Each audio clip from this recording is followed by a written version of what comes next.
雲は破れ明日は遠くの声月が滲む鏡を流れた心星が揺れてこぼれた隠せない涙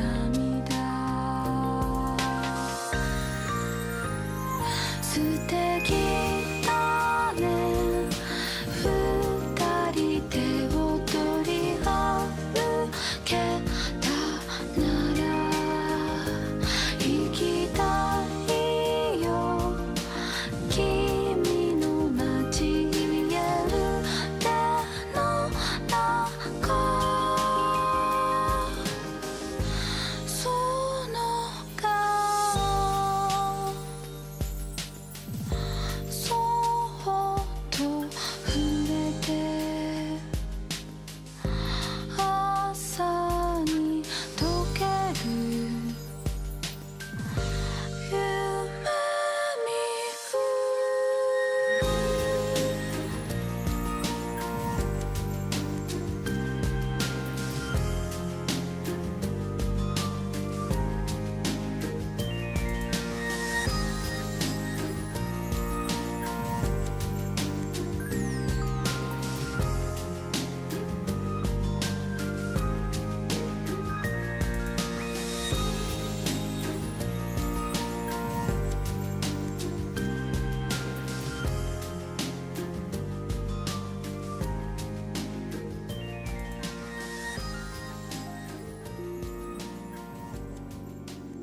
Oh, hello!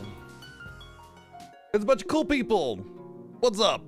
Welcome in day 2 of the Final Fantasy Fiesta. I have this full screen thing going on here because I have to. Normally I would just go to the Fiesta layout, but I wanted to kind of, well, first my wife got me something and she wanted me to open it on stream, so that's why we're on the full screen camera for now. Just kind of slap the logo on there to let everybody know it's still the Final Fantasy Fiesta. But I have something that when my wife wanted me to open, it's my birthday today. My wife wanted me to open this on stream specifically. I don't know what it is. For real? Obviously. Yeah, for real. I know, right? But anyway, I wanted it on the full screen camera so that y'all can, you know, see stuff. Thank you for the happy birthday wishes. Thank you, Node, for the 144 bids. DJ, thank you for 23 months. Bradson, thank you for 22 months. POJ, thank you for the $10 donation. Thank you very much. And Planestic dropping the 20th sub gift bomb earlier. Thank you very, very much. But yes, I'm working on my birthday. Ugh, right? Drag. Gosh, you guys are so demanding. Anyway, I am 42 today, and I will finally learn the answer to the life, universe, and everything. It's gonna happen. And I have smudges on my glasses that I should have cleaned up before I started. That's alright. Shut up, old man. You smell like farts. I don't have my headset on, but I can still hear that. Okay. I am not the fart-smelling one. You are the fart-smelling one. I have cleaned myself with eau de fart. Ah, shit. Yeah, I smell like farts. Handsome birthday boy, where? Who else's birthday is it today? Did you know that I share a birthday with everybody else that also has a birthday today? Fun fact. Bet you didn't know that. Yeah.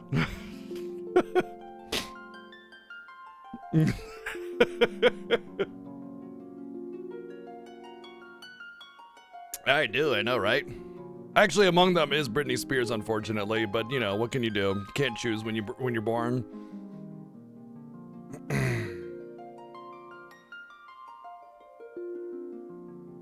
Oh, it's your wife's birthday too? Happy birthday to your wife then. That's awesome. I used to work with somebody that had the same birthday as me. And I think I had a friend that was like a day after me or day before me or something. And I know that Seven's girlfriend, wife, I'm not sure their status, what's appropriate. Her birthday is tomorrow as well, so. Happy birthday, nerd. You're the, yeah, that's accurate, yeah. Could be worse than Britney Spears, that's true. But yeah, it's my birth. And before we get started, I'm gonna do a quick hello, just to say hi to everybody. And then we'll get open whatever it is that my wife got me. Let's see, we got Mecca in here. No Get, what's up? Playinastic, hello. Ferris, what's up? What's up? No name. Stalker, Ryu Power, what's up? Greffrey. Playinastic's here. What's up? North Rex, hello. Pink Sammy, hello. What's up? BOJ. Zazu, hello. Techside, Stalker. What's going on? DJ. Techside, hello. We got Cold Nemesis. Berserk now, Kamada Zero, hello, hello. What's up, Sir Phobos, Foxcrafts? What else we got? Basic Lone Wolf, what's up? Lady Lore, hello. Silver Dragon's in here. Jimmy Jam. We got Looney Jen. Rod Bear the Mighty, Dirty One. Miss Griggsy Eldsmith, hello. Garçant. Almost sounds like German and French. Like croissant, but like garçant. I got, what's up, Arian? Iron Mog, how's it going? Ark, how's it going? Virlicor, hello. Joey, what's up? Cinny, hello. Chrono Crash. Lurkers, and anyone I might have missed.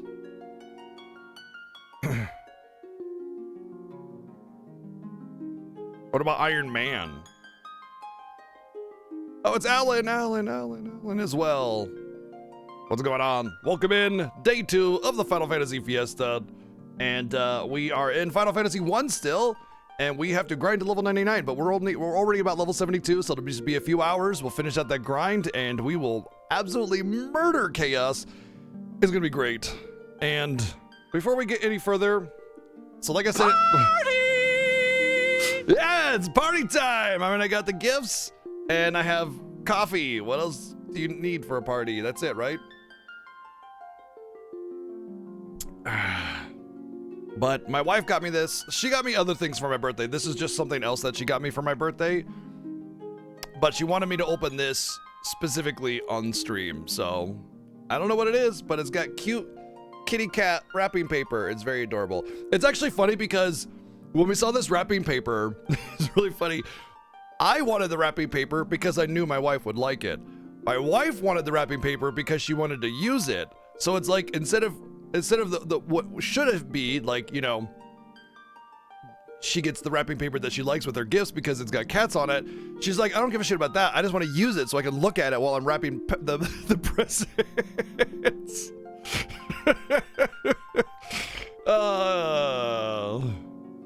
That's exactly, either way she wins, right?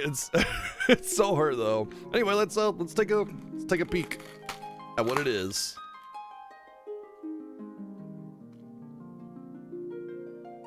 Oh my god, Final Fantasy pornographic playing cards. Just kidding.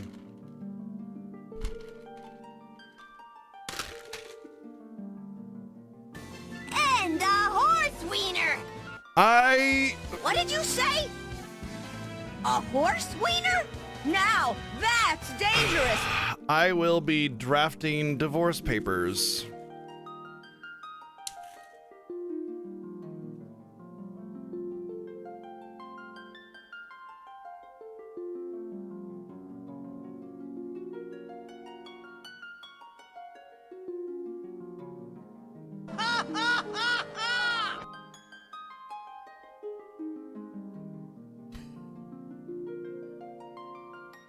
Cool. Oh, God, yes. Yes. Yes.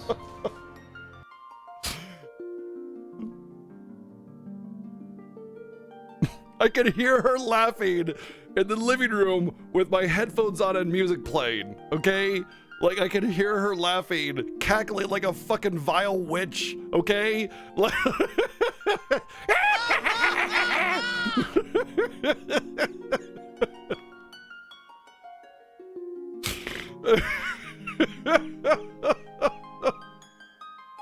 I cannot believe it. Oh. That's,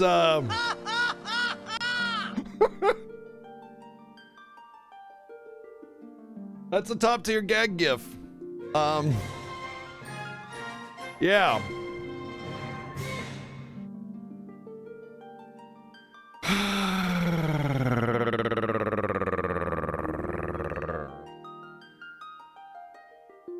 What happened? Oh, just a gift that my wife specifically, a birthday gift that my wife specifically wanted me to open on stream.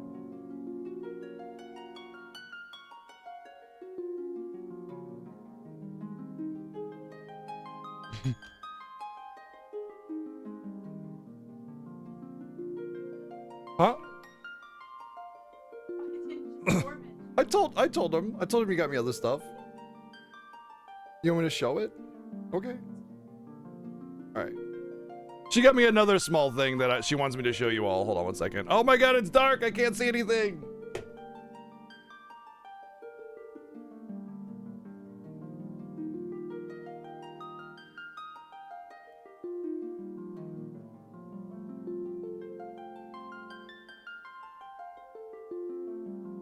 She didn't just give me the gag gift, by the way. But she did give me a couple other things, and we have some stuff planned for next week. But she also got me this cute acrylic. It's shampoo from Ranma 1/2. You need a spanking. So if you've seen Ranma 1/2, this is actually the remake shampoo from Ranma. Let's focus, focus, focus. Anyway, it was in the case back there. Went to go get it. You need a spanking?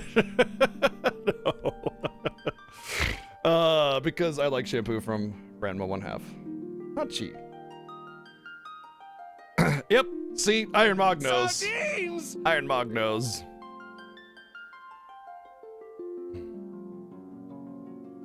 I have to play it on stream? I mean, look, if the issue is capturing the Atari, right? Because, yeah. Yeah, best birthday ever. You know what the 5K sub goal is? I will say that if I do sub goals, which I have some plans, and if I do put this on there, I will say that 5K is way too much. Like that was like the to the moon level of like never gonna happen, and it was complete memes. The fact that it got hit is, you know. So if I do sub goals again, they won't be that high, ever. I think unless all of a sudden my stream takes off and you know 5K is like my normal or something. Yeah, she's definitely a Ryoga fan. Yep.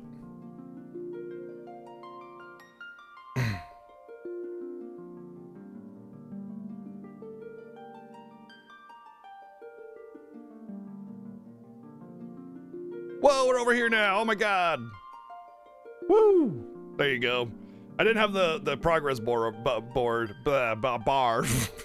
have the progress bar up there. But there we go.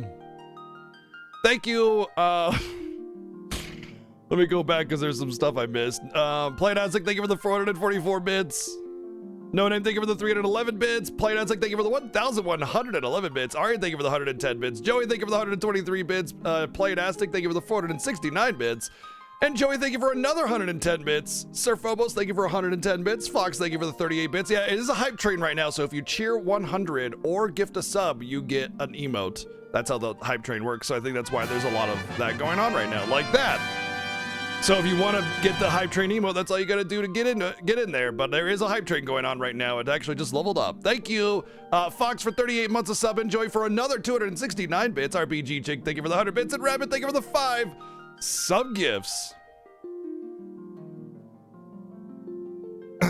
The feature update is like a temporary theme. And it's like, why not bring back themes permanently? I want my Tifa theme. for my PS5.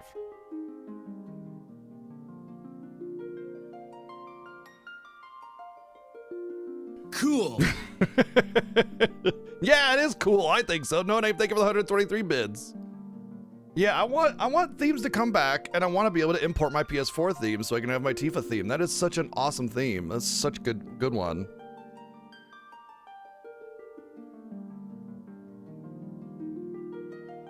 It's Tifa on the water well. It's good. Look at that. Isn't that a nice little tree? And he lives right here in this brush.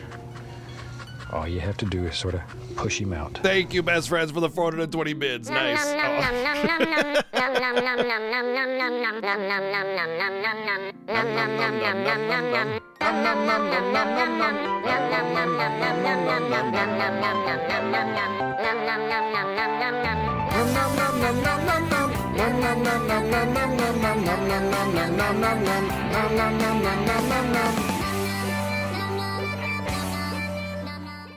Thank you, David, for the 2,602 bids. Thank you very, very much.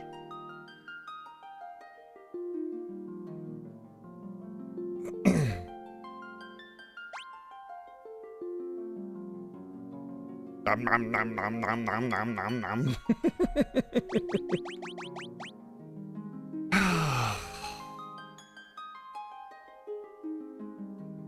You know, it's funny because somebody just sent me an Atari 2600, by the way. Somebody just sent me an Atari 2600 like 2 months ago. Got me some cool games, and then with this, like, RPG Chick's like, oh yeah, ET must be so expensive these days because they threw them all in the pit or whatever. And I was like, no, they dug them back up and like they distributed them. There's plenty out there now. And I looked it up and I was like, see, it's only $10. That led to this. That all led, it's my own fault. It's, I caused it. I allowed this to happen.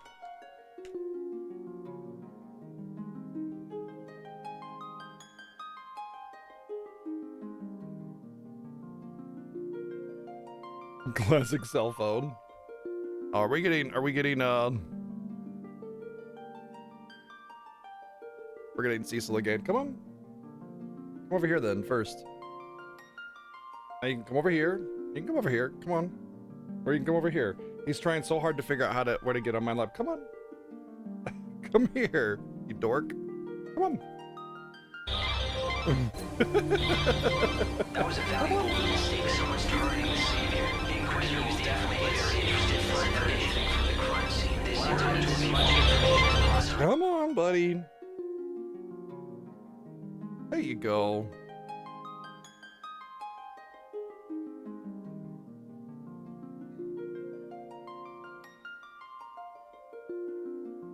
Thank you, Playing As, for the 1,313 bids. Thank you. Yeah, could have been a trash pile before. Oh, now he's getting up here. Okay. Wait, oh, he's sniffing the acrylic. No, you cannot eat shampoo. Even though she does turn into a cat too.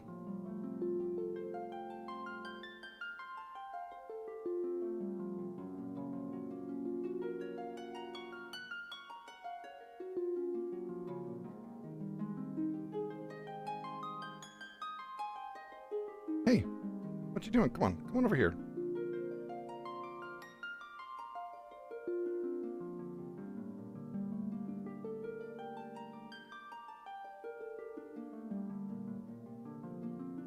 Now he's back over here. Make up your mind, buddy.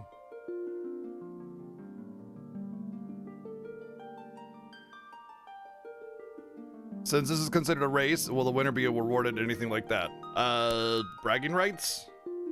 I mean, it's the 8th annual Final Fantasy Fiesta, and we've never really had a gift or reward for the winner. You know?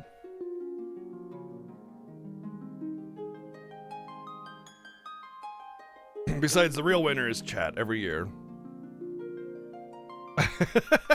Nice. It's actually a good emote. I should get a mash of my own, honestly. I should get a mash emote of my own. Thank you for the massive hype train, by the way. Thank you for all the love and support. Thank you for all the birthday wishes. Let's play some Final Fantasy. Ah, yes. Our MVP, Gandalf. Gandalf the Grey, formerly known as Gandalf the Red. Oh, hold on. Timer. We'll wait a few seconds. All right, let's go.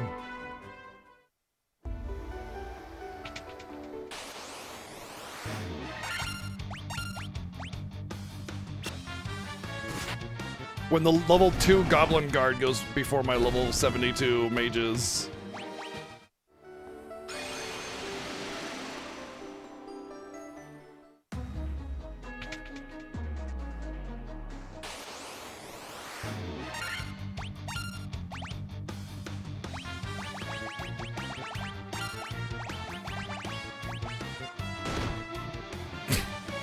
Oh, that's a goofy emote. Sometimes you roll a 1 on initiative, that's right. What's up, Phil? How's it going? What have you been up to these days anyway? I feel like I haven't seen you. I mean, I've seen you in the chat, just not nowhere else really.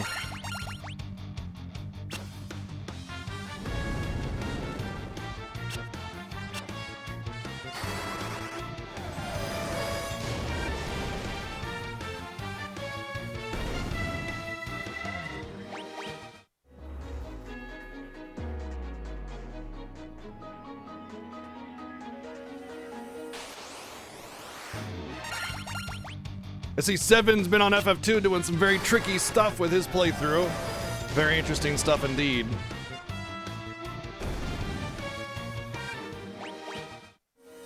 Definitely, the Holy was something I needed to do, but the way he did it was very, very clever. He did it me. What's that?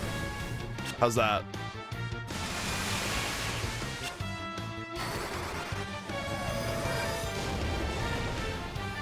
Oh. I did see that at the end there. Yeah, I'd forgotten I'd done that. Yeah. Yeah. Oh, this is the door. Damn it. Should have gone down. You can count to 3. Oh my gosh. Are you ready for tomorrow, Chrono Crash?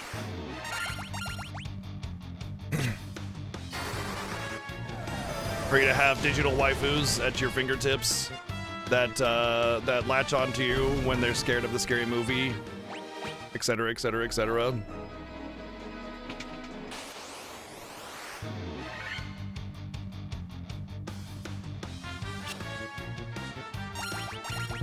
Finally.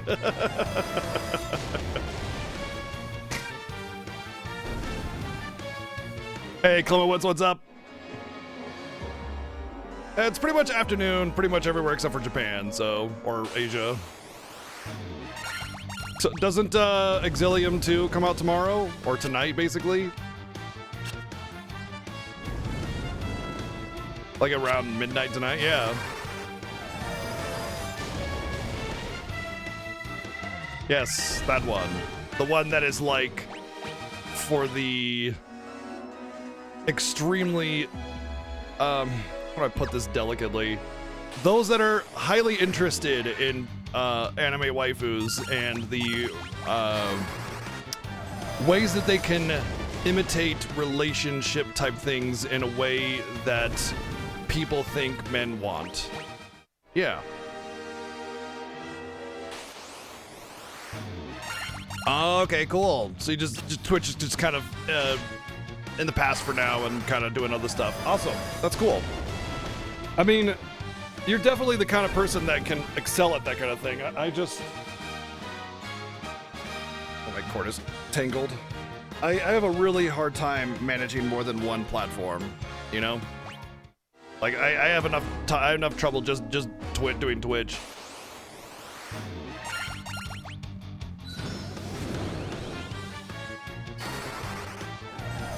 So they can, yes, they can do adult stuff with you, like taxes. Exactly.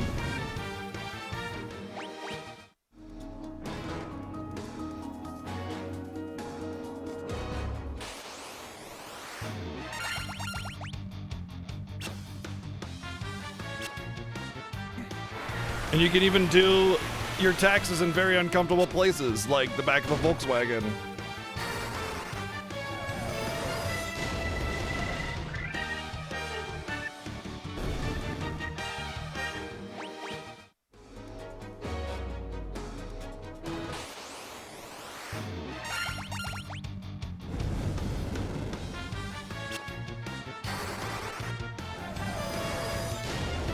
We're about level 72. We just started from last night.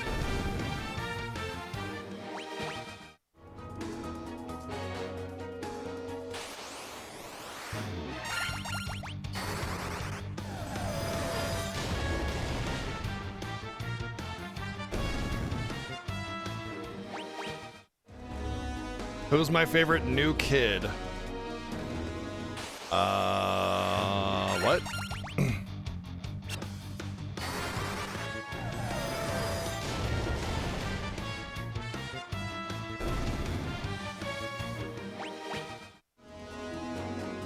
Oh, really? Is it?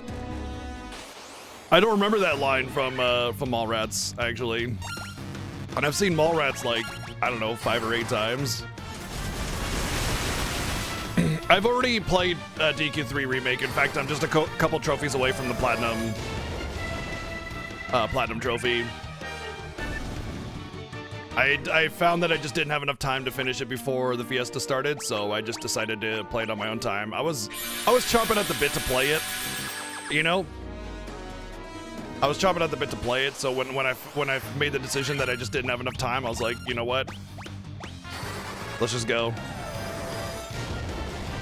Honestly, I kind of feel like it was a better choice to not stream it for me, just because Dragon Quest games can be a bit, I don't know, grindy, I guess.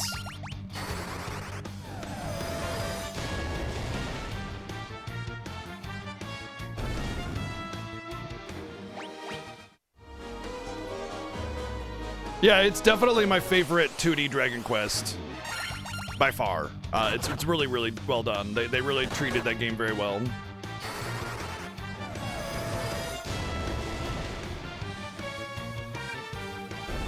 Your favorite Pokemon is Jeff, huh? Wow. Jeff.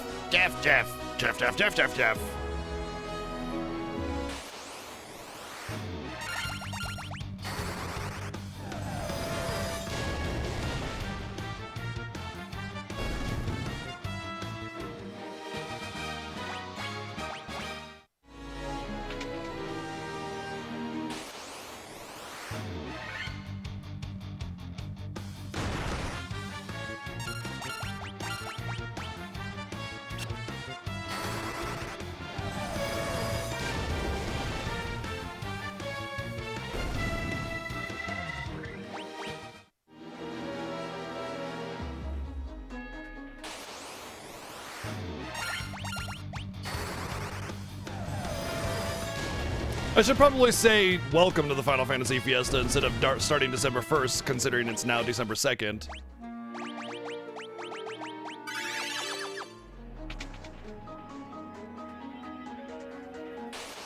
Maybe Jeff is the evolution of Jeff. Although I imagine Jeffrey would be the final evolution name, maybe? Who knows?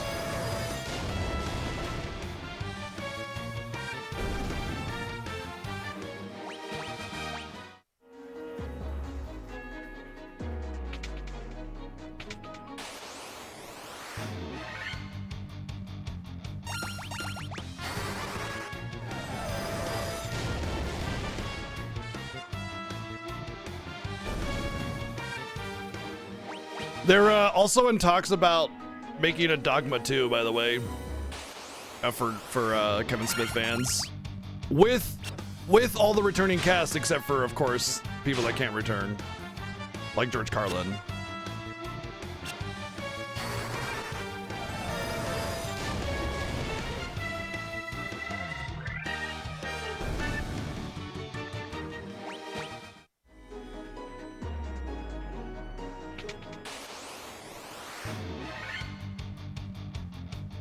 I'm kind of confused how Matt Damon and Ben Affleck will return, but I'm interested to see, you know, the resolution and how that goes.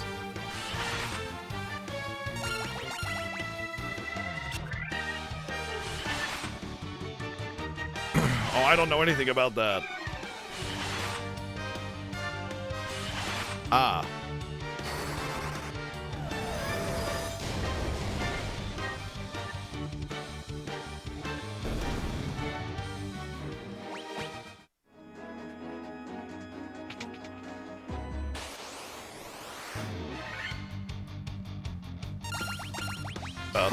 What's up, Titus?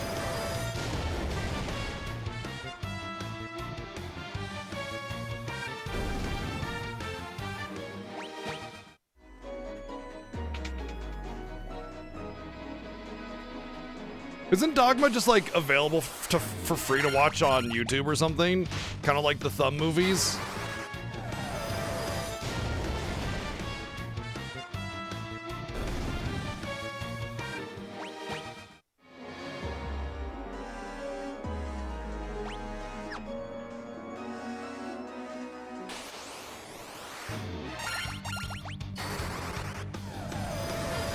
I don't know. I mean, that's just... Oh, Kevin Smith just regained the rights. Oh, hey, nice.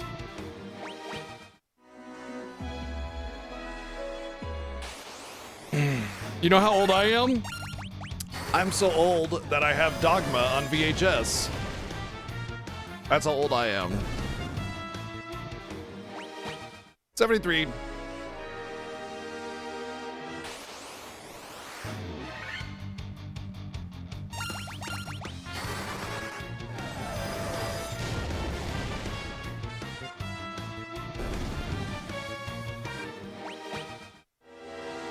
Oh, I don't know, Mog.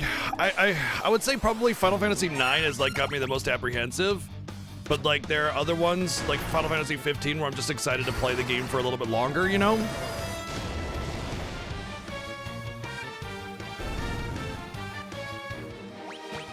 But it's kind of like I don't really, I don't know, without it having like a very specific draw for me, I feel like it's like all of them, you know? It's just like whatever the next incentive is, I'm the most excited to get in there and start it. You know what I mean? Although I would say that I will always be super excited to start Remake and Rebirth. They might be my favorite games ever, honestly. They're really my... I never have anything bad to say. Well, actually, I do have some bad things to say about them here and there, but I'm always excited to play them, is what I mean, you know? Final Fantasy 2 looks like it's going to take a while. I think there's going to be a lot of RNG in Final Fantasy 2 because there are going to be some situations where we get into a dungeon and it's just like, oh, by the way, you're dead, LOL, you know? And just that's it, you know? So I'm a little worried about Final Fantasy 2 in that regard, just because no evasion means status effects are going to affect us really, really bad. If it was the NES version, it would be both amazing and bad at the same time, because like what we could do is keep somebody in the front row and they would get all the hits, and that means that they get all the HP and all the evasion, and that would make it a little bit easier to manage. But at the same time, if we die, like there's no autosave or anything, so... We're trying. Honestly, like I was saying before, when we were devising the incentives this year, a major focal point was how can we give these games more time? And I know, like, you know, grinding to level 99 in Final Fantasy 1 seems a bit like cheap or whatever, but honestly, there's not really anything you can do in Final Fantasy 1 to give it more screen time. So, like, we specifically were, like, trying to find clever and unique ways of giving the first, like, 9 Final Fantasies more time, while also offering fun and interesting challenges or incentives that people would be excited for.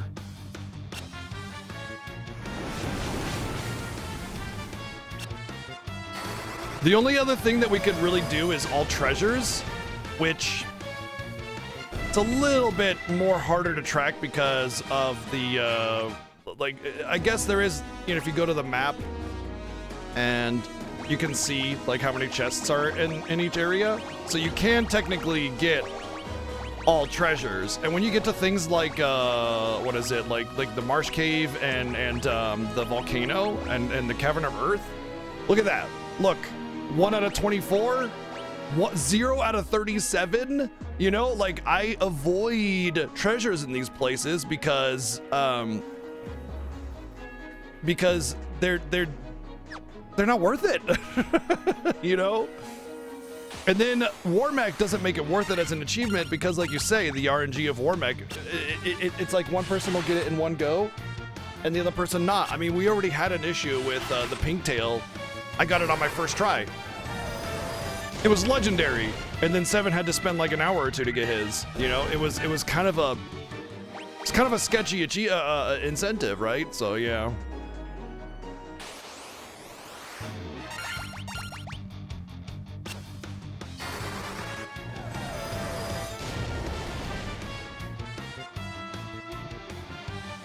You know, I could see this. I could see having Warmech this year, like have it as part of the grind to 99 and defeat Warmech.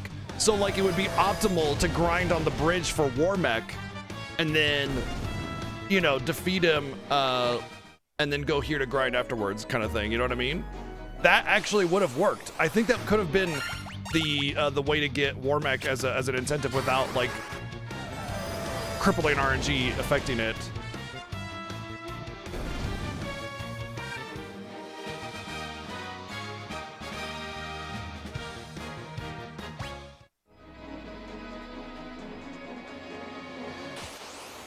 Training montage? Yeah, no, we need some Rocky montage music, right?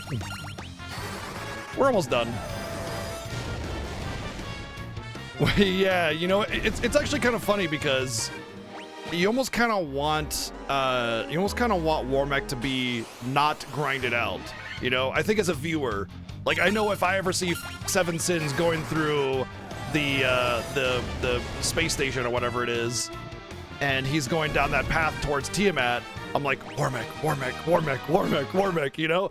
But when I'm going down there, I'm like no Warmech, you know. So as a viewer, I think like you don't want it grinded out. You want the RNG to come in and dominate, right? You know. So I feel like forcing out a Warmech almost wouldn't even count, you know, as the first Warmech.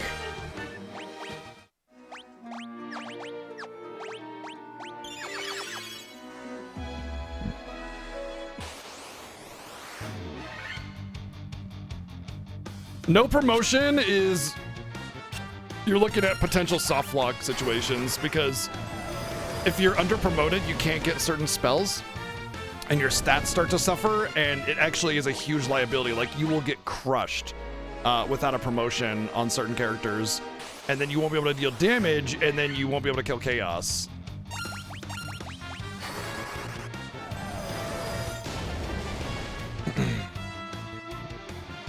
So no promotion is kind of a scary incentive to do, just because the game is scaled in such a way where the lack of promotion is like it's like a cliff. It's a drop off.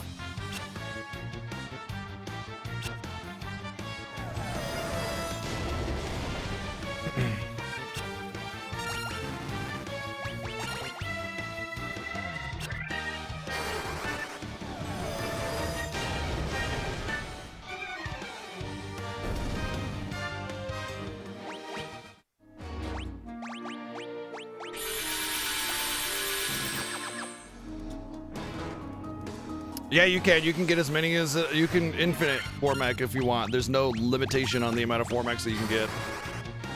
It's just a 1 in 128 chance of getting Warmech per encounter.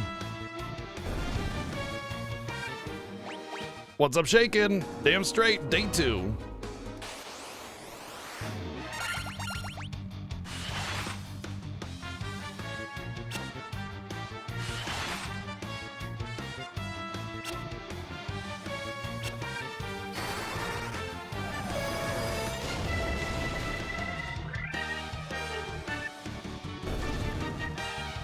That's some hot streaking.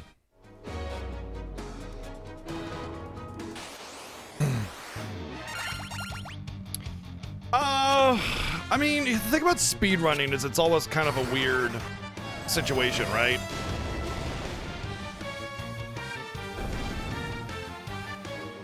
Usually some bugs and glitches involved, or some heavy exploitation, some weird tricks that like a casual player, no matter how experienced, just won't figure out. I mean, look, okay. If somebody talks Final Fantasy X to me, I don't care how many times you've played it. If you've not speedrun it, I'm going to destroy you in that game. I'm sorry. And because the speedrun is glitchless. I don't need to glitch to just completely break that game open and absolutely dominate it, you know? So like when people talk to me about their like cool strategies that they do, I'm just like, adorable, you know? And the same goes for a lot of games that I have like a tremendous amount of experience in. And the same goes for me when I'm talking to somebody else that has a tremendous amount of experience or like speed running experience in these kinds of games, the way you can exploit them as a speedrunner. You know, like for instance, with probably Final Fantasy IX, I always equip the wrong like ability for boss. Like, oh, I can't remember if it's bug killer or demon killer or whatever works here. And speedrunners are like this fucking idiot, you know, kind of thing, right? So speed running just gives you an edge in a lot of things, and that's why Final Fantasy X is one of my strongest games, because I used to speed run it. This year will be, it'll be something. I'm not sure I'm going to take it. My original thought is doing the expert grid and building the team the way I want to, but I don't know if it's going to work, you know? So yeah, no Riku, so we can't use Riku. That's pretty much right out. Can't use Titus. That's right out. Can't use Yuna. So all the major strategies that the speedrun would excel at, gone.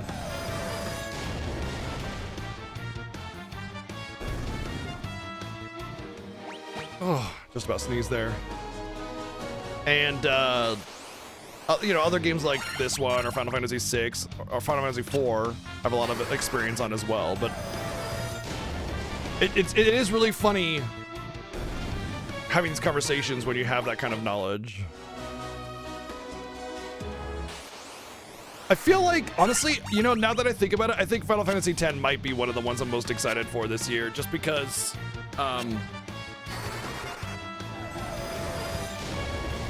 that is an interesting incentive, and I really do not know how I'm going to handle it. There are so many ways you can go about it, and I don't know what's going to be the way, you know?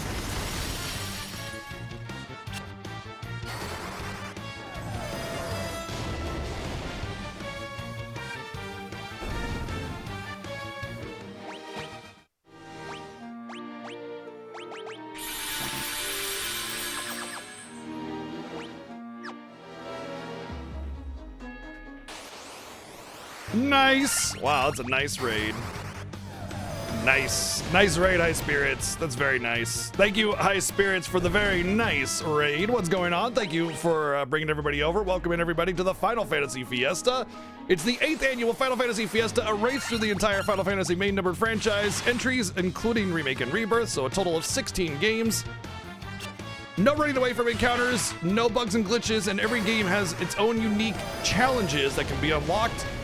Or just different things, maybe collectibles or just extra time or something that we have to do. In this one, we were only able to use casters, and we have to grind to level 99 before we can beat the game. In FF2, we're not allowed to use shields, and we're not allowed to use the fight command. If you know anything about FF2, no shields is, yeah, very scary. Very, very scary. That's where all your evasion comes from. For real? And enemies have a 100% chance to apply status effects if they hit you. Playtastic, thank you for the 144 bits. Yes, for real. What were you up to today, Spirits? What was going on, dude? Does that mean minimal, no use of swap mechanic in battle? It means that we have to swap to the B team, and if we have the B team in, obviously we can't swap, right? Because we have to swap in the B team, so we have it there. We can't swap them out because it's self-identifying in the writing of the incentive that we have to swap in the B team. 1631. Cool.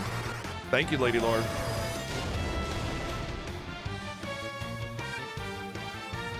Oh, that's right. He was doing randomizers. Yeah, that's right. He was doing an FF4 randomizer, and I was even looking at it. That's right. Free Enterprise. Nice. We did some Falcon Dive randomizers just a couple days ago, which is the Pixar Master version of Free Enterprise. For those of you coming in on BGG, I've been streaming for 9 years, and I mean, I love Final Fantasy, but I love RPGs in general, retro, action, modern, whatever. I like everything. I like video games. And every year we run this Final Fantasy Fiesta, which is a race through the series of Final Fantasy games 1, 2, 3, 4, 5, 6, 7, 8, 9, 10, 12, 13, 15, 16, and this year we have Remake and Rebirth as well. Usually lasts about 2 months because we're not allowed to run away from encounters. Not a speed run, we don't glitch or exploit, we don't step route.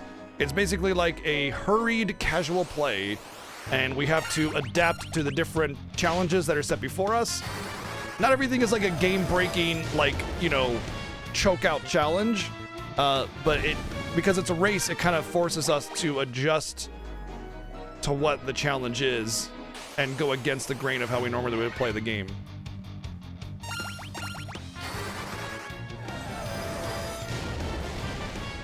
Spirits is good, people. Go follow them. No, it usually lasts about 2 months. On average, I would say 2.5 months. There was one Fiesta that lasted 3 to 4 months. That was the side sequel one. But typically it's 2.5 months-ish, around there. Ideally, it lasts 2 months. But there have definitely been some Fiestas where we oopsie too long. The petrified character does get experience, yep. They've been petrified since Earth Cave, actually.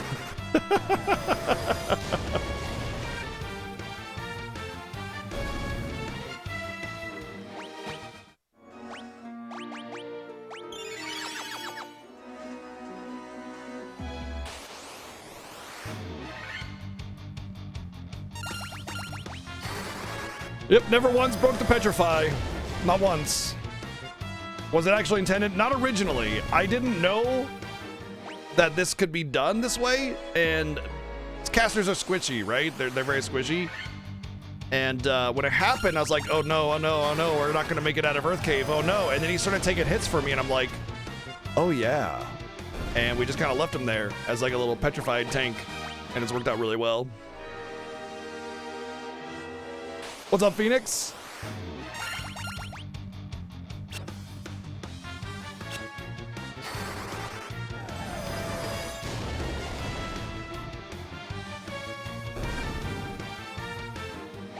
Turns out it's a speedrun strategy.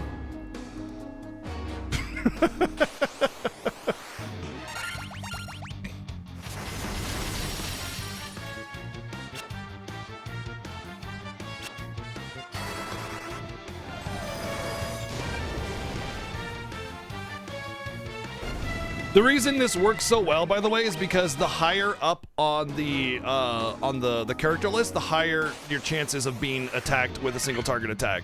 So Gandalf up there takes 40 to 50% of the attacks, and that leaves my team alone for the majority of the others.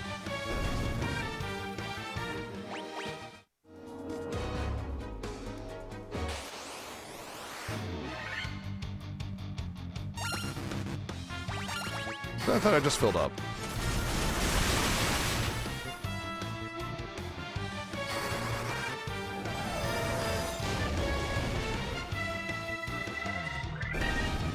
It's a shame you can't do back-to-back Gigantify on the Riot emote, so you can have them in the line, you know? Because the Riot emote is designed to flow into itself.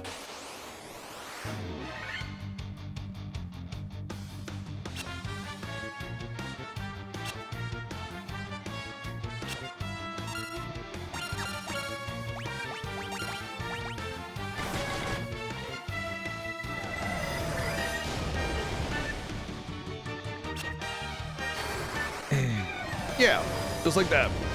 Originally, that was the intent for Streak as well, but it turned out with like the little pair of underwear floating about, it didn't work. I'm sure there's definitely a way to do it, like having it blow into the next frame would have worked, but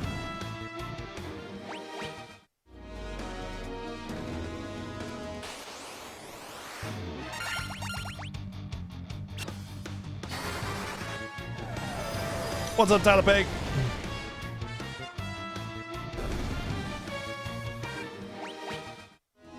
We're about level 80, just about.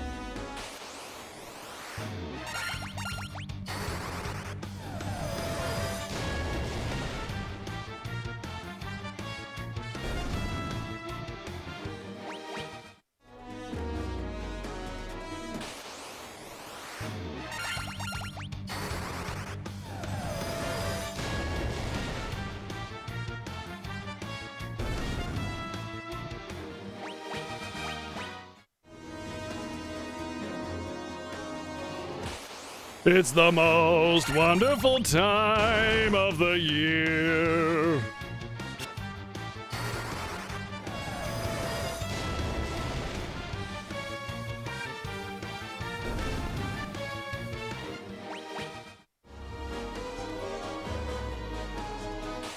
Nice streaking.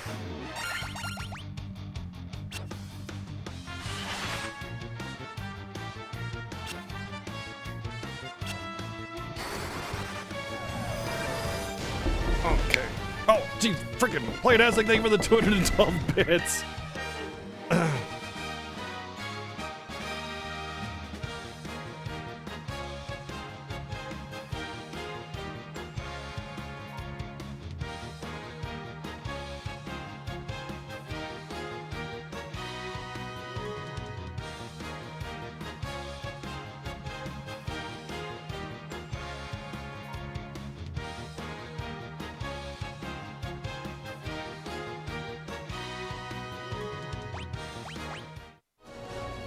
$19 levels to go.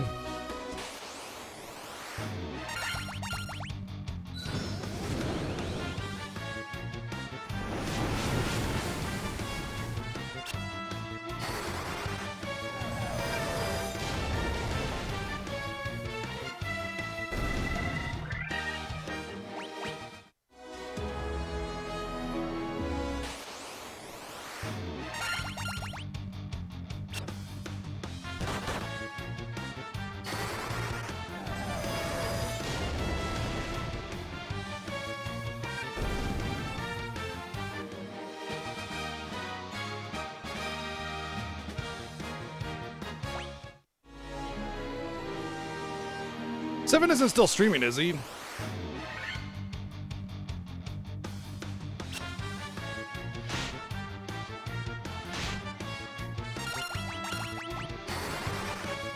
Oh, he is? Oh, okay. Because somebody said, oh, he's wrapping up. Okay. Whether he raised me or not is irrelevant. Just that I was like, somebody said his timer ended. So I'm like, and I sent him a DM to try and figure some stuff out. Because, you know, Fiesta Talk goes on throughout the entire month, basically.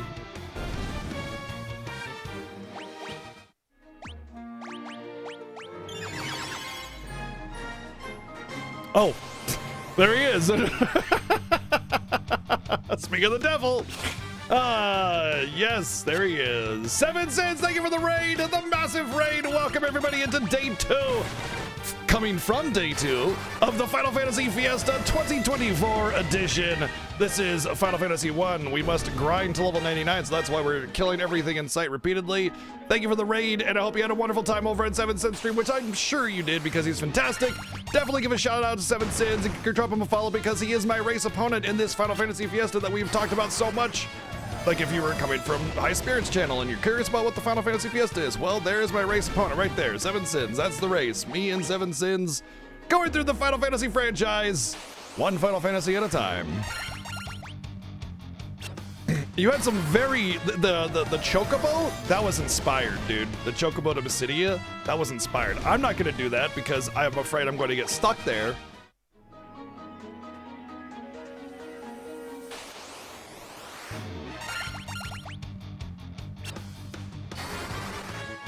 But that was clever. That was some clever thinking. I can't believe we never even thought about that until now.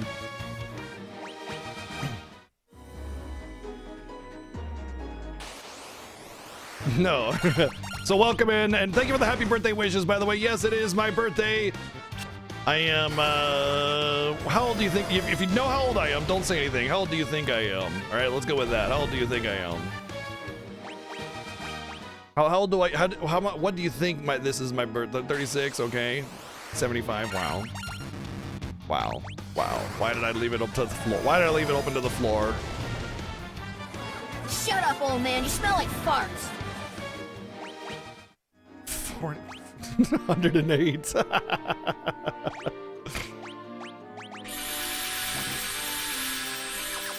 Oh man, if only I looked like this at 108. I'm 42 today. 42. This is the year that I learned the answers to the life, universe, and everything. Oh, that's better, Seven. Thank you.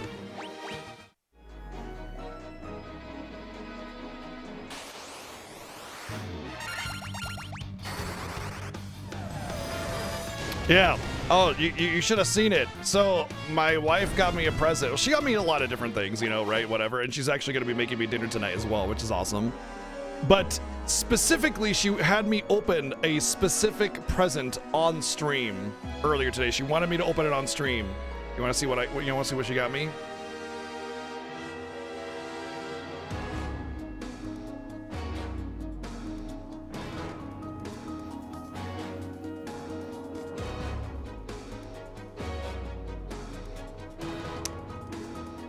Yeah.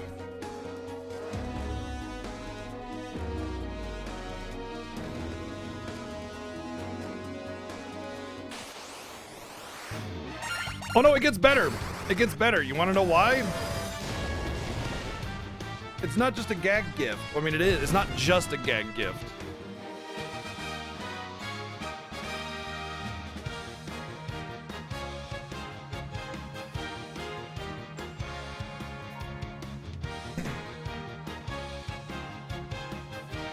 I have an Atari 2600. I have the hardware needed to play it.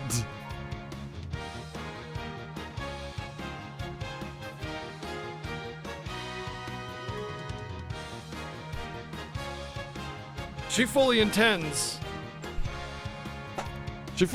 on me playing that thing.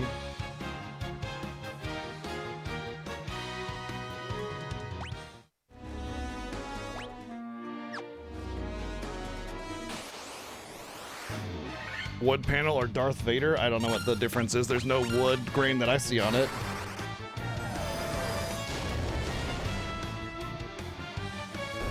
Add it to the landfill. You know the landfill was dug up, right? And the copies were distributed. There, I'll check to see if they worked and then distributed.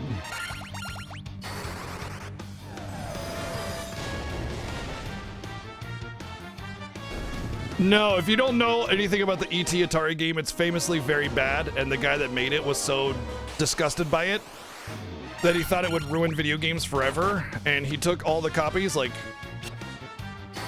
500,000 of these copies, and threw them in a landfill. They were unearthed and distributed later on, but yeah.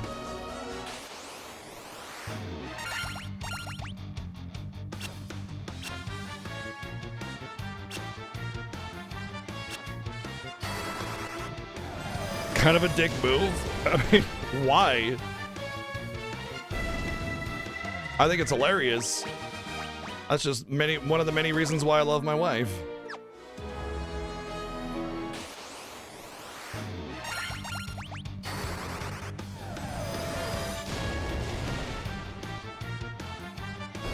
Wow, that's what you mean, the landfill thing. Honestly, I can understand a situation, especially that early in gaming, you know? Oh, the splits updated. The splits are updated.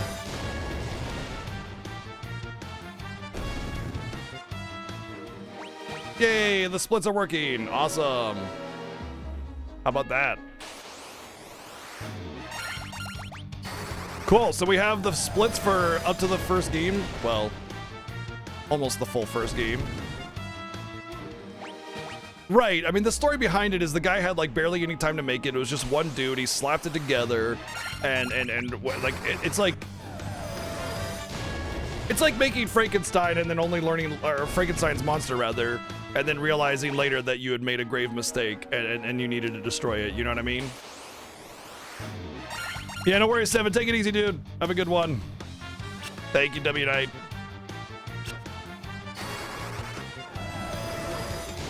Oh, no, I mean, I didn't think so, Justin. I thought you were referring to my wife being a dick, but I mean, definitely she was. But in fun. Thank you, Curry Cat. Have a good night, Seven. Thanks for bringing everybody over again. And hope y'all are ready to enjoy some more Final Fantasy Fiesta.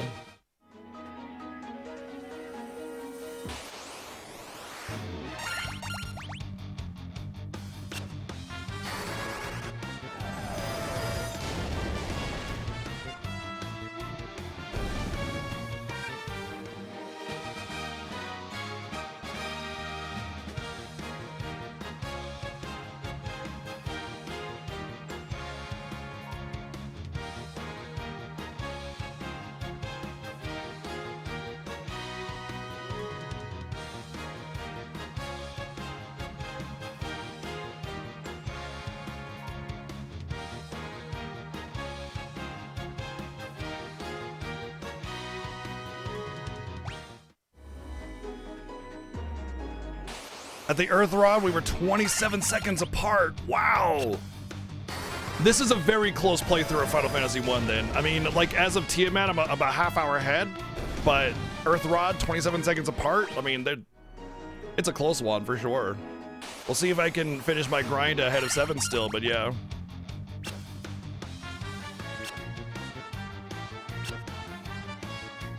Very interesting. Definitely a stark contrast to last year's Final Fantasy 1 when I was 4 hours behind right out of the gate. Whew!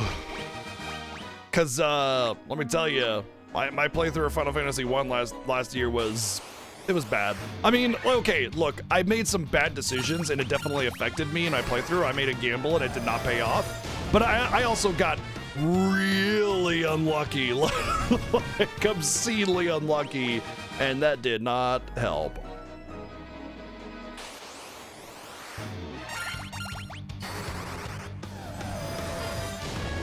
To be fair, Space Cowboy, I just defend on Gandalf anyway. He wouldn't be doing anything, so it wouldn't really affect it very much. I don't think, you know, just having to press a button an extra time. But I would say, like, overall, it's definitely saving time, right? Because I'm not having, it's one less command, and everything's just getting one shot.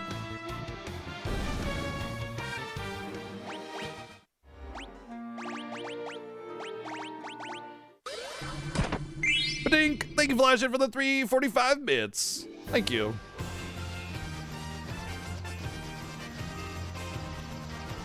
Wait, that's an awkward number. Oh, how cool! Cool number! Cool number. Awesome. Thank you.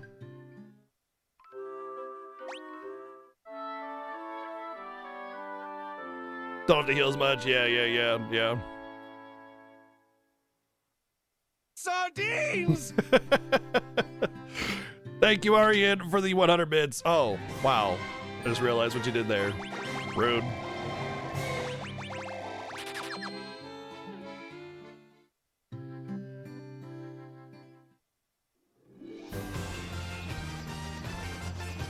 I think this will be our first file at level 99, unless the trophy required level 99.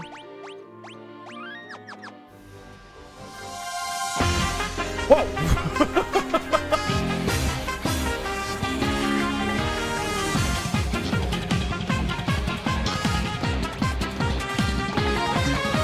Thank you, Flashit, for the 10,000 bits. Thank you very, very much for the massive cheer. Holy hell. Fixed. I mean, works for me. Yeah, at that point, I don't care about the number. Thank you very, very much, Flashit, for the massive cheer. 10 cents off. That's okay. It's still kind of a cool looking number, sort of. Thank you very, very much. Aww. Wow. Thank you, Ari, for the 110 bits. Yeah, clearly you just gotta do it again. Yeah, that's how it fixed. Totals of the two trackers off. There might be some discrepancies. Just let me know. The bar is more than likely the accurate one. However, if there's discrepancies, we typically take whatever's the highest. Because the most common thing is for one of the pieces of software to not pick up on something versus it double dipping. There was the year where Twitch was, every time you cheered, Twitch would send extra bits, and that caused all sorts of issues. The bar was double dipping all the time. 444 is missing on the bar. Okay, on the bar, not the total. There you go. Thank you.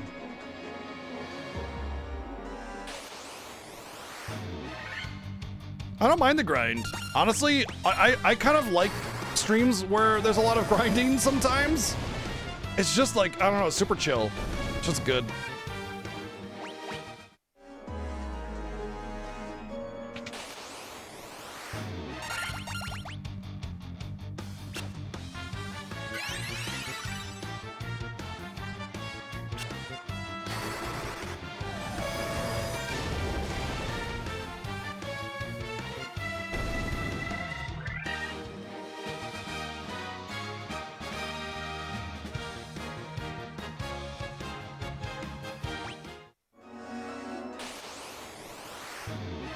You not enough during your grind?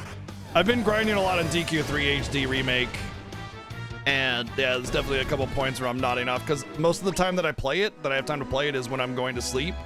And so I'm just kind of using it as a nighttime tool. And there's definitely some grinding, some nodding off going on there during the grinds.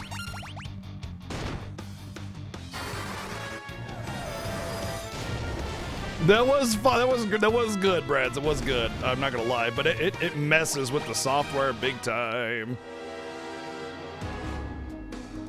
Ba-dum, ba-dum.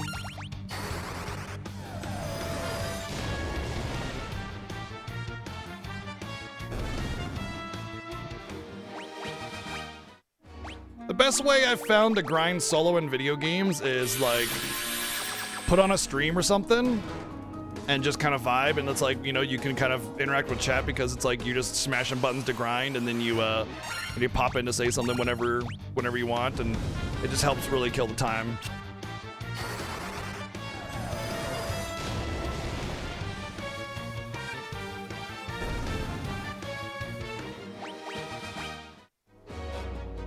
There you go, Eldsmith.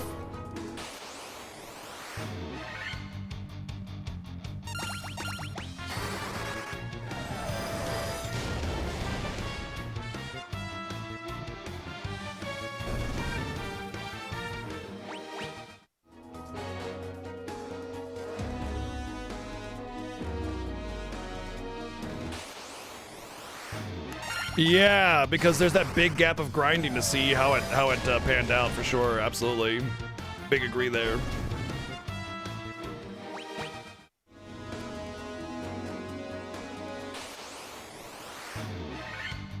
How many dips? Probably about 5 or 6, I would say. Hey, there you go, Flash. Thank you for the 900 bits. Nice, very good. Love it.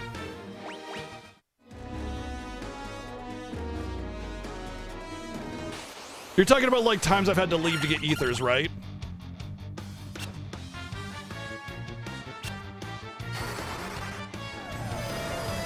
Yeah, I would say probably 5 or 6 dips. Red Mage is an invincible wall that takes hits despite being petrified and still gets XP. I mean, I can't really die on my grind anyway, so I'm not really worried about it. You did 2 total. Did you just like end up doing like Blizzagas and Firagas and stuff? Because I find that like the amount of time it takes to dip is not that big of a deal, and on your way back you're still getting high XP enemies. So like I'd rather just make sure I'm one-shotting everything and then take the half a minute it takes to pop out, get ethers, run back, you know?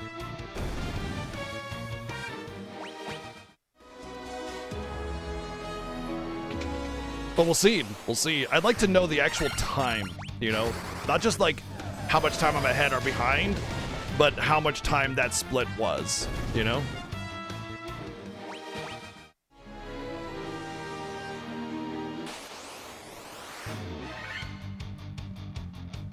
Oh, everyone. For everyone.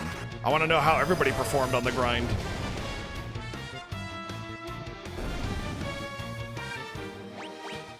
I want to see if my strategy for grinding was effective, because the difference between one grind and another grind is the time that it takes to grind. That's it, you know?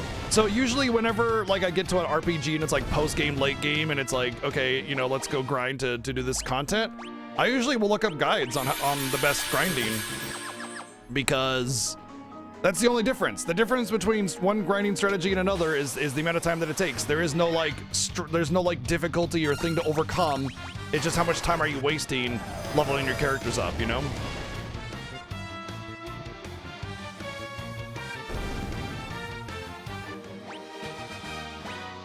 Yeah, see, Poidric, that's what I'm trying to avoid, is a lot of animations per battle, because the more attacks that I have to use, the more chance I give enemies to attack me, and that can really drag out combat quite a bit.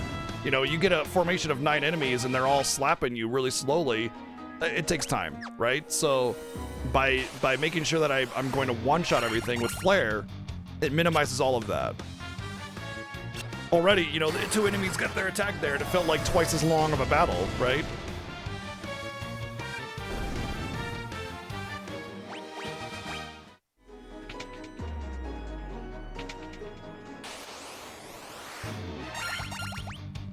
I think at about 97, no matter how many ethers I have. Actually, no. I don't think it matters. Well, yes, it should, actually. No, you get clear data. You get clear data. I don't really care about it then. At about 97, if my ethers aren't high enough, I will dip out, restore, and walk back, and then finish my grind as I get back into the dungeon. But if I get to like 97 and I still have like 40, 50 ethers, I'll just ether up and do a quick save and go for the boss, and then I'll have the clear data save.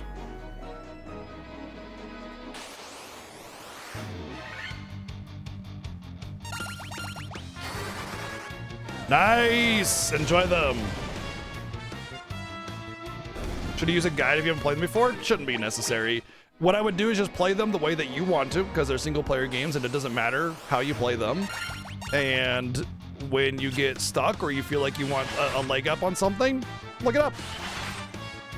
I will say FF1 is definitely going to have less conveyance on what you need to do. 2 and 3 might be a little rough in that regard too, but I mean, like I said, you know, you get stuck on what you need to do, look it up.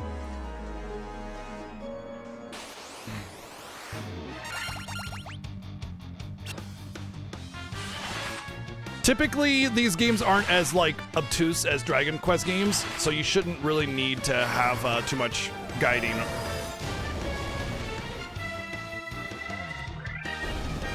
Yes, and you need to get the Armoire of Invincibility as well. Don't forget that.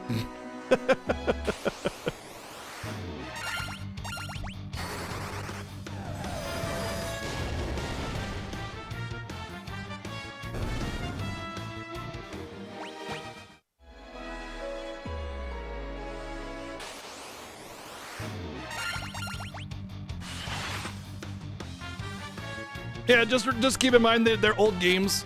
Old games typically expected you to talk to NPCs to get vague hints in order to go where you needed to go.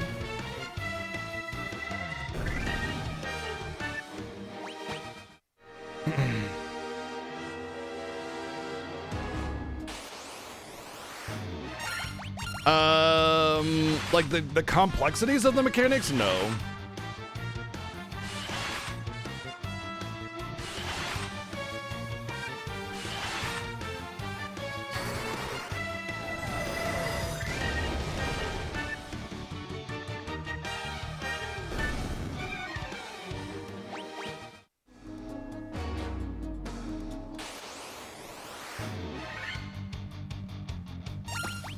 I know, right? You have to be social. Gross.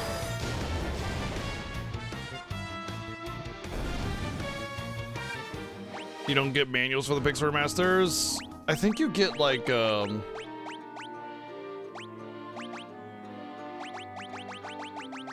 I guess not. You know what? I think there are training rooms in the Pixar Masters that cover that kind of stuff.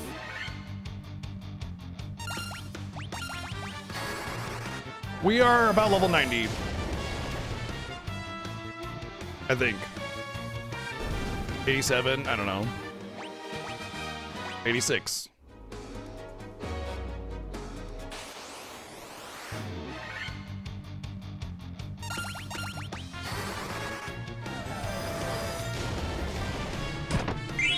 No, the pretty number! How could you do this to us? How could this happen to me? Thank you, Ari, for the 69 bids.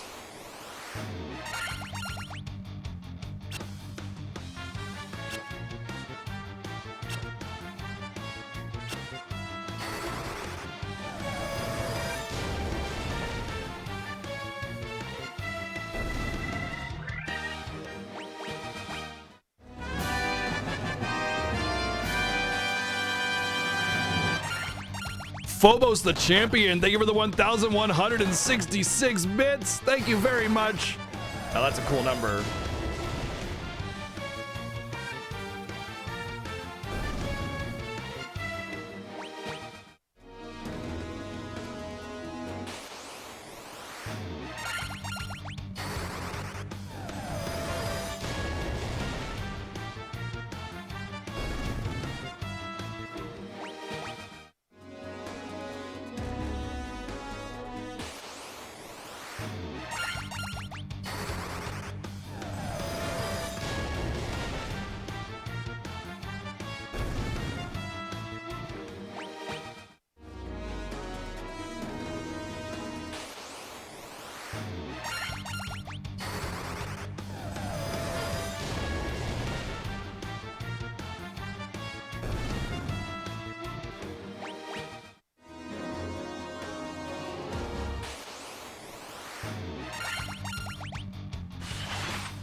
It's good to see Team Palindrome / Cool Number has a stronger presence this year so far.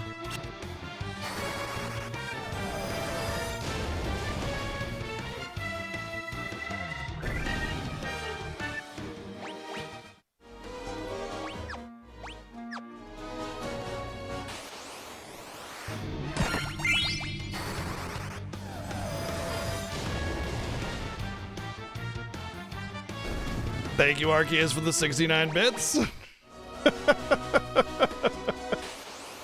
Had to say something. Had to say something. You know, they're just trying to make you feel worthless and defeated. You know, they're just trying to attack your convictions. Okay.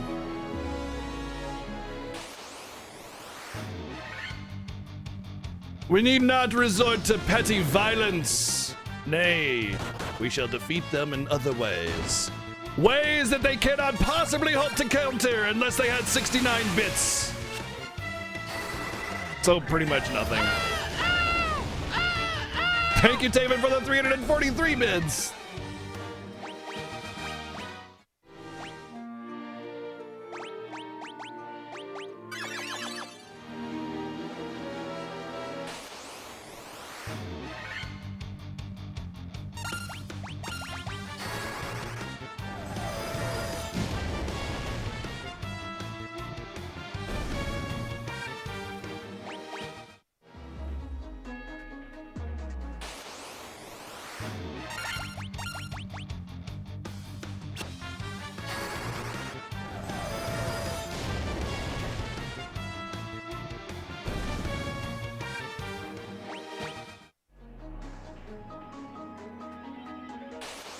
FFF hype! Everybody's starting their streak with the Final Fantasy Fiesta. I expect to see that streak hit in the 300s by the time we get to the next Fiesta. Actually, we do have somebody that did hit every single stream between this Fiesta and the next one. There's probably more than one, actually, which is pretty amazing. Yeah, there you go. Thank you, Kala guys, for the 553 bids.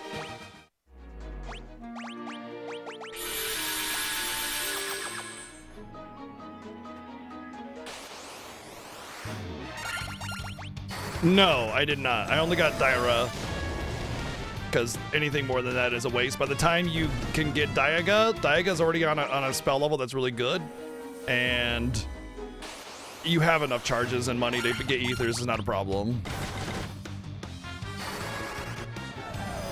Yeah, that one kind of sucked, and I apologize for that. But man, that there was no way I was gonna miss out on that demo. You know, I think maybe for the third one I won't play the demo just specifically because it's like I'll just wait for it. You know, I don't know. Kelly guys, or sorry, I already said thank you for that. What's up, Tiger? Thank you for the happy birthday.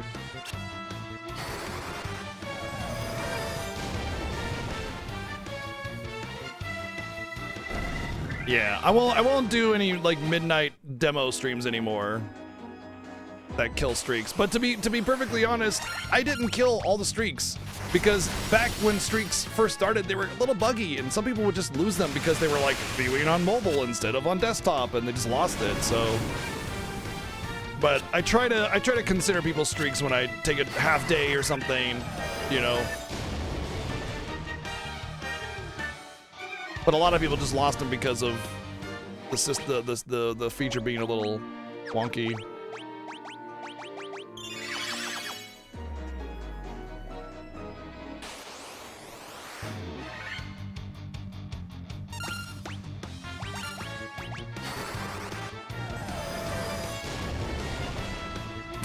Yeah, there you go, Ellie. Some people would keep their streak because they just have the window open all the time, though.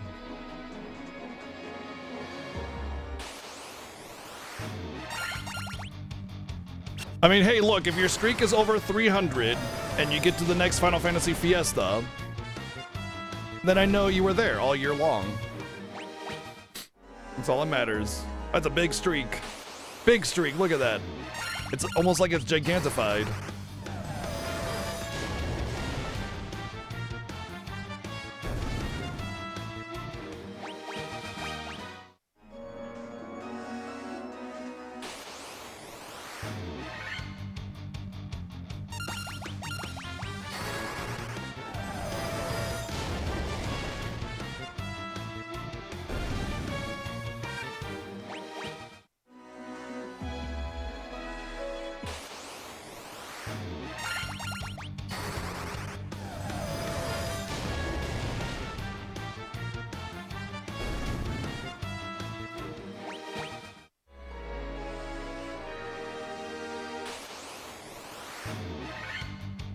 It's always nice to get preemptives on air elementals because they are kind of fast and have a high chance of attacking before me and wasting my time.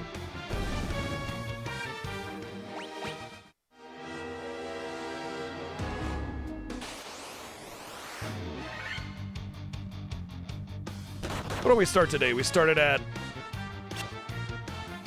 8 hours at about level 72, and we're 89 or something like that. Which means in the hour that we've been going, we've gotten 15-ish levels. At the end of the leveling, that's really good.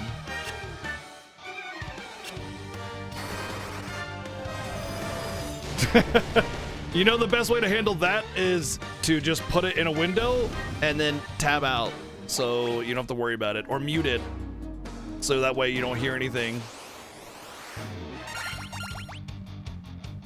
There are definitely ways to support your favorite streamers with viewership without getting spoiled on stuff.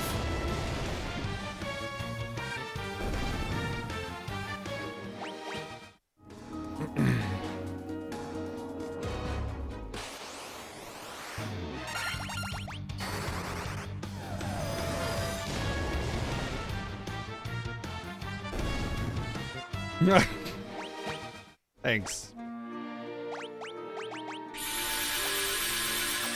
Alright, I'm probably gonna have to make one more dip anyway, so.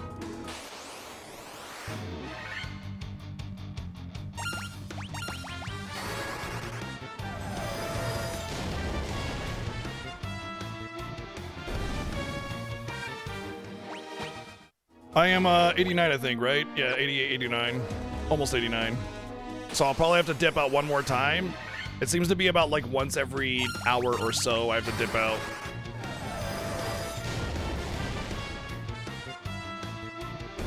We kind of researched it a little bit, Ellie. We kind of like made a quick little search to make sure that it wasn't gonna be, you know, hours and hours and hours. 4 or 5 hours is what we predicted, and that's about what it's taking so far. We have our last 10 levels ahead of us, which are obviously gonna be the longest, but I think it'll be 40 minutes for us to finish this at most.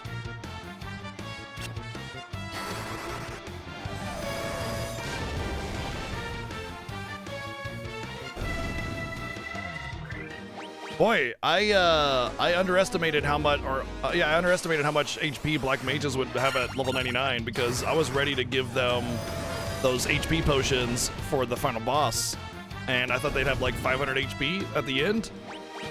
So I was like, yeah, I should definitely get those stamina potions because it doubles your HP because Chaos can hit like a truck. I don't think I'll need to do anything there.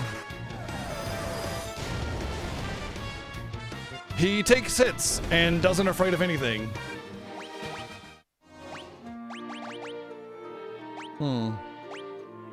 Yeah, the strength difference is very close. Wow. God, those stats suck. Like, that is an ungodly low agility for level 89. And the stamina is terrible, too.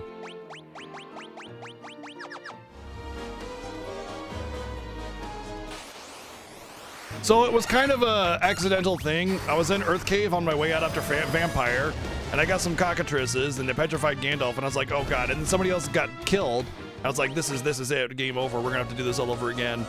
And I saw that he started taking hits, and it'd just be miss, and I was like, this is it. This is the strategy. And he's stayed a statue since then, and it's been amazing. Clearly, he's wearing a Tanuki suit, and he just unstatues himself to walk around the field.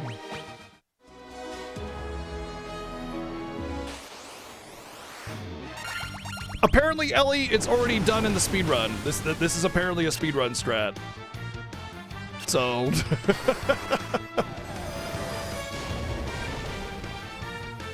rediscovered the speedrun tag. Kind of like how I self-discovered the Chrono Trigger deleted save file glitch.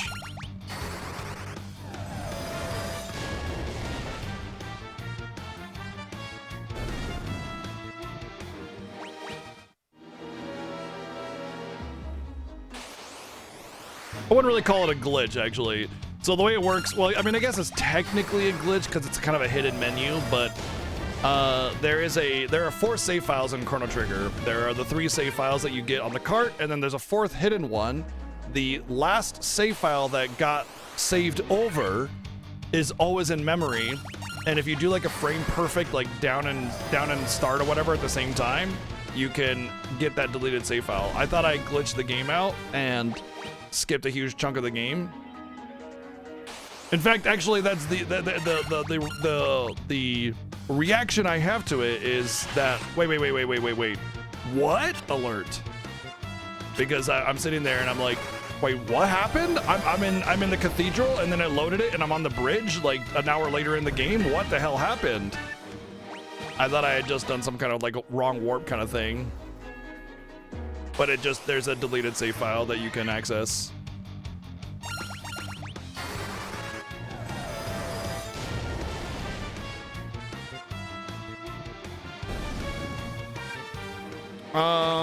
I don't think FF1 has a disc 1 skip. I mean, you have the Yuffie warp, but that's about it. But that doesn't skip disc 1, it just skips.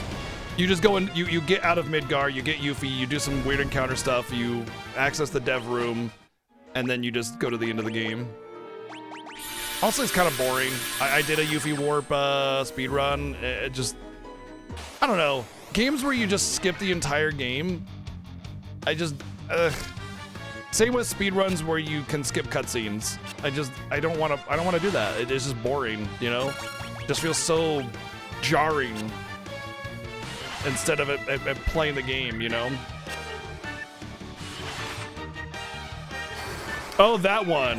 Yeah, that's essentially more or less like a disc 1 skip. I mean, you still got to do Midgar, which is an hour in a speed run. I guess Midgar is a lot less than an hour now in a speed run because there's the Aerith skip now. Probably 40 minutes now.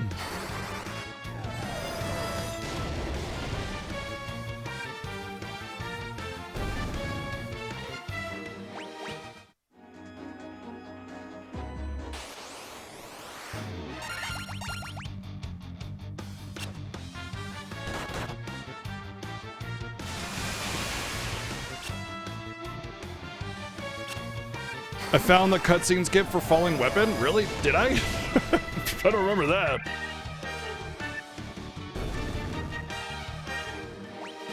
I mean, at the end of the day, for those older games, there's basically always a way to, like, dynamically sort of execute arbitrary code that allows you to do things like that. So, more or less, there's likely a way to do it. It just hasn't been found yet.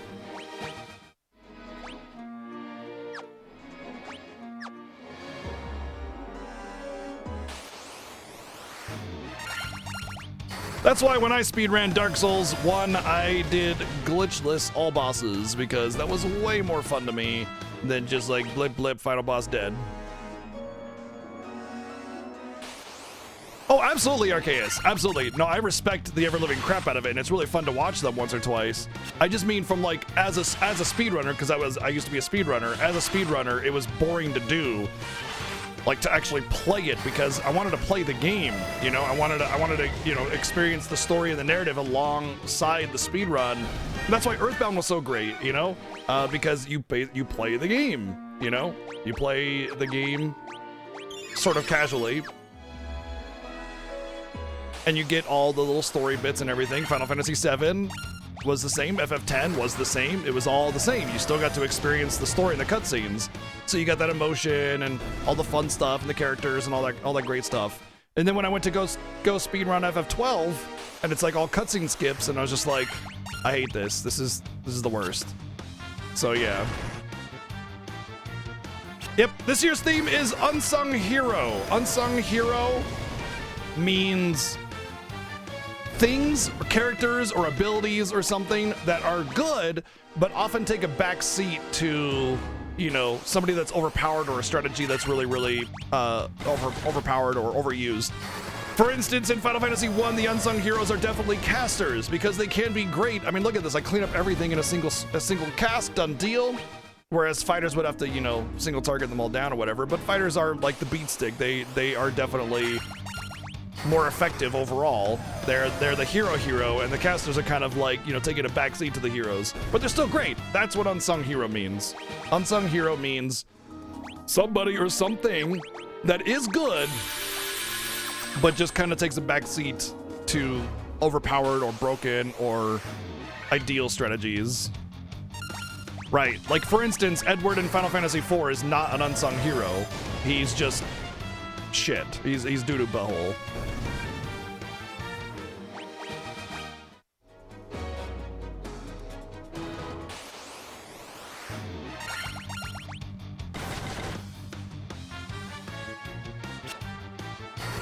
Gao is definitely an unsung hero in FF6. Yes, you can get Wind God Gao and you can be super broken if you spend 50 hours farming all the crap for him.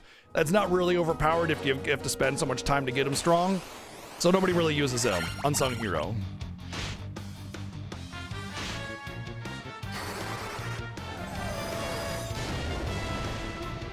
True.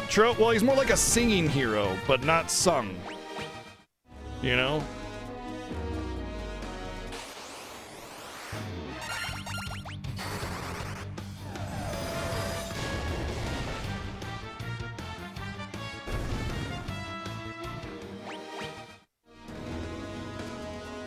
Wow. The God playthrough of FF9 where you get 2 whole useful trances.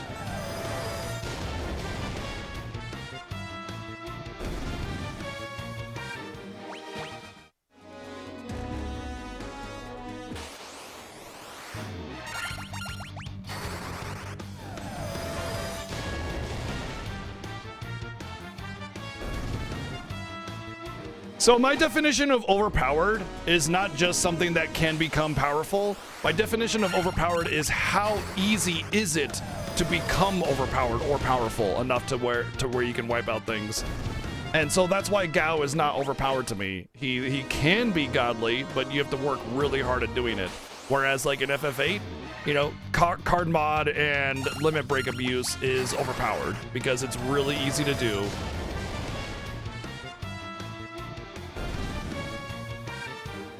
Overpowered math and Final Fantasy Tactics. Ah, man, I'd see that. I would say it's not overpowered because it does take a bit of grinding, and you have to wait until like chapter 4 to be able to get it.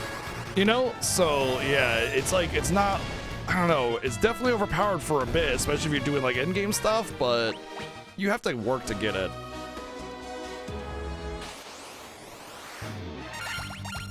Still, that clip is fantastic.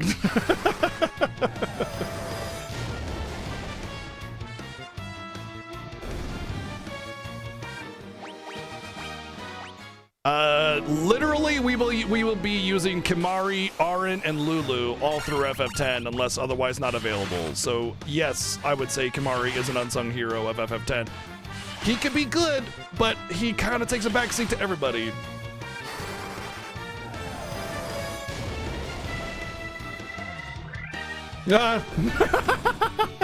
Snake Boss just can't catch a break, can he?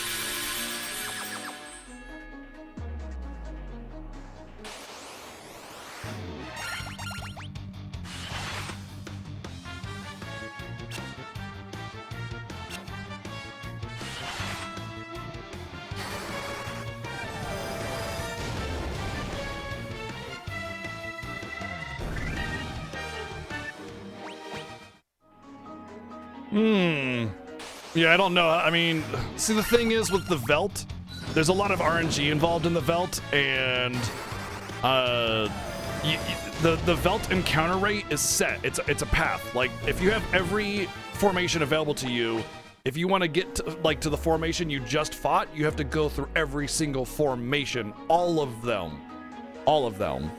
And that means if you miss your chance, like, it's hours of grinding. especially since we can't run away from encounters in the Final Fantasy Fiesta. So yeah, I would say if you knew exactly what you were doing and exactly where on the encounter reel your Gao rage was at, sure, you know. But the thing is you gotta wonder, like, how far into the game can you get in the time that it would take you to get those abilities, and would it let you catch up, you know?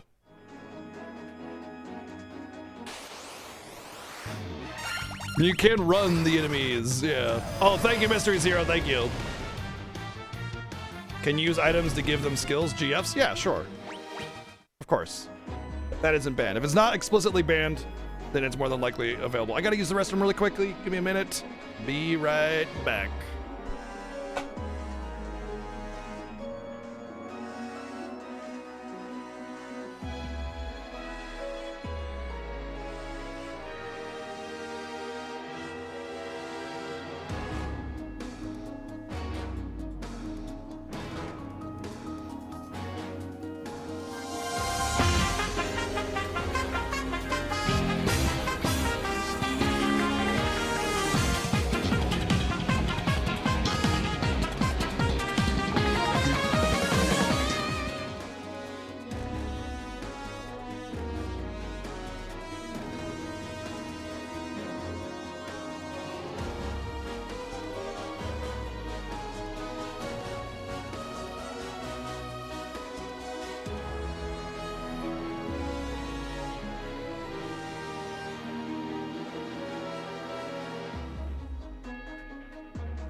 What the hell?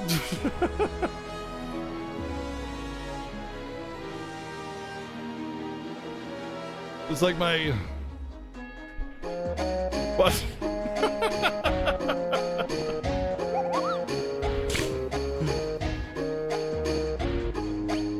Wow, how dare I go to the bathroom? Gosh. Oh my god, it's all frozen. How much did you do?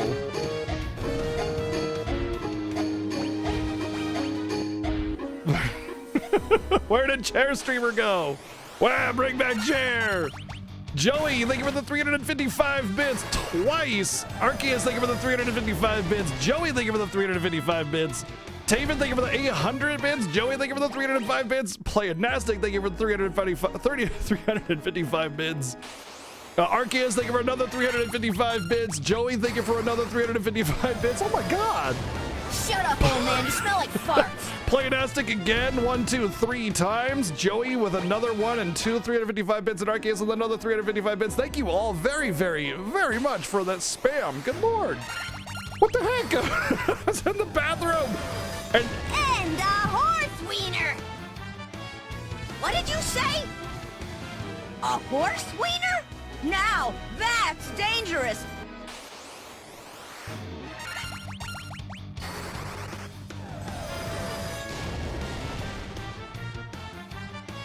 How many times has something like that happened? And yet every time it does, I never expect it. Thank you, Playonastic, for the 444 bits, and Phobos, thank you for the 1,111 bits. Thank you. For always finding a way to put words in my mouth, apparently.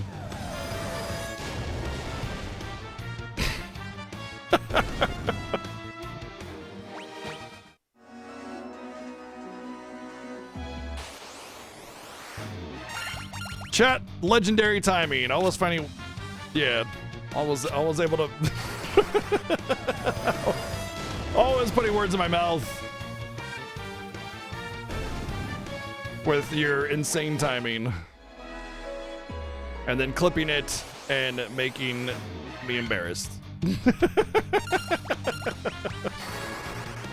Thank you for all the support while I'm frickin' doing nothing AFK in the bathroom. Thank you very, very much. That is an incredible support and love. Thank you.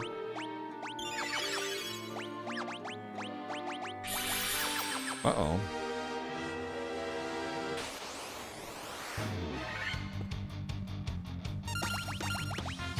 Whoa. Marlon got a chunk of HP on the last level.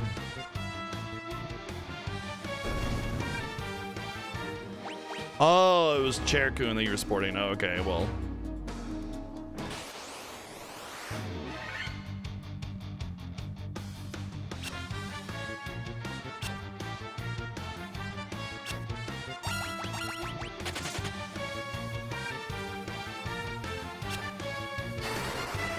Sit down, Chair-kun. BGG's back.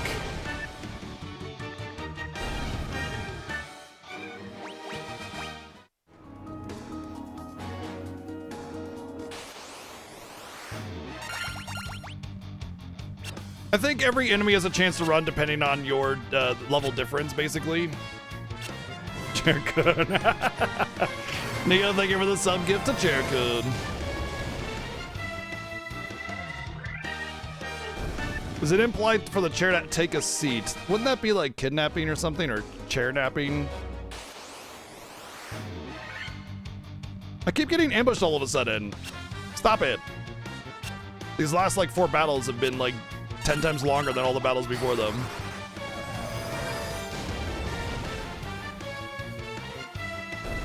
Okay, this should definitely be my last dip out of the dungeon.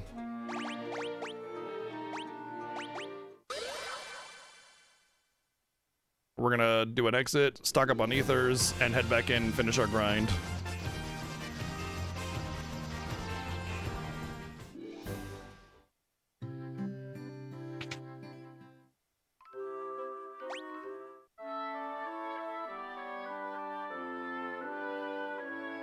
Obviously, if you're higher level than the enemies, they have a higher chance of running away. Why would they run away at lower levels?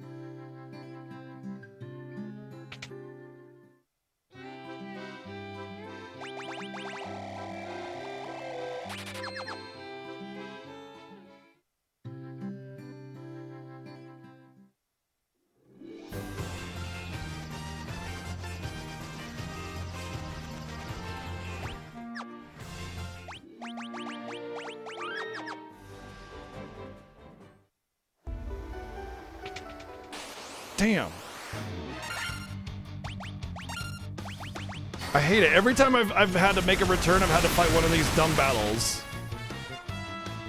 Like every single time I've had to come back, I haven't gained a level there. That's funny. I've had to fight one of these like super duper level 1 low battles. How aggravating.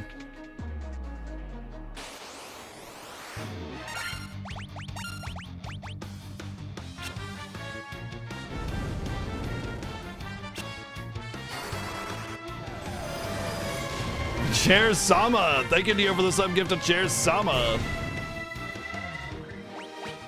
Go to the bathroom, make it up to cover 6 months rent, please. Oh, that would be nice though.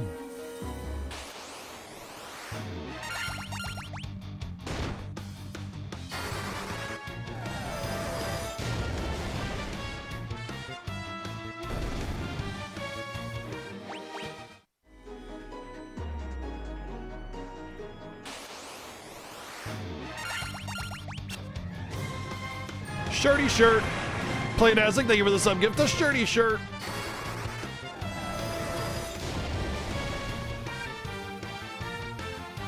Well, I think the reason you can't Arky is because the portal isn't open yet, since you haven't opened it until you get all the crystals.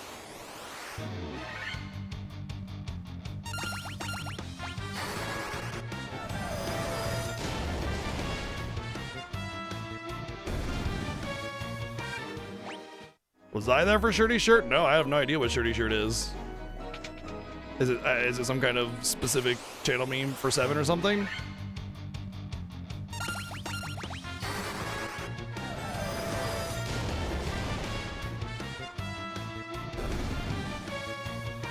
Yeah, true. Oh, what did I just get? I got a sword of some... I think I got a... power staff? I'm not sure what I looted there.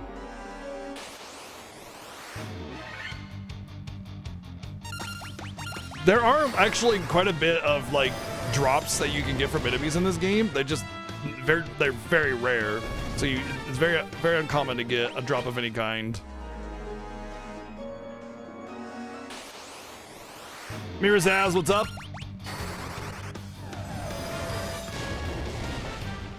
That's right, we do have shirts. I need to get you guys that link. Yes, there are now t-shirts that you guys can get. I just need to, once I'm done with this, I'll get the link for y'all. It's in the Discord.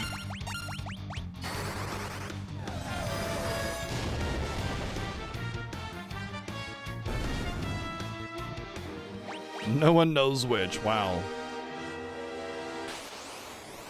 There's a power staff, okay. Interesting. That's such a wimpy item to get, but weird. I guess it's probably better than anything else one of the black mages has, you know? Pretty sure I still have a dagger on one of the black mages. Yep.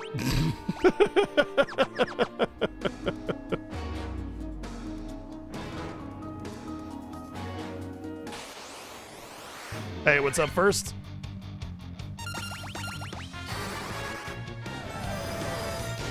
Oh, about a new PS2.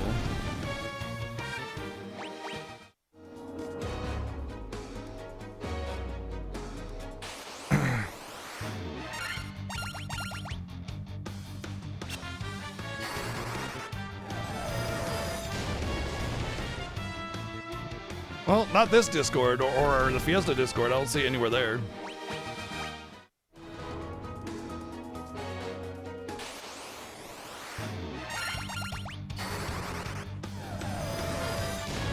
We have gotten some snow here, but not enough to have to shovel anything, thankfully.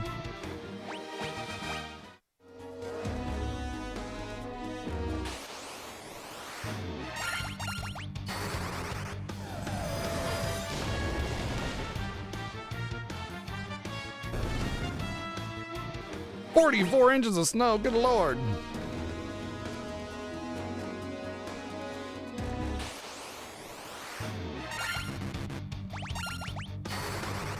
Can snow in a desert? Sure. Absolutely.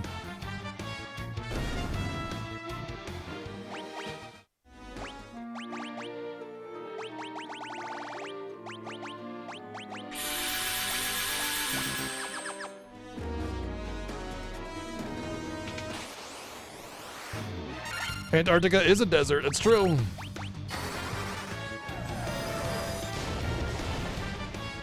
The only thing that defines a desert as a desert is the amount of precipitation that it gets annually on average. That's it. It's all.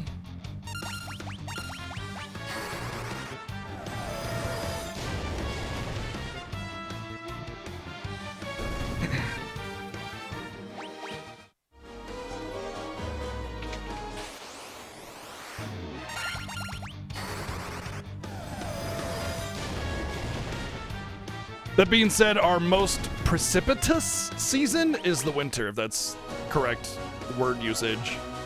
The most amount of precipitation we get is in the winter. And it's been like pretty much in the teens and 20s since November.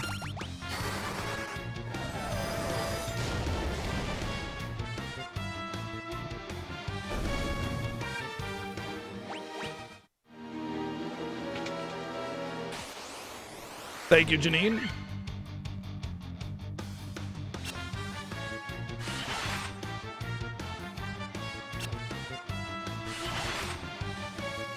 Yeah. They say that if you get lost in a desert, you like traditional generic sandy Sahara-like desert anyway, or any very hot place, you should travel at night and sleep during the day. So you can cover yourself from the sun, and then you'll be able to be up and about and warm yourself during the night. We're about level 40 or 93. We're almost done.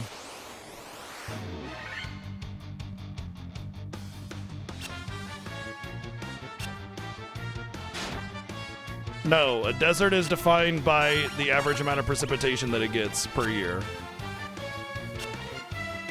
Plants grow in all sorts of different kinds of deserts all over the place. But because there's less precipitation in deserts, generally speaking, it grows less, or you need certain hardy plants.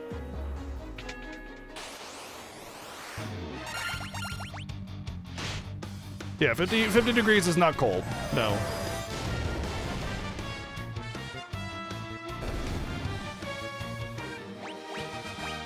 I'm not sure where you're getting 50 degrees from specifically. I don't think anybody mentioned it's 50 degrees, but I may have missed it. Oh, Janine. Janine lives in Florida, though.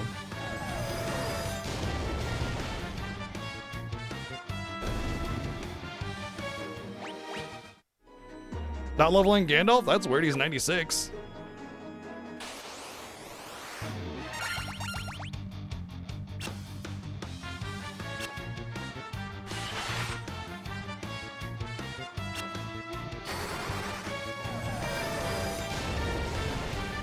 Yo, what's up, Wells? What's going on?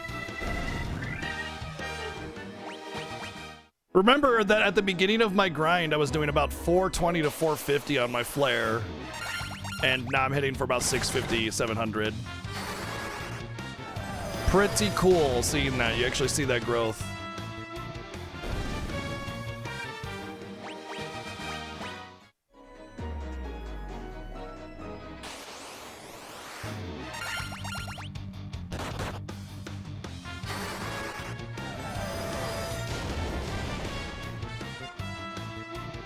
It's 82 out where in what, Phoenix or whatever? Good lord, Arizona, I guess.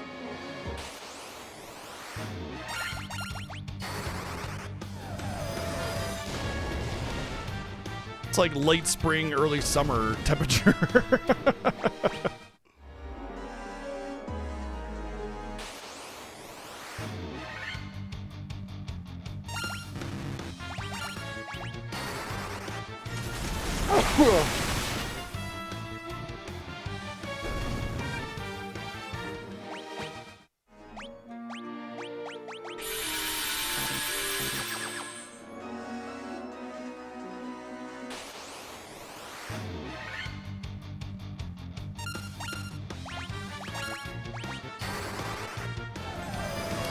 Gandalf lost his HP because of the volcano. Still does damage to petrified characters when you hit the lava tiles.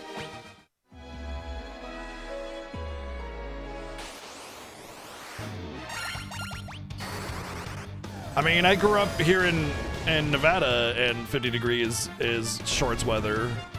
But, you know, you get acclimated to the temperature. When you grow up in somewhere really hot, like Florida, and it's 50 degrees, that's very cold for people. But you grew up in a place where you range from, you know, -10 to 110. 50 degrees is pretty moderate.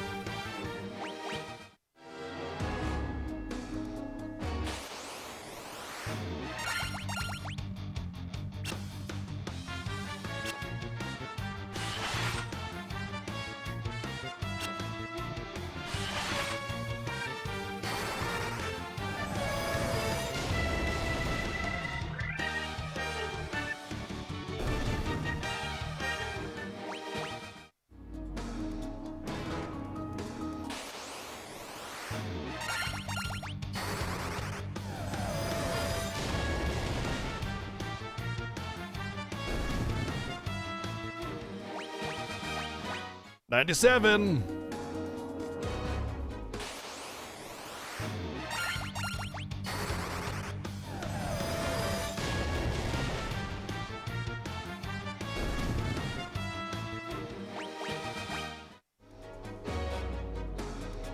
Yeah, wind chill is insane.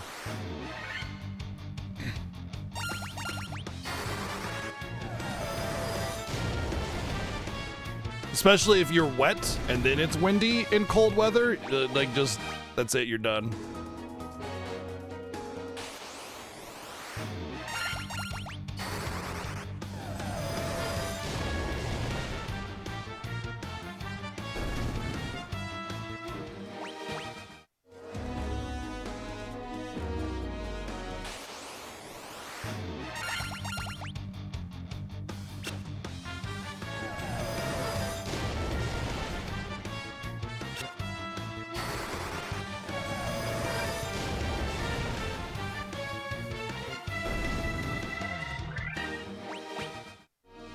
Let's take it over here because we're definitely going to finish our grind on this go.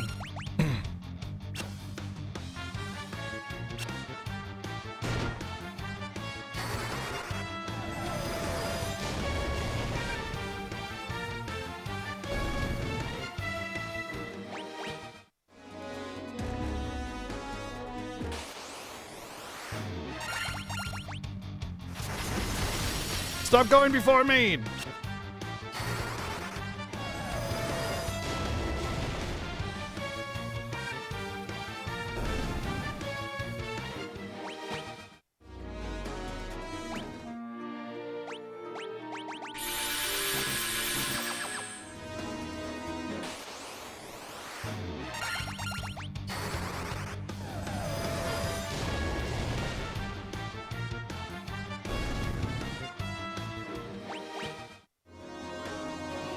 Max level Disgaea run. That's actually not that bad. The thing about max level Disgaea is that the max level is not the hard part. It's all the reincarnations you need to get your stats up and get max level again.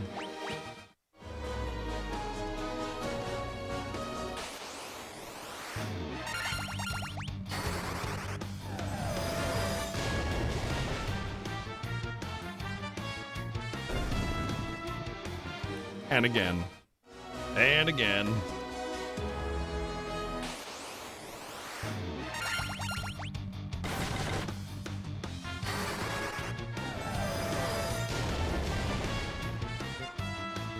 What is that? I mean, I pretty much, didn't I do some max level post-game stuff in one of the Disgaea games? I mean, I know I did it on my own time, a bunch, but...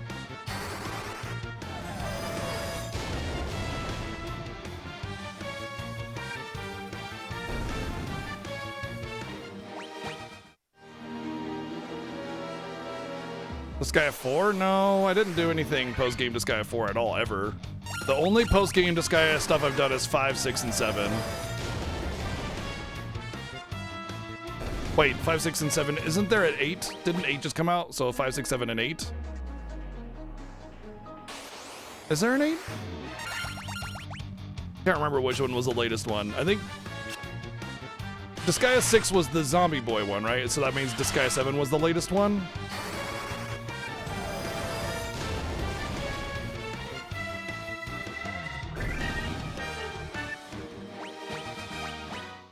'98.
I find it ironic that the enemies that hit you for Death Touch drop Phoenix Downs. How dare you?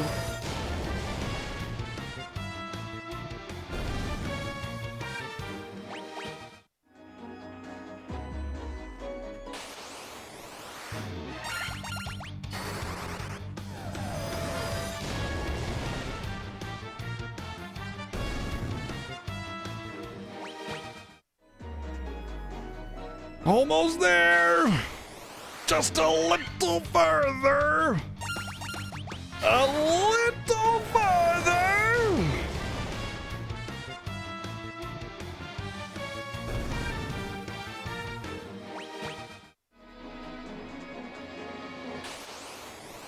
How dare you, Neo?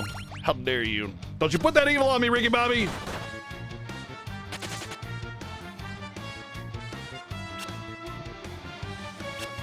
Come on, come on.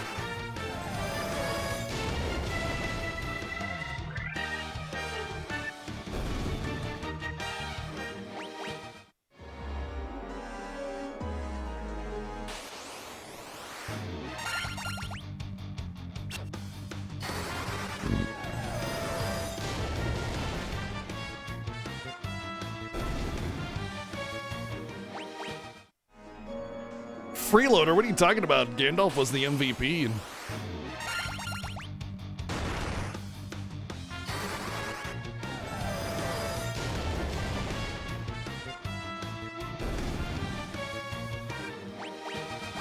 Boom. There's level 99 for 2.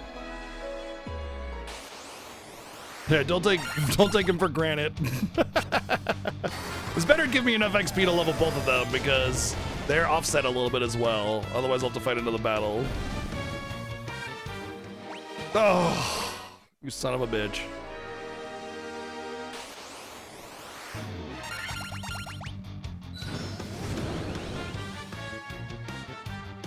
Yeah. And there it is, all done. Level 99, mages only, incentives met. Thank you for the support to let us get to level 99 with all of our characters. And now we beat the game. Thank you. Oh, apparently you can fight enemies here. I thought this room was empty of encounters. Now it's time to bring Gandalf out of his long slumber. Gandalf, wake up, we need you. Hey, what is going on? Where am I? What the hell happened?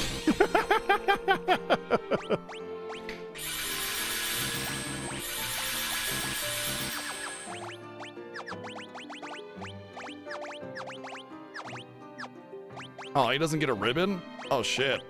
That means he gets a ribbon and he does not. Sorry, bud.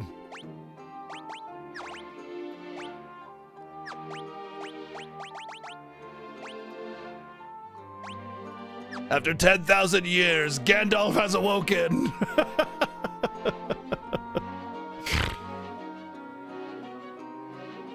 Nice. Looks like my grind was effective. Awesome. All right. I don't think there's really anything we need to do. We got our spells. Let's freaking go, right? Yeah. All right, let's just do this. Oh my God, there's a poll. Will my level 99 team wipe to chaos? Guaranteed. What?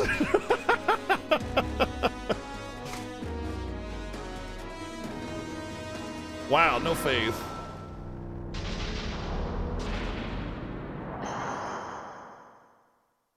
I just drank my spinach.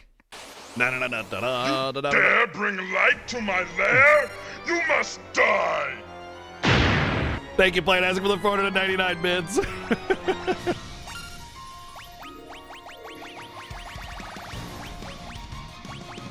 Oh, let's turn this up.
Thank you, Neo, for the 110 bits.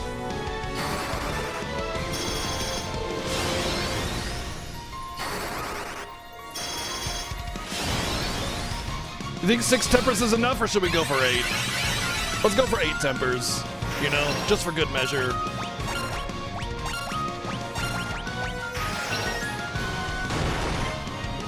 If that killed on me, I'd be so mad. That killed on me, I'd be so mad.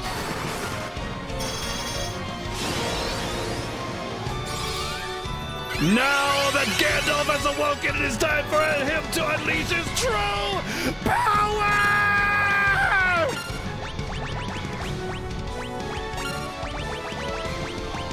You have woken the sleeping beast.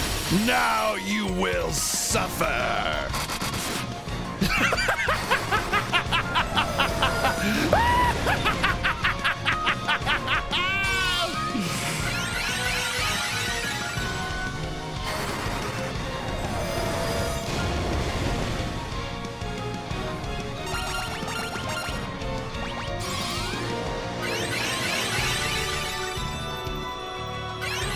Oh, there's his heal. All right, fine. We gotta go back through it again. Nice. 3,600 damage in FF1 is a huge amount of damage. Usually your damage is kind of capped around like 600-700.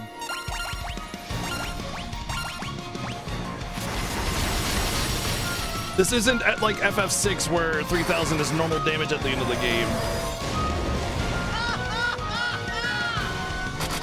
I mean, look, I could keep stacking tempers if I want, or if I had a fighter with 70 strength instead of the 30 strength I got on my red mage, you know? This is a red mage, and 3,600 is a tremendous amount of damage just by itself. Yeah, KS in the NES has 2,000 HP, yeah, exactly.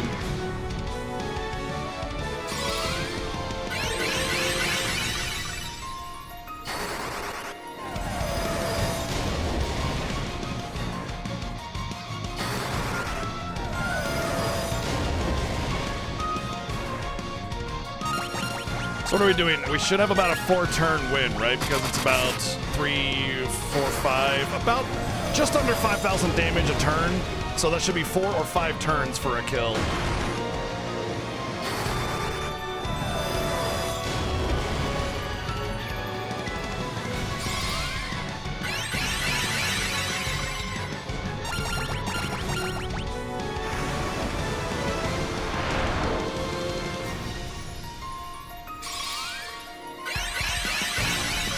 He can heal himself infinitely, but it's usually like 15 to 20 turns between heals. GG. JJ!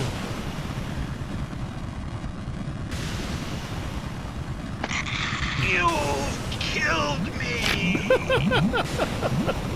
Good. What the hell?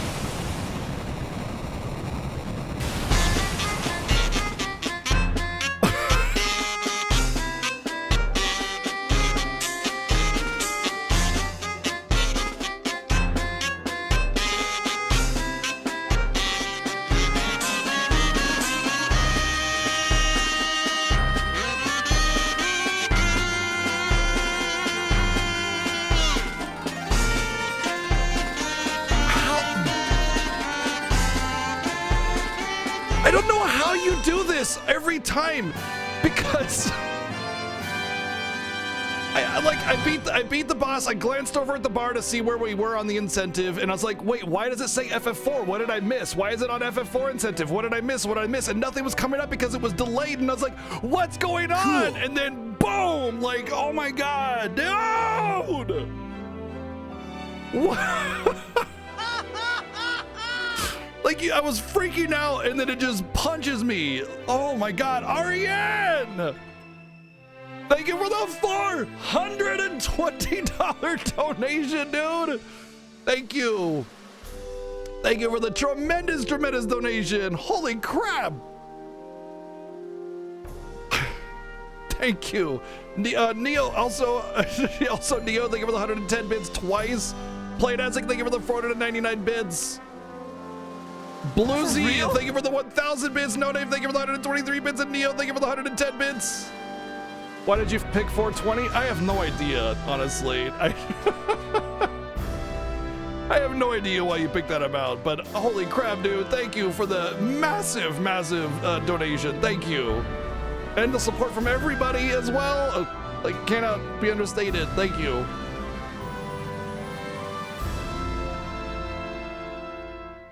Holy shit. 420 is the lewd number. Oh, because I'm 42 today. Right, I'm 42. That's why. Because I turned 42 today. Duh. Thank you, dude. Oh my gosh, man. And that does mean the little bonus incentive for FF2 will be it. Thank you. Good lord. I'm an idiot. Jeez.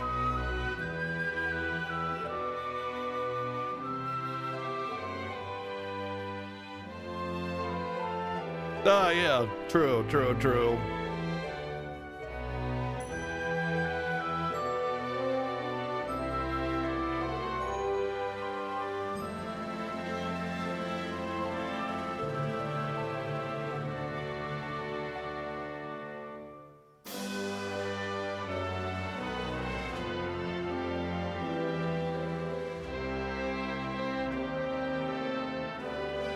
I guess my grinding was good, or my team choice was good. I don't know, man.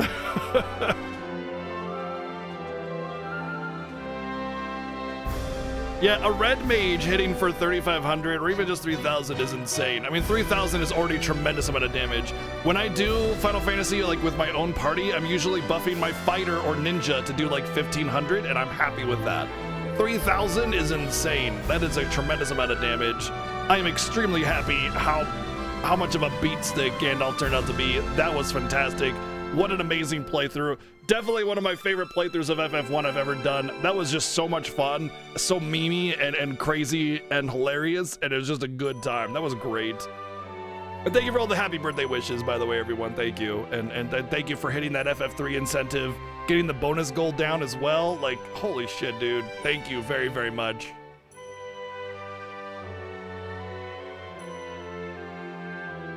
Gandalf returns to stone. His objective complete. He rests and waits for another day.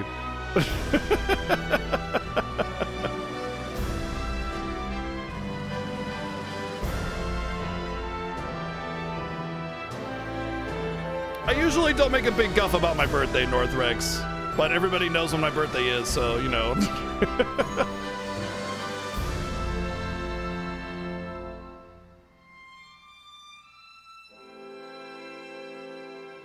10 hours even. We just hit 10 hours. We're in the double digits of hours now. So you could say that basically FF1 went down in almost exactly 10 hours. Pretty much exactly 10 hours, just shy. How not make a fuss? I don't know. I get weird about my birthday. I don't really like trying to encourage attention, I guess. I don't know.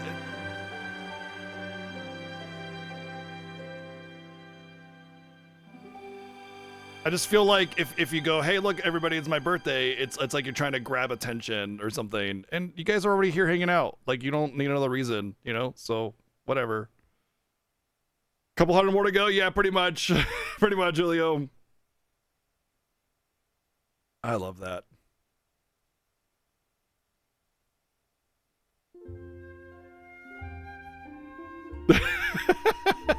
Hey, Chaos Split was sub 10 at least, all right?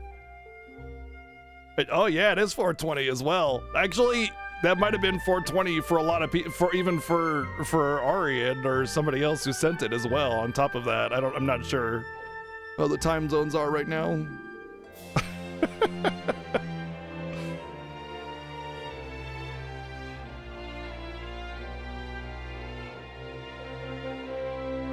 Ice cave destruction, yes.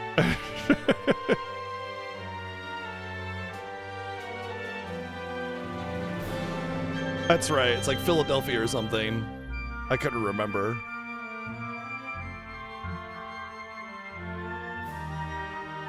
Yes, everybody rise for the Final Fantasy anthem.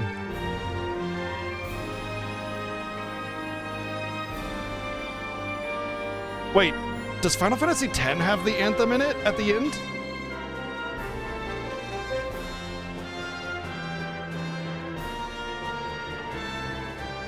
Oh, does Philadelphia have the time zone split down the middle of it? All the time zones on the West Coast go between the state lines.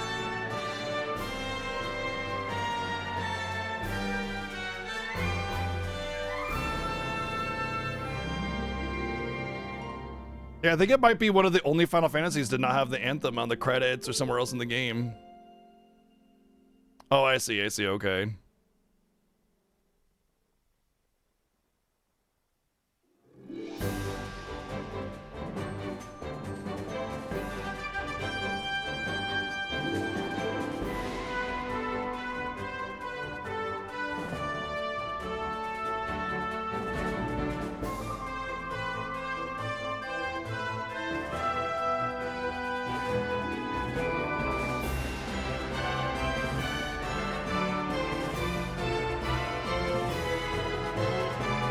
Same first, same.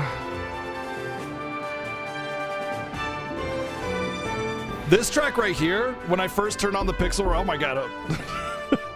When I first turned on the Pixel Remaster, and this is the overworld theme, right? And it's like all the nostalgia comes rushing back, and it's like this beautiful orchestration of that old crappy beepy boopy NES theme, and you're just like, amazing. Thank you, Planazic, for the 212 bits.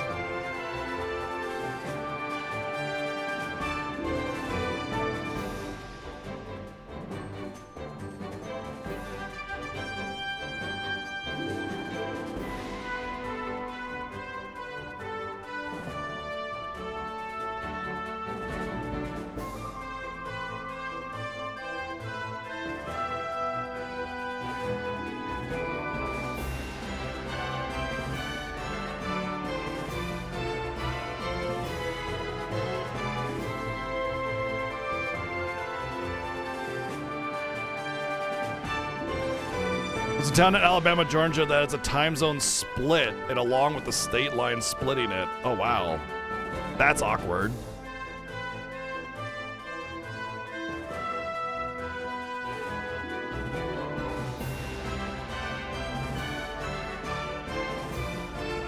Oh yeah, you can definitely hit like an absolute monster in this game if you really just keep stacking tempers. I felt 8 tempers was enough to do tremendous amount of damage. I was happy with that. Honestly, if I wanted to increase my damage, I should have been using Saber instead of Temper on the Red Mage, but I was hoping that the extra strength would give some multipliers that would go beyond. The bridge music, definitely, yeah.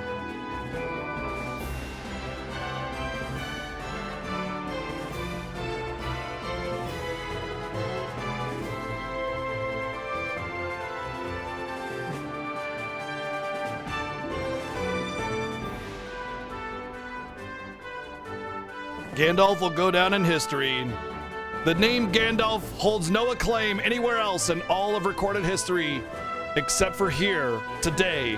Gandalf, the Red Mage of legend, who spent his days as a statue only to awaken, to destroy chaos and save the world. There's no other writing or novel or story with the name Gandalf that you can ever find anywhere else. Only here, today, have we witnessed Gandalf's claim to fame, his history, and his power. Good night, Neo. Have a good one.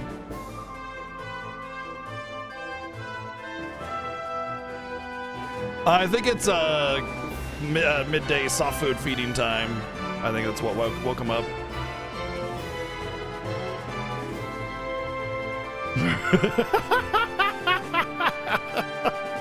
Honestly, the more accurate thing, Arian, would have been Elminster's plan from the get-go, because he's just crazy like that. He would have come up with some wild, wacky plan and just like been about it the entire time.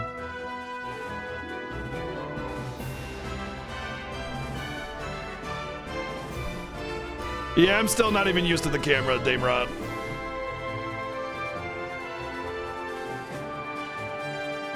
That's not gonna happen, Renton. Never.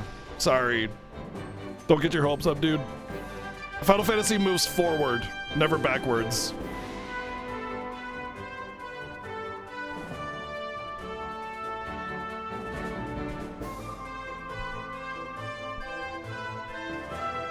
I know, right? It's a first for Fiestas for me, because it's a first Fiesta using a camera. It's a first Fiesta streaming at 1080 output. It's first Fiesta for a lot of stuff. So it's kind of a awkward thing for me. Yet, you know, I'm doing my best, I hope.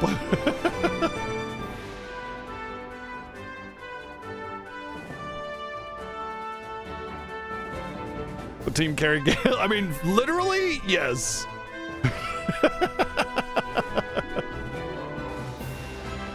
Oh, thank you, DW. I mean, I had a huge advantage over 7 because I speedran FF1 and he didn't have that kind of history with it, but the years have given him knowledge that put us on par.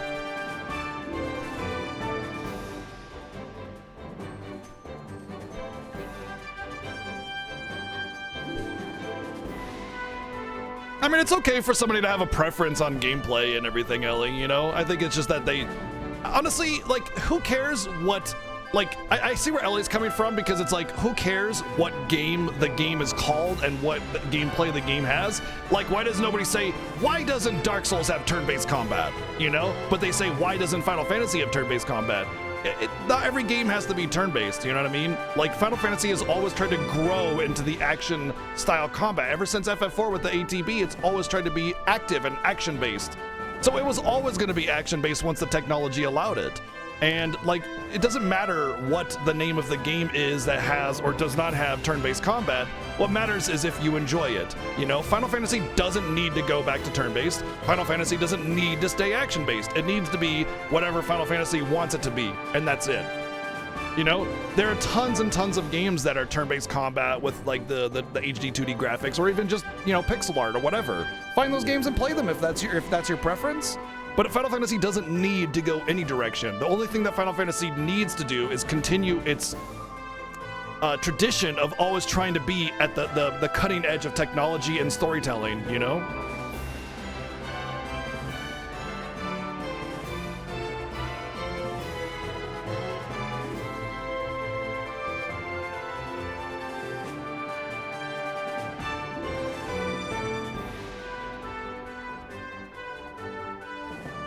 Yeah, exactly. There's Bravely Default, there's Octopath Traveler, you know, call those your Final Fantasy if you just cannot live with in a world where Final Fantasy isn't turn-based. You know, go play those instead. That's fine. Not every game has to be for every person, but the path that Final Fantasy has taken has always been the path that it was going to take, you know?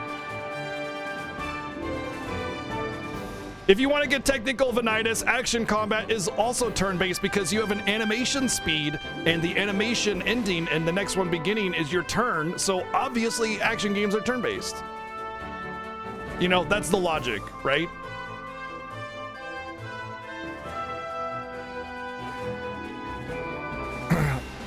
Honestly, Wayne, I agree. I think FF7 Rebirth and Remakes combat is like peak, like absolute peak, you know? I agree. It's the best combat I have ever experienced in an RPG, I think.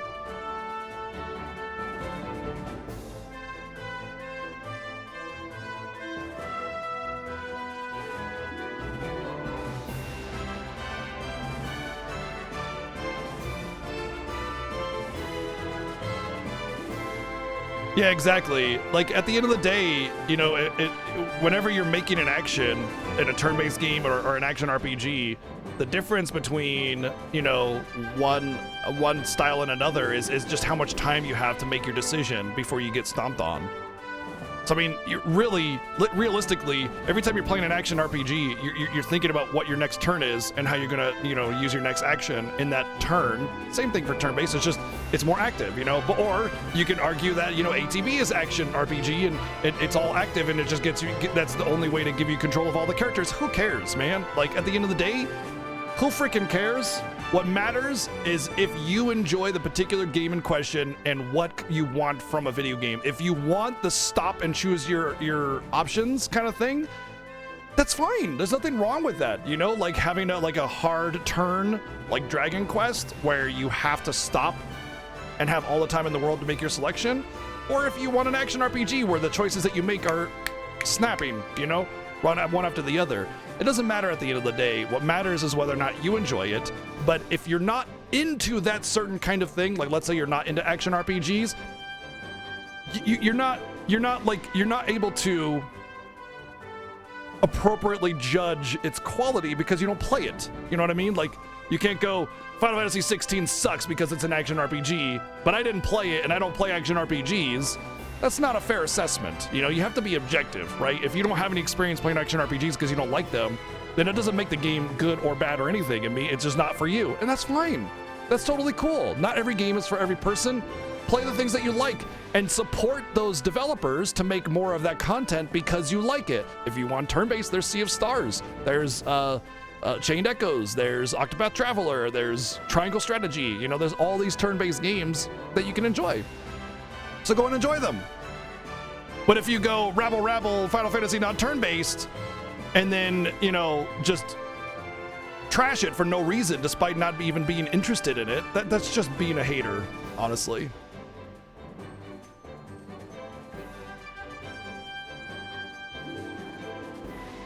Metaphor is basically Persona 5 Lite. So if you liked Persona 5 or Persona 4, Metaphor would basically be almost identical to that, and it's a very acceptable RPG. If you're looking for turn-based that just came out, I would recommend it. I would recommend DQ3 Remake over that, but hey. But yeah, the name that's attached to the combat style is irrelevant.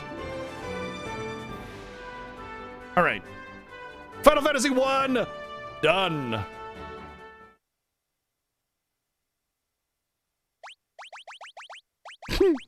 I love seeing these save files. I love seeing these save files with like, look at that, level 1, right? Because this was a Fiesta where we had 2 characters down the entire time, so the clear file has them alive. But yeah, realistically, it's just.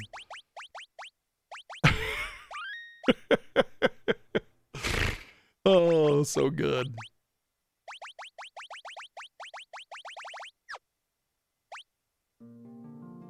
Like a miserable buy stats for 16. Incorrect. Final Fantasy 16 performed tremendously. It looks like you've been fooled by the FF haters clickbait bullshit. Final Fantasy 16 overperformed by their expectations, and the actual like attach rate, like the percentage of people that. No, it did not. No, once again, it did not. No, you are reading clickbait bullshit that tries to make FF16 look bad. They actually overperformed. So. There was an article that said FF16 and Rebirth didn't live up to expectations. And then if you read it, you would have read that they said that other games that underperformed did not get the like FF16 and Rebirth did not perform enough to overcome the underperforming games that were not FF16 and Rebirth because they overperformed. That's it. That's the real thing. FF16 sold wonderfully, and it's doing great, and it's a commercial success. Same with Rebirth. Honestly, if people just shut the fuck up about their like dumb hate towards Square and Final Fantasy and everything, you wouldn't have seen any negativity about FF16 whatsoever, and people would have just been out there enjoying it. And it probably would have sold better, but a lot of people just like stopped buying it because they read this dumb IGN article that tries to trash Final Fantasy, and for no reason, just because rabble, I don't like that it's action anymore, or I don't like that it's action instead of turn-based or something.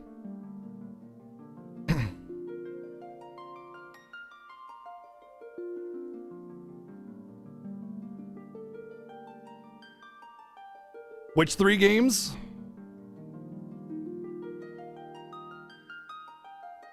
DQ3, Romancing Saga, Metaphor. All those 3 games combined did not sell as much as FF16 did on the first week. Metaphor, I think, sold about 1 million. DQ3 probably is about 1.5, I would say.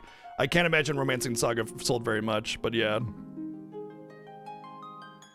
I will say DQ3 performance is going to be very heavily skewed towards the Japanese market, though, because generally speaking, the Japanese market is about 15% of sales, and they reported about like 800,000 copies sold in Japan, which is remarkable because even games like FF16 only sold like 300,000, which is crazy. It just goes to show you that DQ3, it's more about the cultural significance of it, and it was well done on top of that.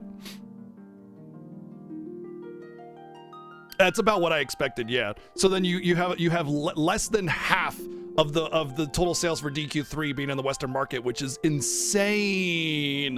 DQ3's performance is almost entirely because of the Japanese market, because of the cultural significance of that game. That being said, it's great. Go buy it, play it, whatever. But to say FF16 underperformed is a complete and utter lie.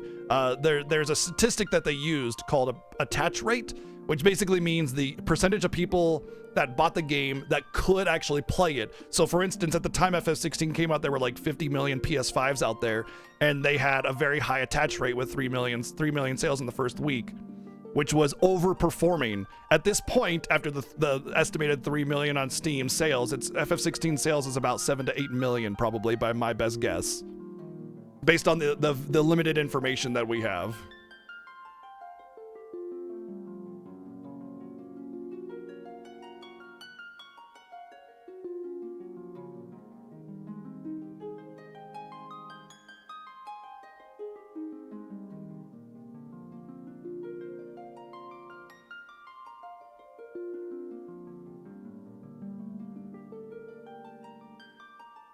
Yeah, we'll definitely get some more DQ12 information coming up next year, I think, yeah.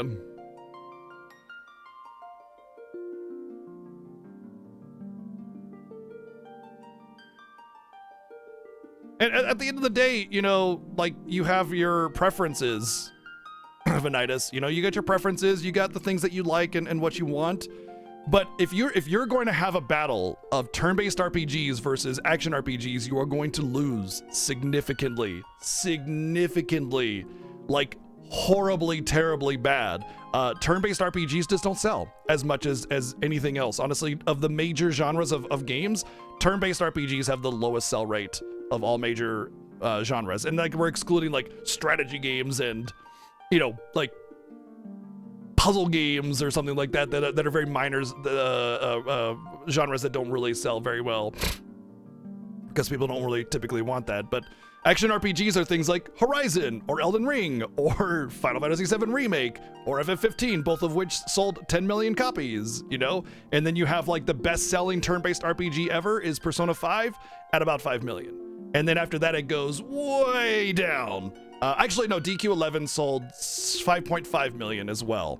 But then from there, it goes down to about 1 million estimated. Like, with Metaphor selling 1.5, that's actually colossal. That's huge for a turn-based RPG. So yeah, turn-based are every measurable statistic puts turn-based way down. Wow.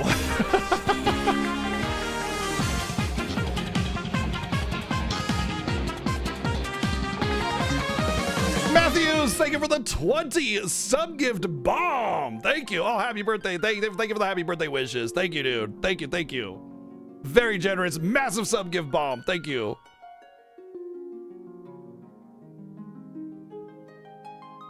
Yeah, 13 getting bombed because it had linearity is the stupidest thing ever. The problem with FF13's linearity is that the environments aren't interesting until the end of the game. So it's the level design that puts it there, not the linearity itself. But the fact that it got trashed for that is just absolutely stupid.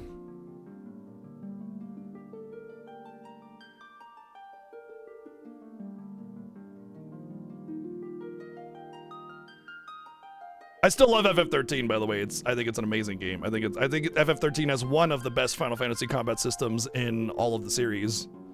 Not the best, but one of the best.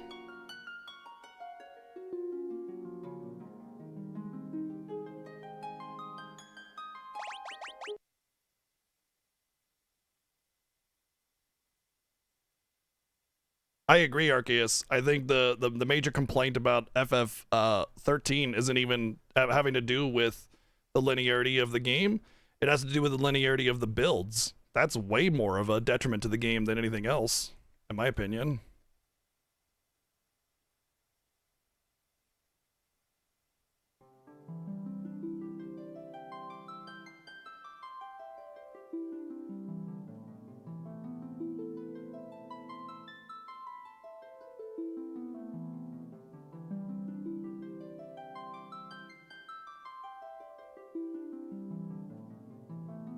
A clean desktop is a sign of a sick mind. This is just my gaming PC. I only game on it. So it's not my actual PC. I assure you that my my normal PC is a mess.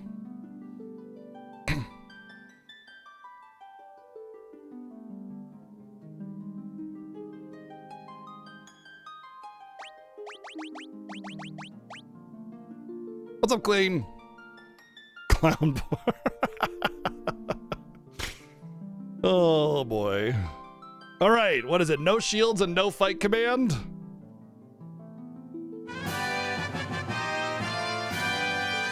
Jeez.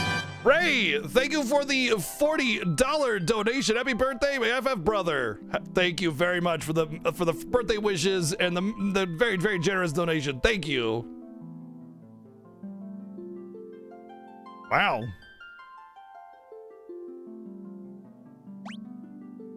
I'm pretty impressed with my performance on FF1 then. All right, coming out of the gate strong. Let's see if I can not screw it up too much in FF2 because this is one of my weaker games. Such a high standard set by FromSoft. Not really. It's awfully tough to be as good as anything they make. That's not true. I disagree with that completely. FromSoft's combat is actually pretty stiff and stale. It only works because of the boss design. That's where they excel, is boss designs, but the actual gameplay is like roll and slap, roll and slap. I mean, I guess you can block and parry and stuff. There's some other options, which is what kind of helps keep FromSoft combat a little bit more interesting. But like, when you're talking about other action RPGs that have like insane comboing and really smooth, awesome gameplay and stuff, like FromSoft is just like really clunky, roll, roll, you know, like comparatively, it's garbage. What makes FromSoft games good is the boss design and the punishment for failure. that keeps the player invested. And so the simplicity of the combat is honestly a crutch in a way. It's something to hold on to so you don't have to worry about the complications of the gameplay while you're trying to not die.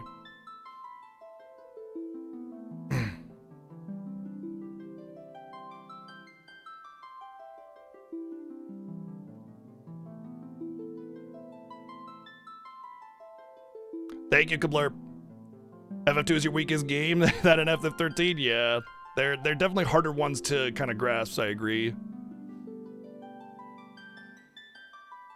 Probably, like I said, Malker, I think that's part of it. I think you're supposed to have this stiffness in your gameplay because the objective of Dark Souls is not to have like some rad-ass combo cool things going on. It's to make sure that your animations do not get interrupted with you getting killed, you know? So it has to be kind of simple by default.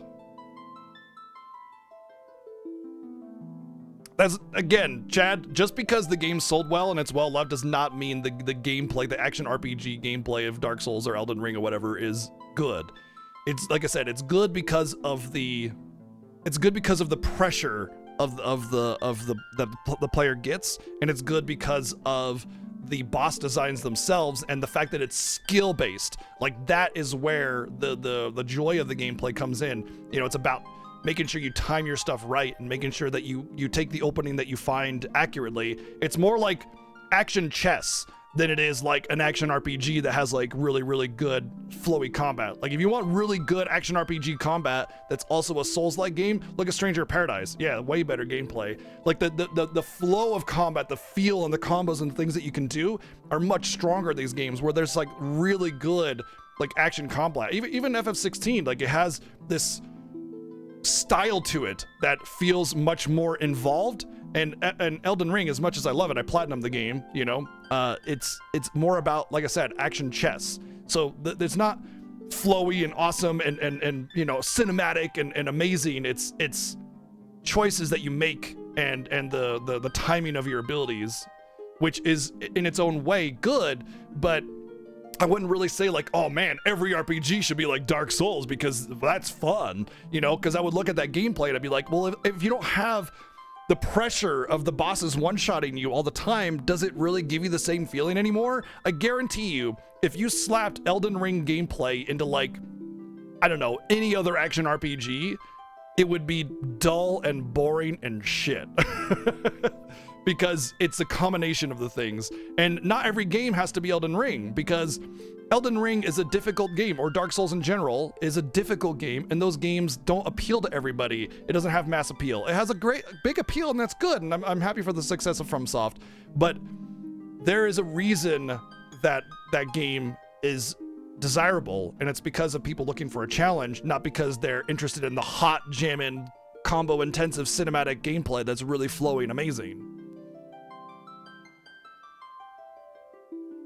At the end of the day, there's lots of different things. Some things work with other things do not work with other things.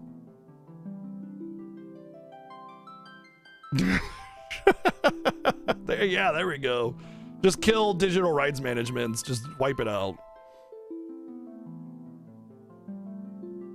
Oh god, EA making Final Fantasy makes me cringe so hard.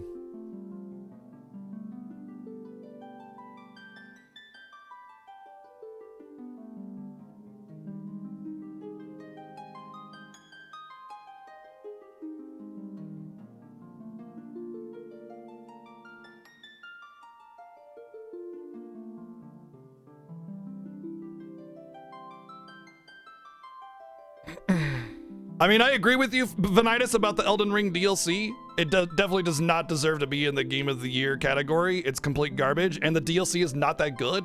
It absolutely is like a mid DLC at best, completely. And I agree, it has one of the worst end bosses ever in a FromSoft game. I agree with that. That being said, I do not think Stellar Blade deserves to be on that list either. As much as I love Stellar Blade was a 10 for me on gameplay. Fantastic, artistic, cinematic, beautiful. Like, you're talking about the same genre of game and the gameplay being way better than Elden Ring right there. But the rest of the game is kind of, except for the OST. OST is gorgeous. But the rest of the game is kind of, it's all right. You know, story's pretty meh. But like, so, you know, it's a great example using Stellar Blade because Chad said, oh, Elden Ring Dark Souls combat is god tier and that's why it stood the test of time or whatever. It's more that Elden Ring is just or FromSoft is like, they're unmotivated to change their gameplay.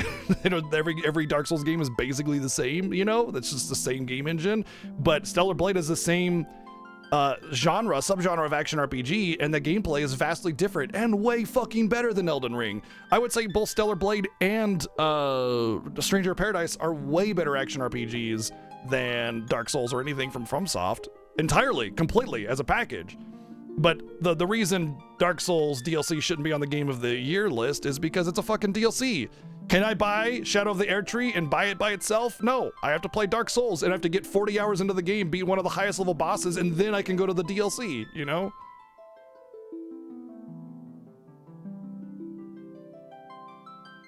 The variety of Elden Ring is what makes it interesting to play beyond just playing it one time through. Sure, you know, Sekiro was a game I hated because there was basically only one way to play it, and that was being a parry god, and I hate parry as a mechanic, so I hated Sekiro, you know? So that variety of gameplay is absolutely important, I agree, but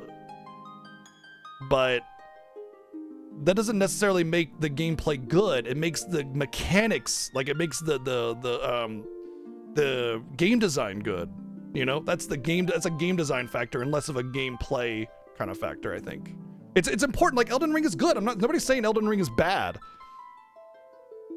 But we're saying that it's static and stale and a little clunky, but it's meant to be in order to facilitate the skill input of a hard, difficult boss in those games.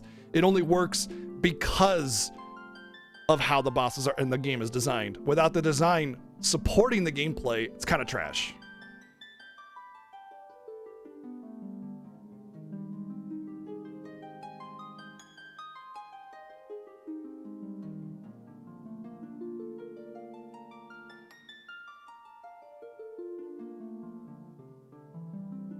You think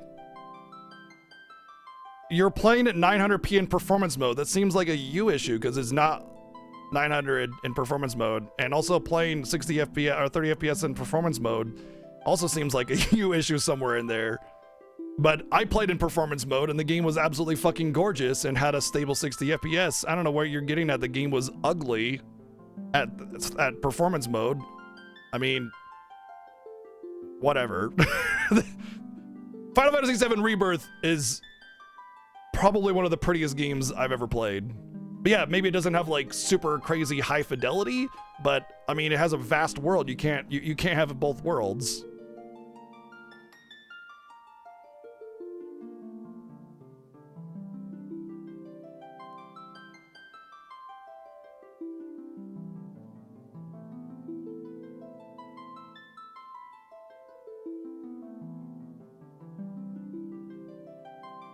It sounds like a you issue, honestly. Like you can't play a game unless it's like super duper mega ultra high def, you know, 60 FPS, 4K resolution kind of thing, and like, I don't know, man. Just maybe stick to PC games. I don't know. Like, you have your preference about like visuals and stuff, and that's fine. That's great. But like, Rebirth was by no means ugly whatsoever at all, or grainy, or poor looking. It was gorgeous and detailed and vibrant and beautiful. Not to mention, like, visuals are more than just like looking at the field and going, ooh, pretty. You know, you have to consider the animations, the combat cinematics, like the cutscenes are all part of that. You know, just to dismiss it to, yeah, it was a little grainy for me because I have a 70-inch TV. You know, like,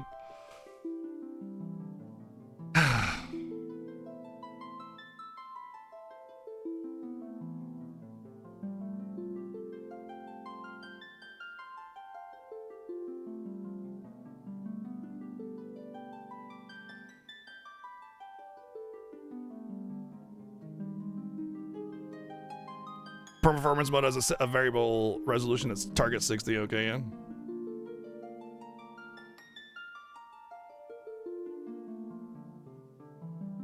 Yeah, but once again, like, that's so okay. I'm gonna use an example. Let's see if I can find a good example. I'm gonna use an example of why it's a you issue and not an anybody else issue and not a game issue, okay?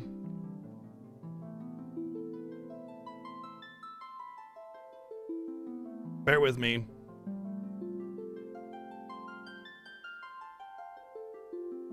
All right.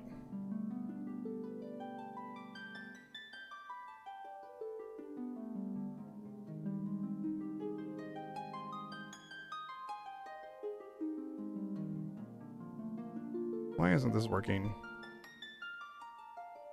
Here we go. Here's my emote. Okay, this is BGG Grump, right? It's a 16 by 16 pixel emote. If I stretch it all the way up to 1080, boy, it sure does look grainy, doesn't it? So when you're playing a game and you have a massive TV and you're upscaling it, it's only going to be grainy. Maybe don't play on a 90-inch TV and expect every game to just be completely perfectly 4K amazing visuals when that was never the intent. You know what I mean? See what I understand? Like, you can't just magic pixels in the spots where there are gaps. Like, it doesn't work that way.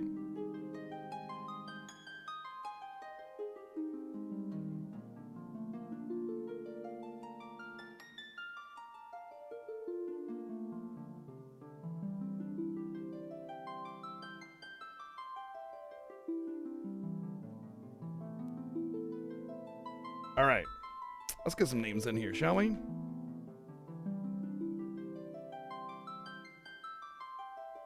I never had that issue, and I think you're the only person I've ever talked to that had that issue regarding Final Fantasy VII Rebirth.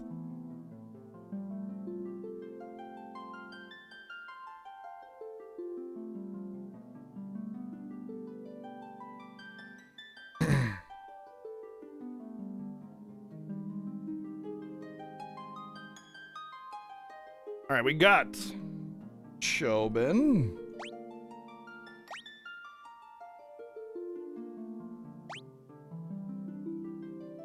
Becky.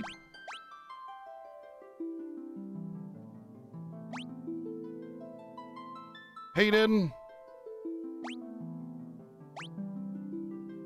And Playo, I think, yeah.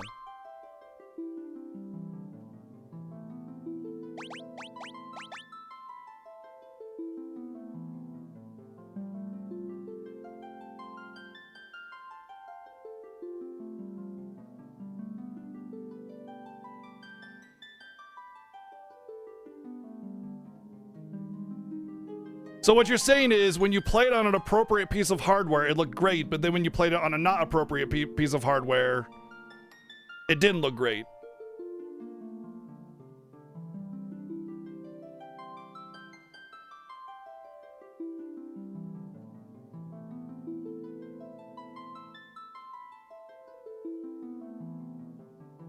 Also, it's really important to note that when you get an open world game like Rebirth, like, they have to render in everything that you can see, which means by default, either the frame rate is going down or the resolution is going down. It literally has to be that way unless you have hardware that can perform beyond that. And the PS5 is only limited by its hardware. So despite the fact that it's open world and has this vast view distance that you can see, it wasn't even noticeably grainy at all, and it was gorgeous. I don't know, man. It also, like, to suggest that the game would be bad simply because there might be a little bit of graininess in the distance or something like that, I can't fathom that. Look, dude, like, if visuals and everything are, like, exceedingly important for you, I understand that. I totally get it. Like, cool, like, you care more about visuals than you care about anything else in the game, and that's great. But, like, I care more about everything else. Visuals for me are the lowest importance. What's more important about the visual quality of a game is the cutscene animation quality, the style, the detail, the clutter, the ground effects, like all that kind of stuff. That's way more important from a visual perspective than any kind of resolution. Frame rate's a little bit more important, which is why I played in performance mode, and it was beautiful. And we'll play it in just a couple months, Rebirth, and we'll see for ourselves. Like, I'll point out the details and why it's a gorgeous game, and who cares about the frame rate. I mean, are you gonna say Stardew Valley is ugly or Chrono Trigger is ugly? You know, like these are gorgeous games by their own right because the way they do the use of color and pixel art and detail, you know? There was a couple lighting issues. They were using ray tracing for a lot of it, but yeah. Yeah, my wife played it on graphics mode as well, and she said the high frame rate kind of made her nauseous, so she had to play on graphics. So, you know, to each their own, obviously. But yeah, anyway.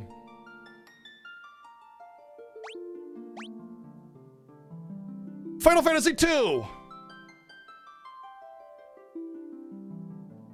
No shields, no fight command. Well, no attack command, I think is what it is. Oh, you know what? Hold on before we do this.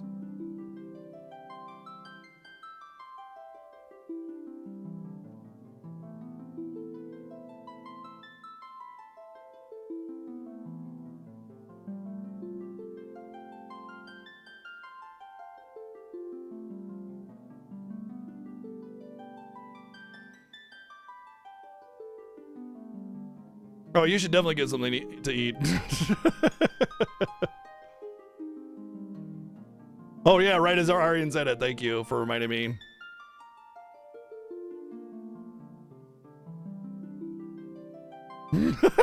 Oh my god, Argyle, that's I would not play that, but that sounds amazing at the same time.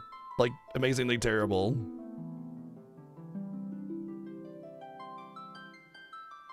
Honestly, I feel like no shields is scarier for me. All right, let's go. A long-lived peace. Brought to heel by the evil empire of doom.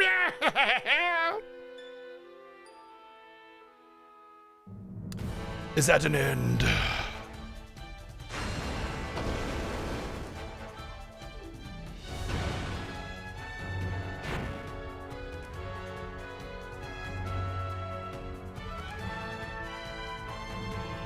The Emperor of Palamecia has called forth monsters from the underworld and has begun his campaign for world conquest.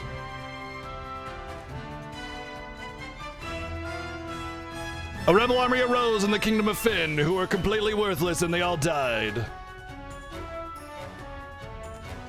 But the rebels' castle fell to an all-out assault by the Emperor. See, I told you so.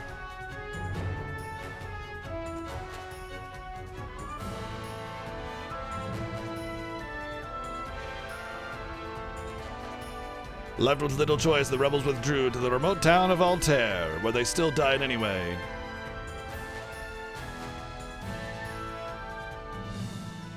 Four youths from Finn also found themselves fleeing from the Empire. They had lost their parents at the hand of the evil Empire, but their escape wasn't over, for they would also die.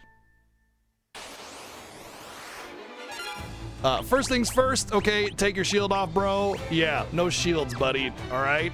Now you can fight. You're good. You, all right, you're good. You, no shield. Ooh, actually, I wonder, can I take that? Get him! Get him! Yeah! 0 damage, bitch! Suck it!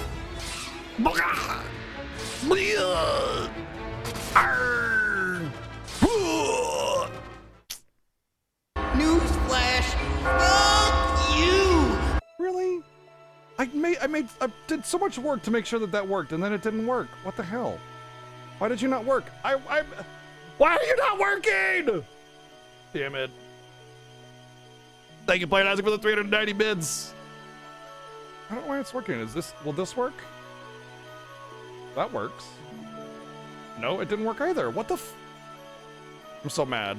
Is it because they're locked, I wonder? Maybe it's because they're locked. Maybe I can't use them when they're locked. Let's unlock them and see if it works.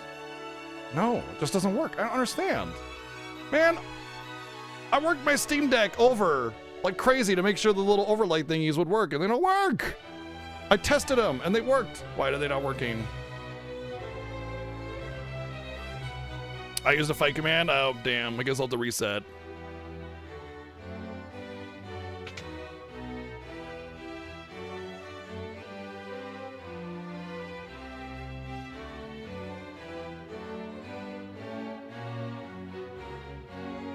It gives me like a little exclamation mark error saying like it didn't play.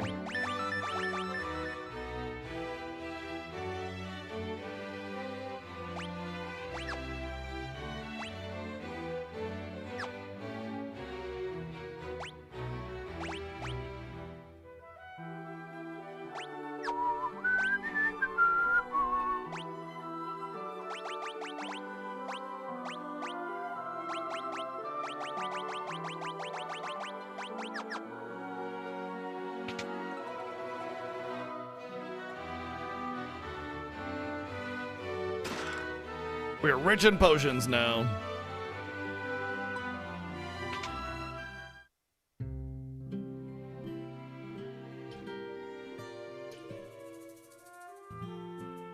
Did it actually take the longsword? I wonder. It did. Sweet.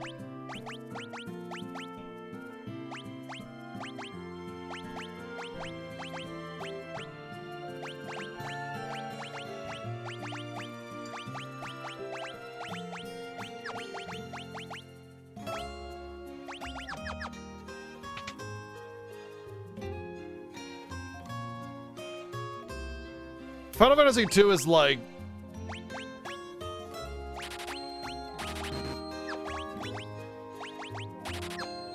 There's so much to do in it. It's really hard to kind of figure out exactly how you want to handle it, you know?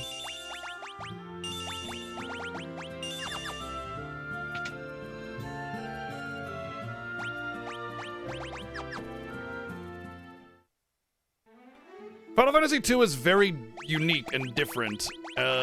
It's best described as Saga Beta because the things that you do are the things that level up after battle. There's no traditional XP. And you kind of have to level up your skills and stats by, getting hit by things. So the first thing we're gonna do is basically grind up MP and grind up a little bit of HP, and hopefully we'll get some int. But mostly what we need to do here is that every time we use MP, we have a chance of getting MP. So we're just gonna be fighting things, and that's about it. If we take some damage, that's good because we have a chance of getting HP. But most important thing is that we want to level up our spells to like level 2 or 3. And then we want to actually have MP so that when we go into the next battle, or the next dungeon rather, the first dungeon, I suppose. Oh, interesting.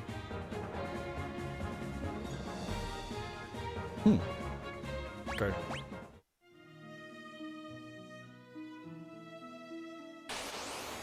No. The way Final Fantasy VI works is that you have traditional levels, but whenever you level up, depending on what Esper you have equipped, you gain some bonus stats, but you still get regular stats.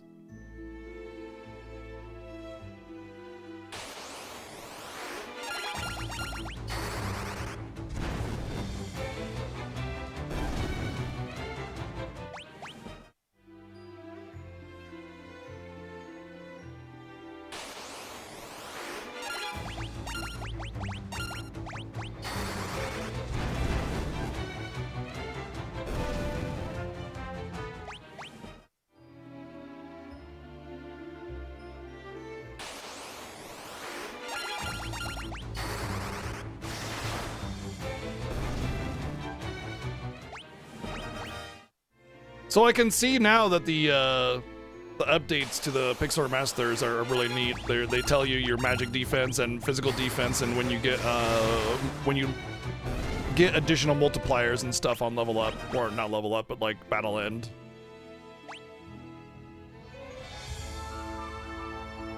Does everybody start with 20 MP, or did I just happen to get MP up that put me at that awkwardly? Perfectly.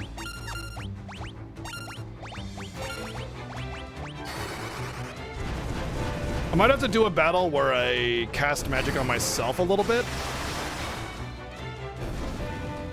Yeah, but everybody has a different magic score, which means that they gained MP in such a way that they got even MP. That's actually pretty funny. Okay, you start at 10. Because Guy only gets 5 MP at first, but Becky gets 10 at first. So it's interesting that they happen to get their magic stat up and get MP ups in such a way that perfectly balance their MP.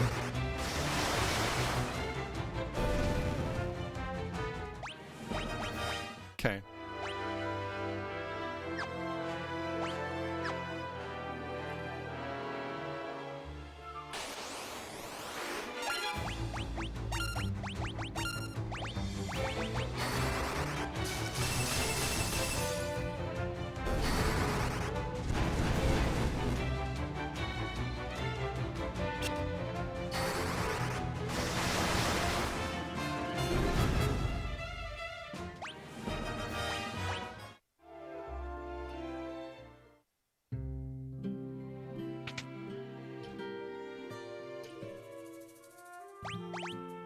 The cost of the inn is for every 10 HP, it's 1 gold, and for every MP that you're missing, it's 1 gold.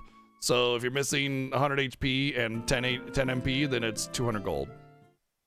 Or 20 gold, rather.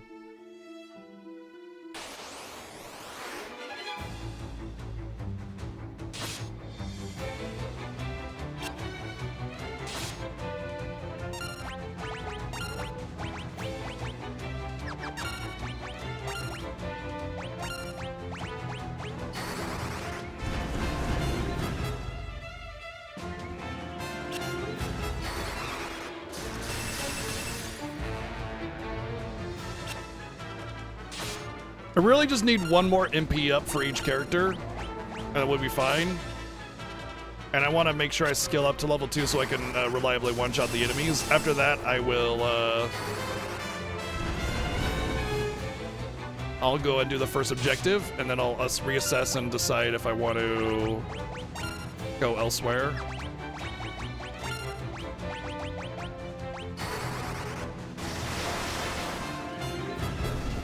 There should be lots of HP and hopefully MP for everybody. There's HP, there's MP, HP, and HP and MP. Perfect. That's exactly what I wanted.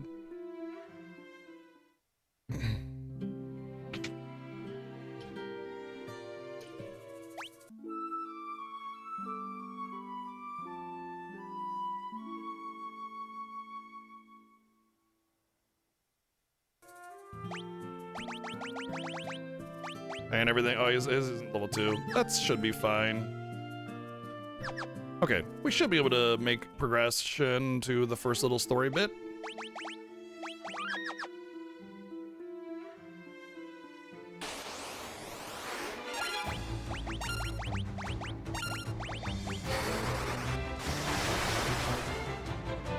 I think I might make Guy my support because generally speaking,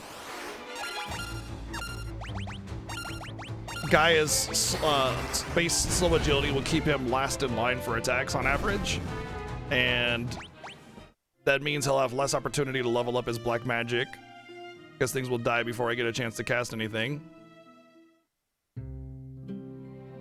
And I'll give the healing to Maria because her high base magic will ensure that she has the highest MP of the team more than likely.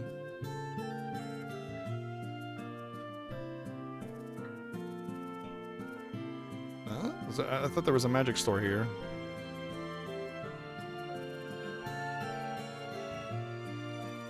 I was gonna get some cure books. Doesn't really matter. We're good.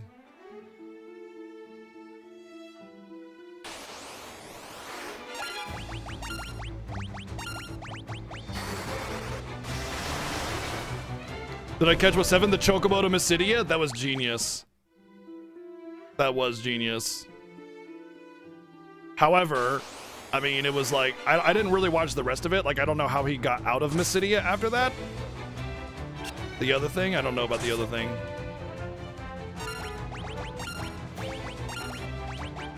You mean the forgetting the flame or whatever?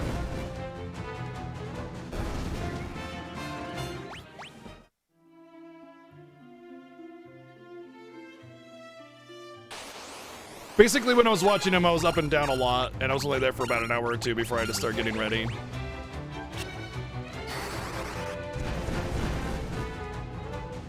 I saw him fighting a lot of battles by Mysidia, like probably grinding money or something.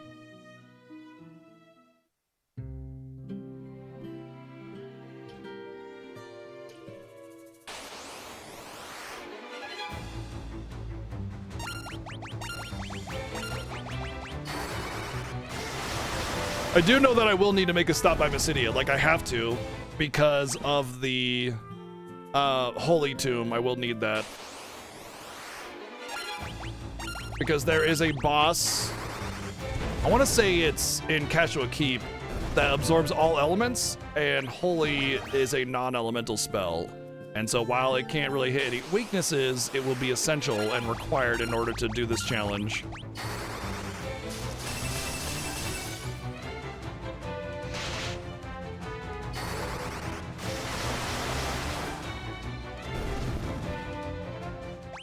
So eventually I will need to make my way to Mysidia, and I'm gonna hope that I get enough stats along the way so that I can do the tomb farming above where I'm at right now on the ogre mages and everything. Banned spells are teleport, toad, and death. They are not allowed to be used as spells, like in combat.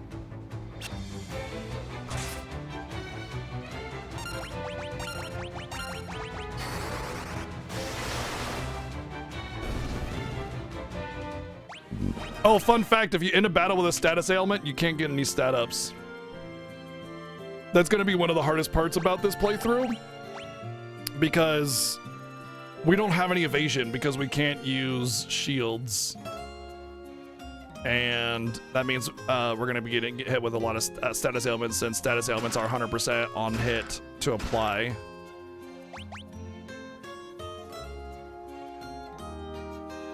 Seven was using teleport?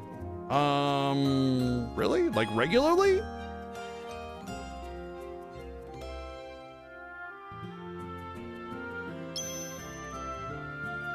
Huh. Okay. May have forgotten. No, shields are not the only way to raise evasion, but every time you dodge, you have a chance of getting agility, and agility increases your evasion. So without shields, with the high agility that you get with your shields, you will not have a high opportunity to dodge, which means you'll have less opportunities to get more agility to dodge.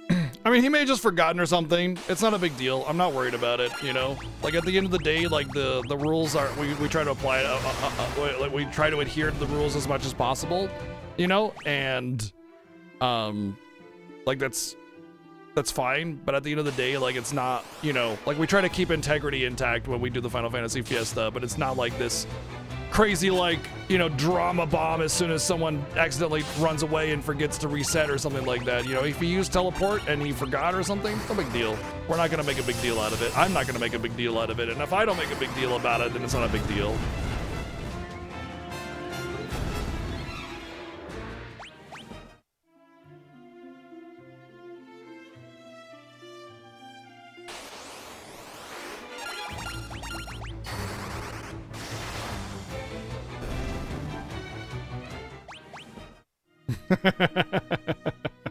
Get the torches!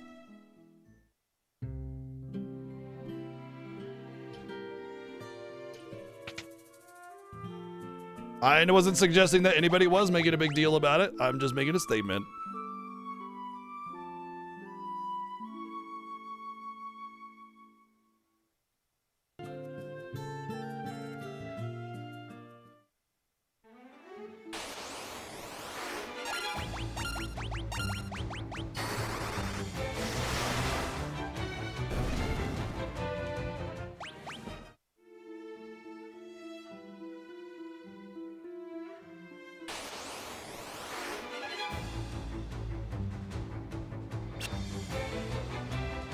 No running away, yep.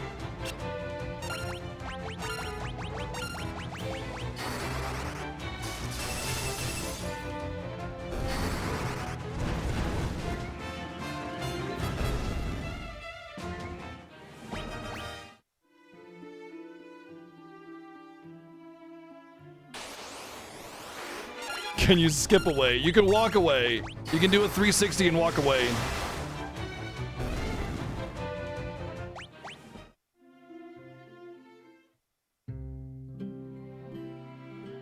Oh, we're also not allowed to use encounter avoiding gameplay mechanics aside from things like chocobo or vehicles or whatever, right?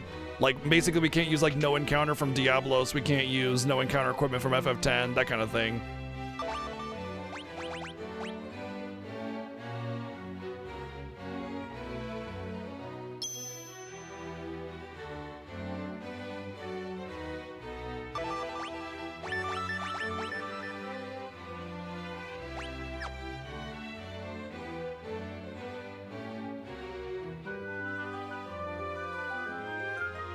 Nope. That's a counter evasion. So like the charm banglet or whatever from FF6, no, not allowed. That's evading encounters through the use of equipment. The only way you can avoid encounters is with vehicles, like a chocobo.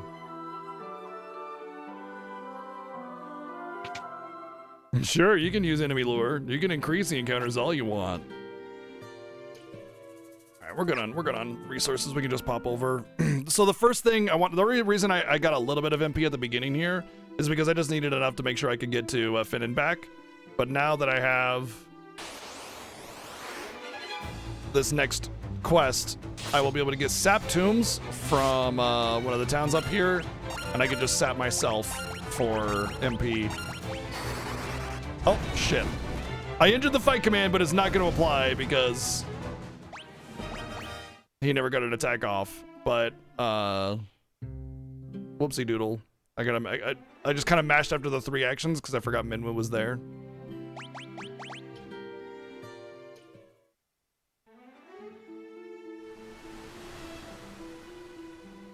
Yep, gotta delete save file, restart.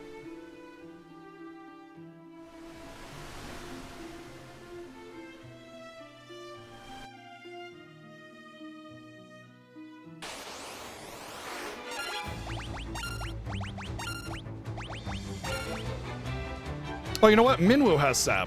I can just use his sap to grind. I forgot about that.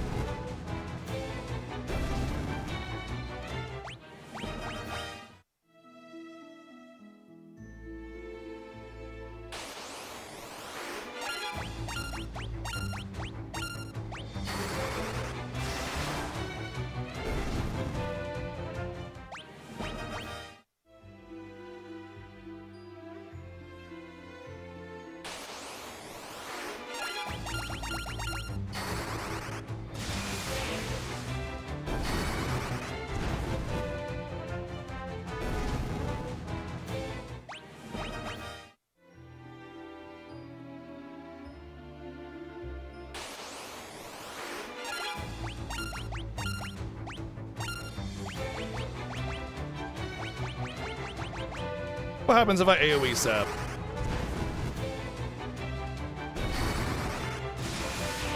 Yes. I use it, I hit the attack command. More rioting, get the torches!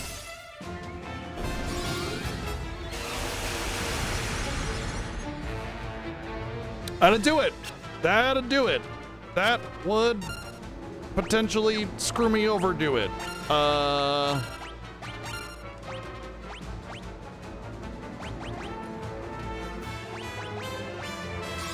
Oopsie.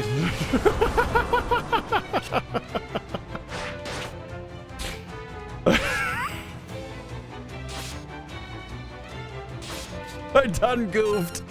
I done goofed bad.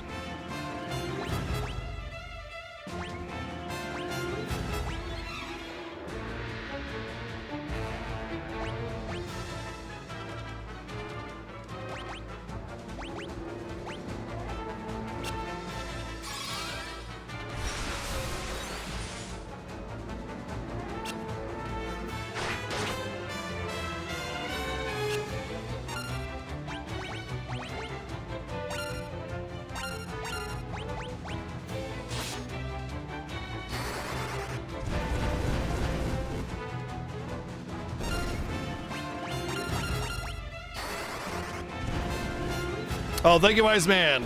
Thank you. Yay. Yay. Yay. He didn't get HP. Okay, but he got a boatload of MP. Holy crap. God dang, well, you can get Minwoo's MP up real fast, can't you? That's because his magic stat is 40. So the amount of MP that you get when you get MP is equal to your magic stat, and the same goes for stamina and HP. That's why Hayden always gets more HP than Becky. You know, even though they probably had the equal amount, but her stamina is 7, his is 16. So every time they get HP at this particular point, he gets 16, she gets 7. So it's really hard unless you off people and let them catch up in stats. They'll always be behind no matter what, because they keep raising their stamina, you know, randomly because of how the game works. And it just, yeah. Okay. I mean, we want to keep doing this, but like, I gotta...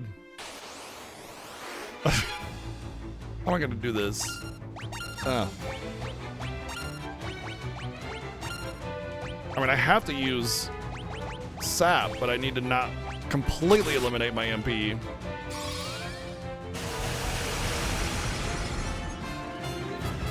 Okay, that actually is perfect. That is perfect, perfect, perfect. Completely and utterly perfect.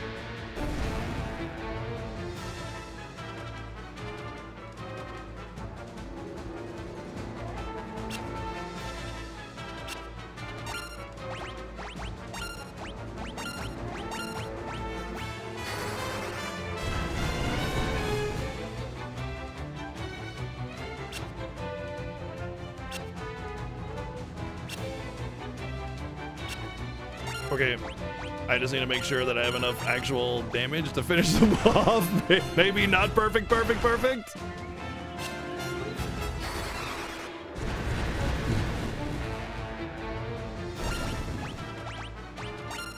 I will end with 0 MP.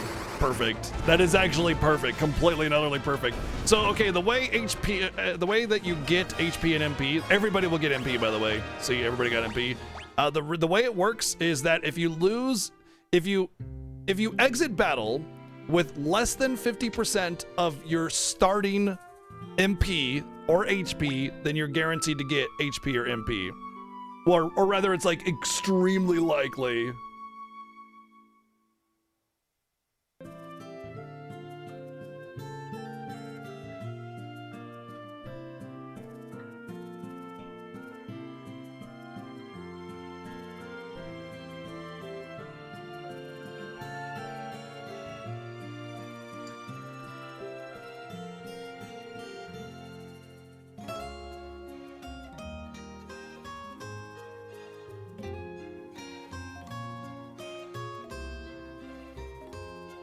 One second.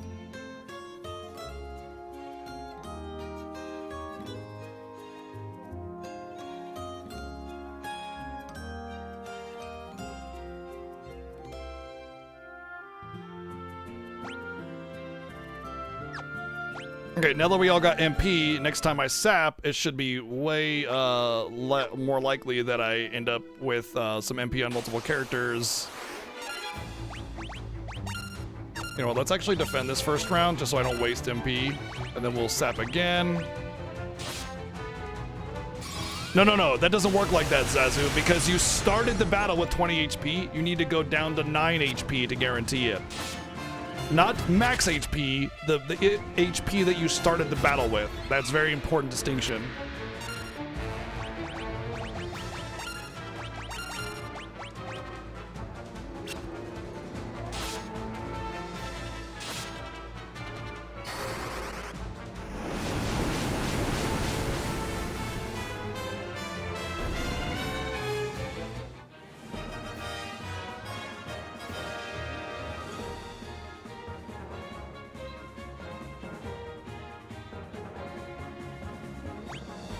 Impede.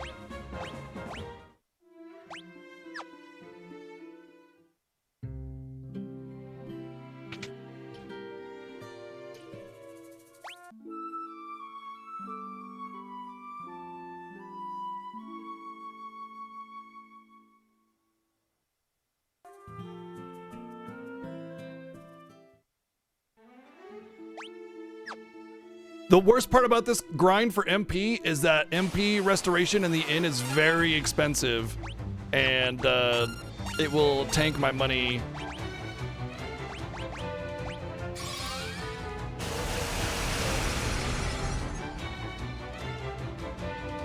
My current goal for MP is over 100, but I will probably go to about 150 just to guarantee, because the cost of magic in this game is based on the level of the spell, not the spell itself. So a level 2 spell costs 2 MP, a level 10 spell costs 10 MP, period. Doesn't matter what the spell is.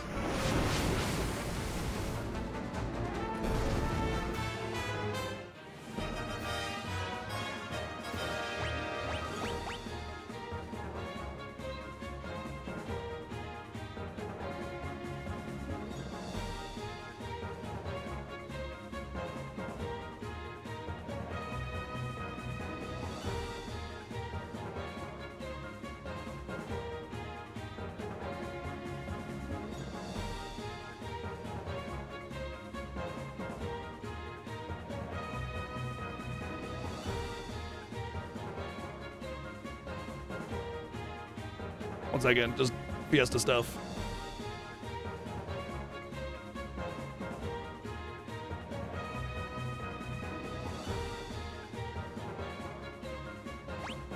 Okay.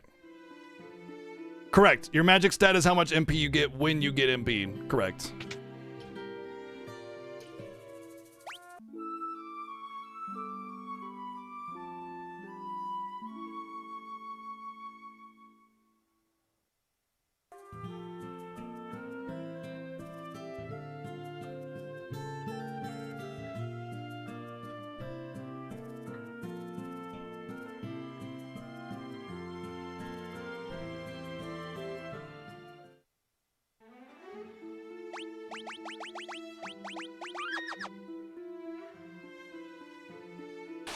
Mm-hmm. Yep. Exactly.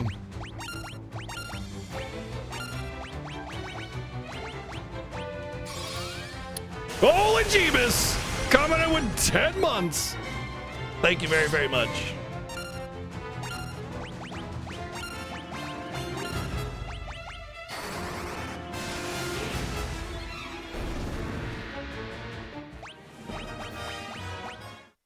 My God, Minwoo is just like getting absolutely like flush with MP. I don't know why he keeps getting MP, because, well, I guess he's sapping himself, isn't he? Sap is MP damage, not like MP absorb. So it's like a rasp. Holy Jeebus, thank you for 5 sub gifts. Thank you for that sub gift bomb. Appreciate it. Thank you very, very much.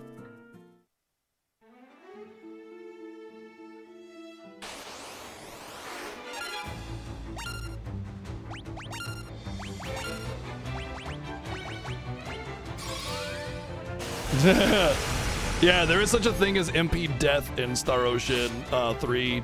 If you go down to 0 MP, you die. And there are a lot of enemies that drain your MP pool very fast.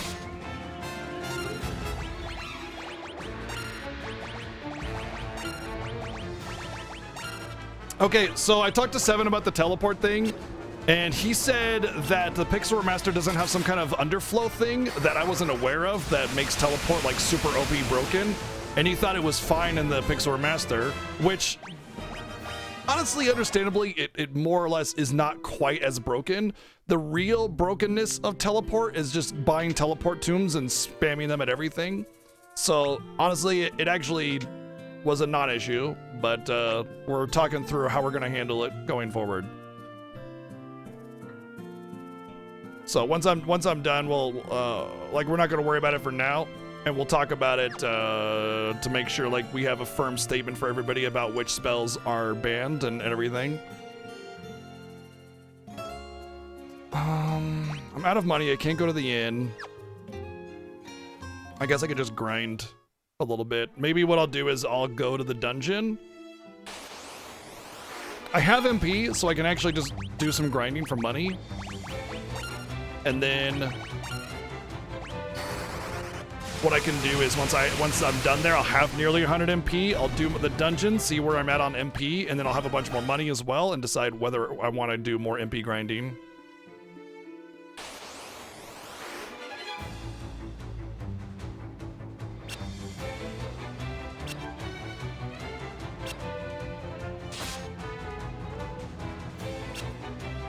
Little money, yep.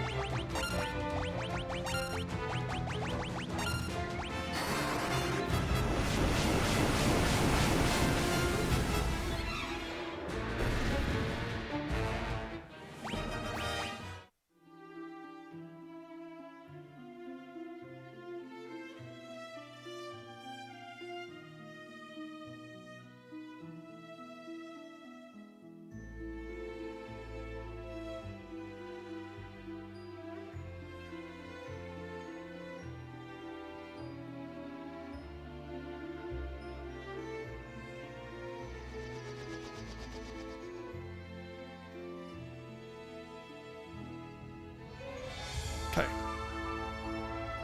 I really like the story of the little money thing, whether it's true or not. This is like my headcanon. Supposedly the localizers for Final Fantasy Tactics did not get paid very much, and there was a lot of outcry about increased wages and everything for their work. And when they got to the little money part, they intentionally slowed it down super slow as a sort of act of rebellion against their managers.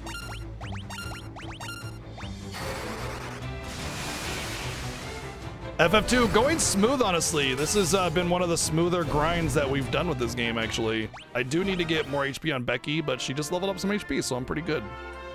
Honestly, I feel like I have more than enough HP for everything that we will do in this first part of the game, so I don't really feel like I need to do any HP grinding yet.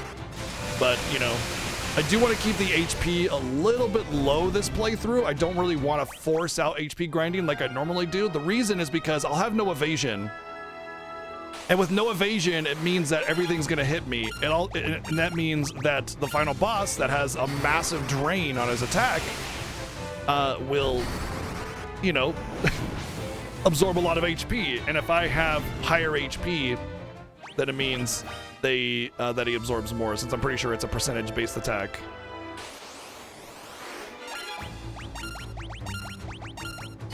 The hardest thing is gonna be...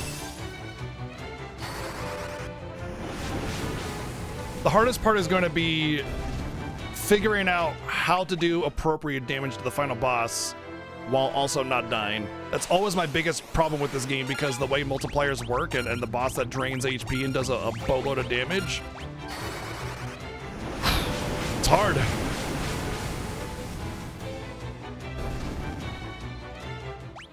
I always falter at the Emperor. Always, always, always. It's always my Achilles heel for this game. Like, I'll do really, really well for like the vast majority of the game, and then I'll get to the final boss, just like trucking along, and I'm complete puddle. I'm worthless, and I end up spending hours there, you know? Yep, we're doing the Saga Fiesta with the first Saga game ever, Final Fantasy 2.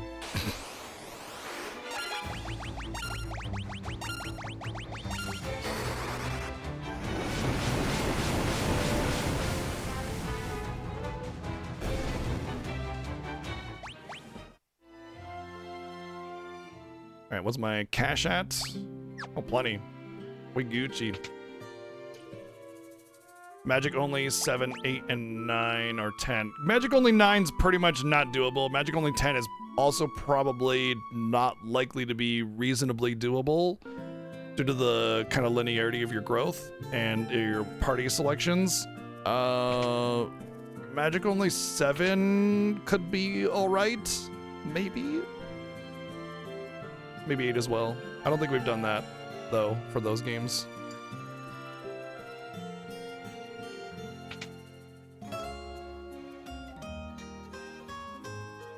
What do you mean by that, Arian? I don't get it. All right, so we definitely want that, but it's too expensive.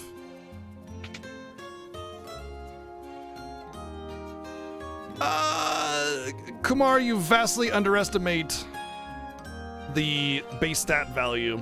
I love Joseph, but I know that if I'm around, I would just get in his way. We're gonna voice act all of this. because we got the bonus thing. You have business with me? You're here for Princess Hilda. Little short of the tooth. In the tooth, aren't you? You kids can't fool me. Mithril, I haven't found any yet. I do have a few leads, but I don't plan on sharing what I do know with a bunch of perfect strangers. I'm gonna need you to do a little something to prove who you are.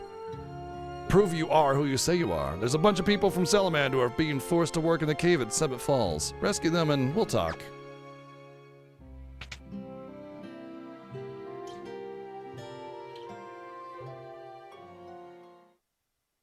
Alright, so at this point, we are really looking good, actually. Oh, do I have Cure?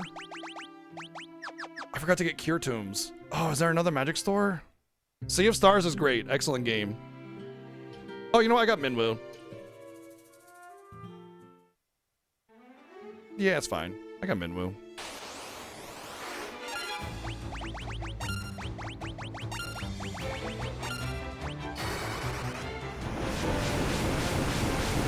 I'm actually a backer on Sea of Stars, and it was so very, very much worth. Excellent game. Min Ubu, yeah.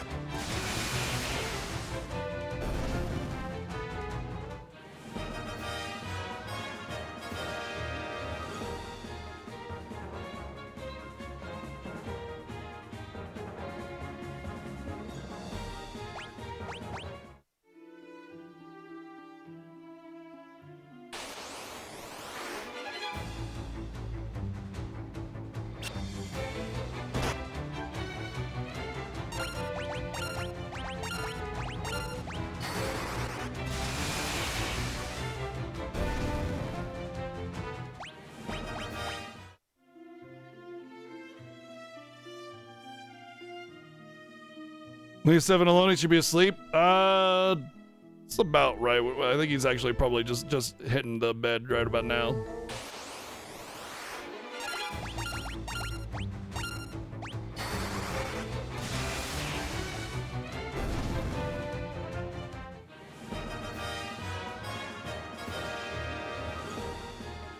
Okay. Yeah. We'll have an answer for you on all that stuff. Oopsie, that was an accident. Coming up. I wouldn't really worry about it right now, though, just because it's honestly probably not even worth grinding Toad or Teleport or Death at this point anyway, so it's not something that we'll be doing anyway.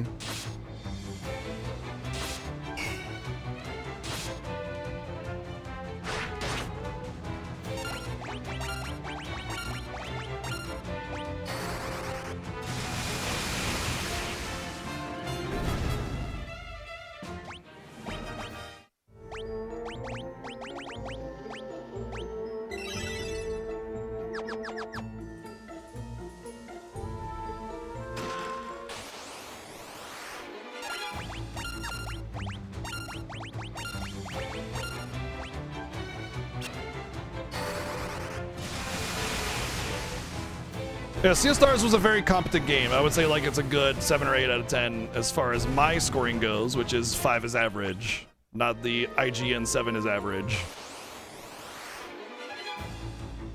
Excellent game, really great music, good combat, solid choice for turn-based RPG fans.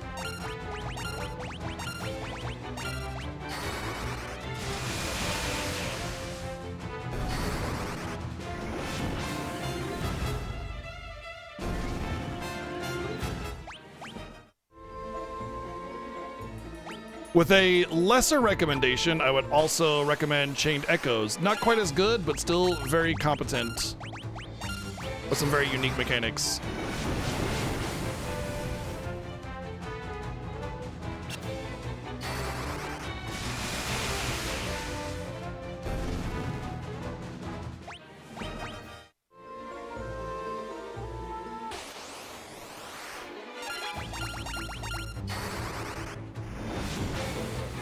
I think the biggest thing that's going to slow us down this year is that you have to manually select area of effect on all the casts. Oh yeah, what's that, Aryan?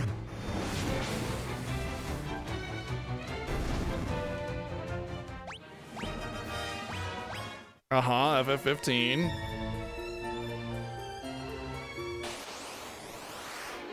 Sea of Stars is turn-based, but it has like a timed hit sort of design to it.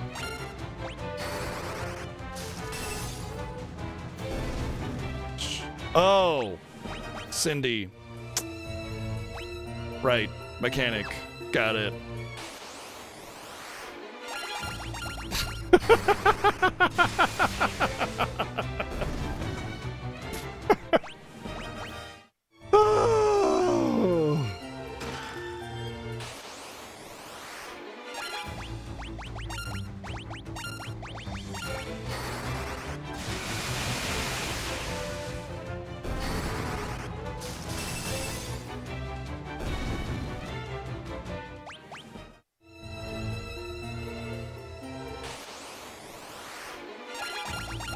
But what about Sid's massive, delicious beard in FF4?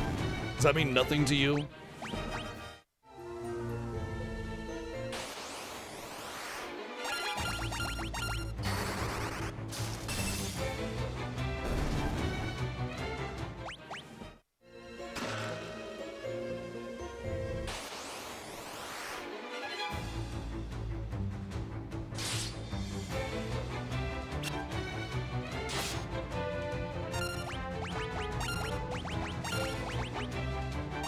Is that so? Interesting.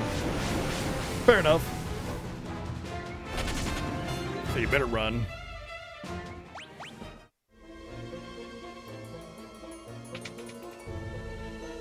Oh, I guessed right for once in my life.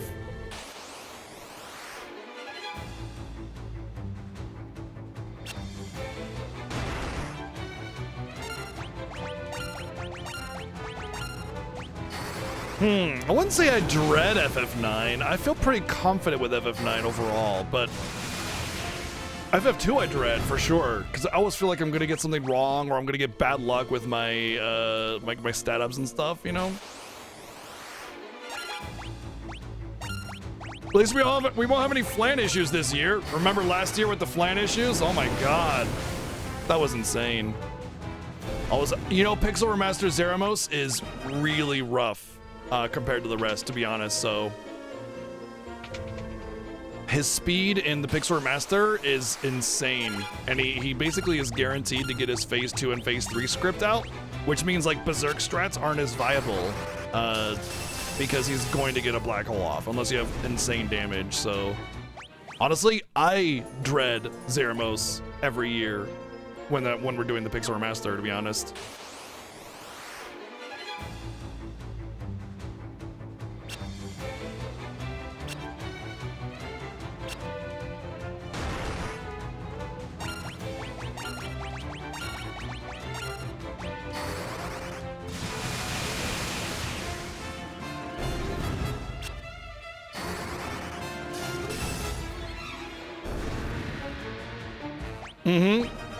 Oh yeah. Like this. You can take that. Thank you. I love you. Oh my gosh. So I got my birthday dinner, which is chimichanga. She asked me what I wanted her to make. I said, she basically was like, you know, I can make anything you want. What do you want me to make? I said, your chimichangas, because they're amazing. All right, I'm actually gonna pause the timer. We're gonna pause the timer, we're gonna chill. It is my birthday, yeah. I'm gonna eat my food.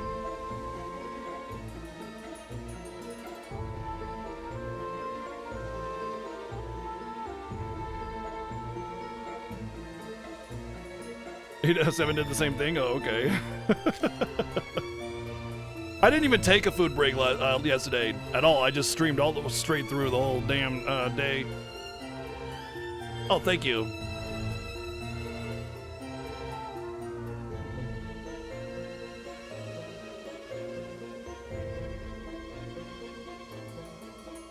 She does like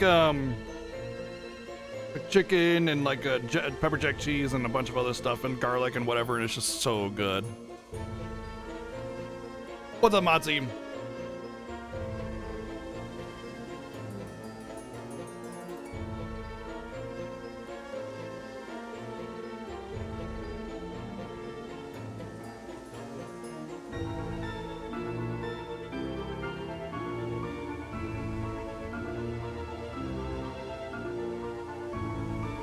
delicious yumminess inside.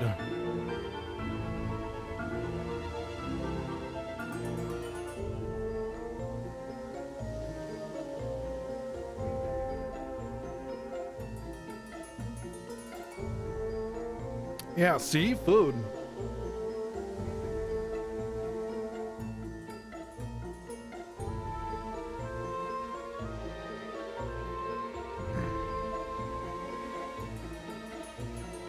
Oh, this bite fell apart a lot, so you get all the inside yumminess right there.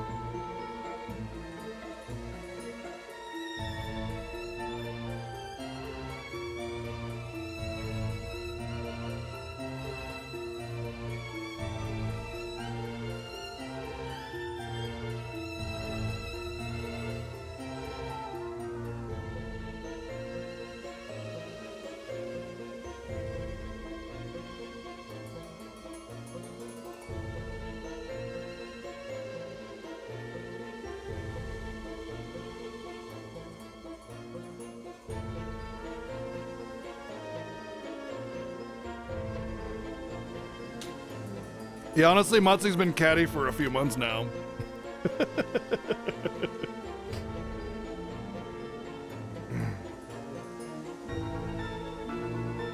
Oh! That's right, I got my advent calendar beer too. My advent calendar beer today is Nectar. Guava, mango, and pineapple sour ale with fruit. Okay. Here's the can.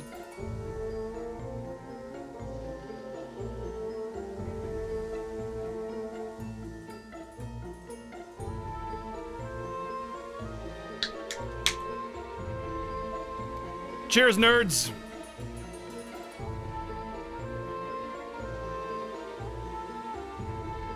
Oh man, oh that is definitely a bit sour, especially with the bitter from like just, you know, beer in general, but I like that. That is yummy. I'm a big fan of like fruit flavored drinks and stuff anyway though, so yeah.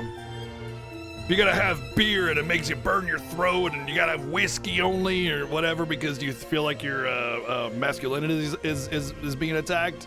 You know, maybe don't, but that's delicious, and I like things that taste good.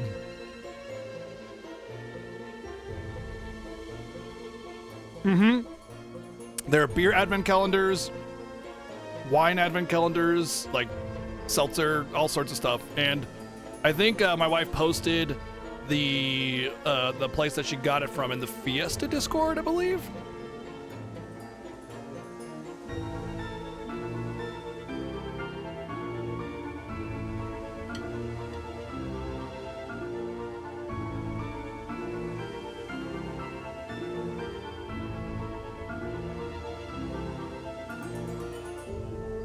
Yeah, but you can get like wine advent calendars instead, Crixie.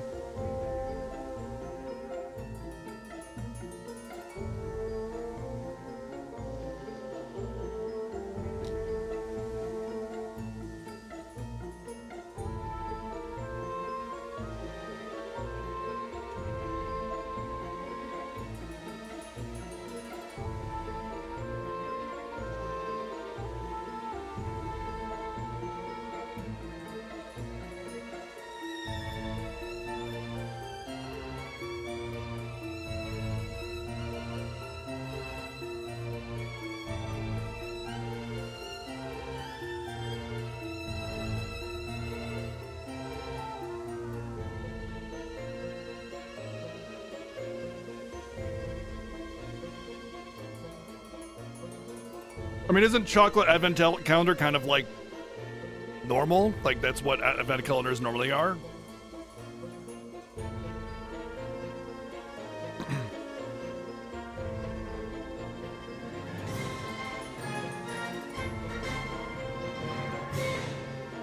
Well, no more ads now. Thank you, Ari, for the godly tier 3 sub to Shahali. Thank you very much.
Oh, it's Phase 3 Brewing Company, Nectar, guava, mango, pineapple, sour ale with fruit. And it's definitely sour, a little bit bitter, but really, really tasty.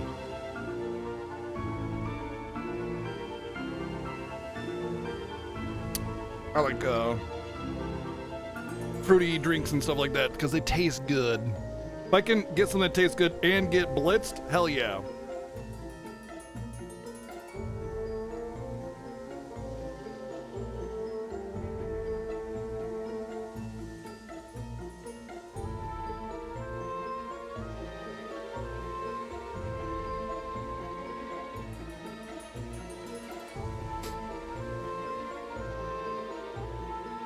Probably, like, if you live in a state that has, like, a high chance of other languages, like, here in Nevada, there's a good amount of Spanish speakers, so we get Spanish ads every now and again.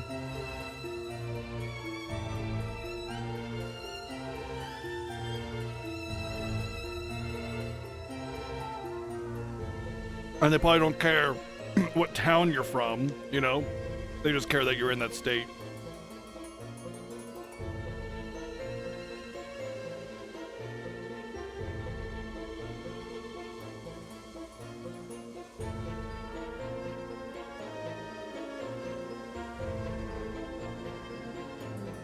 Teach us how to get blitzed.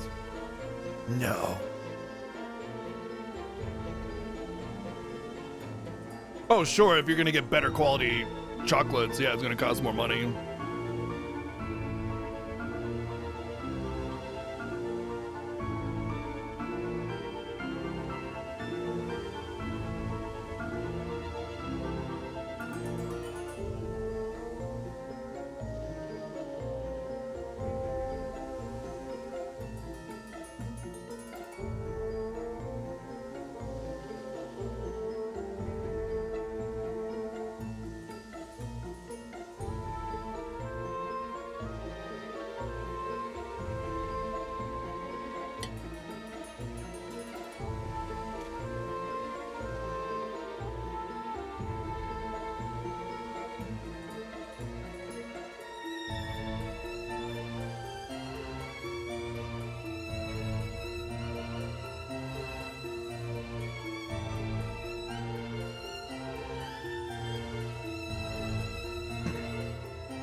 That's weird. I don't think I've ever gotten a local ad on Twitch, but then again, I have Turbo.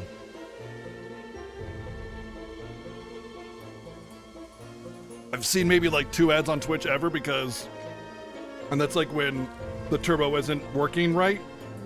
It's not blocking ads. And that's it.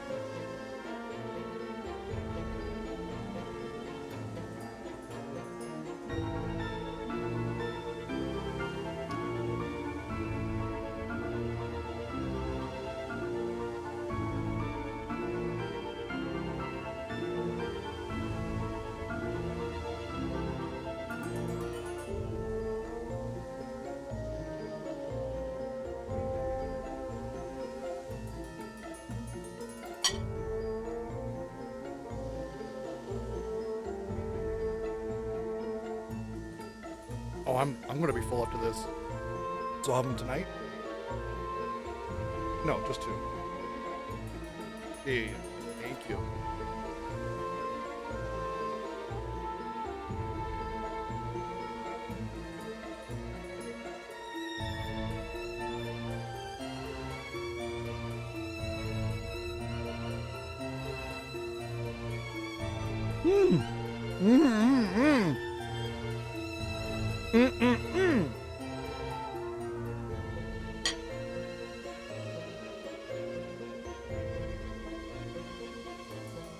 Praise be to delicious food, hallowed be thy name, or something like that. Get in my belly. Om nom nom nom nom.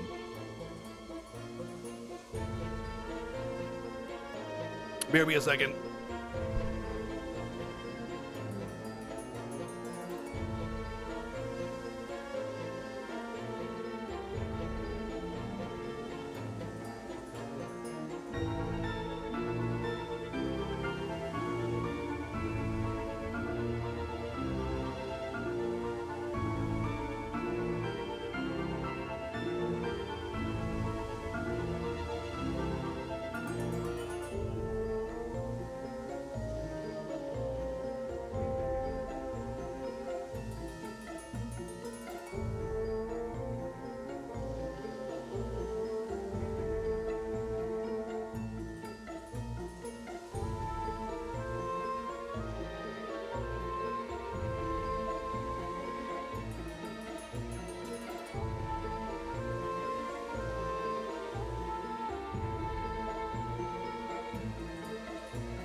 Best part is I got 2 more waiting for me after the stream when I have my dinner usually.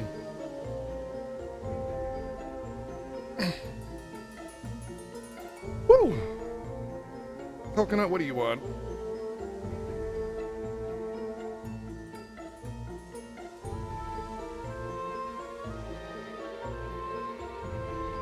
All right. Food consumed. Coconut wants beers. I hope not. Let's get the timer rolling again. Let's go. Have them for breakfast with eggs, or I'll just have them for dinner when I'm hungry in 5 hours.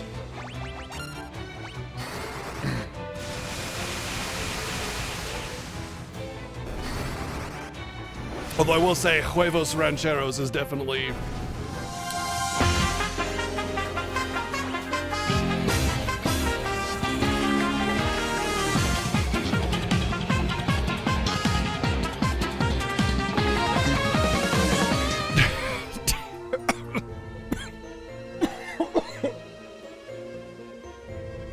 I cuffed up a piece of food. TW! Ah. Coconut's looking at me like, what just happened? TW, thank you for the $100 donation. Just a happy birthday in the message, and that's it. Thank you very, very much for the very generous and massive donation. Thank you very, very much. That is incredible. Thank you. Oh my God. I had a little piece of food in my throat a little bit that didn't get swallowed right, and so when I went to thank you, it's like... You almost killed me, DW! How could you almost kill me with your generosity and your love and your support? Thank you very, very much. You guys are freaking awesome. You guys are amazing. What the hell, man? You guys are just incredible. Thank you. Killing with kindness, yeah, a different way of killing with kindness, apparently.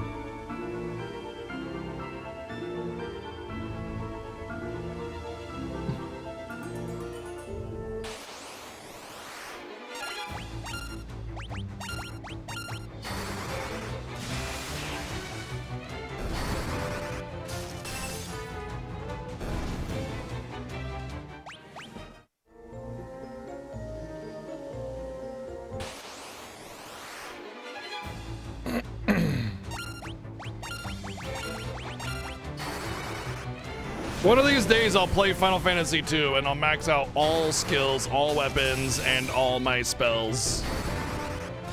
The day is not today, that's for sure.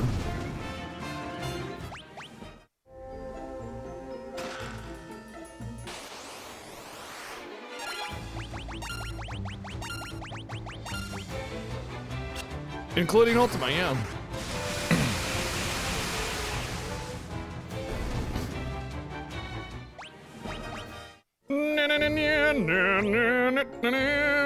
Oh, we wanted to go this way. Up! Yay, not having issues with slides because magic is our focus. I will do that. I feel like this year might be the year that I can actually do the FF8 and 9 lore playthrough, because last year after the Fiesta, or rather I guess this year, technically, we did a lore playthrough of FF7. It was awesome. I had so much fun with it. Granted, you have like remake to compare it against as a backdrop, but it was still awesome, and I really want to do that with 8 and 9. Do I train for the Fiesta? No. We do not practice for the Fiesta. Kind of goes against the whole spirit of the Fiesta. Ray Mishu, thank you for the oh God, that's a lot of damage. Ray Mishu, thank you for the raid. What's going on? Welcome in, everyone. Hope you're having a good one. Welcome into the Final Fantasy Fiesta, a race through the entire Final Fantasy franchise. Main numbered entries with a couple extras here and there, depending on what we're doing each year. We're playing all the main numbered Final Fantasies, obviously not the MMOs, in a race where we're not allowed to run away from battles. So fight or die as we go through every single one of the games. And every game has its own unique challenges and incentives that can be unlocked to make us change the way we play the game or limit us. In the event of Final Fantasy 2, you can see right there that I'm not allowed to use shields, which is where you get all your evasion from, which is insanely important in this game. And we're also not allowed to use the fight command.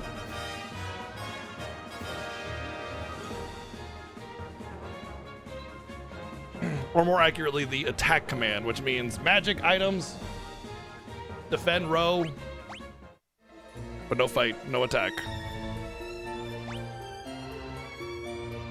Wasn't it that one up there? That's the way to go.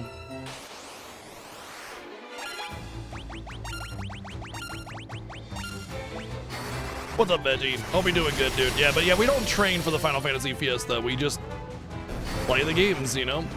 Like, we don't determine what our incentives are and then practice like that. That would be so lame, honestly. It would be so lame. Every bit of struggle would have been figured out before we get to the stream, and it just would kill any kind of joy that we get to impart from doing it live, you know? So, Ray, what were you up to today? What were you doing, dude? What's going on over there in the land of Ray Mishu?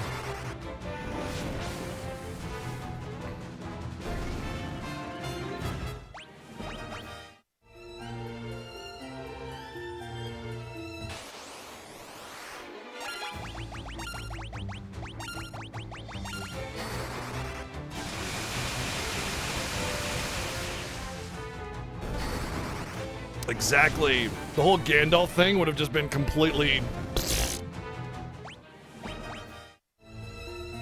Right, exactly. We get experience from playing the same game over and over every year, you know, obviously. I feel like there's a chance for this to drop something good. Weak to ice. And it has a chance of dropping something, but unlikely.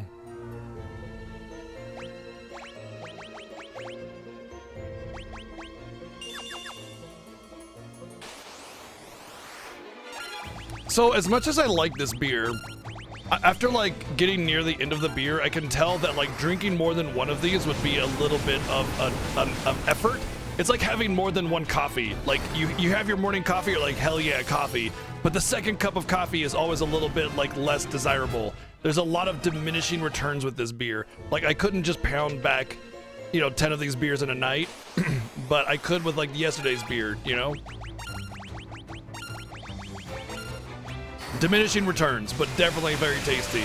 This is a great like first beer of the night. So you like get that flavor, you know, you're enjoying it, you finish it off, and then you go for something that's a little bit more bitey, like some dragon's milk or something that's a little bit harder to have as a first beer.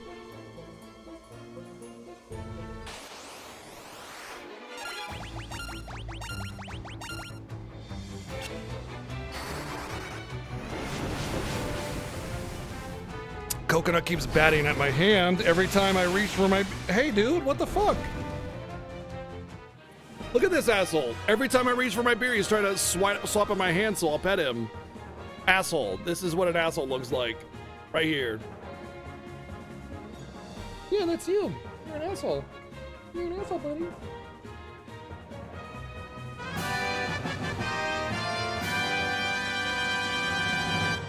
Boop. Boop.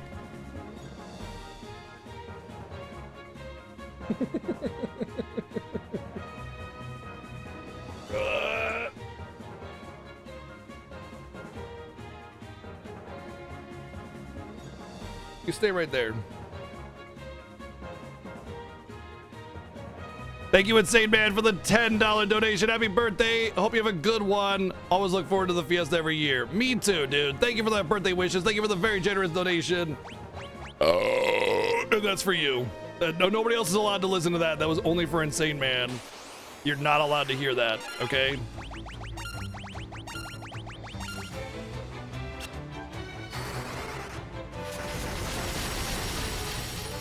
Thank you. You see, Kiwi gets it. That was beer burp. He is very pretty, and he has these beautiful blue eyes as well. Very unusual for cats. Hey.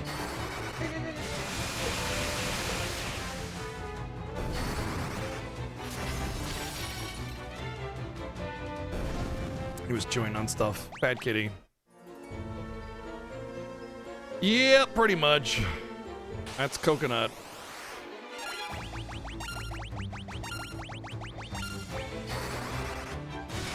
He is, yeah, he's not really cross-eyed, but he has like a lazy eye kind of thing going on. But yeah, it's like an astigmatism, I believe is the proper terminology.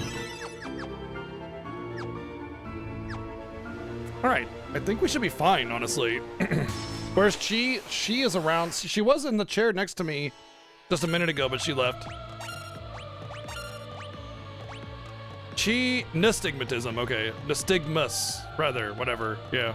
Anyway, Chi often used to, like, be in here all the time, but less and less anymore. She doesn't have a good place to lay next to me in this room, and she likes to, she's a lap cat. And so, like, when I'm done with streaming and I sit down on the couch, then she has a place where she's comfy. In fact, if you look on Blue Sky, my post on Blue Sky last night is basically Chi in the little pocket of my legs, where she likes to lay pretty much every day. Like, she will like rush over and lay down and just be like, okay, I'm sleeping now, bye.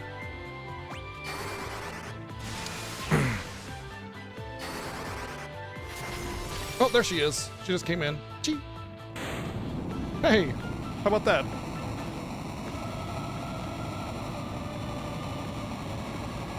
Here you go. There's Chi right there. Oh, Chi.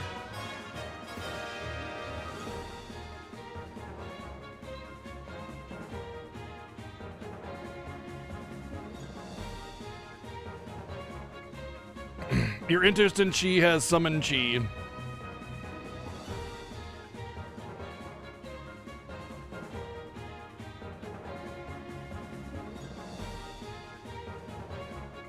Yeah, even though she has like a lot of tabby markings, honestly, I'm looking at her now and a lot of her tabby markings have gone away and she's more of a gray cat now these days.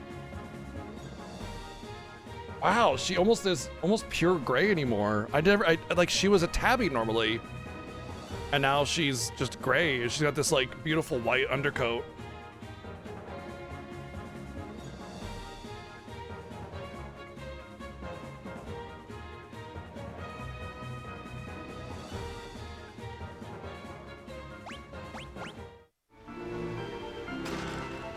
Mithril.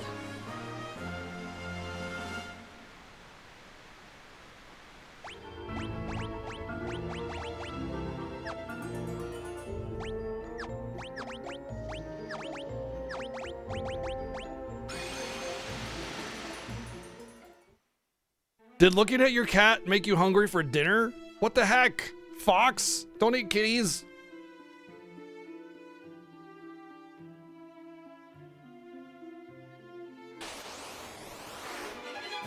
No, not really, Necromont. I mean, I would say the leveling balance has definitely been improved, but the thing is there's like limitations to the way you can level your spells and abilities, and it has to do with the level of the enemy that you're fighting against.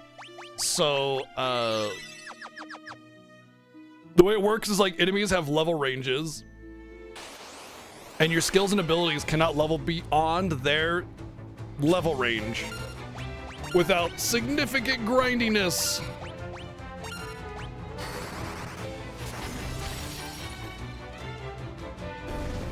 Wow, don't let your dog eat cats. What the hell?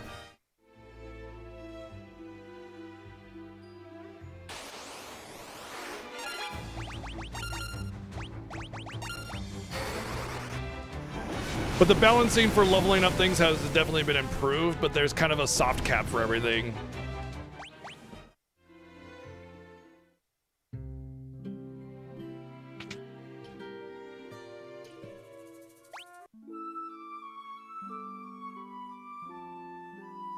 No, it depends on the level of the spell and the level of the enemy that you're casting against and the number of spells that you cast. So, and a lot of times in battle, you need to hit a certain amount of times before you'll actually start getting significant leveling experience on your skill or ability. So it's to say it's like better is kind of reductive to like the actual whole concept behind this game's design.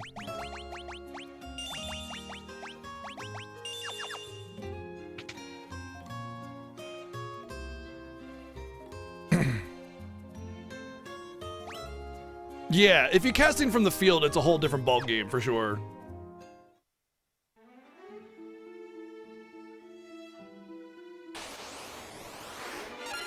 Oh, hold on. We need to go back.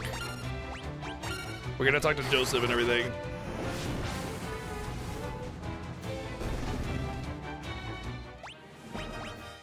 Yes, he has been quite a bit.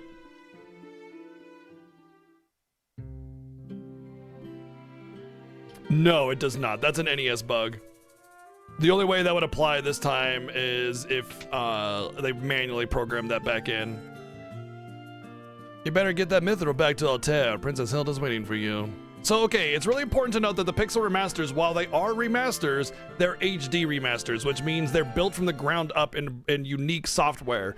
These are made in Unity, and the original Pixel remasters are made in Squaresoft's proprietary software. So these are not the same game engine as the original games, which means all the bugs and glitches are not available.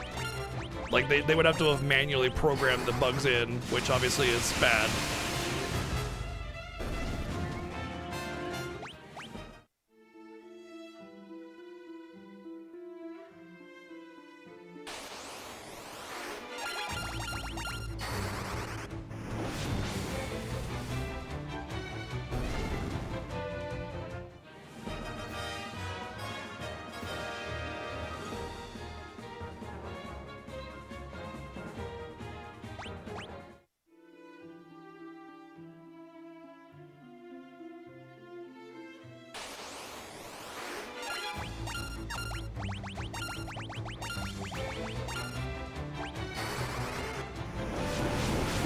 Yeah. Right, yeah, like I said, the balancing of everything has been vastly improved in this one to allow for that. Better growth, better balancing, better skill ups. You don't have the ability of losing stats like you do in the NES version. In the NES version, you can lose stats if you don't, like if you would do a melee attack, you can lose int. If you do a cast, you can lose. Shut up, old man. You smell like farts. Okay then. Very well. Thank you, Darian, for the 444 bits.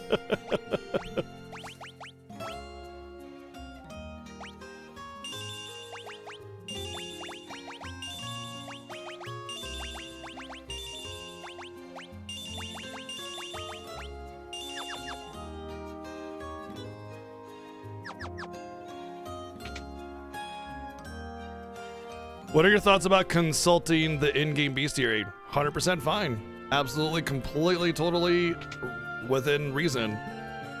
The only thing I would say is, like, not okay is basically, like, looking up guides and stuff on how to do stuff, you know? At the end of the day, we do end up looking up some things, like, for instance, Order of Ambrosia. Ah! Good luck doing that legitimately, you know? So we look up a guide on how to spawn a lot of the rare stuff and everything.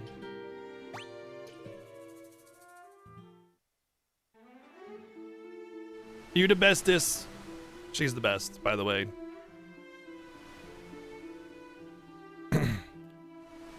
They're one of my favorite things that she makes. The real reason you guys voted for Facecam is not because you want to see my ugly mug, but the food that I eat. Makes sense.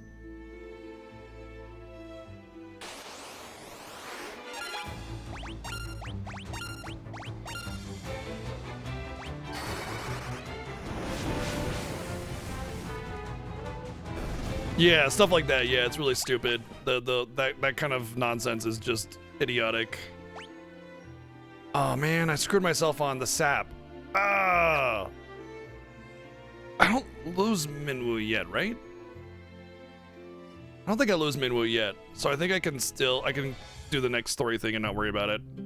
I'm pretty sure I don't lose Minwoo. If I do, then whatever. I got sap. I'll just have to deal with the loss. She also makes an amazing, amazing, amazing homemade pizza.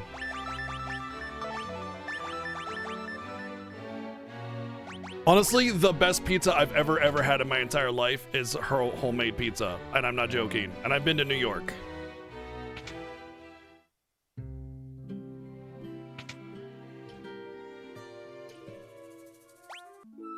At the end of the day, the best kind of pizza is, there's two major things. Sauce and crust. Those are the things that differentiate, because everything else is just like, you know, you put on cheese. Cheese is cheese. Oh, yeah. Kate got wrecked. She's from New York. You just called New York pizza mid from a New York girl. So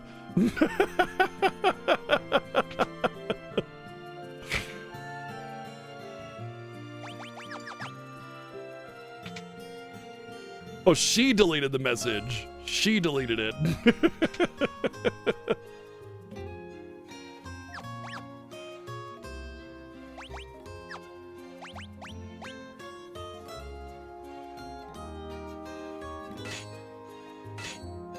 But anyway, I mean, I've had a lot of pizza, you know, I've been around, and like at the end of the day, like the cheese and the toppings, they're mostly gonna be pretty much the same between most pizza places, right?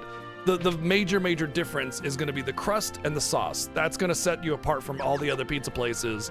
And the sauce and the crust was just fucking top tier. I've never had better crust than that crust.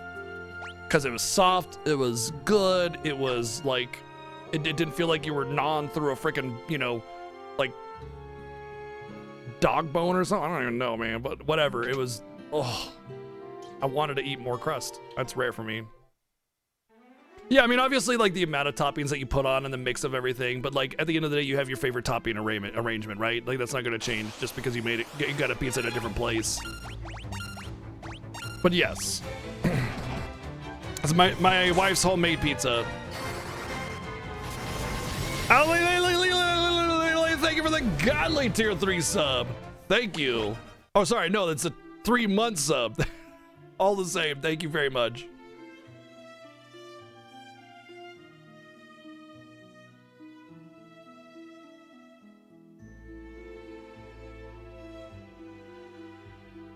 She shifted her balance. I had to make sure that she laid back down.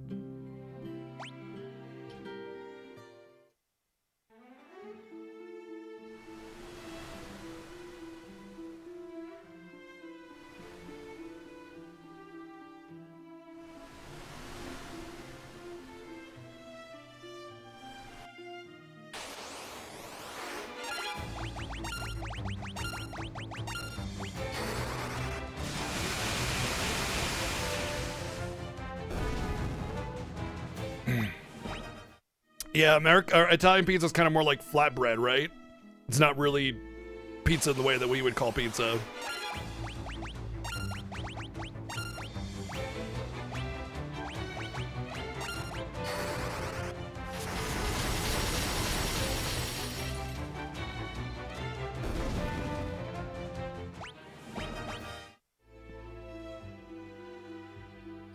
And then maybe some basil or something, right? Yeah.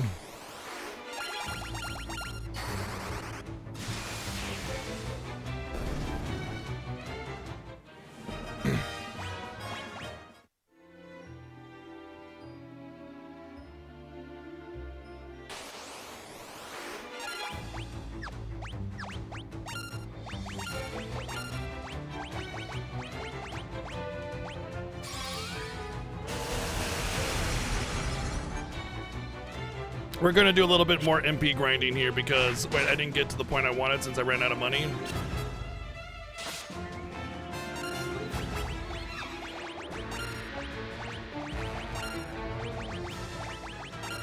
Burp. Woo! That's my final beer burp for you all. Like I said, we were saying, it's more like flatbread that has pizza adjacent style of toppings. All right, we should have enough for an in. Yeah.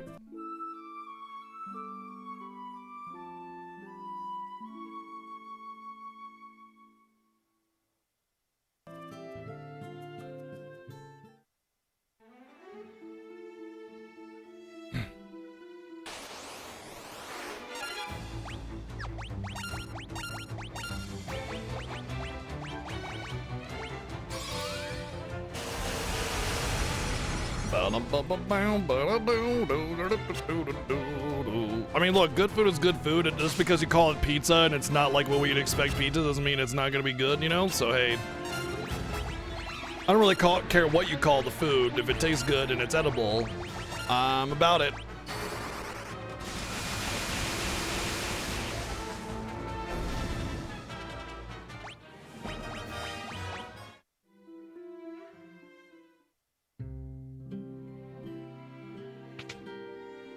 Yeah, exactly. That's one of the reasons that I love my wife so much. She's a fantastic cook. I mean, we both are, I think. You know, we both enjoy cooking.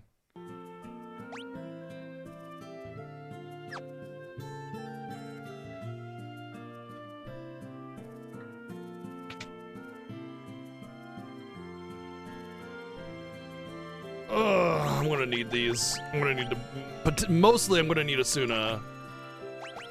I'm gonna have to grind it out. It's gonna suck.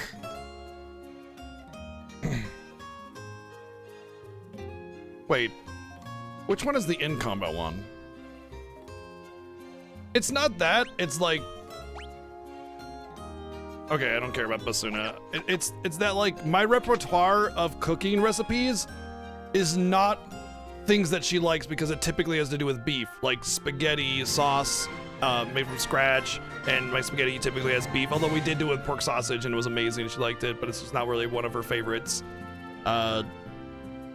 Steak, you know, a lot of beef recipes, and she doesn't like beef, so. Castrol, thank you for 51 months of subbing.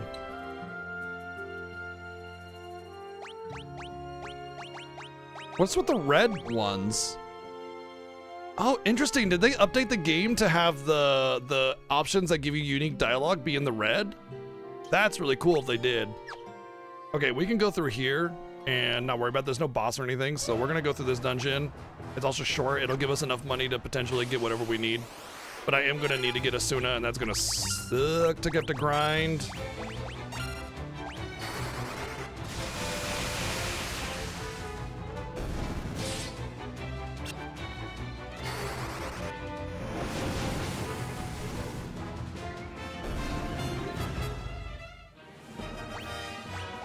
Two was like, it got me full. I'm good.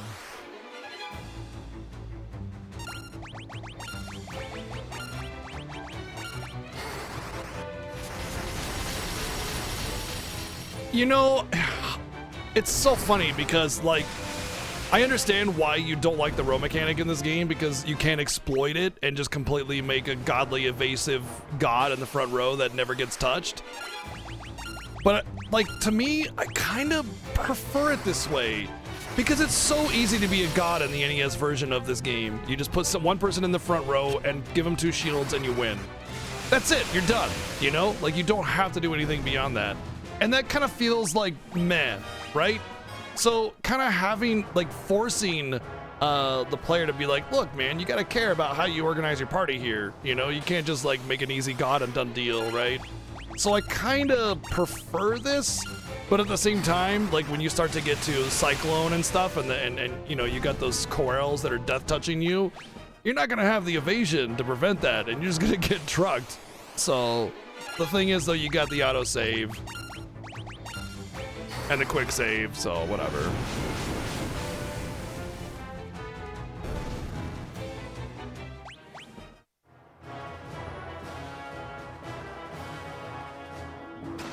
Right, exactly. It's the status ailments, of course, exactly.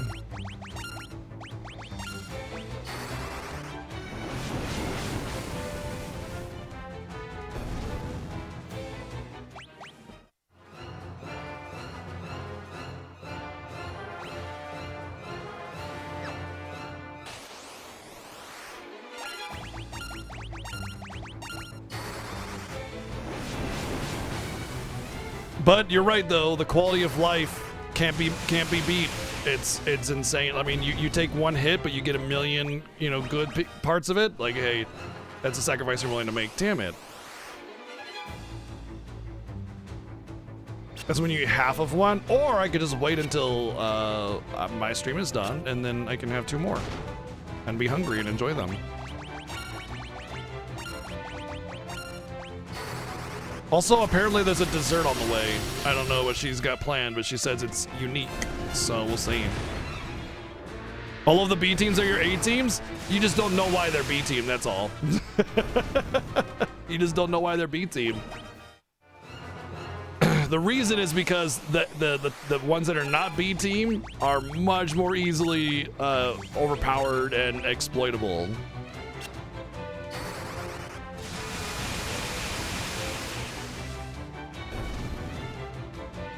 You eat slow, take your time. Don't worry about it.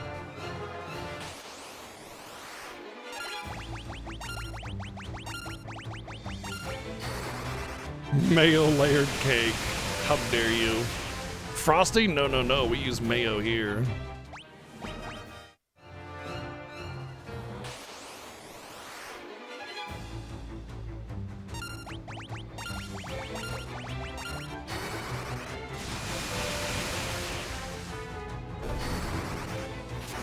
You don't understand Setzer being at the bottom?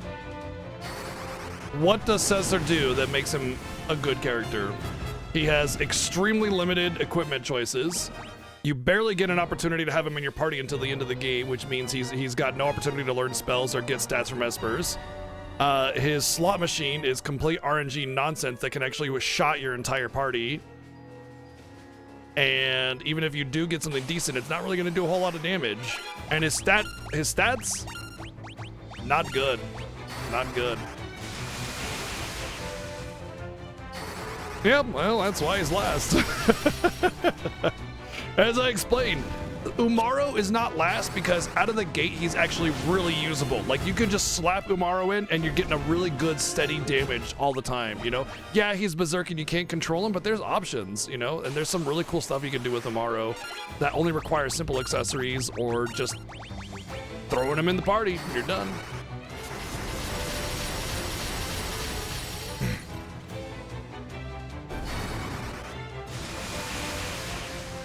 Also, because Umaro can't use espers, if you grind a lot of levels before you pick up Umaro, done. You know, he's in there. Whereas if you grind a lot of levels before you pick up Setzer, then he's level 99 with no stats from espers, no magic. He's worthless, you know? I mean, not worthless. Like, at the end of the day, every character in Final Fantasy VI is pretty well balanced, but like when you're talking about Sabin with Bum Rush, like all you have to do is go to your master, learn Bum Rush, and you're a god with Sabin. Like, that's it. It's done. Not only that, but Arabalt and Flame Dance throughout the entire game are insanely broken compared to everything else. You know? So, like, Setzer just doesn't have that. I agree that it's a tough call between Locke and Setzer, but I think that what, for me, like when we were having our discussion between like, what we think is B team and our, because this is like our opinion at the end of the day, I think what really kind of sold it was that Locke you get for a long time. You have the opportunity to build his stats with espers, and he has a pretty good equipment selection, and steel can be useful, you know? But also, Setzer does have but those dice are in the final dungeon. You know, you gotta use your offering on Setzer to make him good with the fixed dice. You know, like that's, man, that's upsetting, you know? Right, Locke can equip the Atma weapon, the Ragnarok, he can equip all of that stuff, exactly. Obviously we can't get the Ragnarok because all espers and everything, but yeah. Who better can use the offering? No one really. You're right, it's true.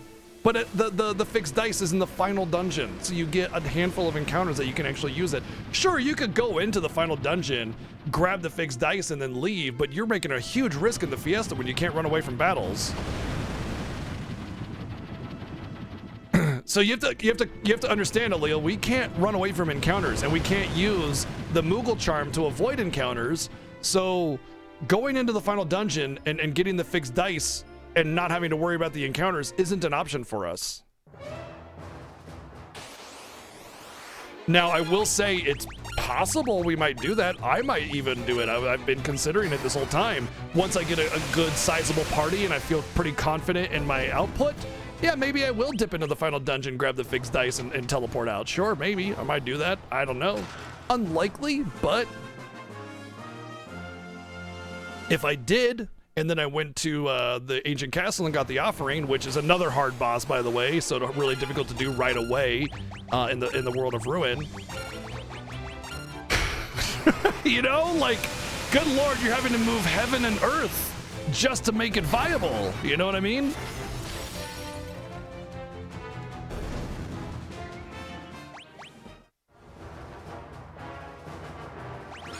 You used the list as a recruitment order, and it definitely made it more interesting. Yeah, I felt similarly that I might want to do that simply because of Esper buildup and everything, right? Is this a dead town? Did they blow it up, or it was only the other ones that they blew up? And it's interesting that we have this discussion, Alil, because like there's definitely an argument to be made for a lot of different characters being, you know, worse than Setzer or better than Setzer or whatever.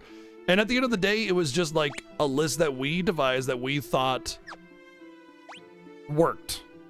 And maybe it's not the most, you know, accurate or optimal depending on you know, what you have access to and what you can do with that character. But it was what we felt made the most sense at the end of the day. Jade Cocoon, that's one I've had my eye on for a long time, and I never picked up. So yeah, I hope you enjoy it. That's one I've often considered getting. Don't know if I would like it though, because it does have like the monster training mechanic. So we'll see if I ever pick it up.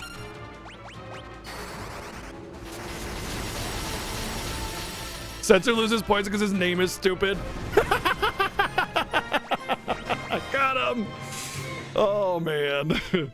Sammy, 83 months. Oh my gosh, thank you so much.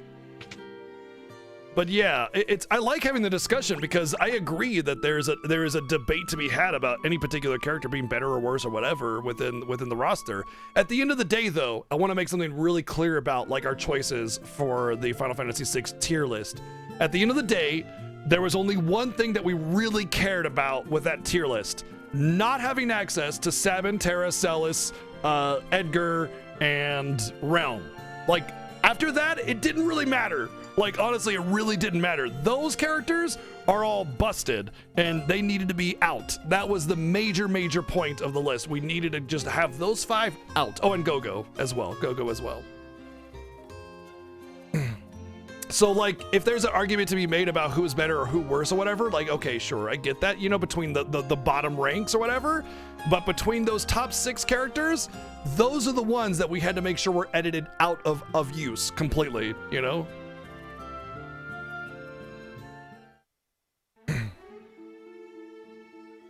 You know, actually, we ranked Cyan higher because of his use in the Pixel Remaster, but the thing is you still have to wait for his ability to charge. Like, everybody around him is just blasting the enemy, and he's like going, I'm charging up! I'm charging up! Oh, well, all the enemies are dead, never mind, okay, bye. You know?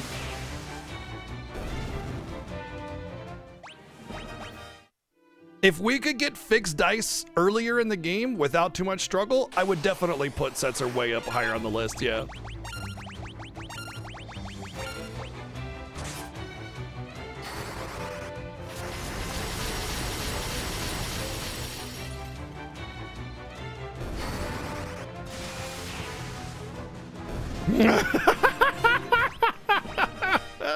Pretty much, Sammy, yeah.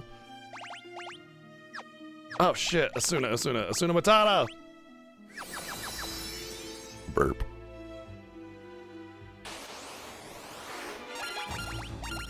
I think that might be my last beer burp.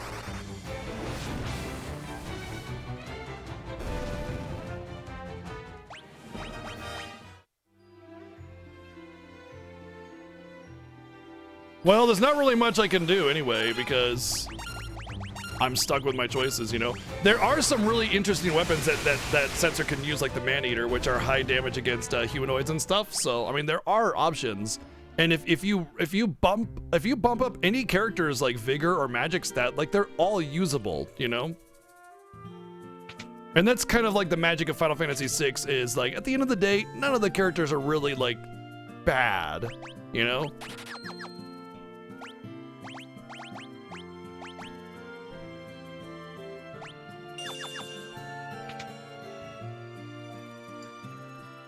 Except for Gao.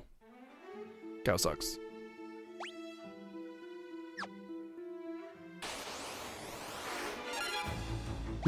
That's fair. At the end of the day, though, if it wasn't Setzer, then somebody else would be salty that we put their favorite character at the bottom of the list.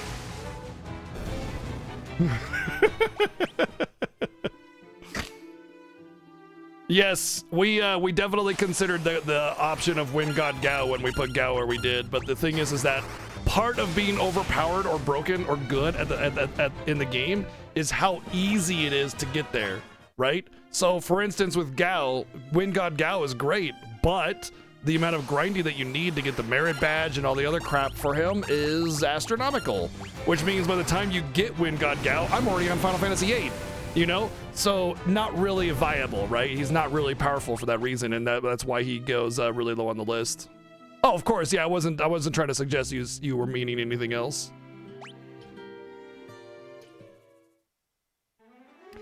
Actually, his claws have some of the highest attack power in the game, and you can offering Genji Glove with a Sabin and do some insane damage. However, I will say that the biggest problem with Sabin and his attacks and his claws is that they're elemental based, specifically Holy on one of them, and there are a lot of enemies that just absorb Holy in Final Fantasy VI weirdly.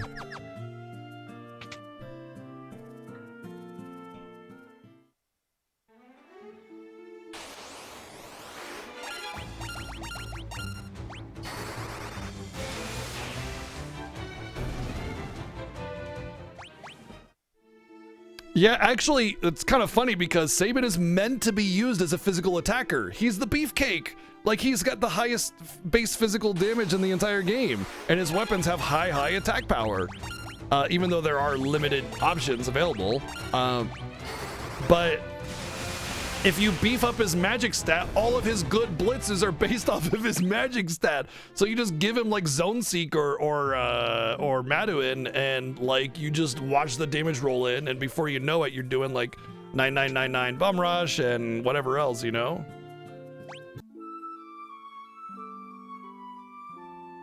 There's the quality of life for the blitz inputs in the Pixel Remaster is phenomenal.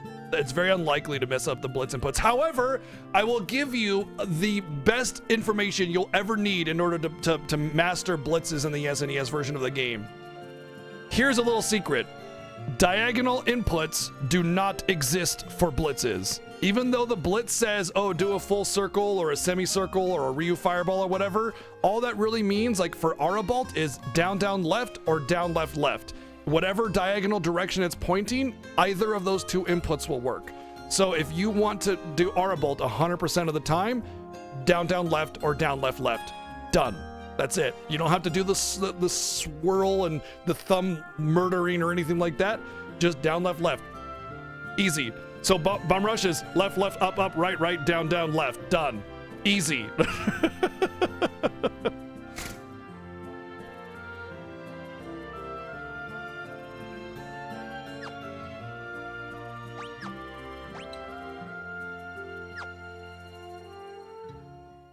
But the Pixel Remaster has a really good interface for the blitzes, and if you goof up, it just resets it and lets you do it again.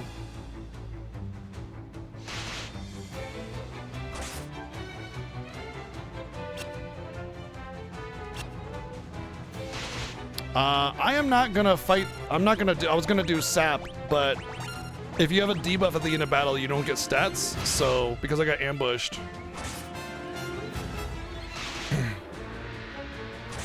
Hitokiri, thank you for the birthday wishes, dude. Thank you.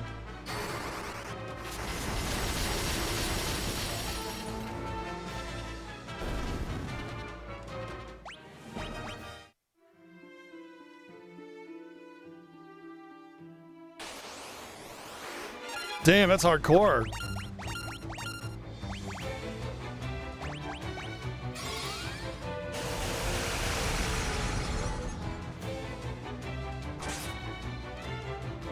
Don't poison. Oh.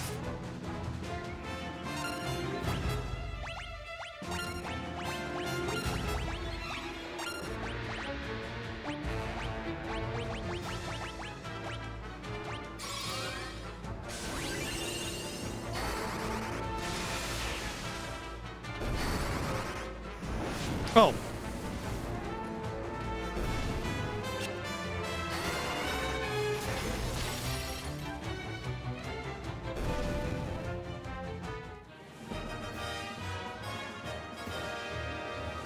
Nice, you're doing the vertical stand on the PS2. That's a fat boy. Awesome. Very cool.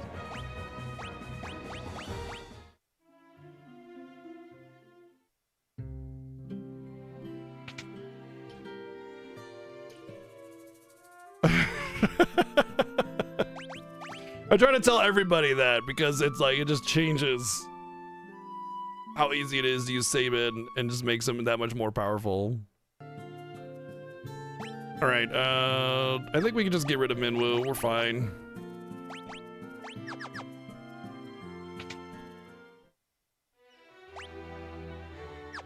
At the end of the day, if I need to farm MP, I could just use Sap again. I think I'll probably be good, though.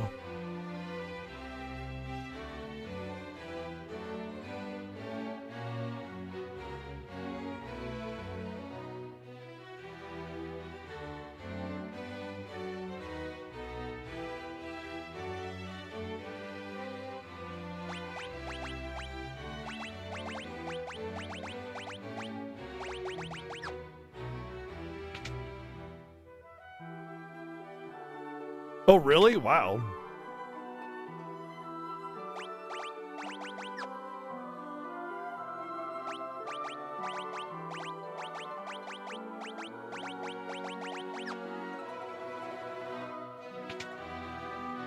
All right, we gotta go to Sid now.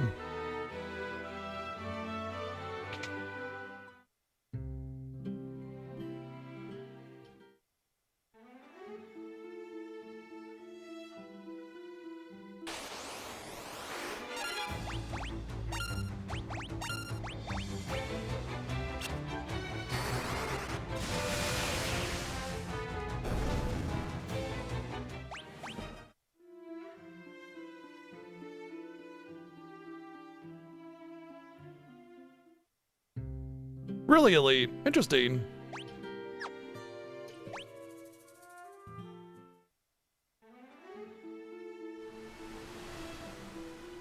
I pretty much all across the board prefer the Pixel Remaster renditions of the tracks. I mean, look, there's something magical about what they were able to do with the hardware back then, but at the end of the day, the beeps and the boops, they just kind of wear on you after a period of time.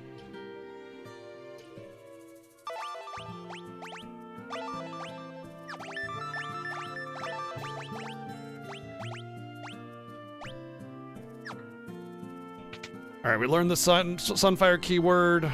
Now we go back to the king and learn about Kashua Keep. That's our next destination.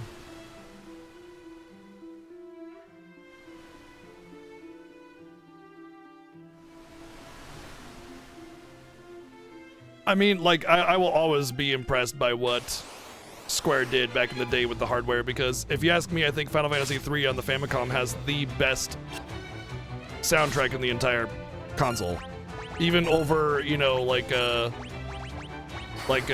Tim Foley stuff, Tim whatever the hell his name is, like Pictionary and shit. Because, like, yeah, he did some great stuff, but at the end of the day, it's like, you know, really minimal. There's nothing. They did amazing work with some of those tracks, but like, there's a difference between having a hot jam and then having like a score, you know what I mean? Something that works with the game, something that has like common themes and motifs and instrumentation that like fleshes out a game's story with its OST. You know what I mean?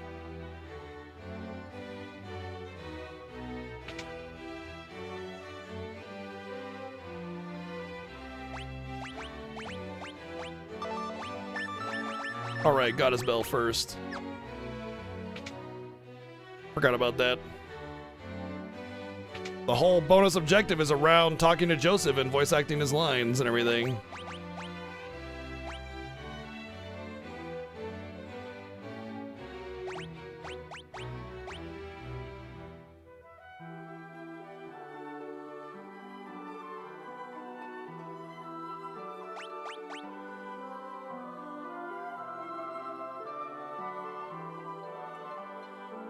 So we need to get Egil's torch first.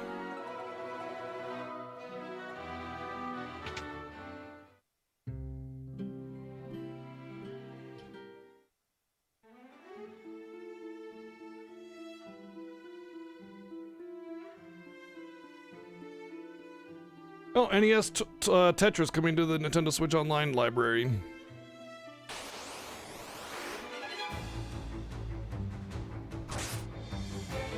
Coconut, you're gonna get bought by Cecil again.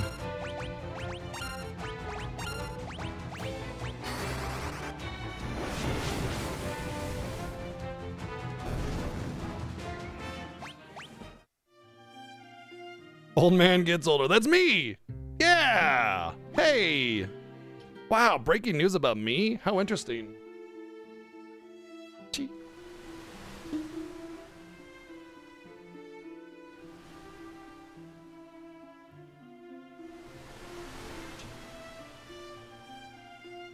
Coconut, you chased Chi away. I'll never forgive you.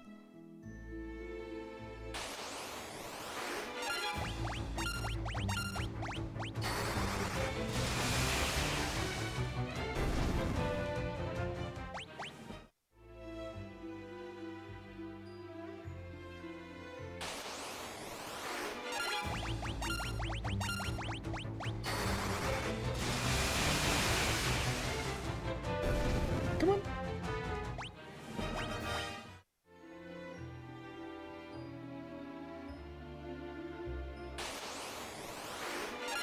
Yeah, I know, right? It's like, what, I'm just gonna throw my birthday at every Final Fantasy Fiesta that begins in the same month and same time of year every single year? Just like, give it up, man. Like, you can't have your birthday every Fiesta, right? Right? Jeez. Okay, so I'm gonna do a thing here. I'm gonna wait until I have non-poisoning enemies. And then I'm going to grind up my Blink spell up to about level 3. And this is a really, really important aspect of my whole process here. Come on. There you go. Come on. Yeah, there you go. She's back in her spot.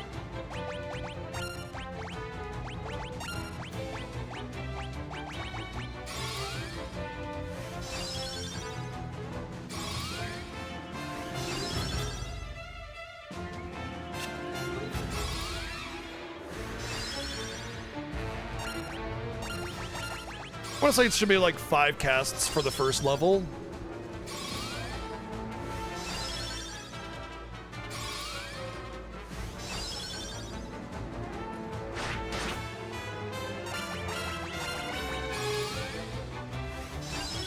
Wow, the 2nd of January. When's Vlashin's birthday?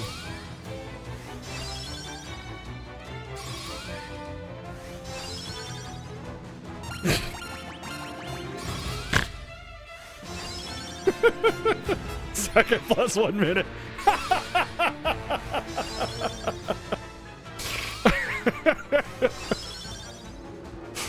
Oh, man.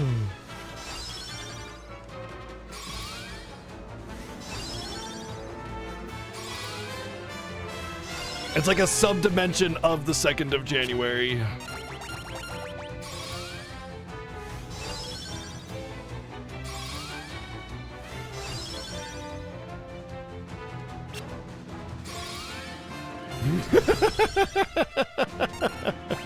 Do you get it now? It's been a minute. If I ever had twins, I would specifically not tell them which one came first. And I would tell them, and then like a week later, I'd be like, no, it's actually the other way around. And just that way they would never know. And it would just always be a point of contention. All right, we did 6 or 7 casts just to make sure.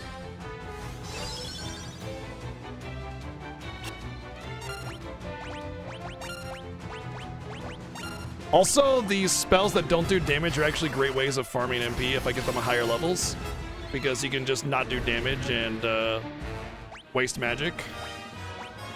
Okay, I did not get Spirit ranked up. Or Blink, rather. Oh, wow. Okay, so I'm going to need another 7. Maybe it's 15 casts. Wow. It would be on the birth certificate? Damn. Foiled.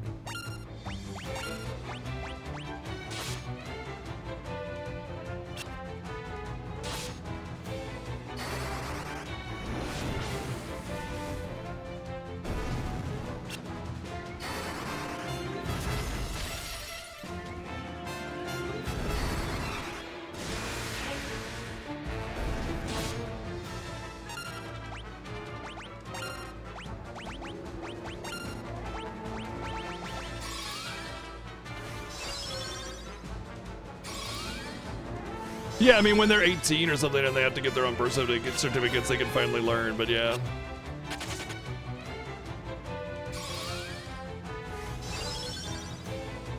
1, 2.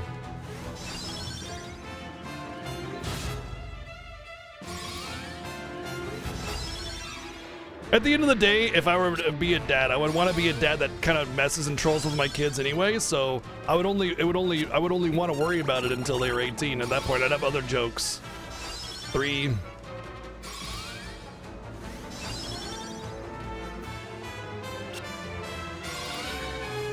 Nah, see, the what I'd do is I'd get tattoos on the bottom of their feet that would mark which one is which. They would never be able to see it.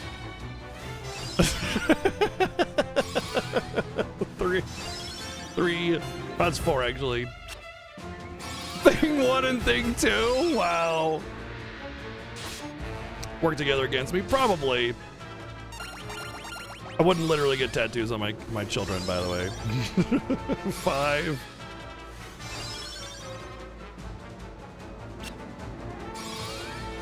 It's obviously for the sake of the joke.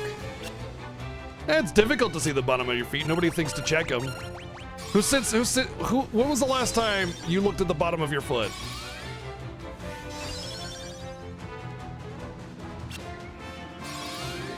Well, right now that you said something.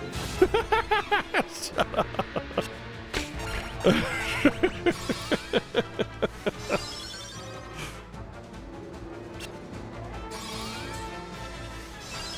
And it's like you assume that if I were to do such a thing that I'd get like some big mural. Like it could just be a dot or a line that they wouldn't even know existed. Oh, it's just a freckle or a birthmark or whatever, you know?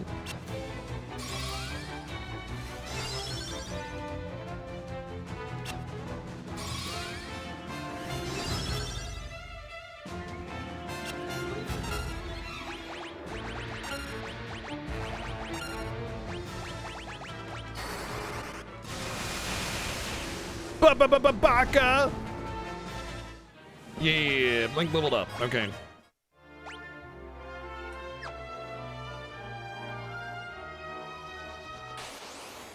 Yeah, that's why I say you get something subtle, like a little dot or something, you know? They wouldn't even think anything of it. Again, I'm not actually literally saying I would ever tattoo a baby. It's just for the sake of the joke.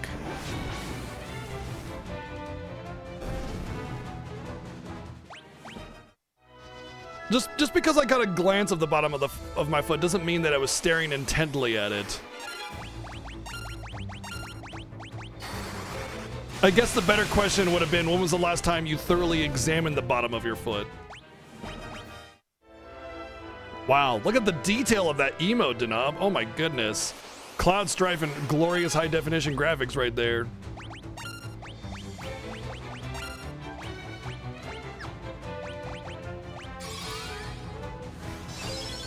I do, yeah. I have a copy of every single emote I've ever made ever. Yes. Or had made, I suppose.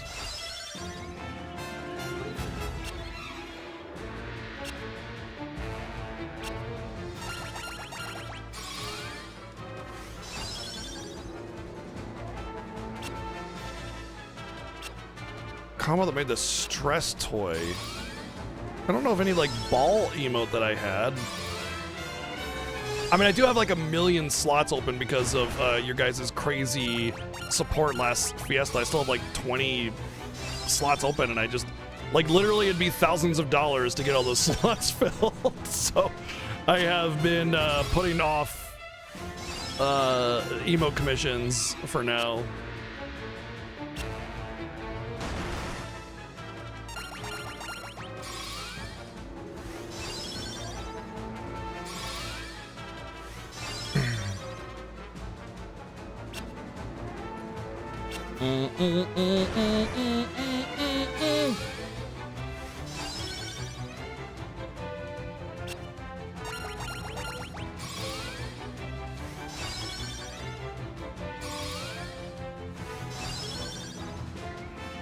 That's 5 casts, I think. We're gonna go to 15 casts again. I want to get to level 3. I don't think I'll be able to get to level 4 very easily, but this spell right here is going to be how I win the game, basically. with the no shields incentive.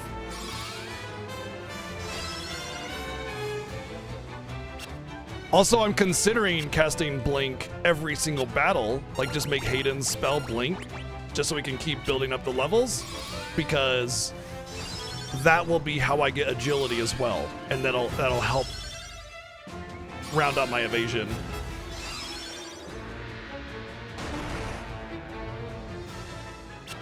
A little bit of a grind, but definitely worth it.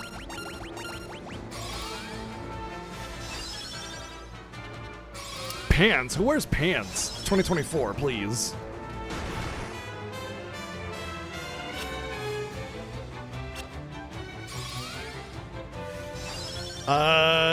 Let's just say that at my current age, I'll finally be able to get the answers to life in the universe and everything. That's 6, I think. 6 or 7, we'll say 6.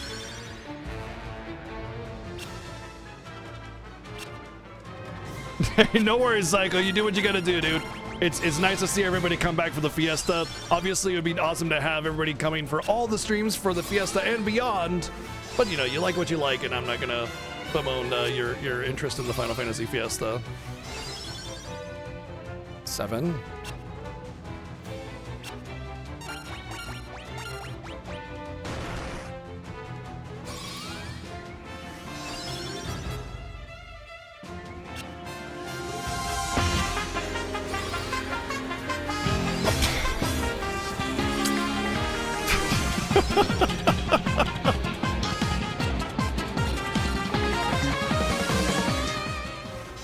Thank you, Weewa, for 42.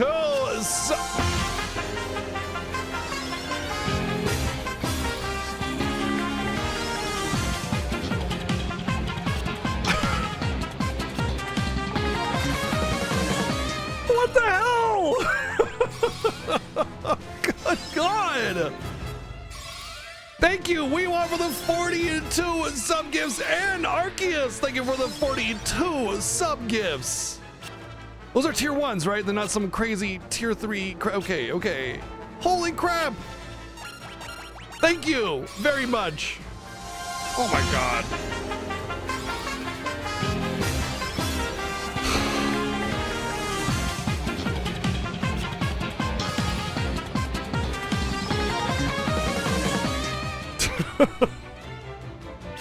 That's gonna be a hell of a hype trade. Thank you, Arian, for the 42 sub gifts as well. That is like 120 sub gifts. Thank you. And Valdicord, thank you for the 150 bits as well. Oh my God. Thank you. I'm still pressing the X button. Even jeez, God. 126. Yes, I can. You know. I shouldn't let those all go to uncounted as well. Strive, thank you for the sub gift of 42 years old. 42-year-old. Okay. I wonder if that person changes their name every time they age. already level 6 hype train, just right off the bat. Play dancing, thank you for the 444 bids. Shut up, old man. You smell like farts. No, you! You are the fart-smelling one. Thank you, Slay and Asher, for the sub gift as well.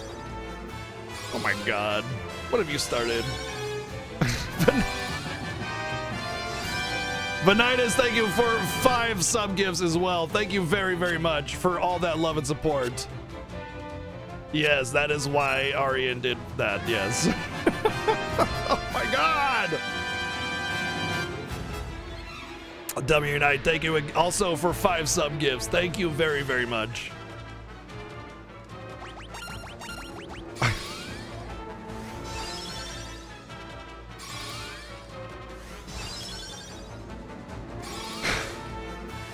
Thank you.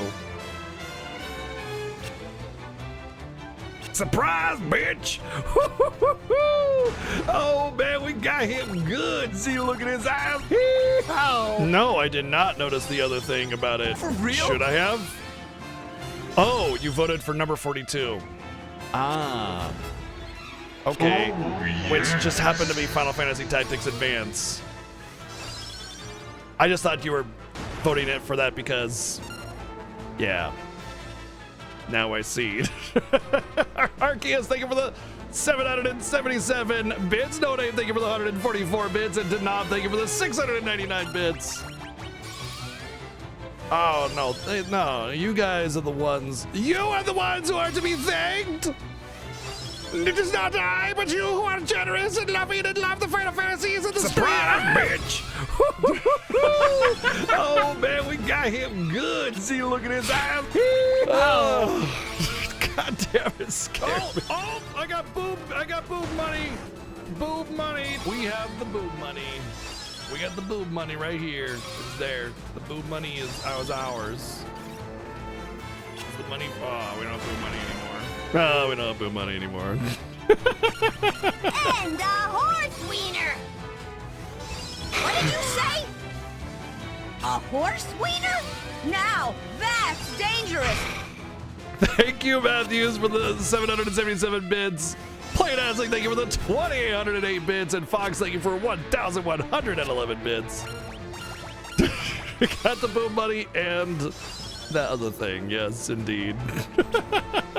Sloppy. What? What's sloppy? What is? How dare you? What is my hair? Is my face? Did I get chimichanga on my face? Come on down to Friends Anime Emporium for the boobies. That's us over here. Come on down. It's only $29.99 plus $59.99 for the bikini DLC. I love boobies! Is that so? Flash, thank you for the 298 bits, and Playadazic, thank you for the 8,008 bits. Good lord! I guess that is boob money. Yeah, I am a suppose so. sandwich, yeah. Because I got meat between two buns.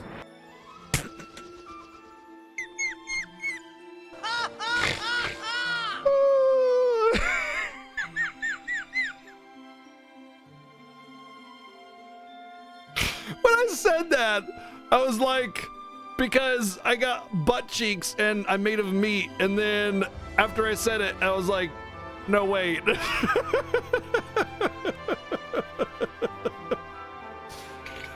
Oh, no.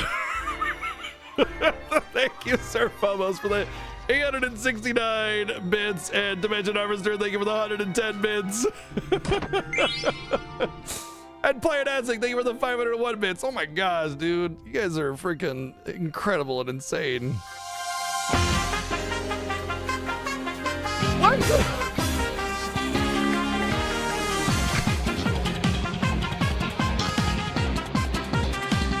Oh my god! Cowling, thank you for the $100 donation. Stop punching my butthole! I need that butthole! I guess if my bottle was being punched, that would be meat between two buns too.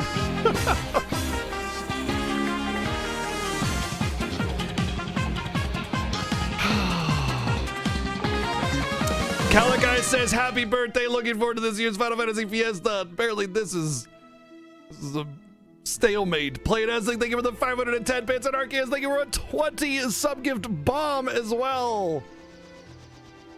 For real? Good lord. Destiny, thank you for the 144 bits. Yes, for real. No, I'm not thankful. Of course I'm thankful. How could you question that, Ryuji? How could you? For real? No. Yeah, for real. Thank you, Ari, for the 144 bits. Surprise, oh, Jesus Christ.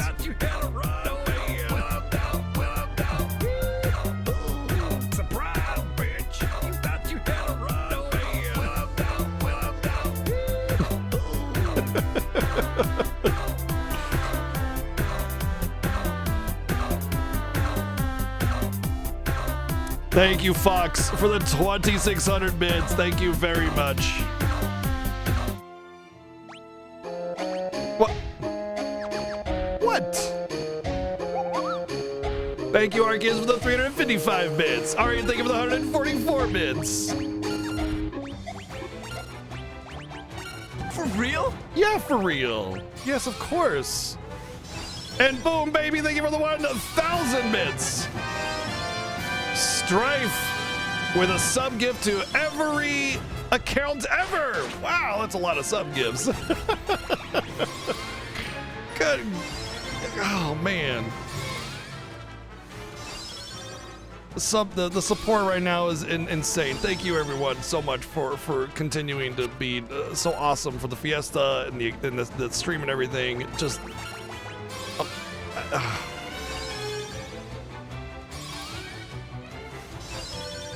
the record hype train was level 11. Yeah, at the current rules, because it used to be the max hype train was like level 5 or something.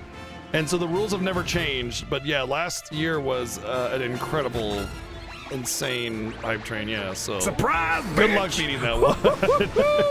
Good luck beating that we one. got him good. See, look at his eyes. Hee-haw. Thank you, RPG Chick, for the 777 bits.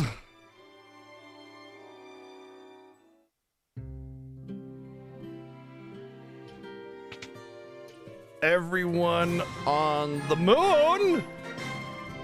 Well, that's 0 people, so I guess still it's the thought that counts. So thank you, Ari, for the sub gift to everyone on the moon. Except for the moon for people. the most valuable, jaw-droppingly delicious booty. Totally true.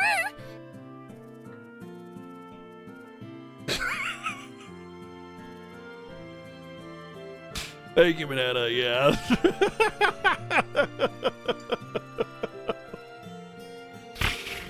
Just some clever editing there. Plain Dancing, thank you for the 1,691 bits.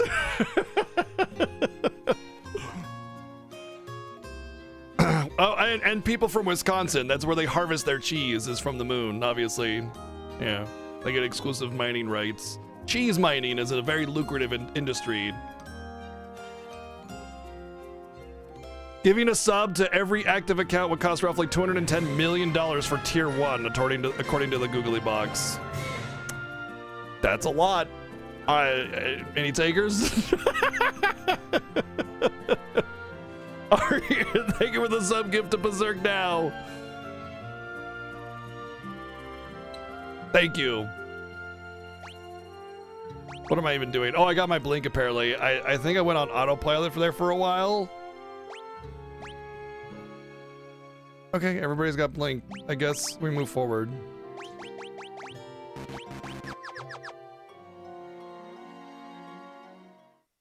Oh, right. I don't even remember what we're doing. No. No. No. Darn, really? Gosh, wow. I thought it'd be, if I asked nicely, you guys would be about it. Thank you, Flashit, for the 600 bits. Space Cowboy, thank you for the sub gift. And there is the massive hype train. Look at that. Isn't that Thank a nice you. little tree? And he lives right here in this brush. All you have to do is sort of push him out. We got this goofy dancing guy.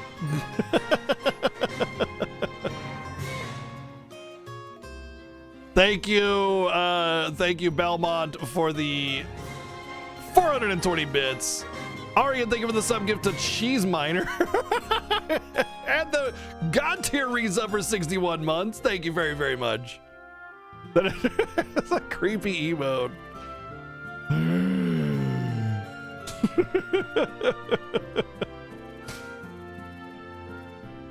Thank you. That's just an insane amount of support, everyone. Thank you so much.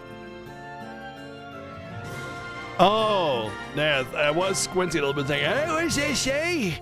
What is that? Oh, okay. It's not the moon. Yeah, thanks. Thank you, Arceus, for the sub gift to absolutely no one. That's like the same thing as gifting somebody or everybody on the moon.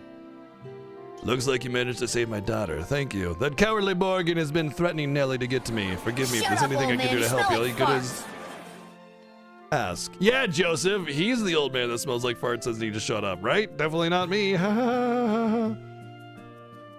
Thank you, Flasher, for the 444 bids. The only way to reach the snow cavern is on my snowcraft.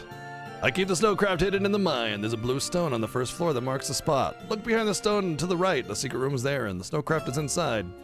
Sorry I couldn't help you find the mithril, so I want to make it up for that by pitching in now. What are we waiting for? Let's go. Corpse joined the party. I mean, Joseph joined the party.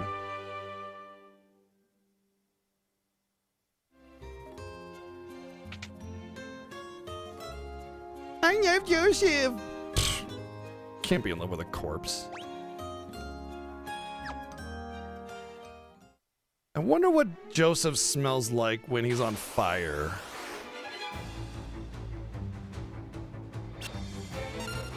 Joseph looks like 7. True.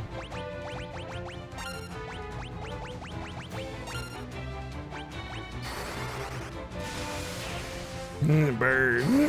he's burning. He's burning. Burn.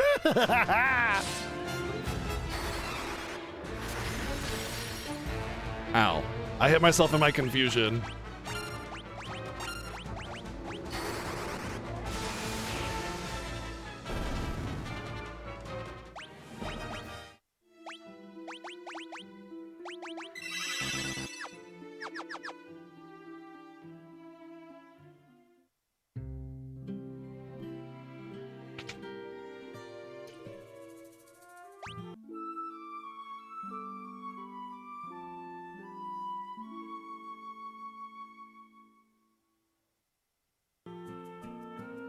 That's all he has to do.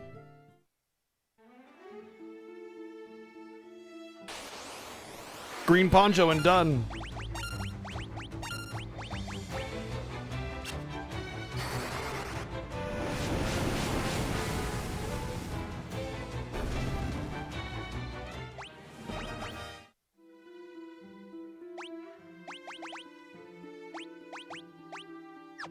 He only starts with level 2 fisting? Are you for real? That's it? Level 2 fisting? God, Joseph, you're more worthless than I originally thought.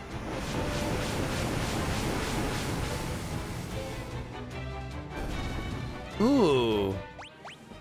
I know it'd take a long time, but you can grind life by Sudoku and... Oops, I'm going the wrong way. Sudoku and lifing yourself.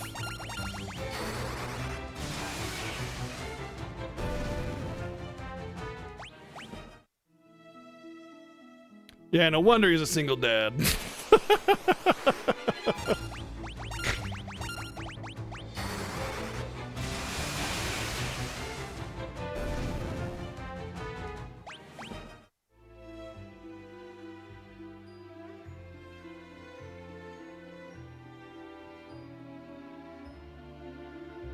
Oh yeah, you guys know about the cheese caves, right? It's like millions of pounds of cheese that the government buys because of subsidies that just have no place to go. Sitting there.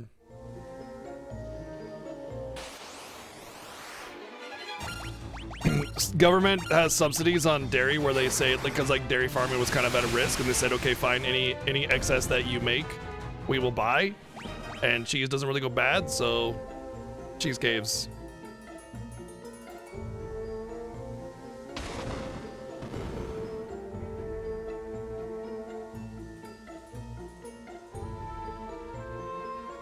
That's why they dislike government cheese.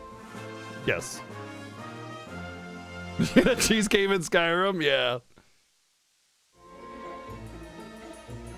Alright, Alexa, I eat all the cheese.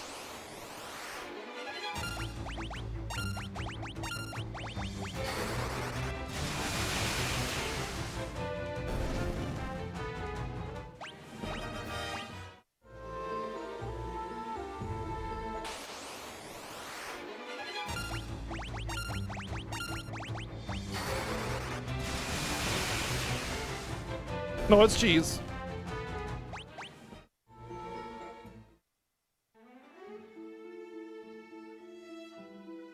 What are we riding against? Yeah, let me get my pitchfork. What are we riding for? Riot, riot, riot. What's for? What's I just want to smash a window in. Don't mind me.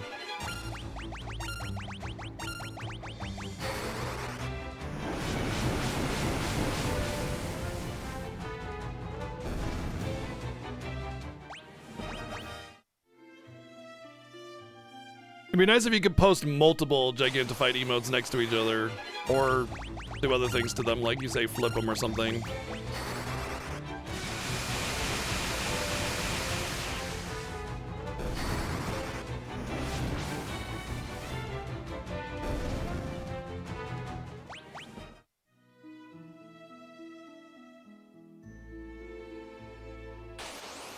You know what's interesting is that later on in the game, the fourth character might actually end up being useful. Just because they'll come with more stats and evasion, and they might just be good to take hits.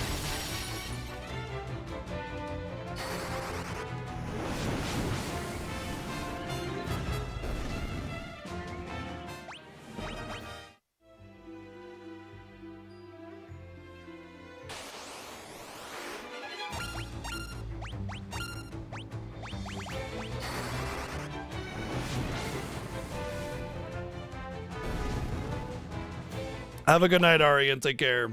Thank you again for all the love and support. Thank you.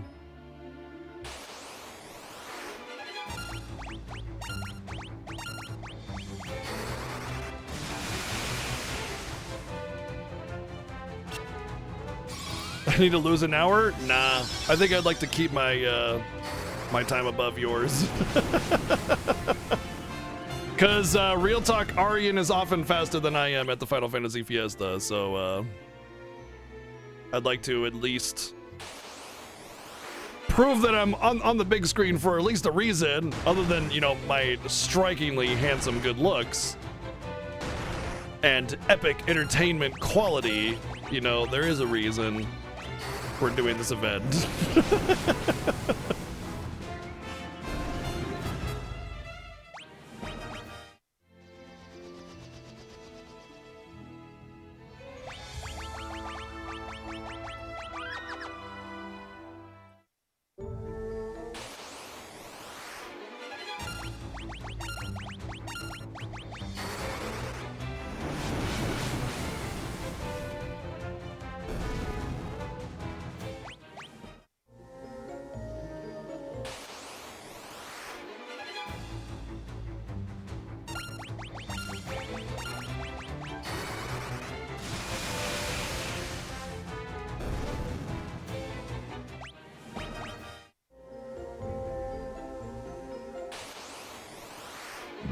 What's your game strength though?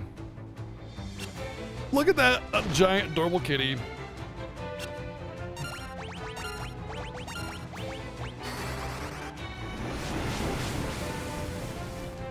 Oh, I was referring to Berserk. Because he said he got his teeth kicked in at FF4. And I was thinking, well, if you played a game that was to your strength, maybe you might have a better...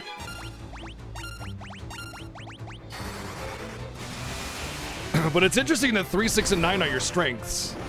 That is interesting. 3, huh? Hmm.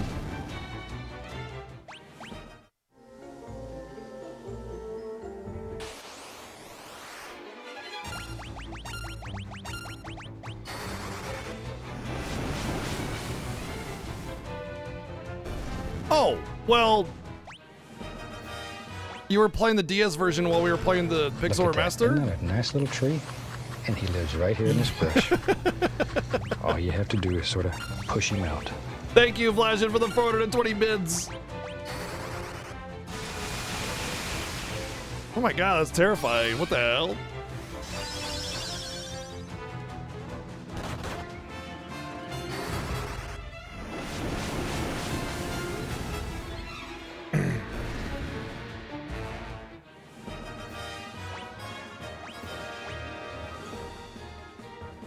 Wait, what are the FF3 incentives again?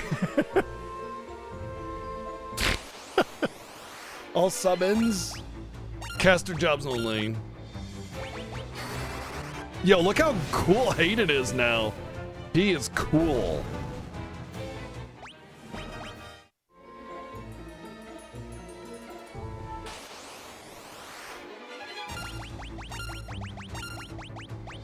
This morning I woke up and shot an elephant in my pajamas. How an elephant got in my pajamas, I will never know. Yeah, that's kind of how I read it too, honestly. Why was there an elephant in your pajamas?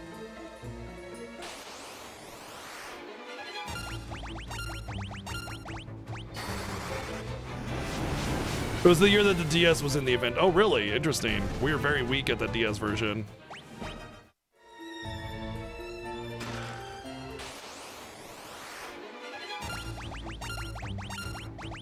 Gigantify is the best feature that has ever been released on Twitch. Prove me wrong.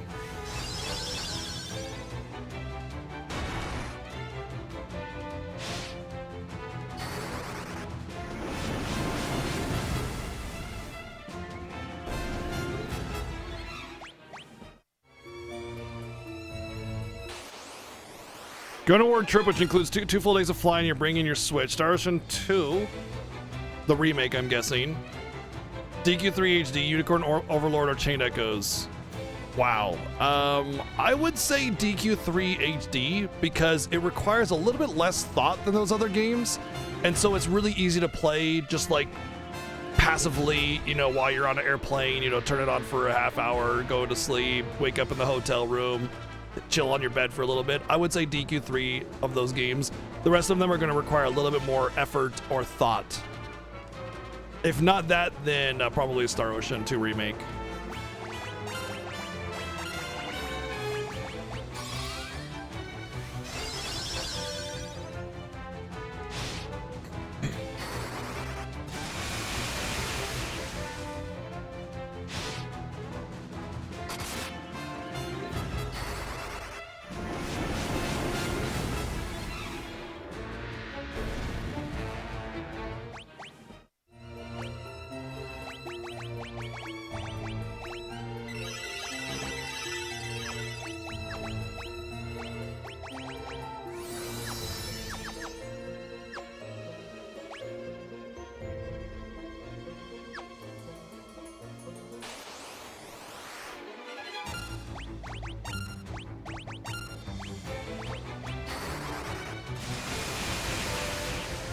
It doesn't have quick save, but it auto saves every time you screen transition, and you can just put it on sleep. Just press the little sleep button, and who cares?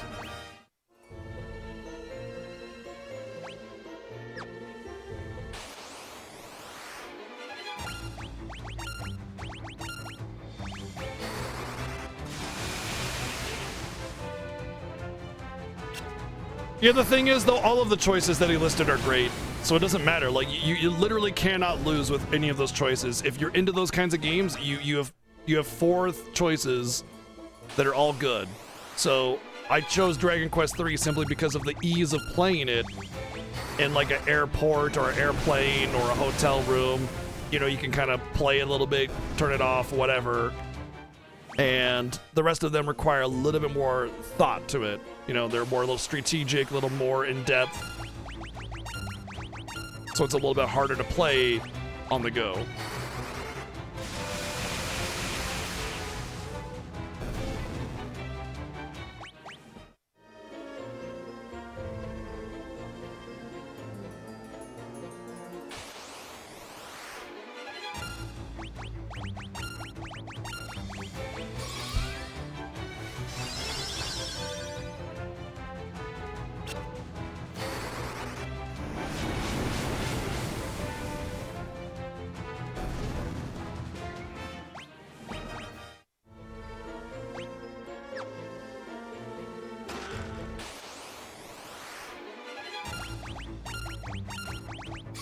Whoopsie.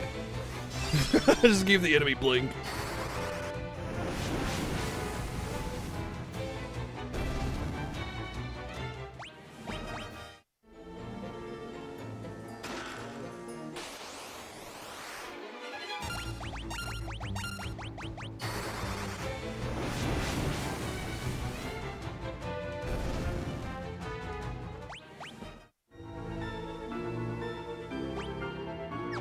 I think this is a trap chest down here, but it's fine because I got magic.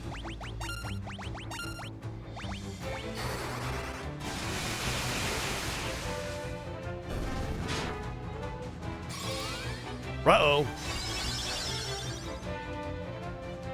This is the point of the game where my evasion and the lack thereof is going to be a problem because you see one swipe and he's paralyzed. That's an easy paralyzed log right there. And Chobin not getting his spell off when these things are weak against fire, yeah, that's dangerous.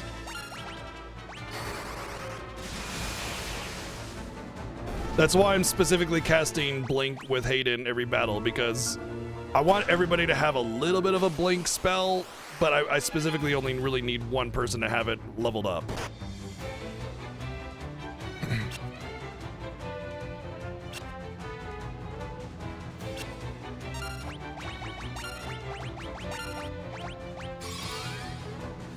Yep, very, very true, Berserk.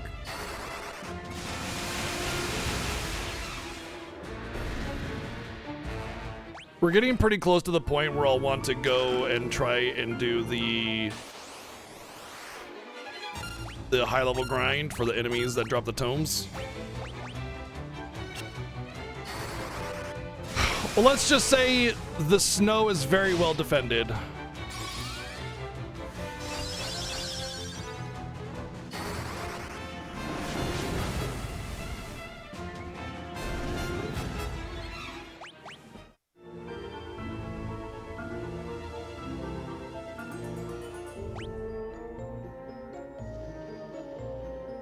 I think I do want that one way down there.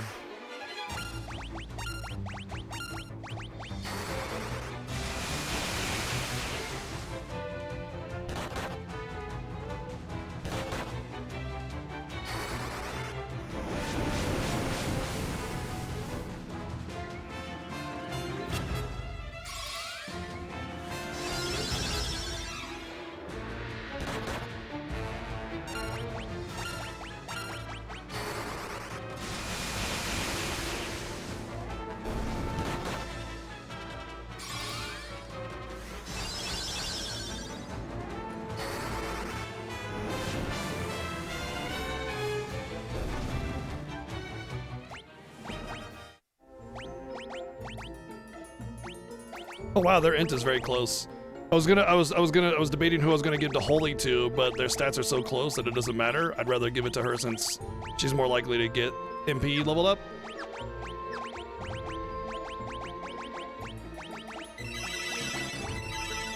What's her magic at? Same magic. Wow, it really doesn't matter who I turn into a white mage then, or my primary healer.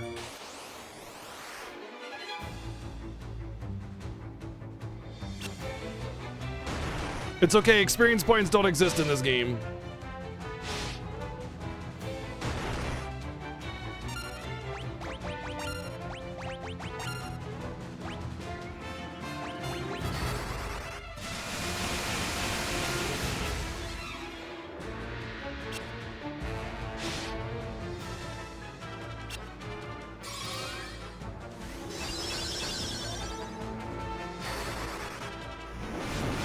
Targetableness, yeah, that works.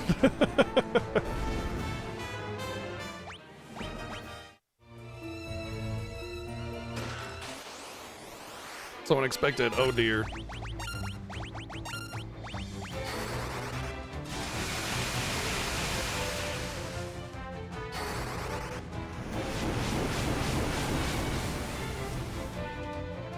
I thought they might have been weak to fire. Yes, the ancient sword. Wait, no, never mind. Yeah, it's only on hit that the ancient sword applies curse. I can't use it as an item to apply curse. Damn! I thought for sure we were gonna get, I thought for sure this year we were gonna have access to the blood sword, and no, we're not, because we can't use the fight command. Damn! I was like, ancient sword and blood sword, all right!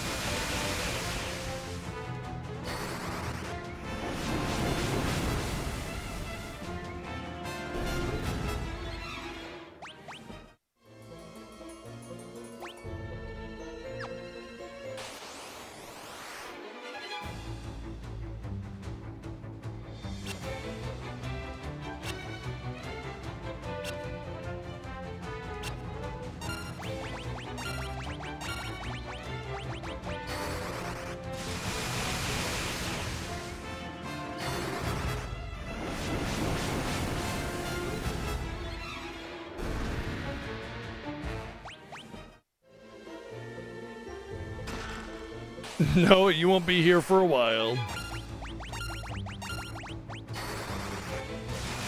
Oh, I know exactly where you're at. You're at the Dreadnought. We'll say hello. We'll say hello at the Dreadnought.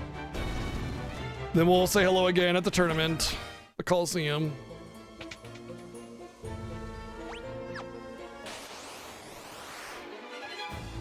Uh-oh. Ow. Oh dear.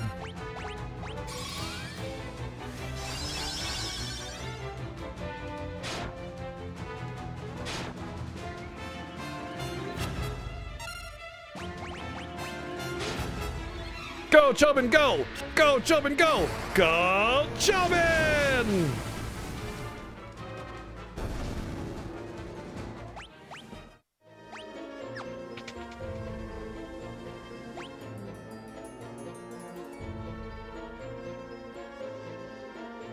Do I go in that door down there? Really? I don't remember this.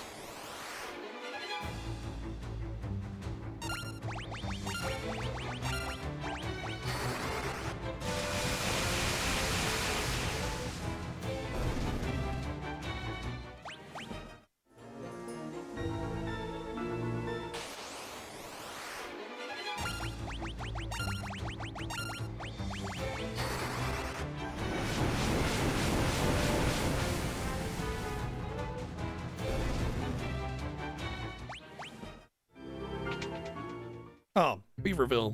It's okay, don't worry. Hayden speak Beaver. Snooky, schnook, schnuck. Was it Snooky want bum bum or Snooky want something? Smush smush.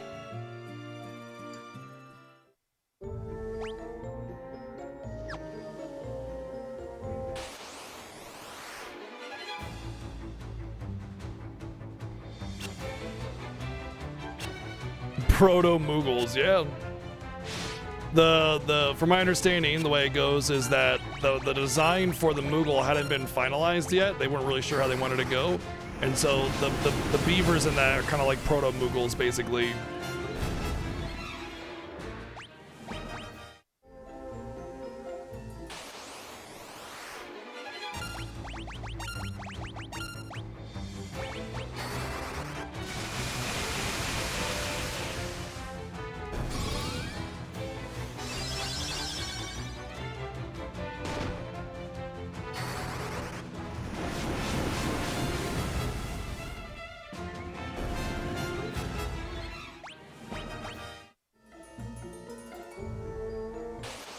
Instead of Koopo? I know, right? The tragedy of not having Koopo. Ooh, Blink 4.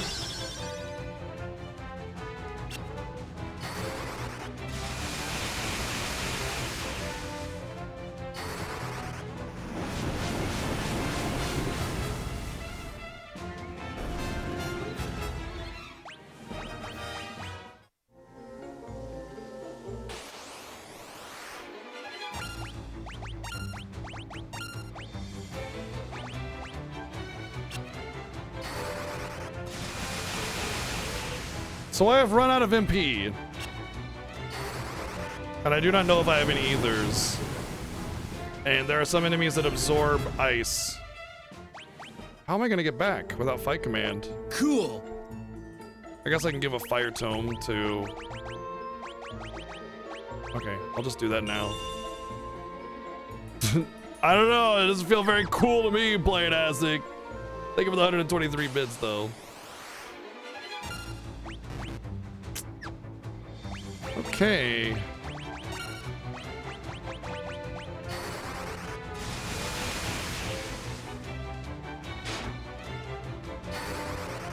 I should have grinded more MP, clearly. Like, I obviously did not grind enough MP.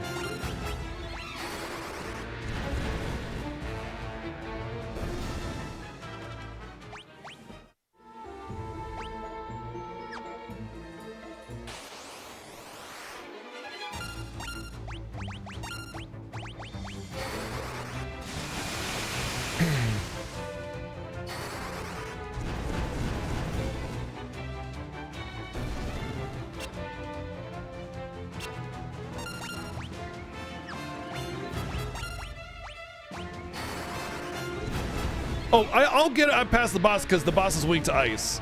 And so I have my blizzard and it's fine, but still, like, I am scared that I won't have enough MP to get back to town. So I can't use the fight command. What do I do, you know? Soft log.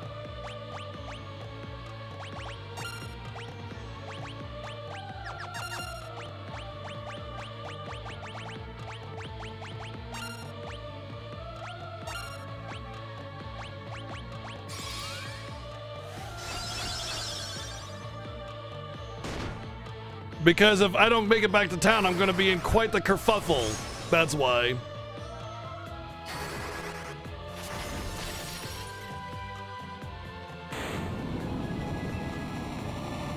Cool.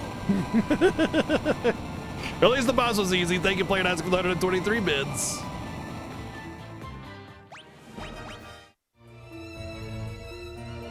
Ring, ring, ring. Got his phone.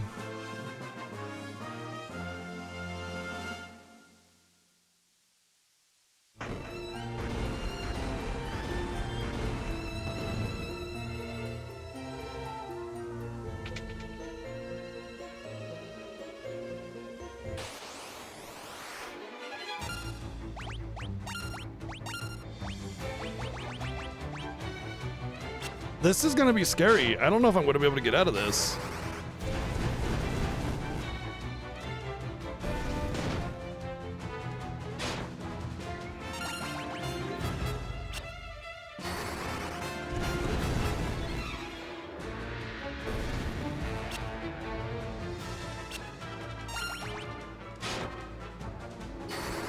Should have granted more MP.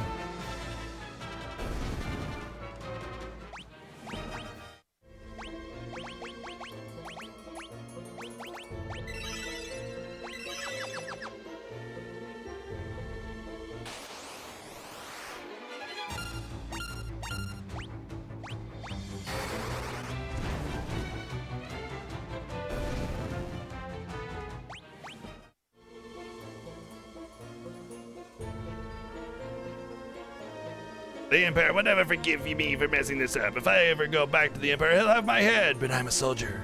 If I'm going to die, you're coming with me. The beavers don't have an inn, no.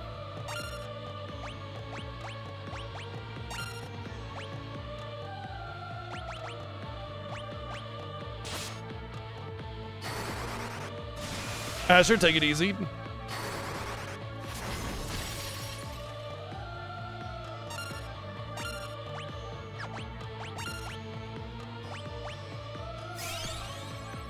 You heal? Bro, for real? Oh my god. I might have to use another tomb if I have one.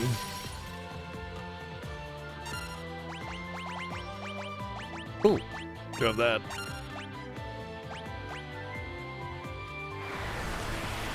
Oh, that should do it. 16? Oh, it's only 200. Oh, it really wasn't worth it. Still, we got their Borgin. Should be fine.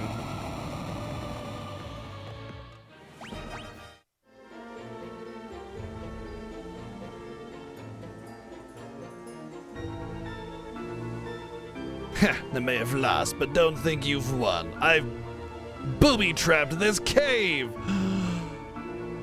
Not the knocker trap, just a little parting gift from me to you.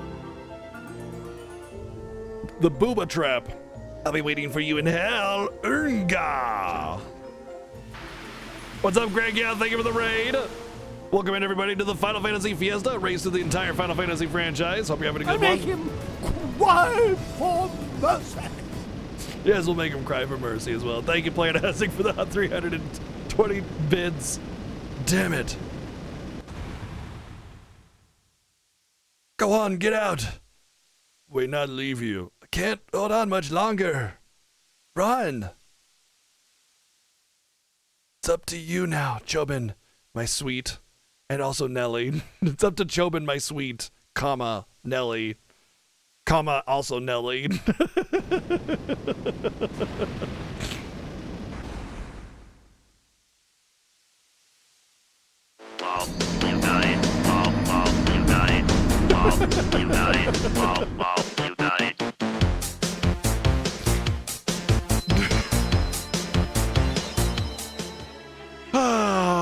Amazing playing Azig. Thank you for the 1,212 bits. You've killed me. Good. Well, that death just rocks. No? Maybe too soon? Okay. Thank you, playing Azig, for the 599 bits.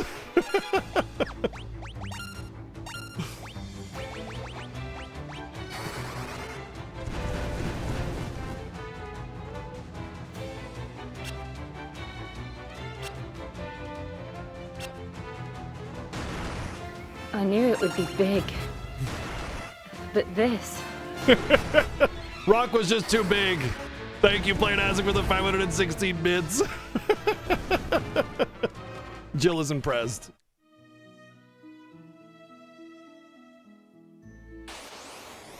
Just rolled out of life.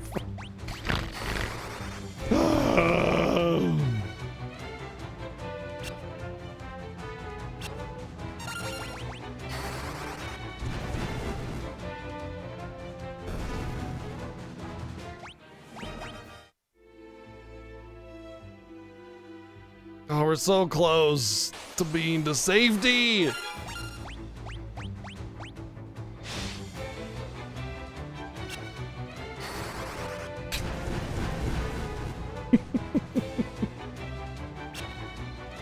Boulder was crushing it. It's true. Boulder was just like on point, on fleek, as they say. They say it. It's true. You know. I don't make the rules.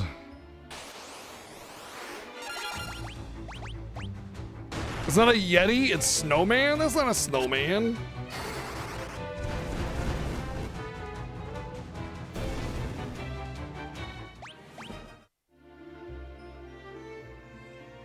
Well, they do say you are what you eat.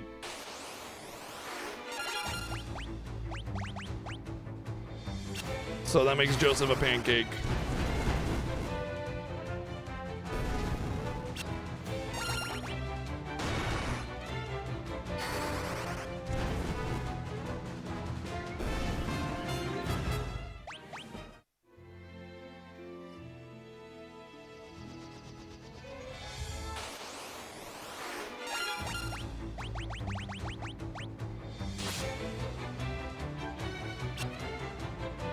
He definitely took this life for granted.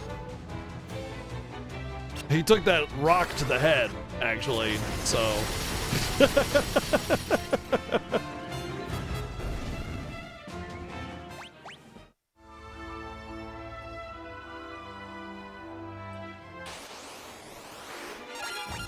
Oh my god, it was Gandalf from FF1. Come to exact more punishment to the unworthy.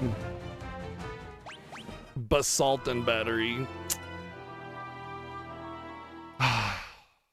We made it. Sweet, sweet comfort of the inn. I hope I got enough MP. I might have to grind some MP. That's just Boulder Dash.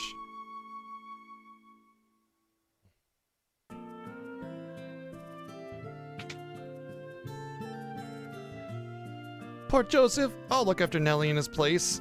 That's why I wanted to marry him anyway, so I can steal his daughter away. I know that would make me happy.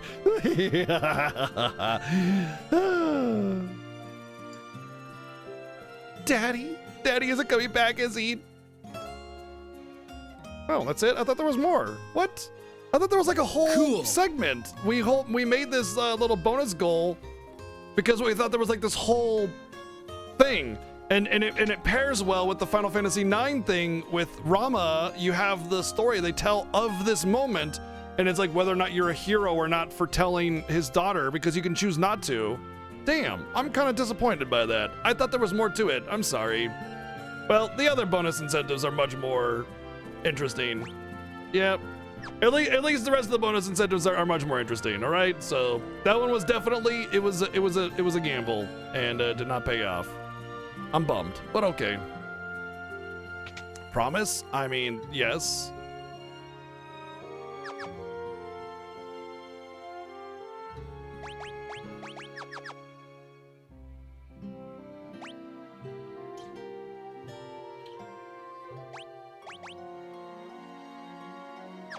No, we're not gonna buy ethers.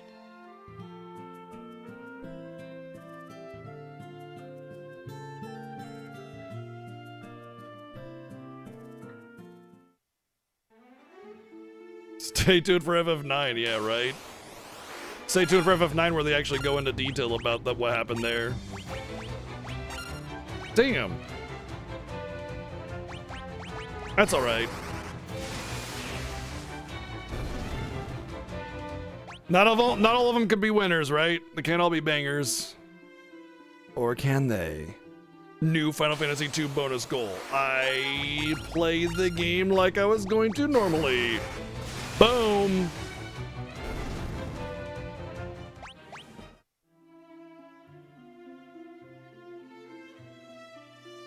Right, there's basically no side story content or anything, right? There's not even like side methods of dealing with content. Like there's no non-linearity, right? You know? Yeah, exactly.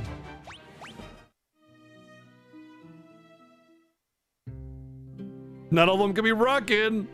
Hit like Joseph.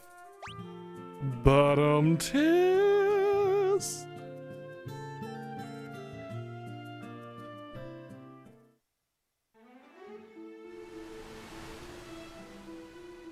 Side rockin'.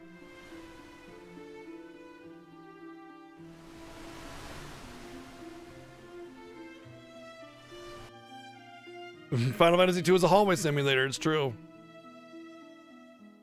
Joseph definitely reached rock bottom.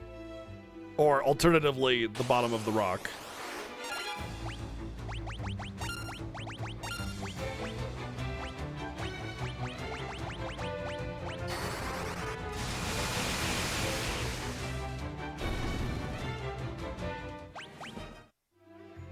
I want to cast a single, what's, favorite song? We built the city on rock and roll.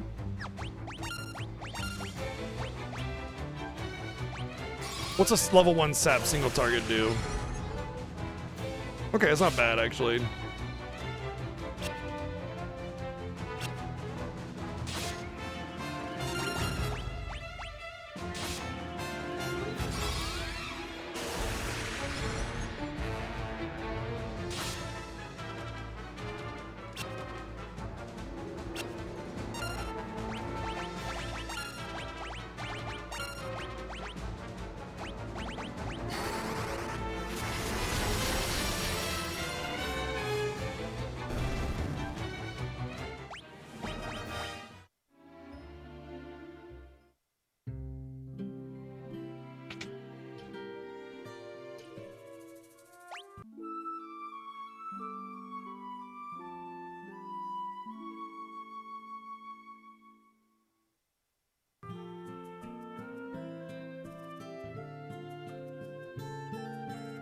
All right, so it's at this point, because the next party member I get is Gordon.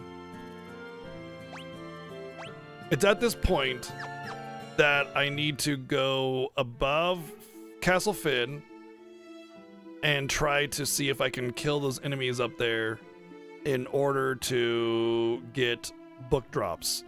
Additionally, it's actually an opportunity to get some additional stats because they're higher level. But the next real major thing is going to be going to that airship. But I need to, before I do that, I need to go to... I need to go to Mysidia. And I'll need to be prepared to go to Mysidia. I'm going to need money, and I'm going to need more stats.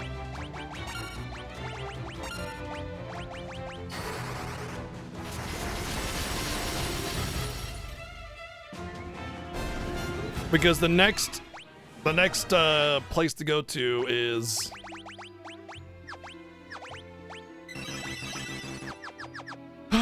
Casual Keep, which is where I use Eagle's Church to get the Sunfire, and that has the I'm pretty sure it's that dungeon that has the invincible boss 2 elements. I need non-elemental damage.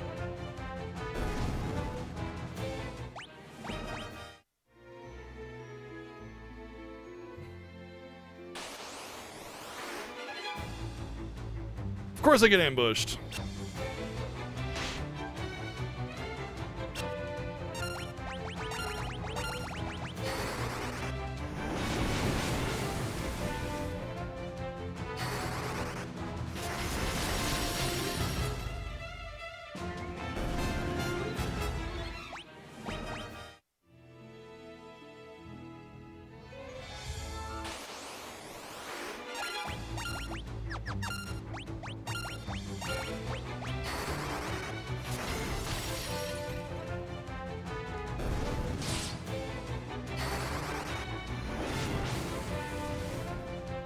that a custard?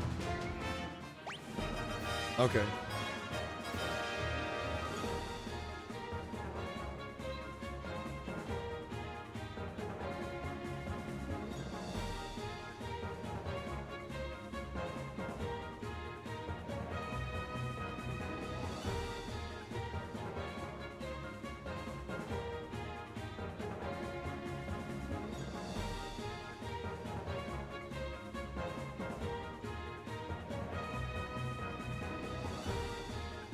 I'm salivating still. What the?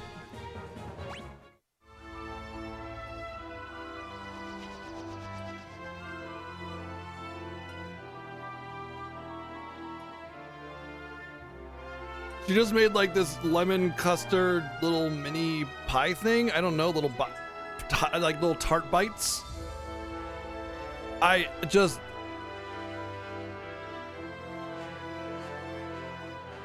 I'm having a hard time like verbalizing because it's like an explosion of delicious in your mouth, just that tart and the sweet and the slightly crispy crust and everything. Just every time I think about it, I start drooling again. Like my salivatory glands are just going whoosh, like it's a waterfall. Oh my god. She was all worried that it's like, oh, I don't know if it's gonna be good because it's a little different.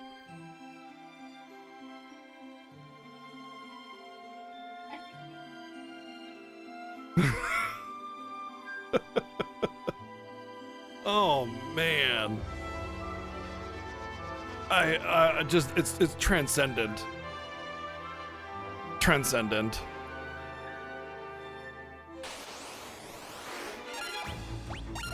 Oh my gosh.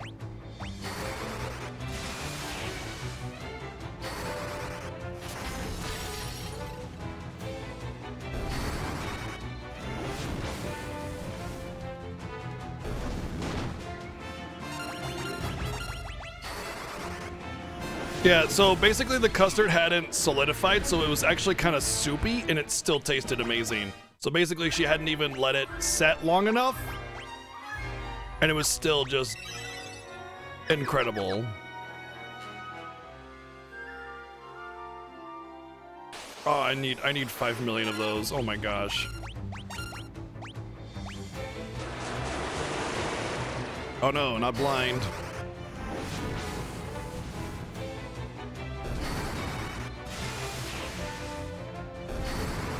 Getting blinded is actually amazing here because it'll help me level up my Asuna.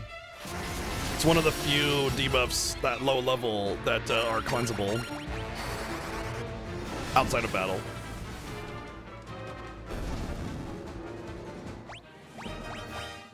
Oh, nice.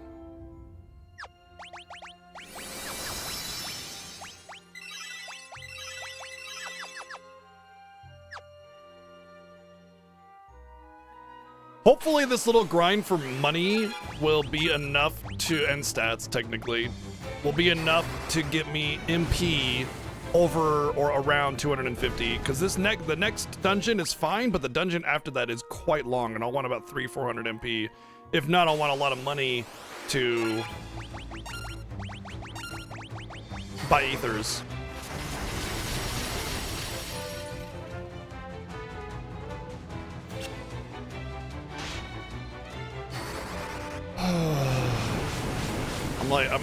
I'm jonesing for another one of those. Oh my god, I'm sitting here just like, oh, I need another. How long until it's set?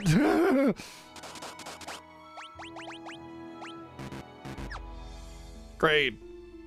I need level 2 Asuna to... Asuna is such a dumb spell in this game. Like, I appreciate what they're doing with the spell levels and having every spell, like, usable, but some things just level way too slowly and they don't get any functionality until you level them.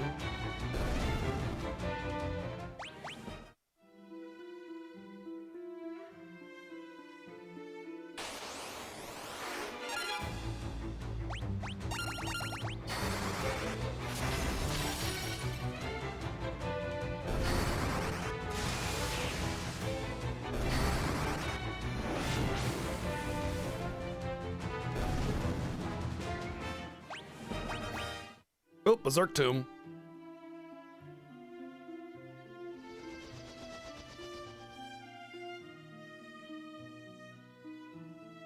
Second.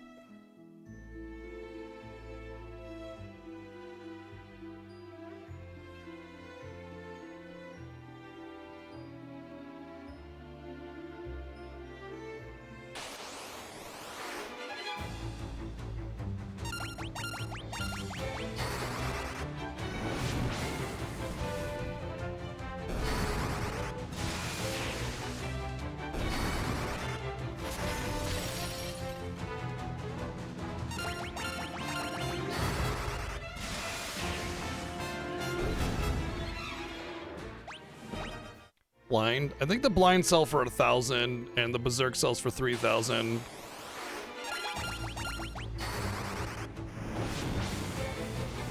I want to say I can get my spells up to level 7 here reliably.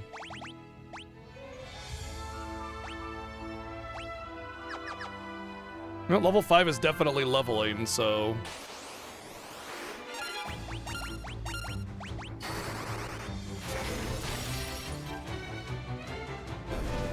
It is weak to ice, so that 600 is a little unfair.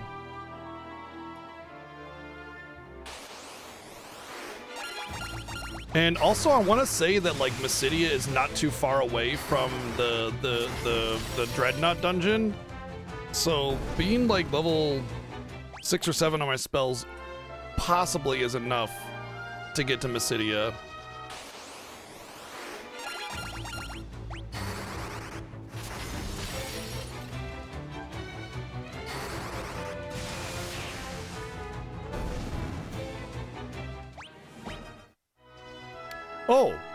Oh, that's an excellent idea. I could just buy books. I can just buy books, they're 100 each.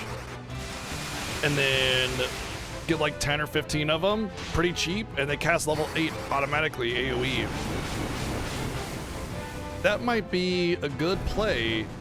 That'll let me get to Mysidia a lot more reliably.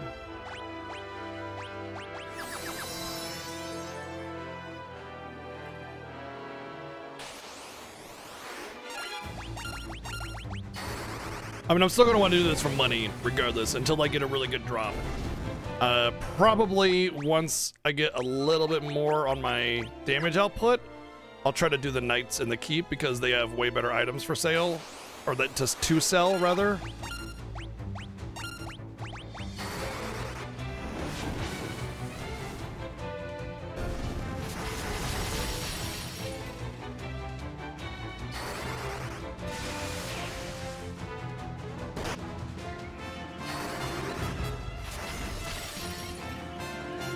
The problem is that I don't know if I have enough HP to live through those nights because they hit real hard.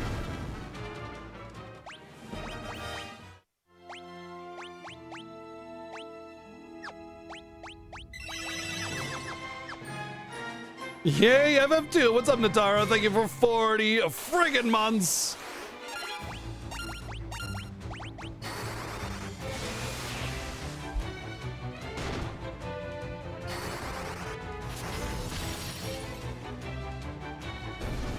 Need to get a haircut soon.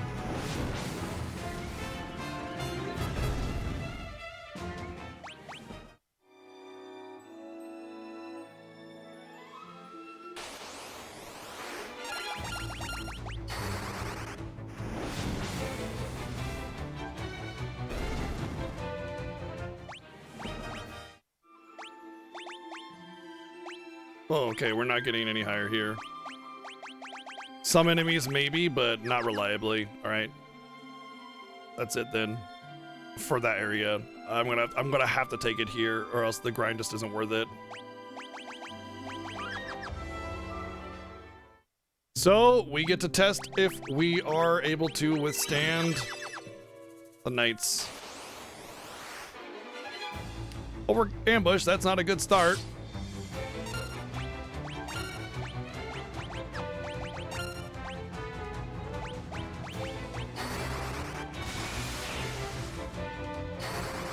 All right, Well, the damage output is about where I expected, so that's not a worry. The hardest part about this, if you're a melee, is getting the damage to overcome the defense of the captain and their evasion. Oh, frickin' hell. Would you stop critting me?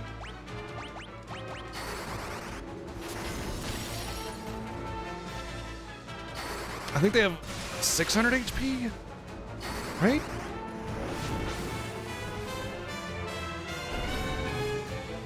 Okay. And I leveled up. Oh, he was already about to level up, Blizzard. Never mind. Toad Tome. That's a great first get. Amazing.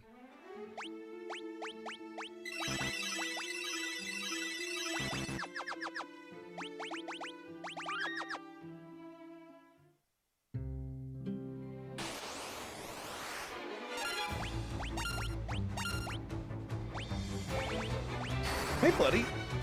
Coming over here to hang out? Come on. He's like, no, I want to fuck everything up again.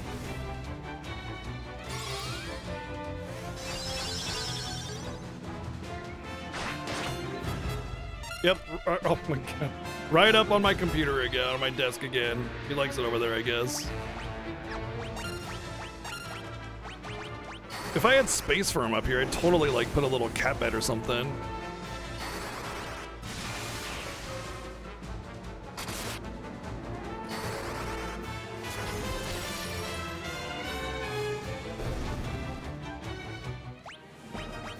Flame bow on the second drop? Hell yeah.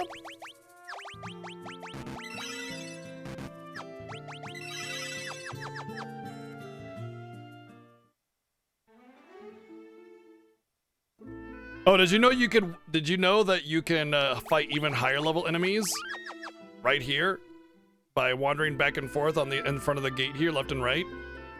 So you can fight even higher enemies right there. Pretty neat. So you can grind up your skills to be really, really high level before you get anywhere at all. What's up, Ariana? I'm glad you stopped by.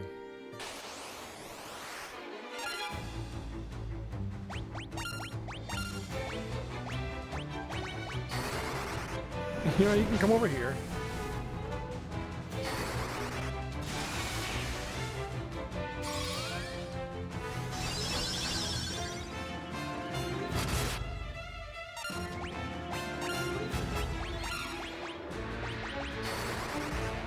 I'm doing great. I mean, I got a kitty in my lap.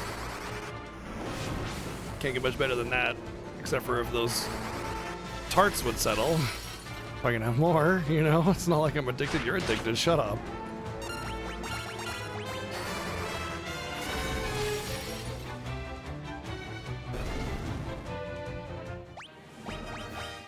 Wow, 3 for 3 on item drops. That's incredible.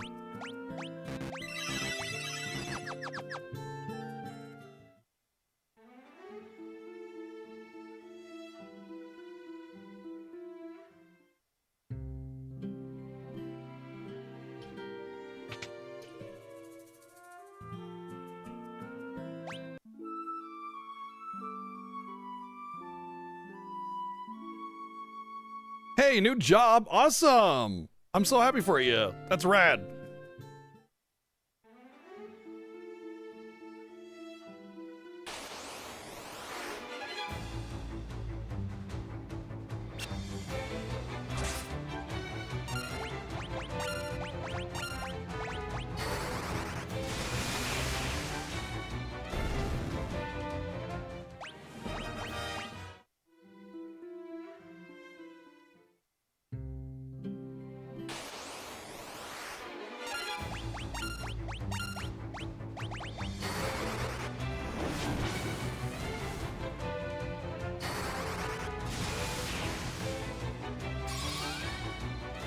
It's all right. Don't worry about it.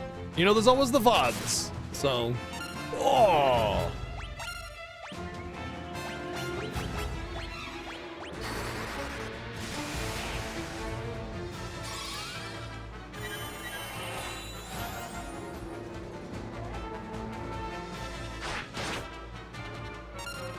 Shot through the heart and you're to blame. You give grinding a bad name.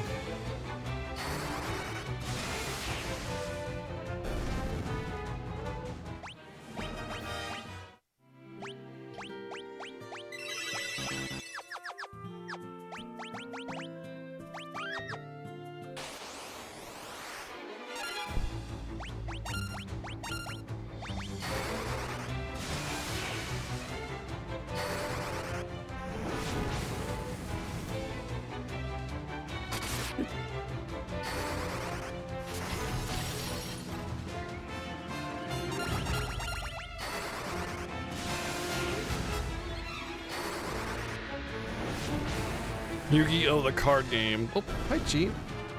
Oh, she's down here.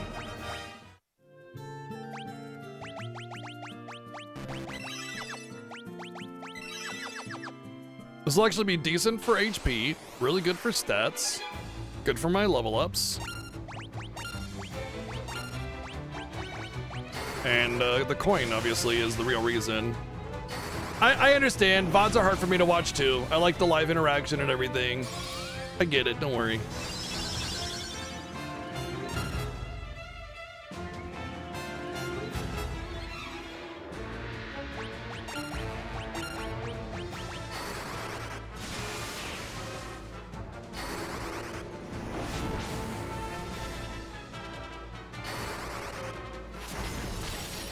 Hey, it's only day 2. There's not exactly a whole lot to catch up on.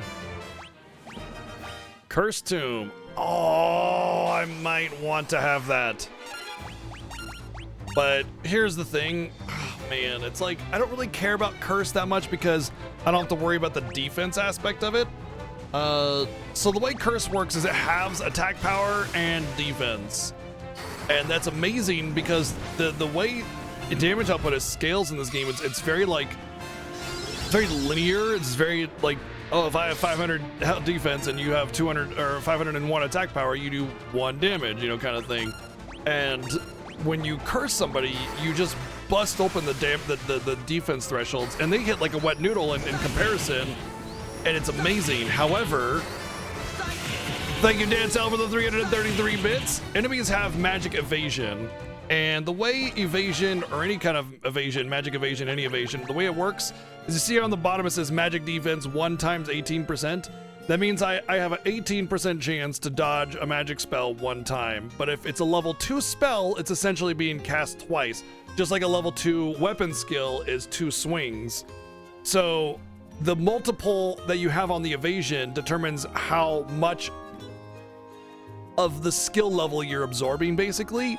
And the final boss has like a 15 times magic evasion, which means if I wanted to curse the final boss, I'd have to have like a level 16 curse, or equip the ancient blade and haste myself and hope to hit over 16 times because I have at least a level 8 weapon skill with swords or something like that. You know what I mean? So it's not really as much as I would love to have it for the final boss specifically. Everything else I won't really need it for. So, and grinding spells is just so long. When the game can be beat in like 12 or 16 hours, spending 2 or 3 of those hours grinding up a spell level just isn't worth it. Like, the only reason I'm grinding these spell levels up, and I've barely even really grinding them to be perfectly honest, is because they're essential. You know, these are things that I will need to have, not because they're things I want to have. Beating the FF with fewer incentives of both your viewers and Seven's viewers. What? Oh, with the viewer incentives. I'm confused a little bit on that wording, but thank you, all the same.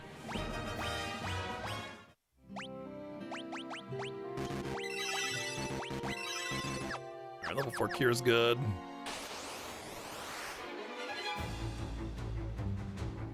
You mean the bonus incentives, if that's what you're referring to, I think? Well, there's the incentives, yes. Oh, for beating Final Fantasy with the incentives that you guys unlocked. Yes, thank you. Yeah, we sidekicked the crap out of that game.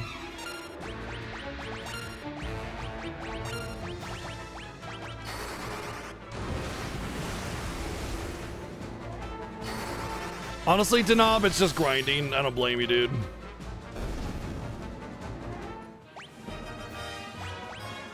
Okay, I think at this point we're probably good. Let's go and sell this crap. And see what we get, and then we'll determine if we can go or not. Also, we have level 6 spells, so that should be pretty key. And I'm gonna go buy a few status cleansing items, just as a precaution. Oh, just those guys. Well, there's a couple other places like the bar where they do it, and the airship, I think, but that's about it.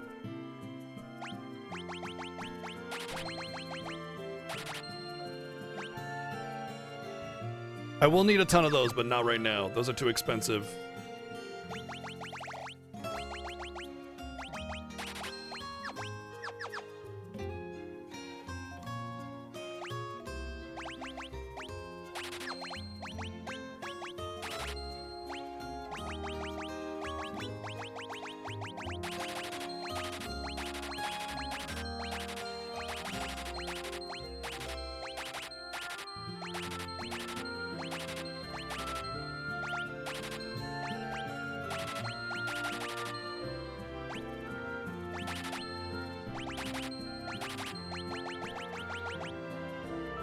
That's a pretty good chunk of change, actually. Yeah, Ultima 16's amazing if you get your whole inventory full of level 16 spells and get level 16 on all your skills and everything, and then you can cast Ultima 16 for okay damage. And by that time, you would have beaten the game over 50 times.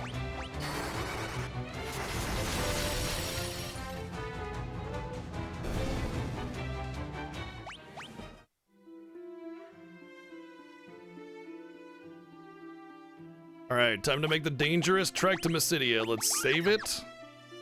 Fingers crossed.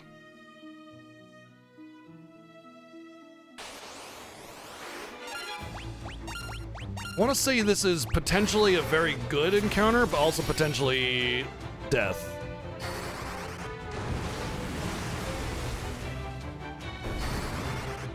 That fire spell wrecking the undead.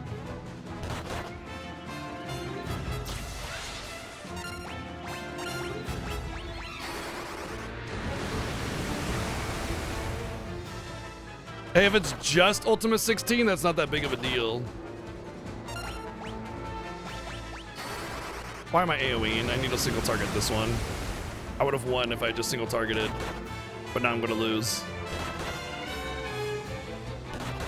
Okay. Yeah, I should have single targeted. Like I said, potentially fine, but I was stupid and I tried to AoE. I don't know why I tried to AoE. That was an idiotic choice. I knew it would have tanked my damage. There's a huge AoE tax in this game.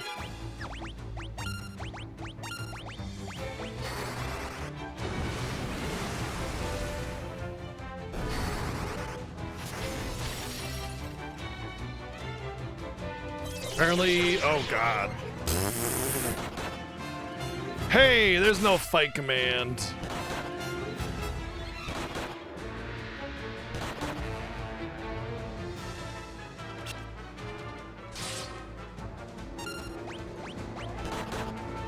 Apparently the mantises are weak to blizzard though.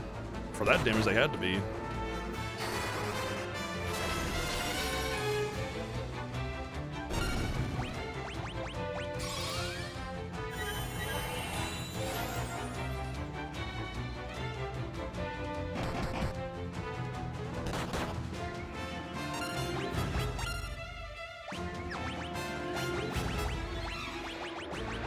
Oh, well, okay.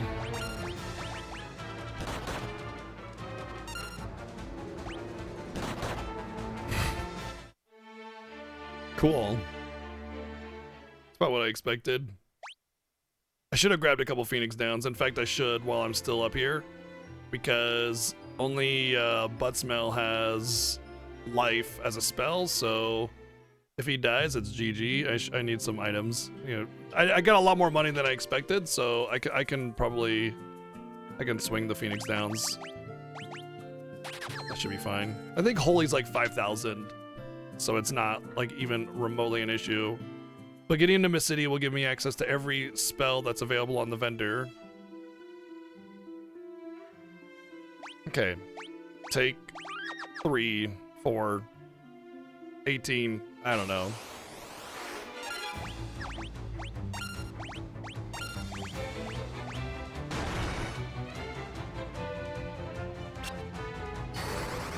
I mean, it depends if the enemy's weak against your element specifically, but also like how well you're able to survive the onslaught that's coming, you know?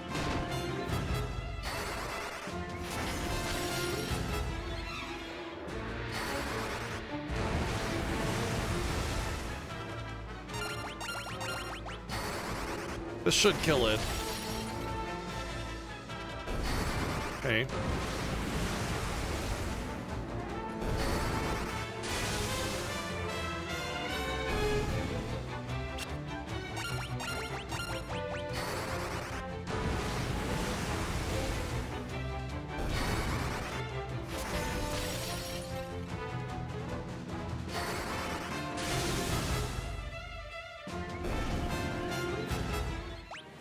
Well, we have proven that we can defeat these encounters, and we're going to get massive stat ups because of the level difference.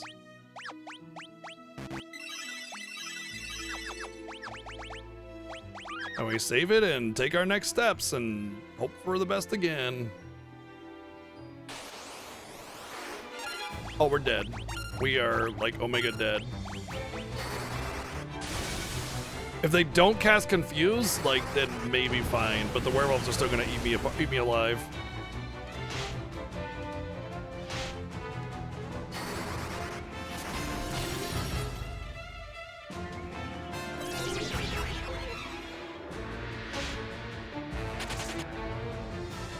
He ran away? Really? That's kind of lucky, especially if the werewolves happen to be weak to fire, which I do believe they are.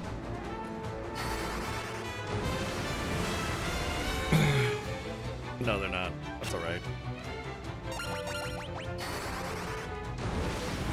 Yeah, I mean, the imps casting Confuse 16, it's infamous from a Final Fantasy history perspective.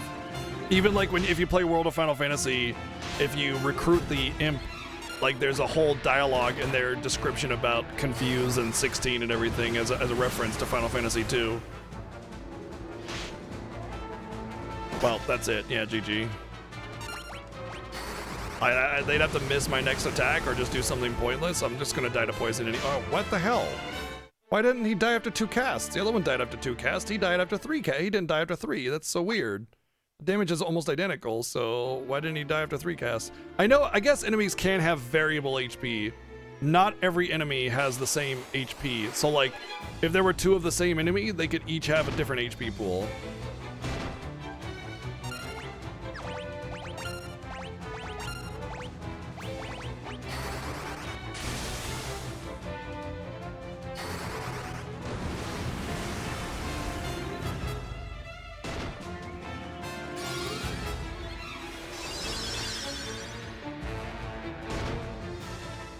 Really? After I put on Blink?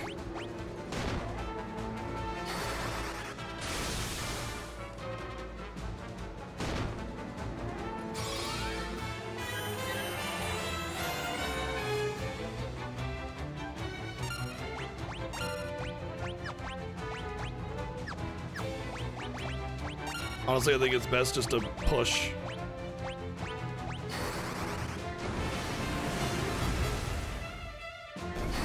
Hope there's an elemental weakness there. Hope Becky gets attacked. Bye.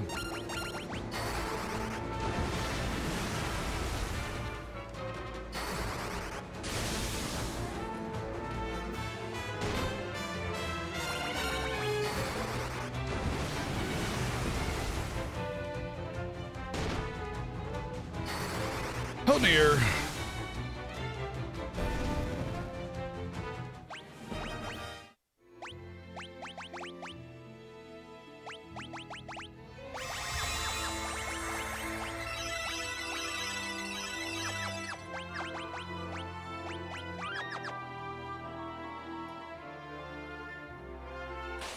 Oh, so close to the... Ambushed!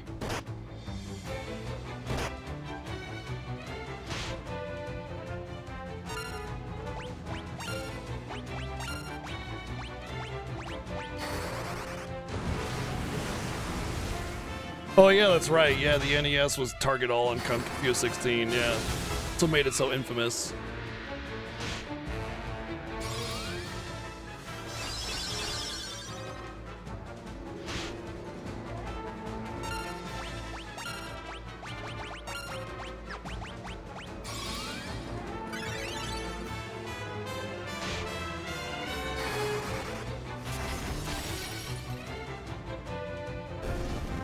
Playing Dragon Quest games has prepared me for massively imbalanced fights where my healing output is extremely limited.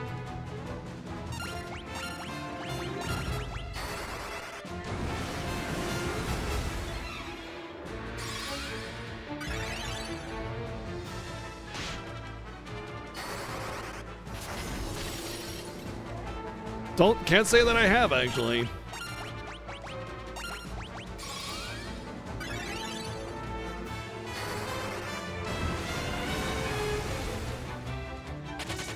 Ha!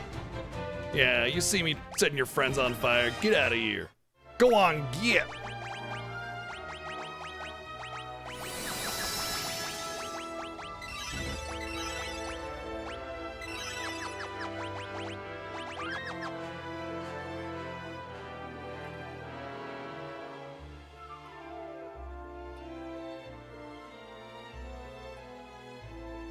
It's like it's straight down from here, from Acidia. There it is. Oh! No!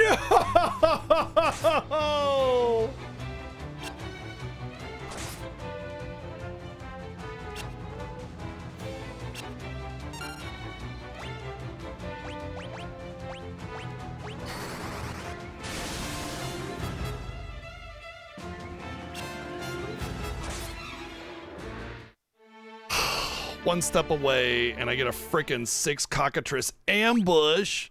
I mean, 6 cockatrice is already pretty much a death warrant, but then I get an ambush, like it's over. There's nothing there. Okay, I made it this time. Less tiles, less steps, because the amount of steps I take is the same encounter, by the way. No matter if you die or not. If you reload, it's the same steps per encounter. All right, so that was 20,000. Ooh, it's more expensive than I thought. All right, so we're definitely gonna give that to Becky because I want her to have the spirit. And as a holy tomb, it's white magic, so you get spirit on cast up and not int like you do with black magic.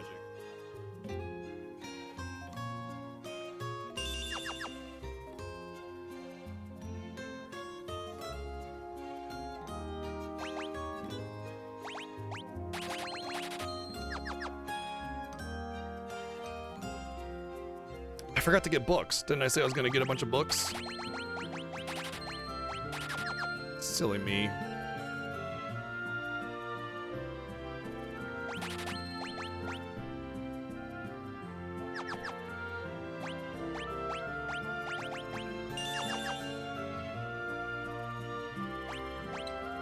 Don't care about any of this. All right.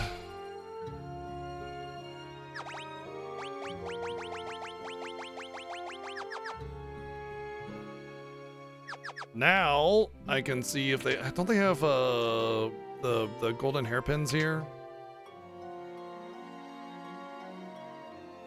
Thief gloves, nice.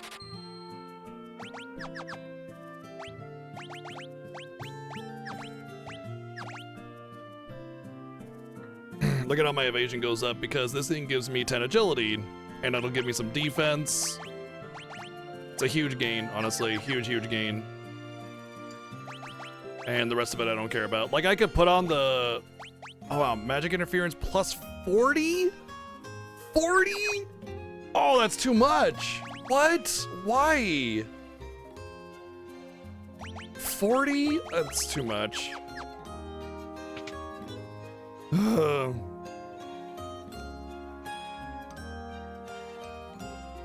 If you get like basically soft locked Tave, if you get like a soft lock thing where it's like you're just in an infinite lock of being messed around with, you can just reset. It's fine, you know. Or if it's gonna be like 15 minutes for you to lose the encounter, you don't worry about it, right? So there are definitely stipulations for, you know, just being able to reset the game instead of like having to wait for the game over. But we try to be at least fair about the situation and don't just be like, oh, this encounter is unfavorable, reset, you know, kind of thing. So we don't cheese it, but we don't like live hard and fast by it either, you know? Using our best judgment to what we think is reasonable and fair. It's not like a posted speed run where it has to have like hard rules that have to be adhered to or something like that. We don't run away from encounters. But if we get like stun locked and we're gonna be there for 8 years, you know, we just take it. And I mean by like nearly literally. Like if we go to play Final Fantasy 1 and we get paralyzed locked by undead, we're gonna eat it and we're gonna take it. But if it's like enemies that just don't kill you unless under extremely rare circumstances and you're just kind of locked in and you can't beat them, yeah, we're just gonna reset it.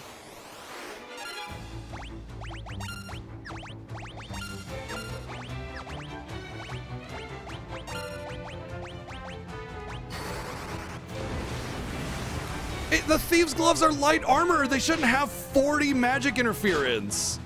40 is so high for that.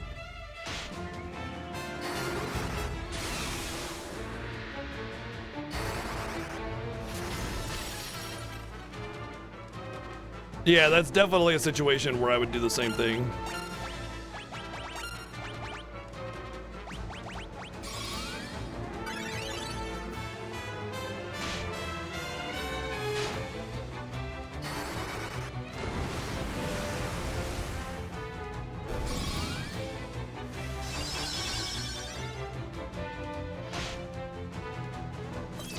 Oh, rip, there's the confuse.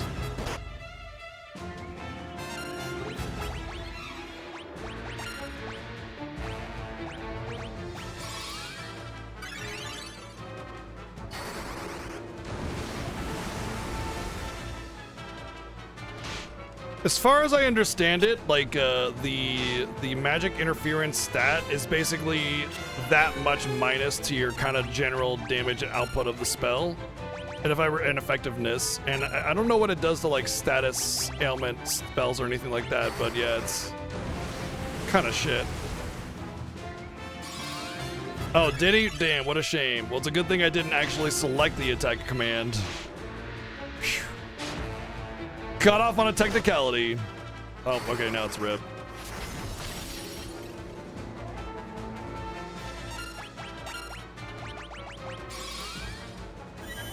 Be pretty miraculous if we managed to recover from this. We'd have to get really lucky on their attack swings and enough to get 2 heals out. And so far we're not getting lucky, so. Wow, what do you know, we didn't get lucky. Who would have guessed? Oh, me, I would have guessed, that's me.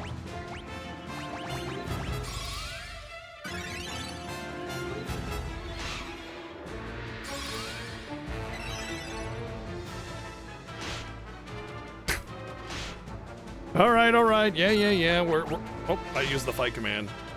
I just was using the fight command as a I'm pressing nothing because I'm gonna die thing, but it doesn't matter. I'm dead anyway, so who cares?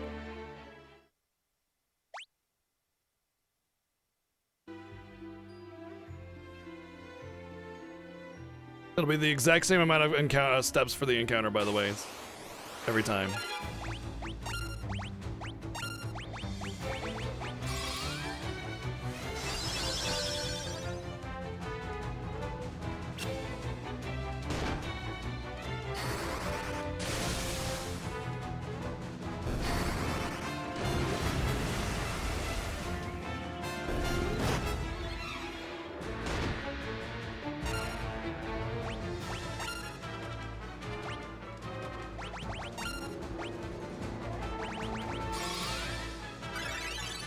Should have swapped who cured who. If a character is killed and revived in battle, they take the last action that was queued up. Oh yeah, that seems like a really NES kind of bug or whatever.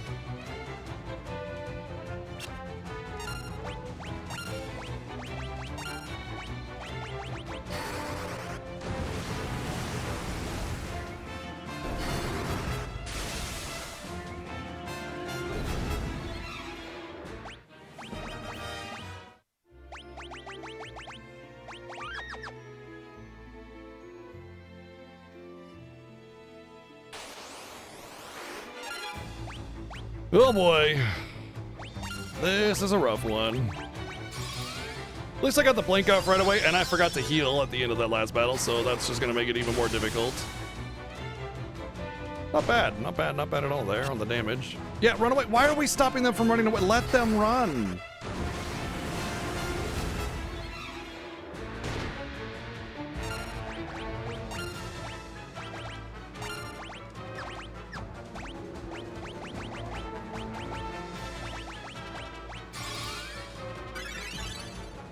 Oh, I need to be taking advantage of the whole thing that I did. The whole reason I did that thing.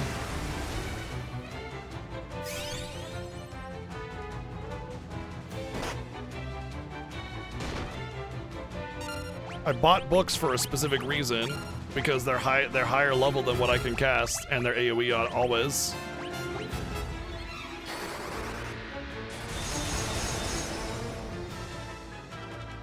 That is underwhelming. I'm disappointed. It's a Pixel Remaster.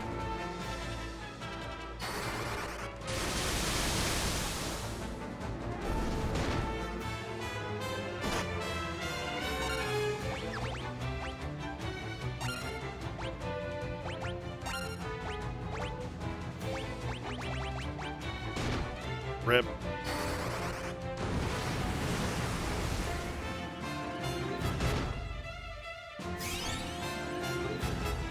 I am in the back row. These are very high level enemies. I'm not supposed to be here for a very long time, but I have to go here for this particular challenge where we're not allowed to use the fight command, because the next boss that I'm going to fight is immune to all elemental damage. I needed to go to Mysidia to get the Holy Tome, which is non-elemental damage. So I'm fighting enemies that are vastly higher level than me because I have to. I'm also not allowed to use shields, which means all of my evasion is gone, and I can't put on armor because then my spells would hit like wet noodles. So I have no equipment on, I'm low level, and I can't put shields on because of the Fiesta challenges. So I'm basically completely stripped down, and that's part of the challenge. That's the Fiesta for you, you know? And I'm forced to go into this higher level area in order to overcome the objective, you know? So yeah, it's fine. When we get past this encounter, we should be home free.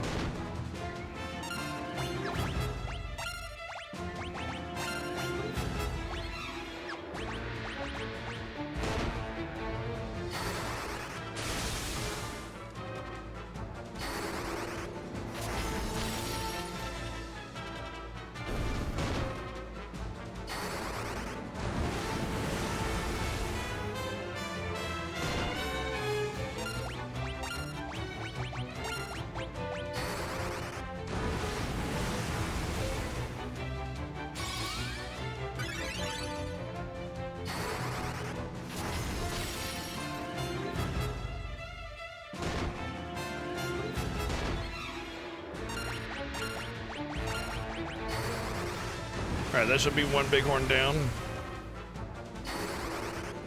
Even on a 300 roll. Alright, buddy. Let's see your game. Ow.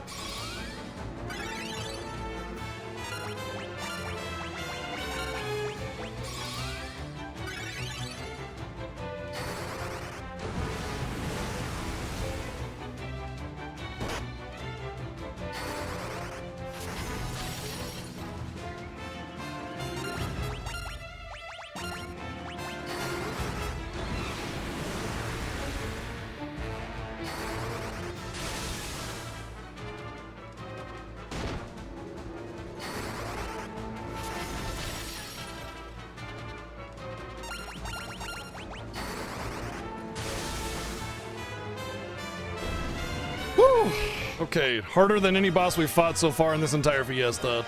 Should be getting some good setups though, because yeah, we did a lot of things.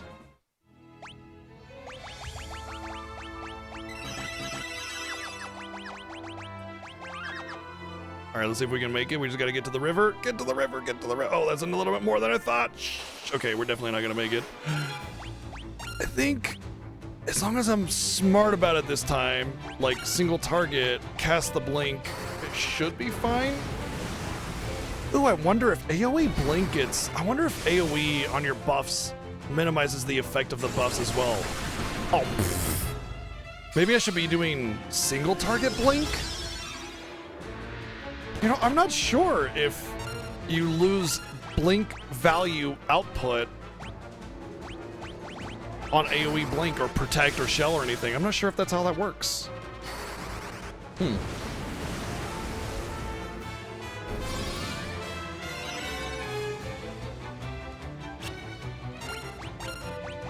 Right, I put it off as long as I could so that it'd be higher level as possible. But I literally have to at this point. Because I need holy, and this should be good. Done. Cool. Yeah, buddy.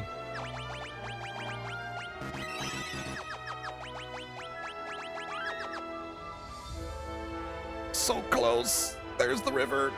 Ah, okay, we're good. We did it! We did it! I'm going to be exclusively casting on Maria so that she can level her holy spell now until it gets to at least level 3. Because I don't want anybody to outspeed her and prevent her from casting it. She's going to need that leveled up.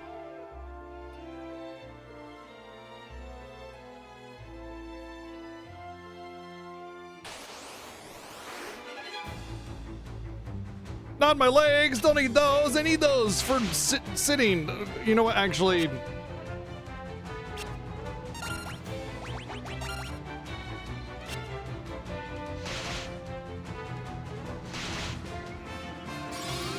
My thought, Lady Lore, was that as long as I could live through a couple hits and as long as I was doing like a couple hundred damage, I was good. After that, it was luck, you know, and I would say we got pretty decently lucky. So yeah, we did it. I'm pretty happy with it. I'm pretty pleased. So I think we need to go back. Yes. Yeah, it's literally like mid to high tier enemies to level 1 enemies, like just by crossing the river. Yeah, it's kind of crazy that you can even go to Mysidia this early in the game. It's really interesting.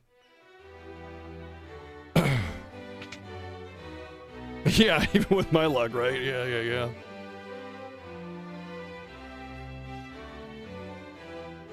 Okay, let me go talk to the king just to make sure, because the plot triggers in this game can be a little wonky. We want to make sure we learn all the key terms and everything, blah, blah, blah. Okay, blah, blah. Aha, there we go. What? I don't have Eagle's torch?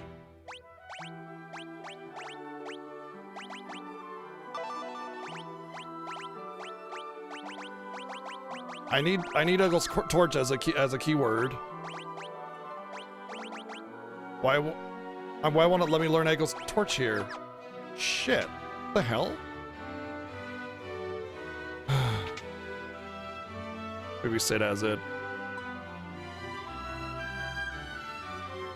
Can't do anything with her. Uh-oh. I guess Sid is gonna have to... Well, it's possible that I get the keyword for Eagle's torch when I talk to Gordon. You know, I gotta go to Sid anyway because he's gonna fly me to Cashua Keep anyway, so let's just go there first. Obviously, Minwoo and the king are not giving it to me.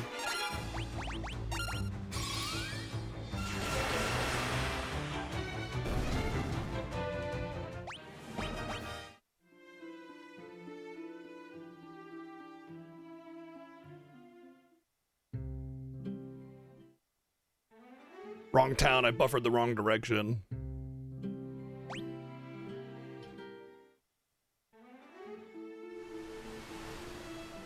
I am on a boat. I am on a boat. I fornicated a mermaid or something. I think that's how it goes. Pretty sure that's the lyrics of the song.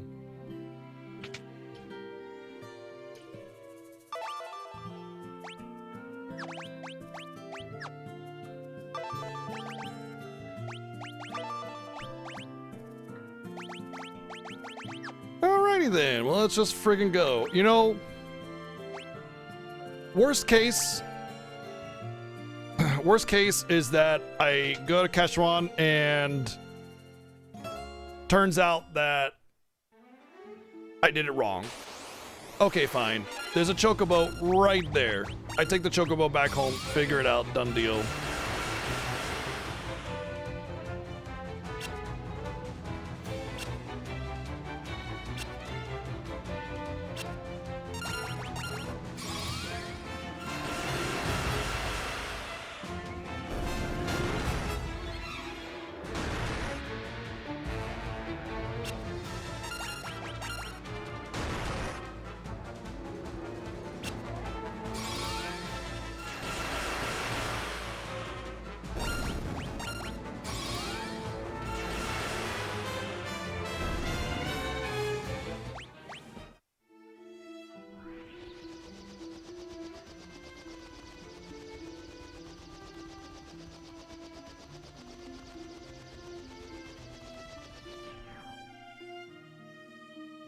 Very smooth progression of enemies in the overworld called Dragon Quest?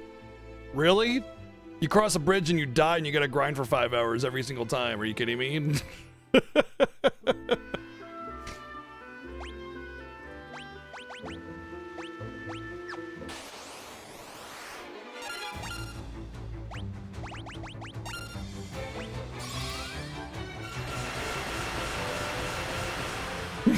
One bird fucker. I mean, I would say I enjoy that aspect of the game because the penalty for death is basically non-existent in Xenoblade, so it's like, it's fine. It's kind of cool that you see these grand things all over the place, but yeah. It can definitely be annoying when you're trying to figure out where the hell to go. Territorial, yeah, it's territorial bird fucker to you, thank you.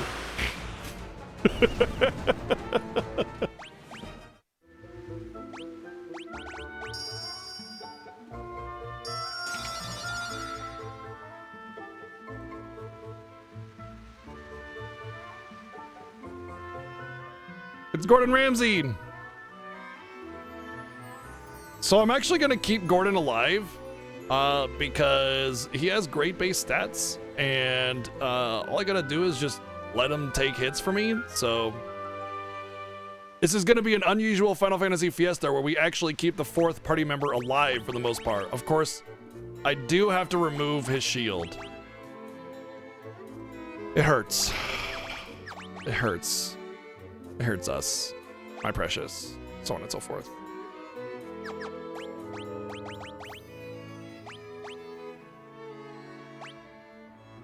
I want to remove his weapon because since we can't use the fight command, I'm hoping that he'll just, if he gets confused, then it won't be a problem, you know?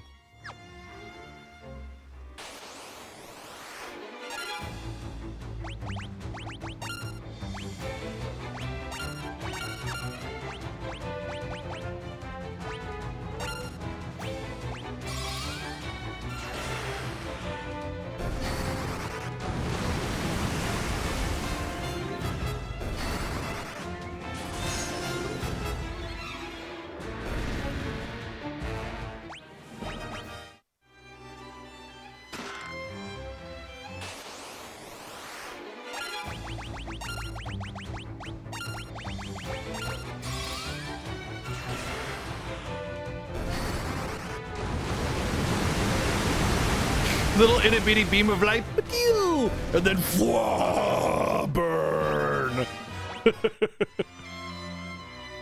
Yeah, it's because if you want to summon Matsu, you have to say Xenogears, Xenogears, Xenogears.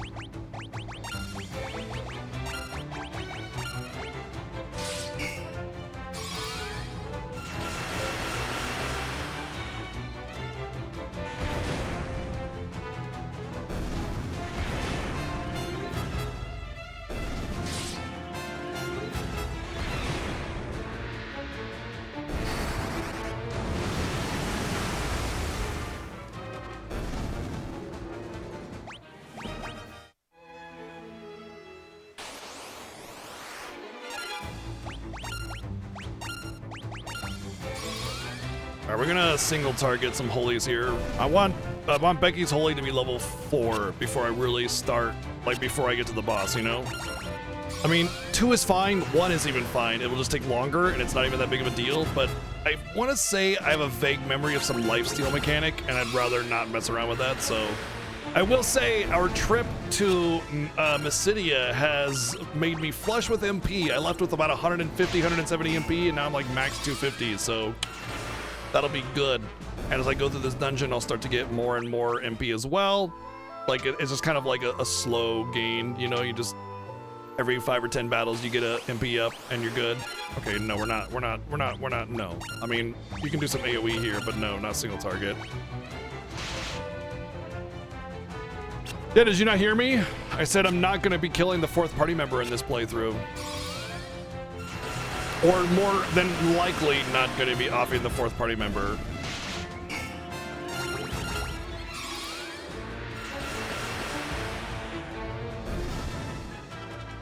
You know, I wonder if it would be viable to just forego all evasion and magic, like,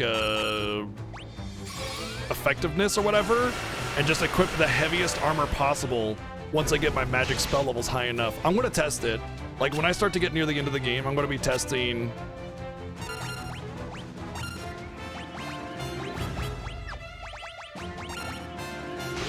whether or not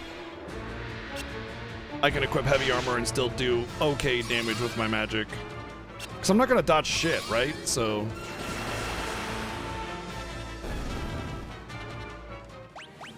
what's my agility even at? 13, which is 3 higher than the base, 2 higher than the base, 5 higher than the base. He's actually gotten some agility. I'm actually kind of surprised.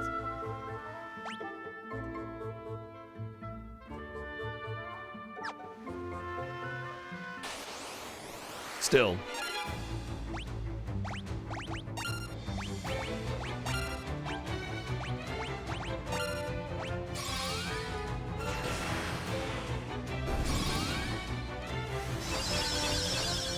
Actually, I want to get hit by these guys because they do blind on hit, which will allow me to have something to Asuna.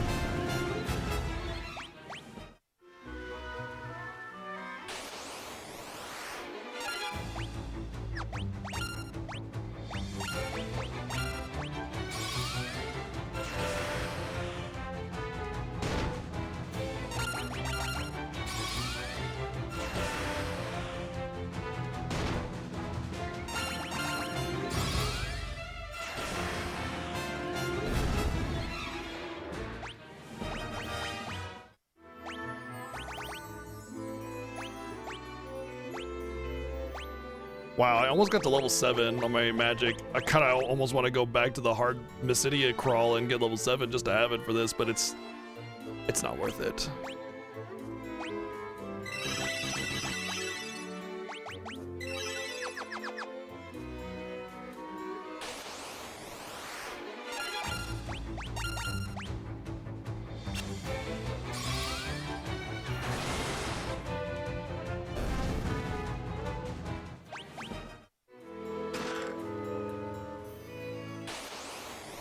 I know, right?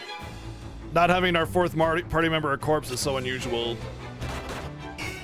Well, look at that. Look at him take damage like a boss.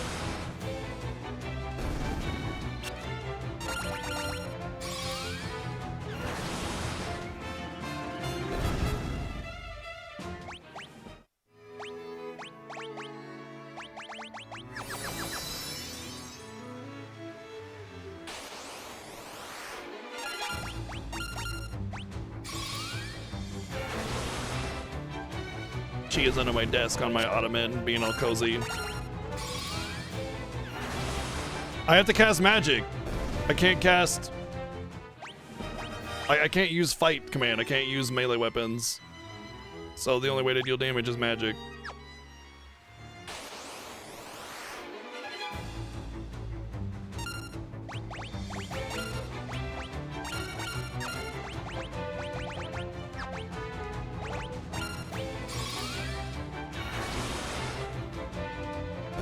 No, it is not. Final Fantasy 2 has front row, back row situations.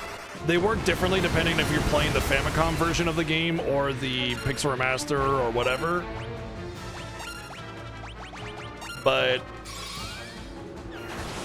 it's kind of just random, based on nothing. Like everybody has equal chance of getting hit. Final Fantasy 1 is the only game that works like that, by the way. Just to be clear. I think that's a gold armor down there. And so I'm specifically going to get it because I could just throw it on Gordon so he can be a little bit more tanky.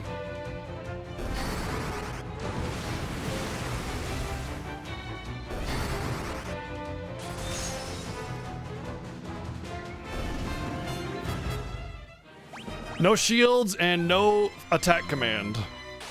Yeah, you can see it right there.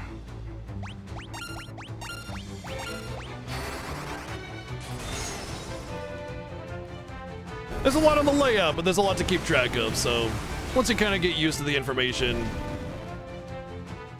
Of course, I totally get it. For this event, there's a lot to keep track of, so we have a lot on the layout, I agree. In fact, I actually minimized a lot of what I had on the layout. I took out a lot. There used to be like a game logo on the bottom for whatever game we were playing. There's like these cool art we could have elsewhere. I just said, you know what? Let's minimize this a little bit and keep the important things.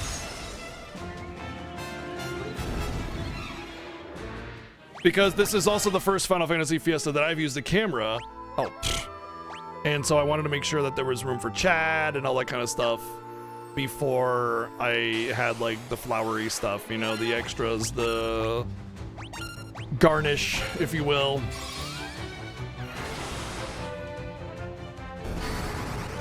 No worries, Jolly. Have a good night.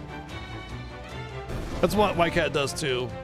If I start streaming too late, she comes around and just starts like, hey, it's really late, hey.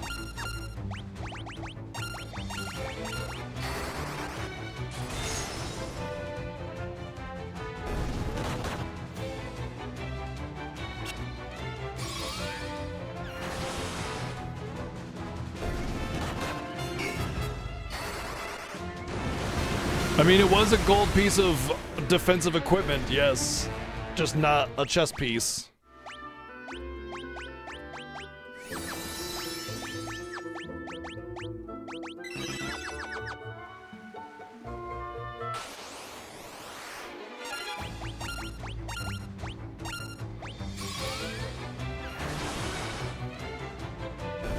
How close am I to level 4, holy? By the way, I'm pretty sure Chobit and Hayden are not leveling up their magic at all. Like, they're capped on these enemies. So Becky will catch up in levels simply because I'm higher level than what these enemies offer. Like, if you look, see Fire and Thunder, they're the same distance apart as they were before. All right, only almost level 4. Good. We're getting there. Well, we do the whole series playthrough every single year, so buckle in. We just started. It'll be a couple months before we finish.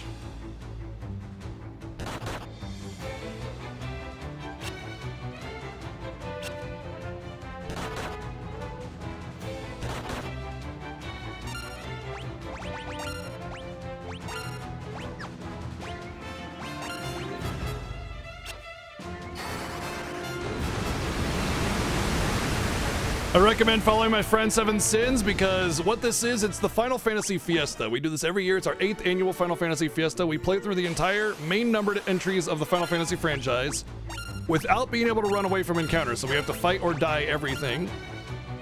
Additionally, every game has unique challenges that change every year depending on what we want to do. This year, we're not allowed to use shields and we're not allowed to use the attack command. You can see that right there. And on top of not being able to run away or glitch or any of that kind of stuff. So we're extremely limited, but also sometimes it's not necessarily a challenge. Sometimes it's just a unique way of playing or whatever. But every year is different versions, different style, different themes. And this is our 8th year doing this. But it's a race on top of everything, right? My friend SevenSins is my opponent. Almost level 2 Isuna. Yeah, I thought that was the treasure room. We also don't skip cutscenes. We don't mash voice-acted dialogue like you can in Final Fantasy X.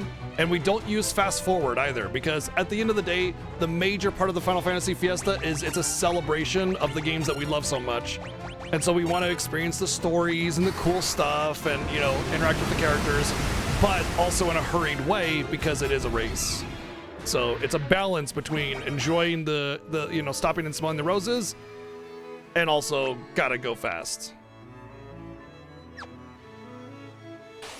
That's the golden armor. Let's do some single target to build up holy levels because it's still behind. Yeah. I think these things cast dark, or hit for dark on hit as well. Dark or poison, I think. It is paralyze. Which only Basuna would do anything for. Oh, I didn't just play Rebirth, I platinumed it.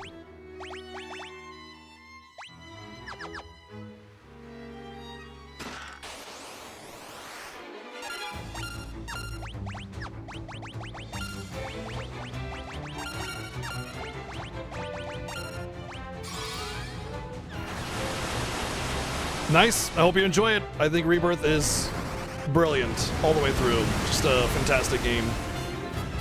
Incredibly pleased with how they're handling the remake project so far. Golden armor. That's what I thought. Okay, and now I can give him some more defense, so he'll be a little bit more tanky. I'll have to remember to take that from him before he vacates the party. And we'll be playing Rebirth in the Fiesta, yeah. So we'll be doing Final Fantasy 1, 2, 3, 4, 5, 6, 7, 8, 9, 10, 12, 13, 15, sorry, yeah, 13, 15, 16, Remake, and Rebirth.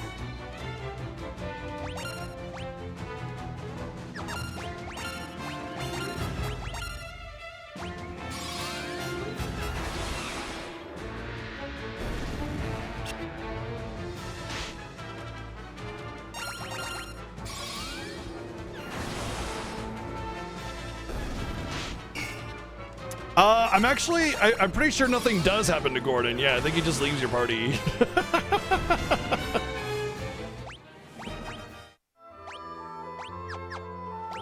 Do I have antidotes? Okay, I do. I know I used a few. Oh, okay. I am certain this is the boss that's immune to all elements now. This room right here, like, confirmed it for me. I'm almost positive this is it. So it was smart of me to get holy at this point and no point later. Right? It should be a little spirit thingy. Yep, okay. Yep. Alright, we should be good here. Oh. So because I can't use a fight command and he absorbs all elements, the only thing I can do is cast holy for damage. That's it. That's all I got. That's it. Pew!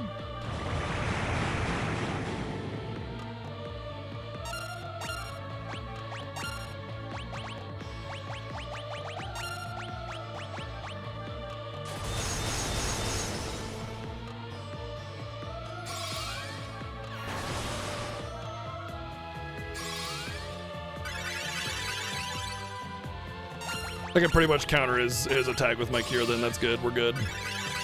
As long as he doesn't have any like massive HP absorbed, we should be perfectly fine.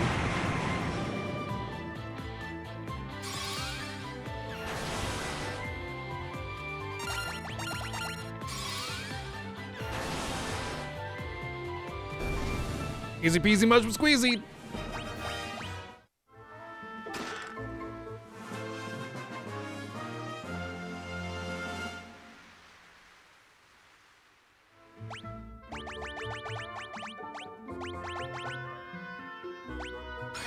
I'm going to teleport out, but I'm going to go back in and get the Sunfire.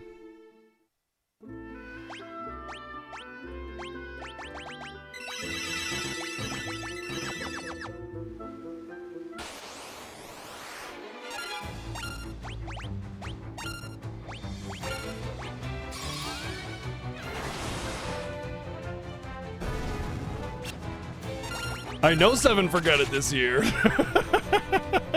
I forgot it before, a different year.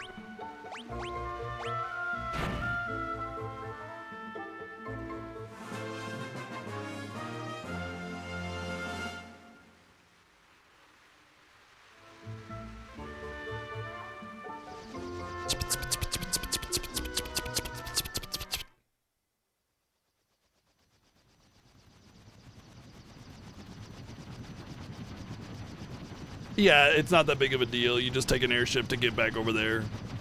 You're already going to be using a chocobo to get out of this area, so whatever.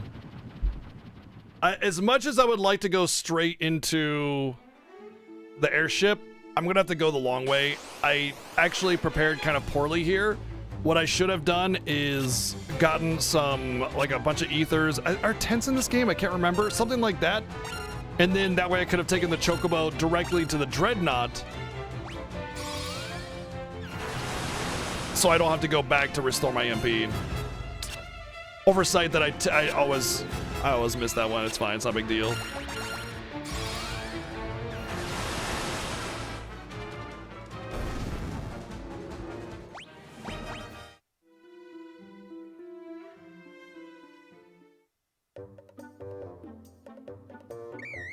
Work.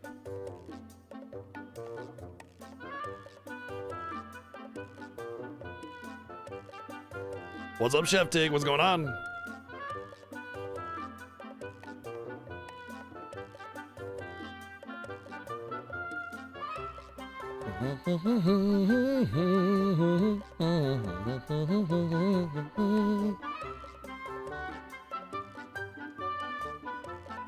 A couple hours. We usually start about 7 hours from now. So far, really good. We're having a really good time with FF2 right now. Very pleased with my RNG and my performance this year so far.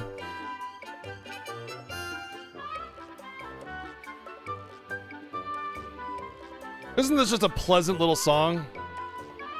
You guys want to hear the original NES version of this song? Oh, you know what? I can't. I can't because YouTube is stupid. It's gonna give me 500 million ads. That's a shame.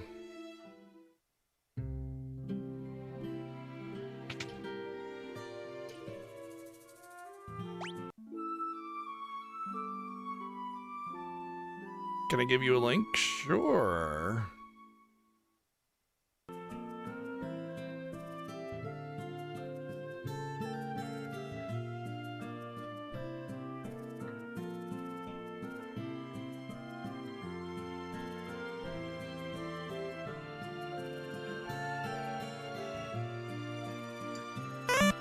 Oh, I didn't get ads.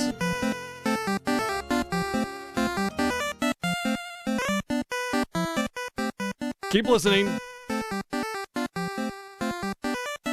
Keep listening. Keep listening.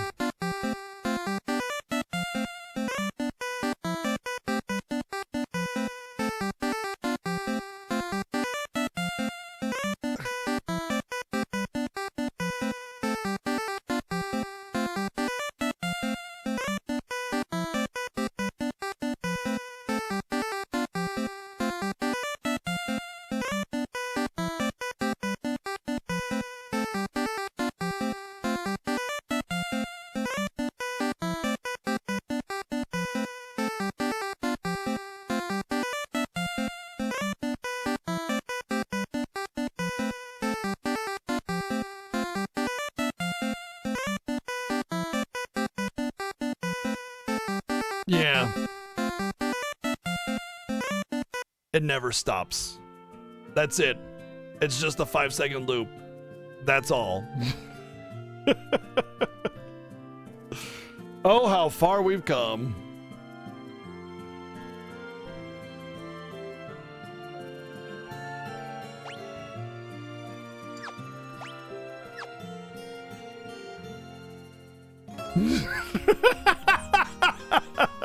All right, man, so you got 3 seconds to make a song. Bet. Amazing. All right, let's go talk to everybody just in case there's a plot trigger here with Agale's torch. Oh. Maybe you do have to come back.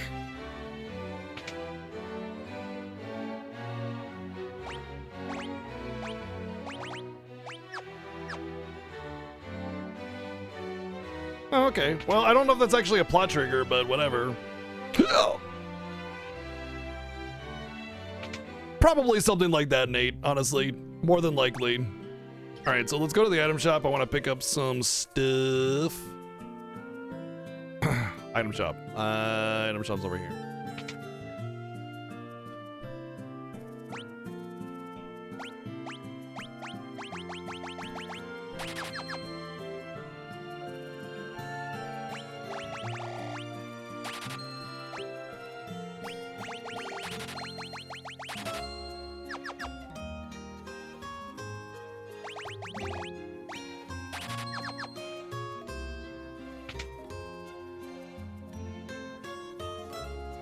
Yeah, I don't think there are tents in this game. Alright, we got a little bit of a longer walk to get to the Dreadnought because we had to come back to town to restock. Not that big of a deal, though.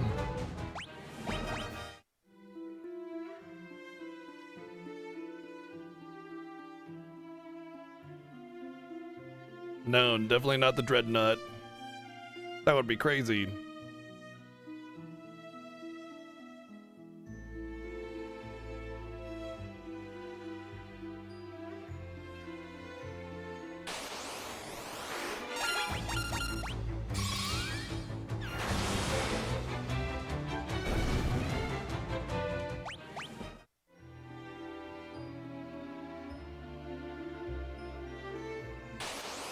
You mean like doing something like playing Final Fantasy VII Remake on hard mode using the same file as the previous year's Fiesta? Or playing Final Fantasy XVI Final Fantasy mode using the previous year's file from last year's Fiesta? Something like that? Is that what you mean? No, we never thought about that. Except for, you know, last year and this year, which are both incentives.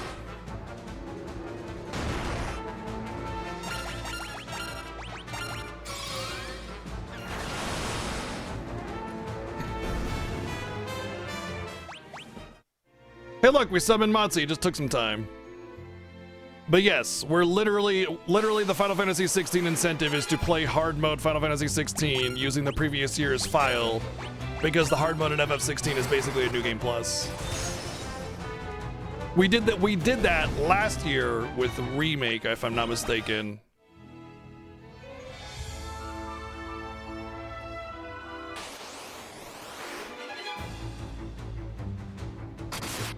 Ouchie. You heard me. My feelings, at least.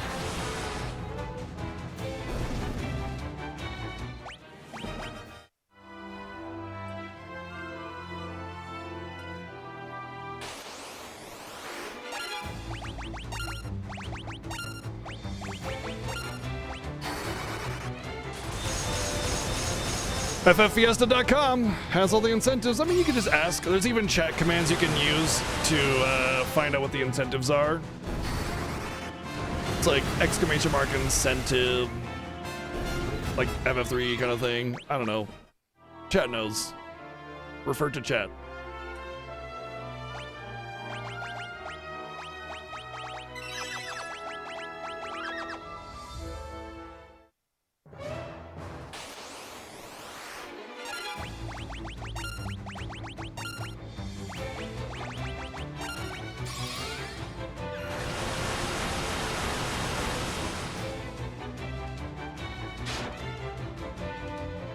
Ruh-roh.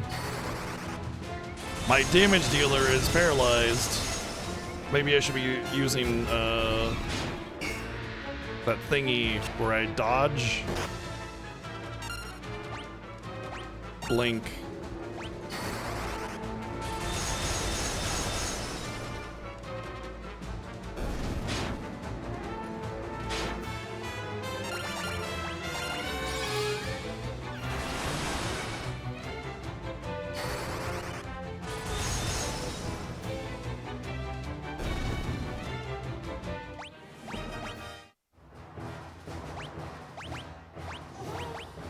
Let me pass! The guard there is like, you shall pass! And I'm like, yeah, I know, I gotta pass right here, dude. Jeez, the only way to be so dramatic about it.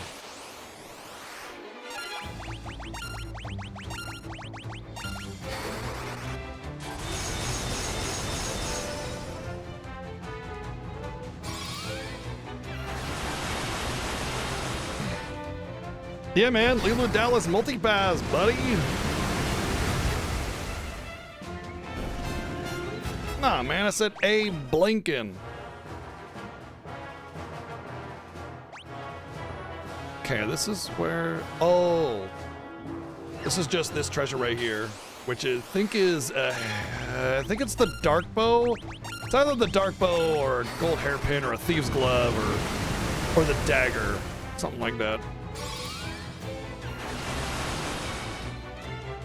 It's not just me, Zazu. I'm not the only person playing the Final Fantasy Fiesta. So if I'm getting completely toasted and then Seven is staying sober, or maybe he just doesn't want to drink, you know, like that's not really something. Like if it was just me, sure, I might do something like that. But it's also really important to note that like if you have mini games like that in your chat, that gets you too drunk, it can be considered self-harm, which is against terms of service. They kind of discourage people kind of doing too much crazy stuff on Twitch that can result in self-harm of some kind, you know?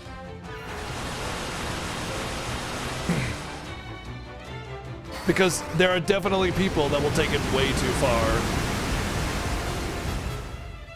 So there's a lot of protections against people doing that kind of thing for the sake of subs or whatever. That being said, I already had an alcoholic beverage today, so... In fact, I'll be having an alcoholic beverage every day for every Fiesta playthrough until the 25th. And then maybe even beyond that, I don't know, but my wife gets me a beer advent calendar, and, well, that's when I drink them.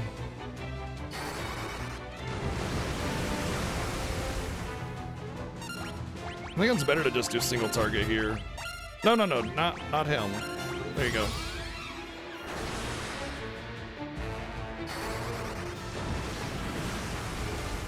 So far, 2 for 2, yeah.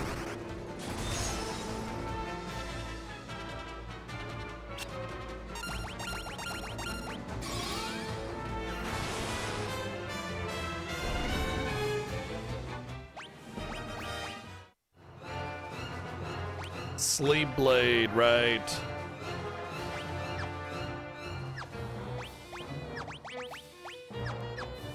I feel like I should probably use cures to heal myself, just to level that up, you know? Curing outside of battles, like, it's honestly one of the best ways to level up your cures. It's kind of such a waste to use it outside of battle. In fact, you can even, if you're grinding stats by like punching yourself, when you after the battle you take the damage and you get the stats, you can just use the cures on you to heal yourself up. It's actually more efficient. It's more cost efficient for the end to cure yourself, and then you get cure levels for casting aside a battle. So, ooh, Isuna level ups. Let's go.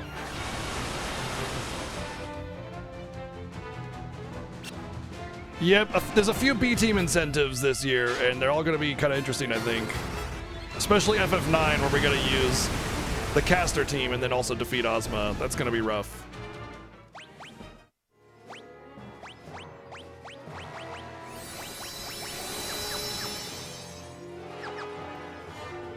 I think these are all trap rooms, right? Yeah, I don't need to worry about these. These are...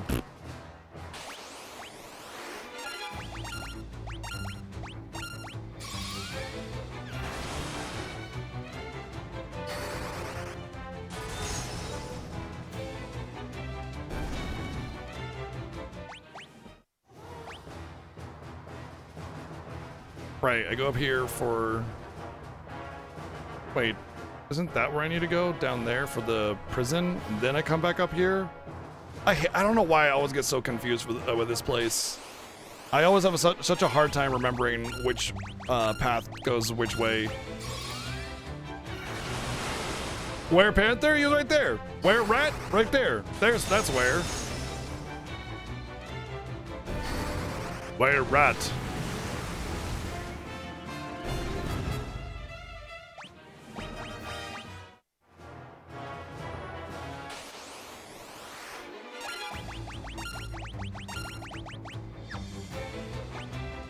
I am going to withhold casting on him.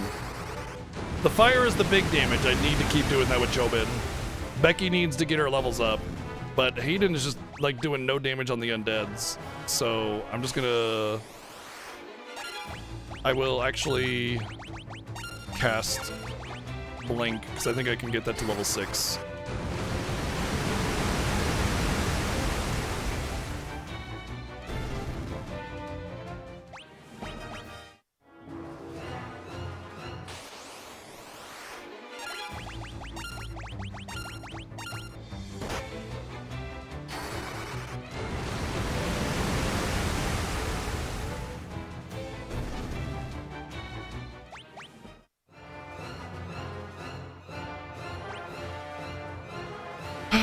Naturally, that was the wrong pick.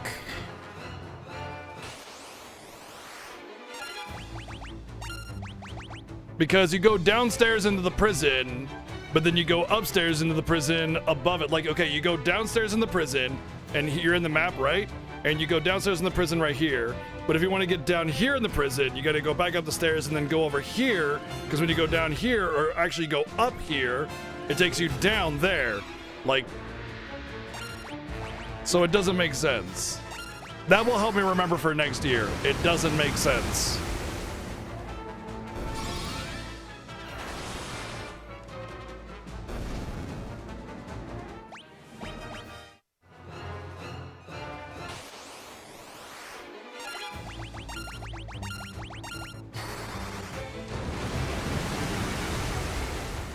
I'm not gonna lie, I'm actually a little worried about my resources here.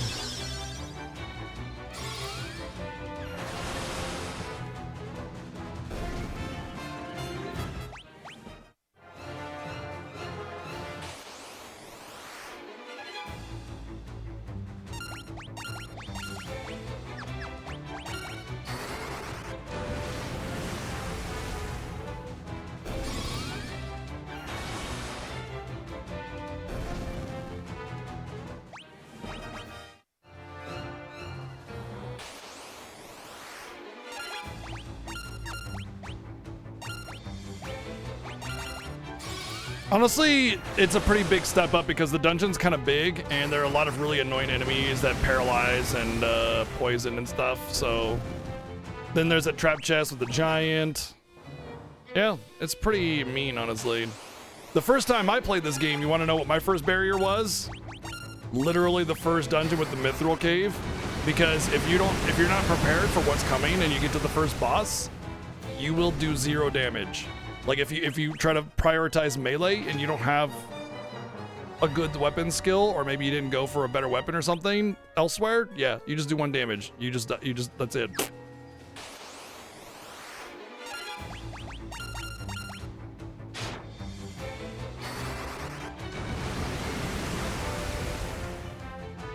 Okay, I want to see how much ethers restore.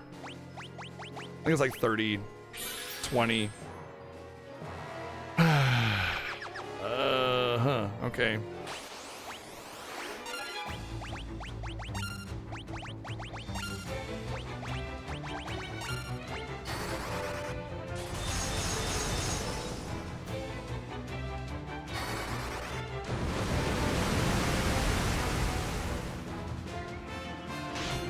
I might have to double dip the Dreadnought for the first time ever.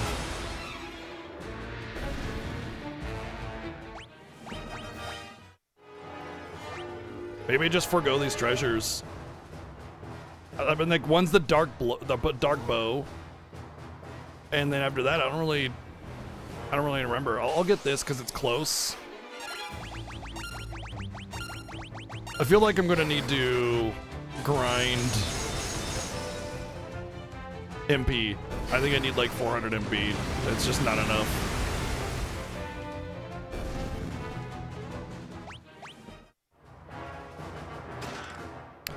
Okay, that was worthless because I have 3 already.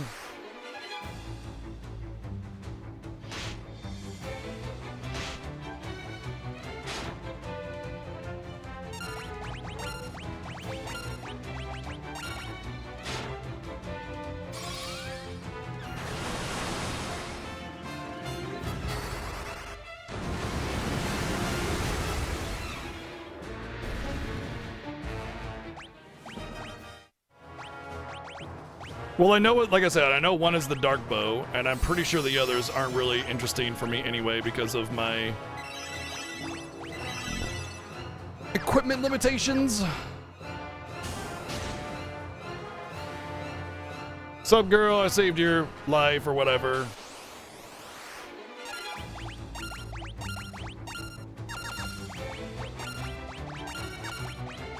That was a weird double input there.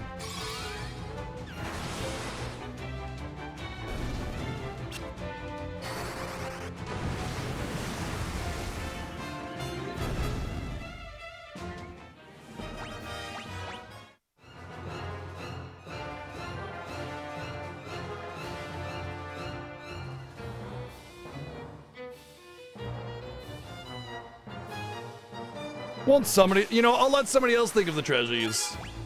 You know, we got other things to worry about.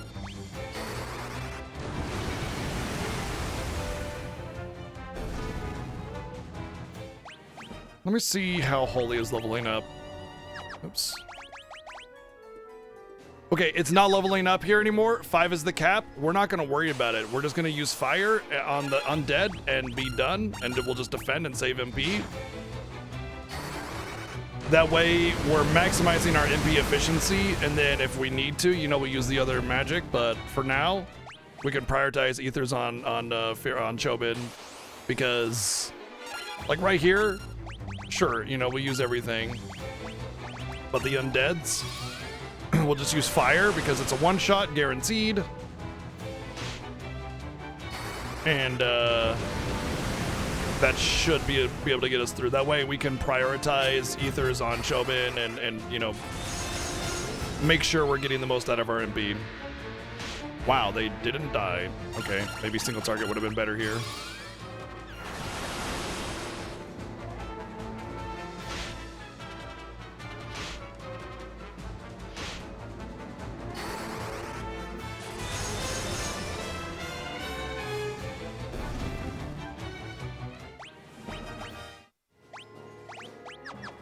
Wait. I'm level 2 now. Shouldn't I be able to use Asuna now? Yeah! Almost level 3 Asuna! Oh! Wow. Never had that before.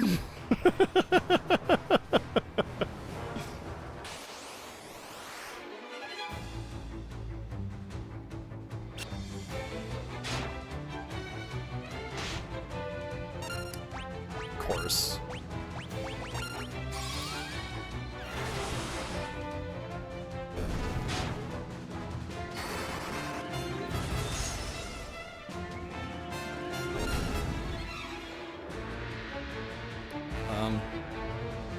It suddenly won't take my controller.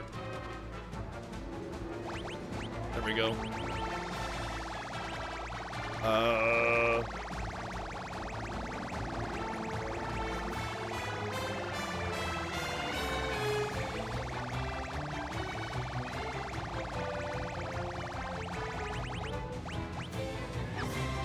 Weird. What the hell?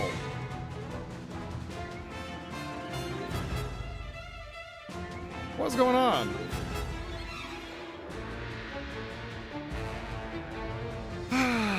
Why am I having controller issues this year?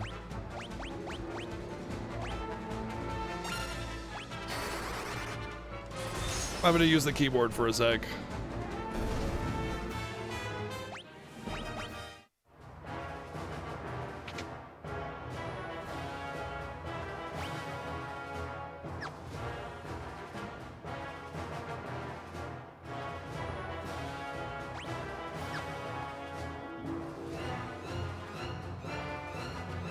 Whatever, I'm just gonna use the autosave.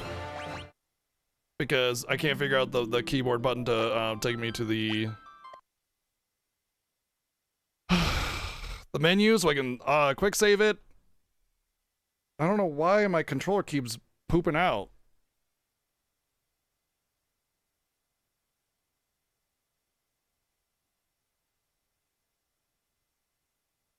It's just like plugged in the whole time, you know?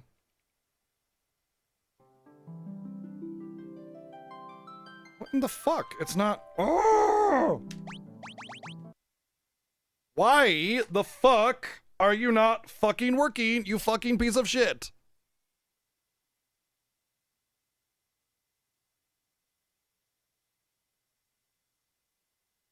Enabled.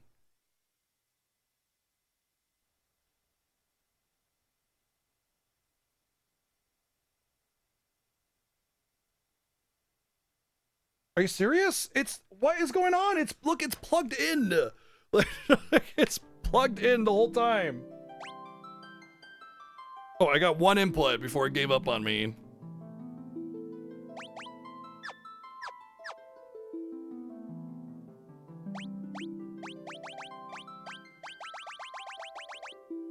If I had started that, it would have auto-saved and I would have been screwed.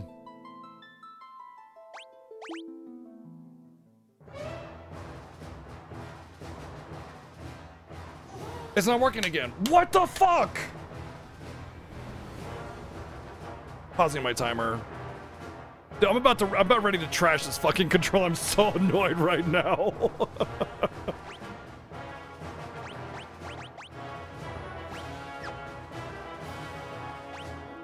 Okay, now you're working again, huh? Right? We're good?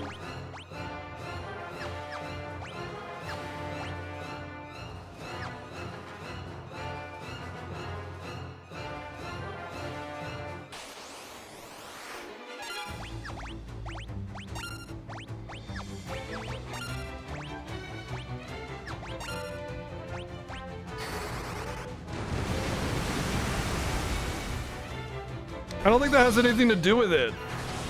I think it's just pooping out. I mean, I do have two controllers connected, but it's never been a problem before. I have this one connected as well. And it just pooped out again.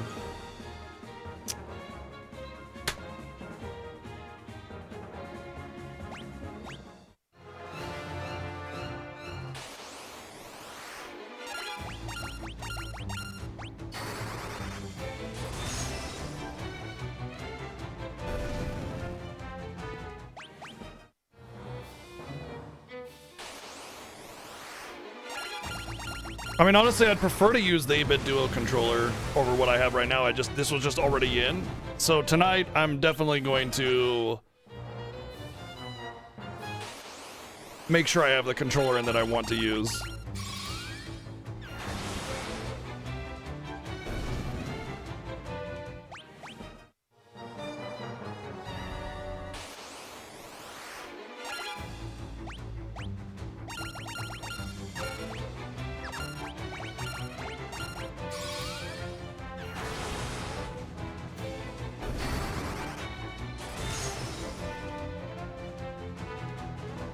Of course he cast Blizzard first, wasting my MP.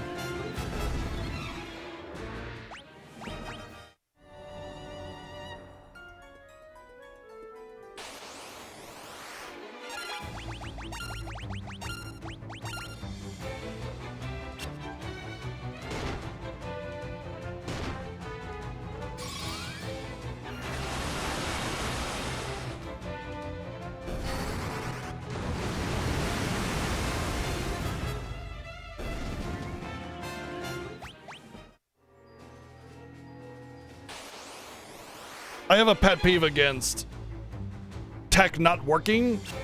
Makes me very annoyed very quickly.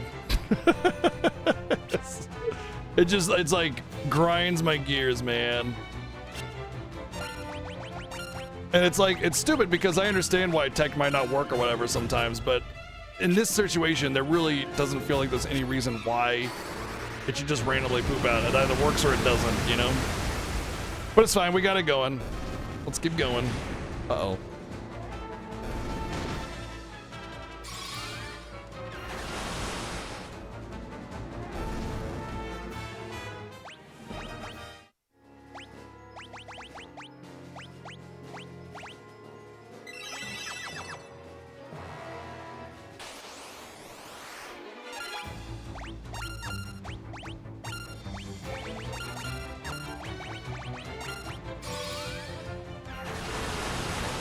It's always my gripe when I consider versions of games that I want to play, you know? Like, I prioritize console games for reasons like this.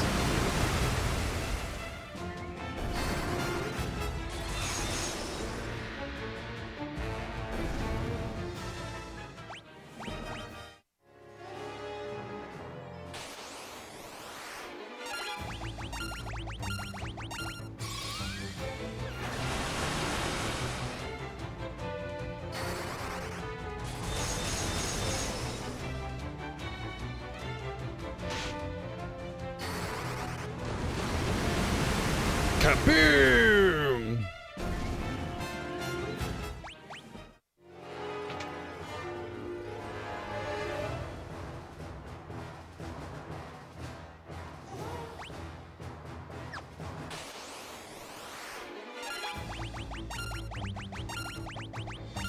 So I'm trying to debate if I want to go to these treasure chests over here on the right, like, because I'm really tight on MP, right? And I want to say it's a giant's glove and a thunder spear and like a warp tome or something like that.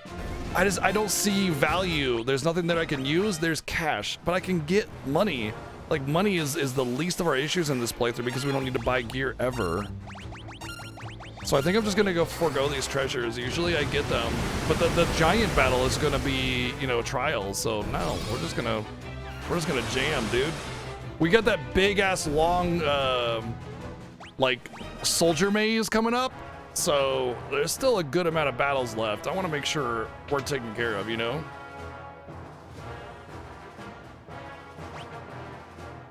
It looks like it's pretty simple, straightforward, but it's actually a big maze of soldiers that you have to weave through.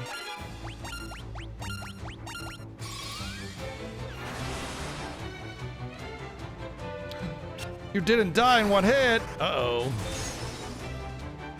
These are the things to watch out for.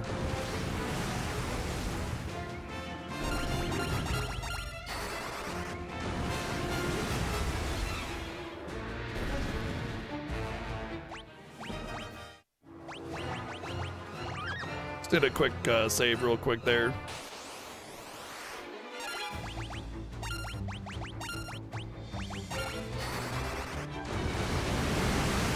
The only good thing about this is there's no boss in this dungeon. So no matter what, like, we're covered in that regard, you know? Once we get through it, we're okay.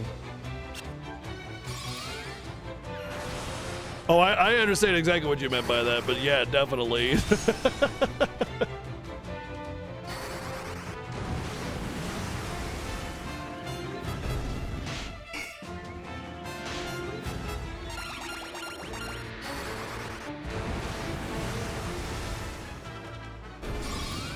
think I'm gonna give a ether to Chobin and Hayden only, and we'll see how that carries us. I think that should be enough.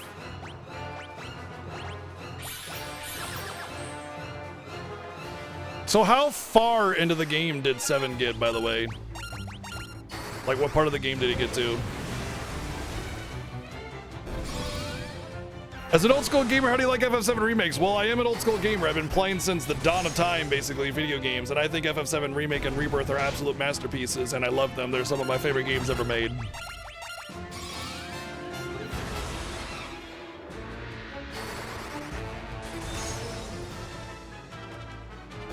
Final Fantasy 1 was my first RPG all those many years ago.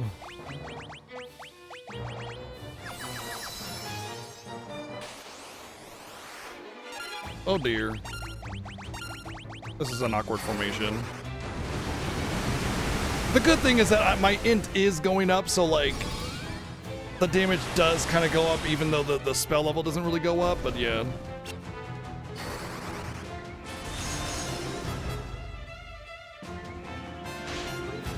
So I probably lost time to 7 on FF2, which is so typical. FF2 is a bit of a weakness for me, and he's very strong at FF2 because he used to do like some speedy run kind of stuff with it. Not like a whole bunch, but enough like where he studied exactly how the game works and how to exploit it. Oh, I think AoE is gonna be better here. You know what? You can help out with some books, actually, so maybe just throw out a fire tome or something.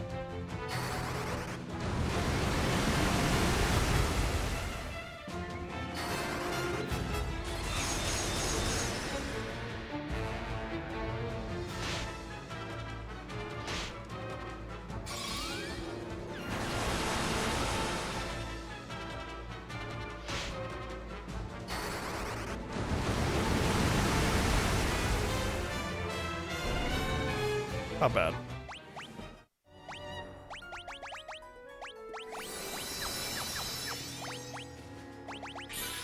Another ether for you.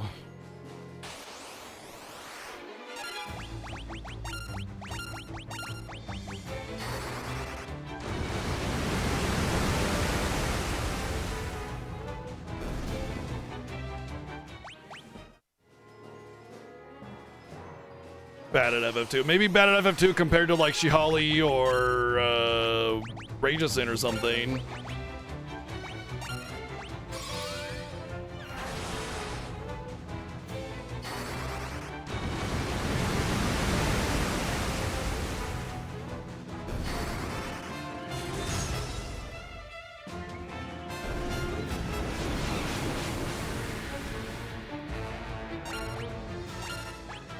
But there's also like there's a difference between being able to get through the game and completing it quickly and then knowing more about the game. You know what I mean? There are people that have incredible knowledge of games but just cannot for the life of them get through it at a reasonable rate, you know? So that's a big factor, I think.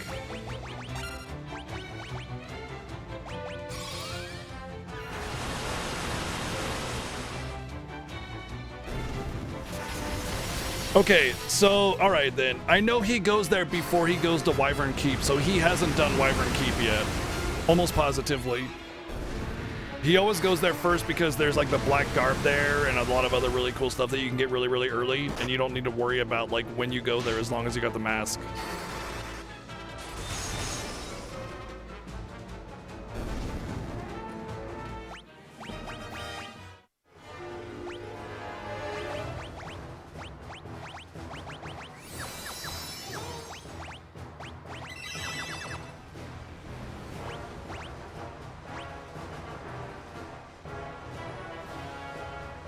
Kaboom! Hey, we're about to find Playo. Playo, we found you, buddy.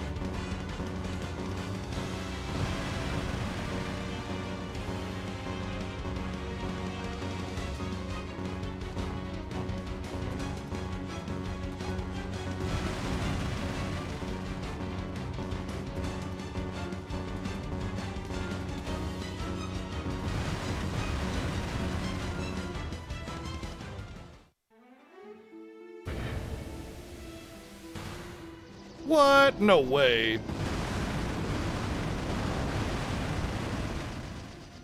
I mean, I know the next thing he did was go to that island, because the next thing I'm going to do is get the pirate ship, and then I go to the Dragoon Keep, but... And I know he goes there first. But I mean, there's still some stuff in between. There's no way I kept up with him that well. Wow. I'm doing all right this year. I'm doing all right. All right, all right, all right, all right. Let's keep it going. Let's go, let's go.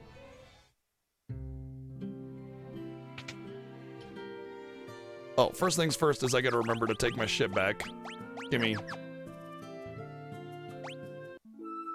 Found your first iPhone, a 3S, so tiny and thick compared to... you're going through your stuff and you found your first iPhone that you ever had. Nice. Yeah, I got a box with all my old phones, and I remember pulling out a really small and thick phone, and it's just like, I remember them being thinner than that.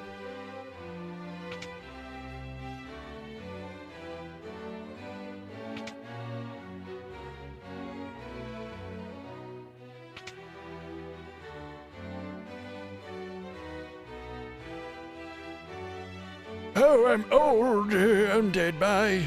You need the army.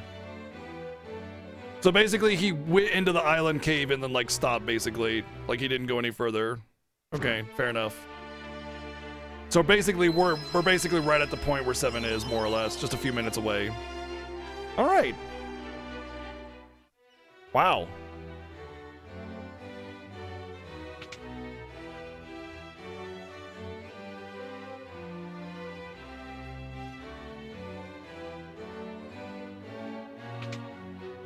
No, that's after the... Yeah, it's afterwards. You go there, and she's like, tee-hee-hee. Tee-hee-hee, I'm girly.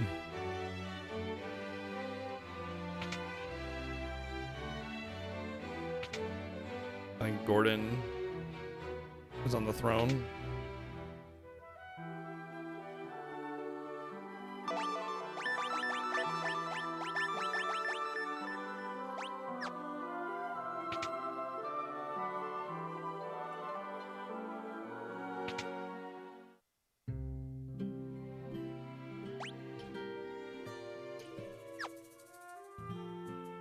think we can just go. I don't think we have to worry about anything. By the way, Layla starts with a decent level Thunder Spell. She will actually be able to contribute to damage. Really? Really? This motherfucker ambushing me? Probably because I have no agility still.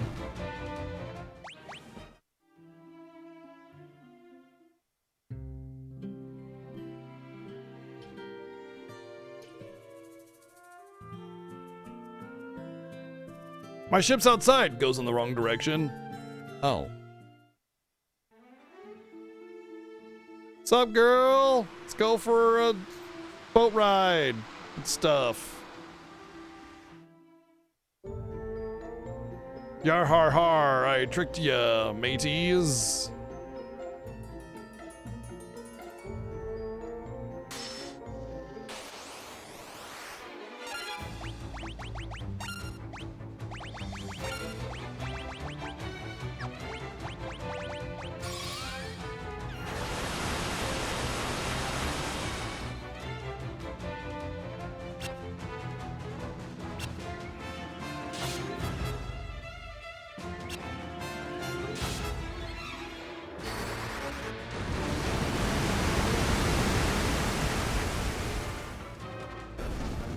Burn.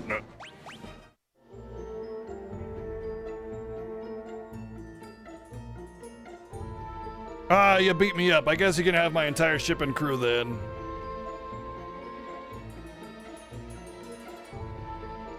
Oh, and I'll join your party and die for your cause. You know?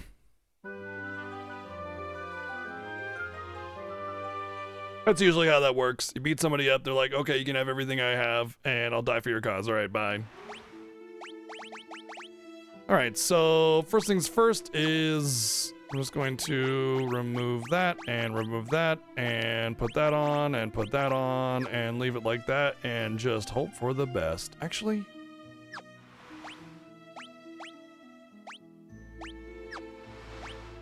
yeah, for now. Okay, let's go. I always love the way that they give you party members. Like, look at her stats.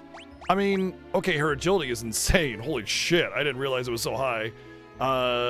Wow. But like, barely any dodge, really low stats, no int, no strength. Like, okay, my stats are really low because of the situation, not because of, you know, like that's where it's balanced. But also, if you look at the difference between int and stamina, yeah, quite a bit, right? But look at her HP, 248, 35 MP. Who the fuck is getting through this game at 248 HP and 35 MP on their team? Nobody. Nobody.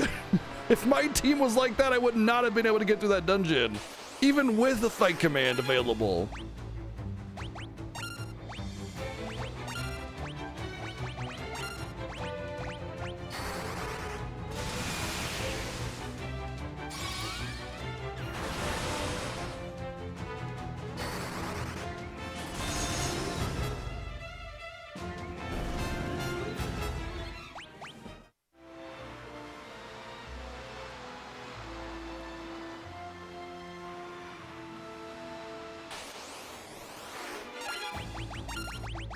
You've seen Holy Diver, now get ready for Hell Diver!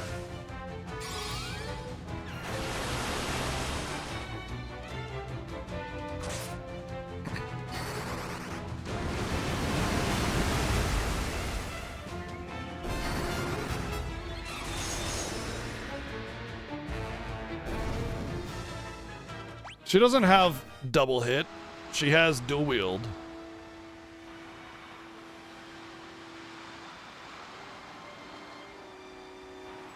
I mean, she doesn't even have dual wield. Everybody has dual wield. She starts with 2 weapons. She's dual wielding weapons when you pick her up. Everybody can dual wield in this game.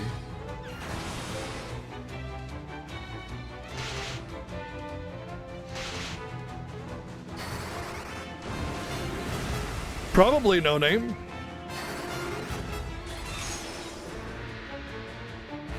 Oh, absolutely, Lady Lord, absolutely. They didn't want it to be a carry, you know, but instead they just like, yeah, like you said, they went the wrong direction. One more poison and I'll have a Suna level 3 or blind.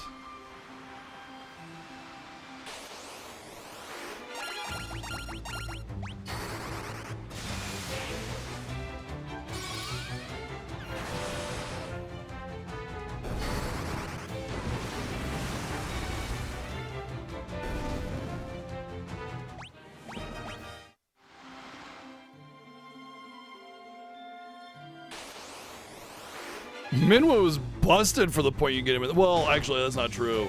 He only has white magic, so he kind of is sort of worthless, but not. Like, he definitely will make sure your team is alive, but he won't do any damage. Oops.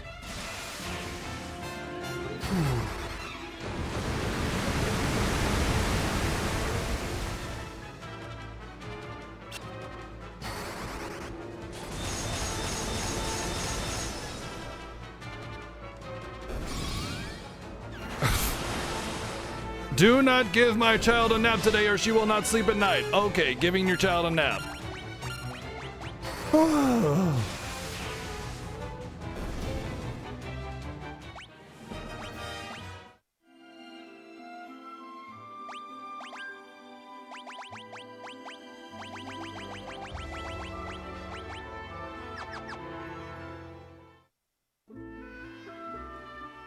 Go away, you smell like doo-doo. Yeah, I know, but like... Oh, there are cottages in this game. I guess you just have to...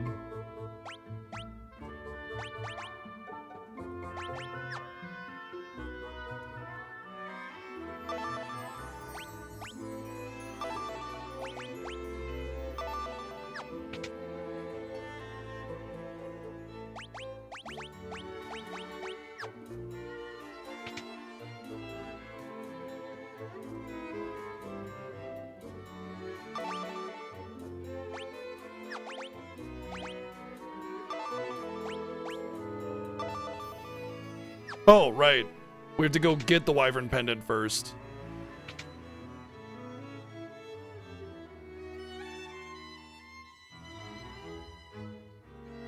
Yeah, well, we're actually going to be going a little bit later because Seven has been jamming with the late nights, and we want to keep our timers pretty accurate, so...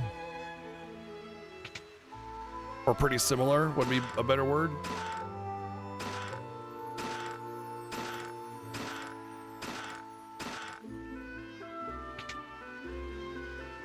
Why burn?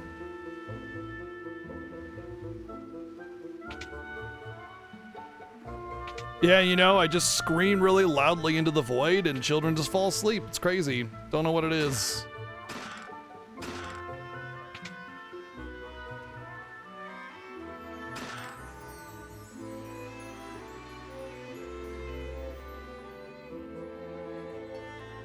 When Vern? How Vern? Vern good. Thanks for ask.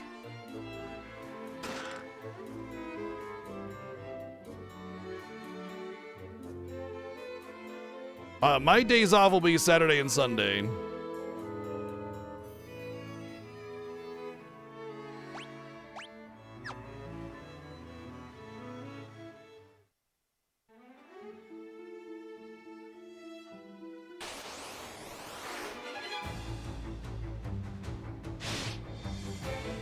Did I ever look at? Oh no, I forgot to check that article you linked.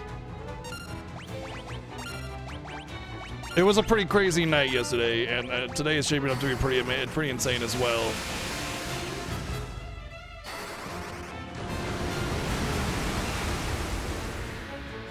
But I will try to check that out. I mean, from my understanding, that basically there's just like authentication you need to do for like season passes and stuff in order to prevent people from just throwing garbage out or something like that. Okay, this is gonna have to. We're gonna have to start. I think we might have to start single targeting everything.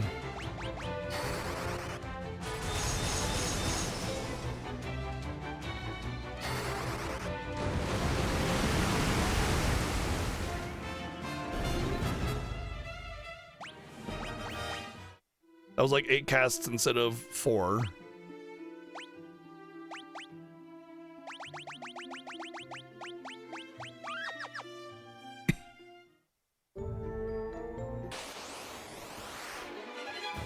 This we can AoE.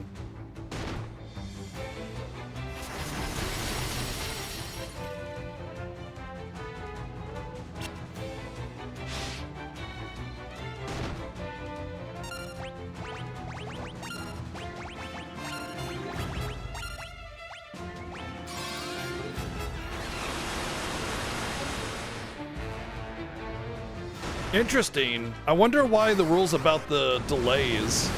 Game delays happen, like things occur, you know? I feel like that's kind of a miss, but it also makes sure that game developers...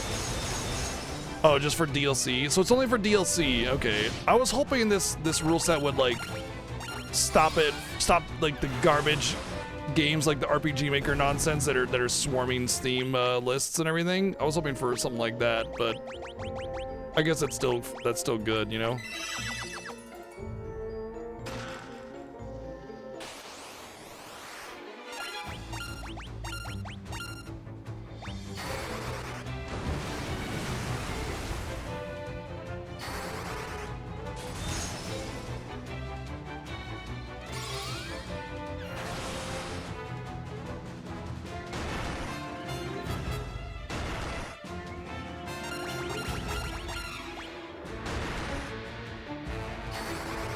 Yeah, that's fair. I mean, Steam's usually pretty legit. Consumer protection, of course, yeah, obviously. Steam's really good at that. We are lucky that we have Steam, honestly. Steam is just, it's very user-friendly, you know? In a world where every company wants to take you for everything that you're worth, Steam is like, look, man, we're gonna make a lot of money and profit off of you, but we're gonna make sure that you get what you want and what you're paying for.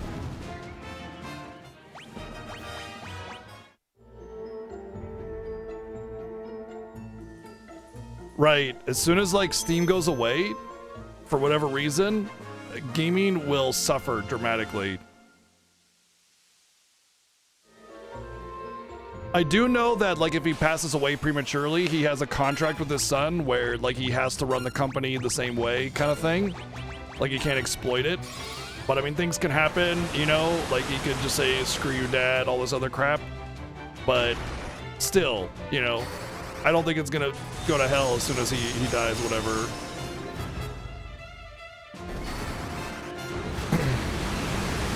Steam is like basically the reason why console games are still not quite as bullshit, you know what I mean? Because Steam, whether you like it or not, is a competitor to console games, because a lot of times you can get a game in a lot of different places. Hemet, have a good night, dude. People have a choice of getting a console game and a Steam game a lot of the time. And because Steam makes sure that, like, you know, a lot of consumer protections are in place, console games also have to be competitive in that regard as well. And if Steam were just non-existent, like, games would be probably way more expensive. There'd be a lot more exploitative DLC, you know. Remember Xbox Connect, where it was always on, always watching? Yeah, that's like tip of the iceberg kind of thing, you know what I mean? We could be getting it way worse than that. Like after everybody was like, I'm sorry, excuse me, what are you doing with Xbox Connect? No, I don't think so. They pulled that back and said, okay. But if you know, if they didn't have a competition like Steam, they would have said, so what? That's our system, deal with it. Okay, I'm gonna tell you right now that I do not have enough MP to get through this dungeon.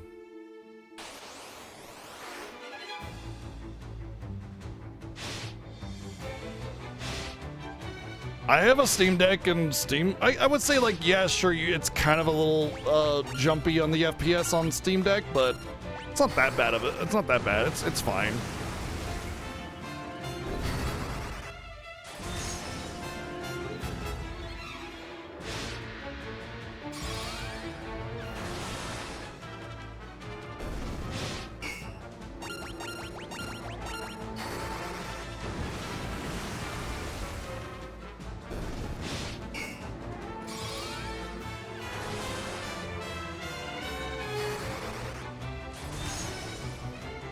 Yep, yeah, definitely. We could be a lot worse. Okay, I got level 6, but I'm able to get level 7 here. Yes, I am able to get level 7, because that was fire that leveled up, not holy. No, it was both. Okay. So I can get level 7 through here on my magic. That's good to know. How do I want to handle this? Because I do have a cottage, but only one. So let's go in, we'll do our thing. I mean, look, just dipping in to the dungeon and I'm half MP on everybody, right? So that's a problem. That's a big problem.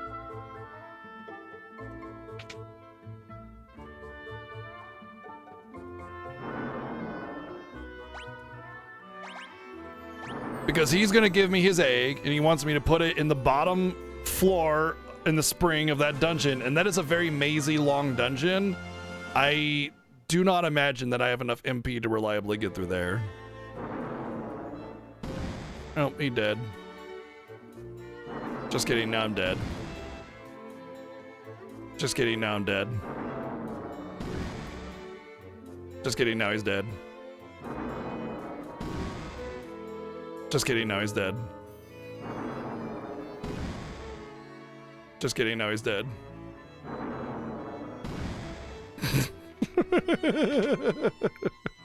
For real? For real. Thank you, Cats, for the 144 bids. Alright, this is what I'm gonna do. Frick, do I want to just grind on enemies? Oh, man, how am I gonna do this? Because having to go all the way back is long. You know what? Ethers. Ethers. I need to go back and get ethers. That's what it is. Alright, so I'll fight enemies. They'll be my level. I'll get some stats. I'll get some MP. But I have a lot of money. I don't need any of it. Ethers. That's what I needed to do. Okay.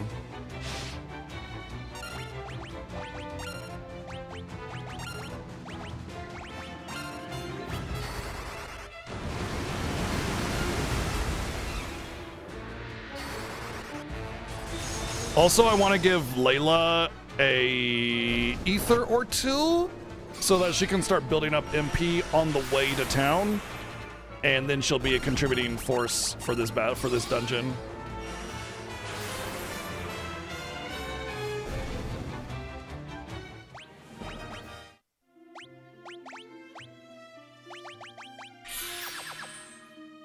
Because I can only really get MP if I spend MP in a battle.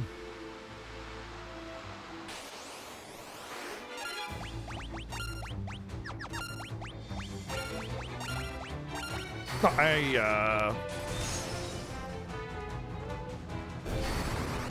don't know, if I had the ability to melee, it definitely wouldn't be so bad. Honestly, I will say I did not expect MP to be a factor here. I vastly underestimated the amount that I needed to grind my MP. When I had Minwoo, I should have just gone ham on it and gotten myself up to like 500 MP and just been done. So I do feel like that was a missed opportunity.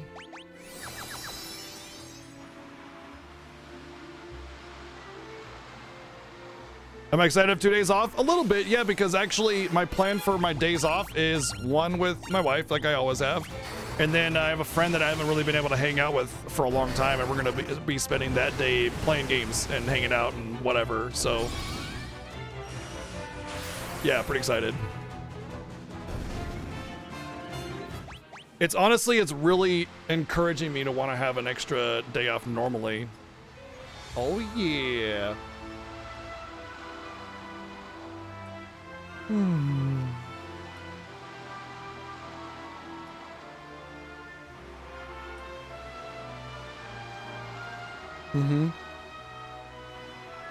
Dude, this cross. What the really? Oh my god, it's so good though.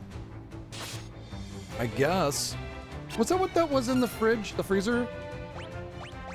I just thought it was something else.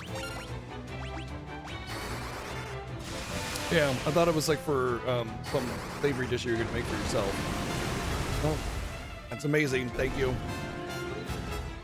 Oh.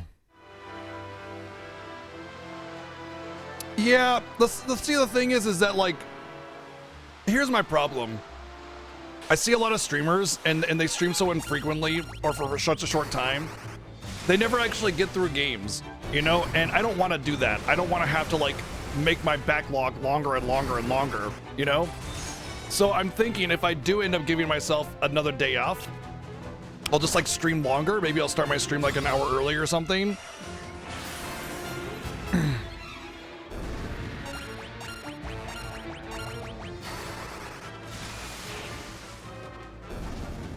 You know, and that would give me extra time to kind of put into those games, and it wouldn't bother me streaming a little bit extra. That would be no problem.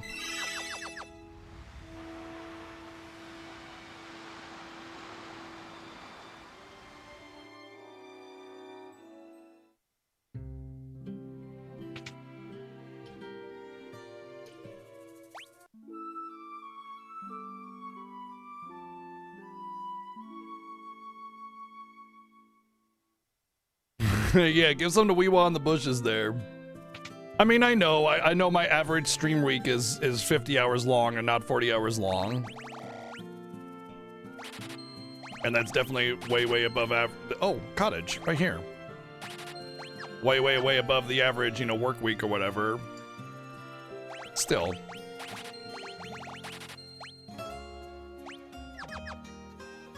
Hey, what's up, Ruth? No. Yeah.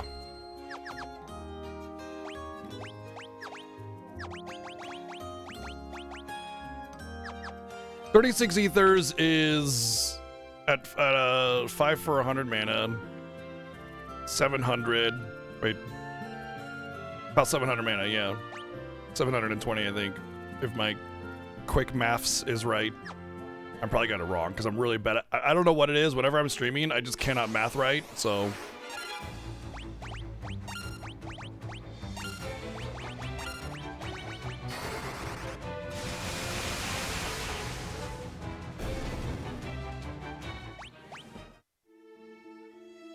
All right, let's head back, and I'll probably just use a cottage just to make sure, even though it's not going to be that much MP spent on my way there.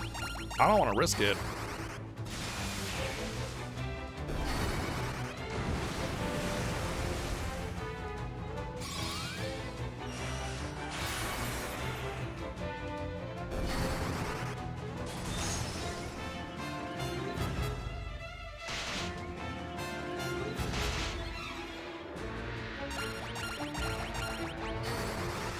Sure, yeah. We watch each other. In fact, we probably spend more time in each other's streams more than normal during the Fiesta.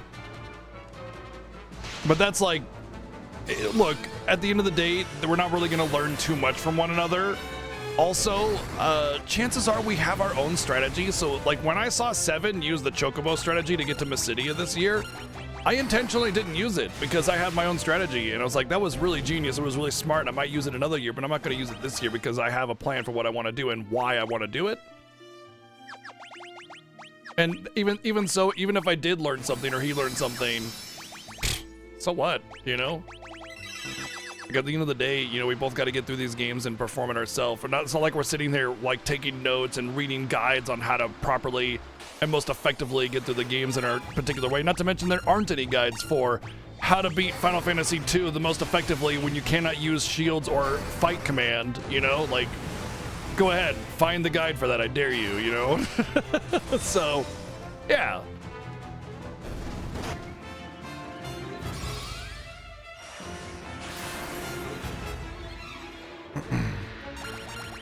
Honestly, you can just forego sleep, you know? Why even bother?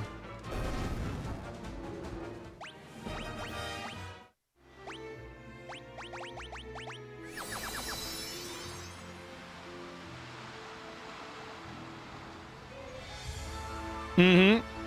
Exactly. I mean, if it's a single-player game, there's no way wrong way to play a game anyway. But yeah.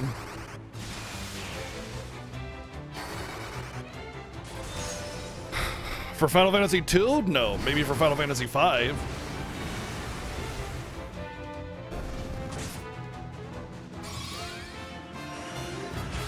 It's actually kind of nice. The reason they do that though, Ruth, is because in FF2, mechanics are kind of wild.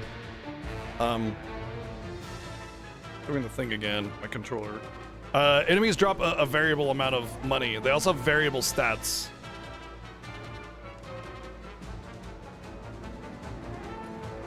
Come on.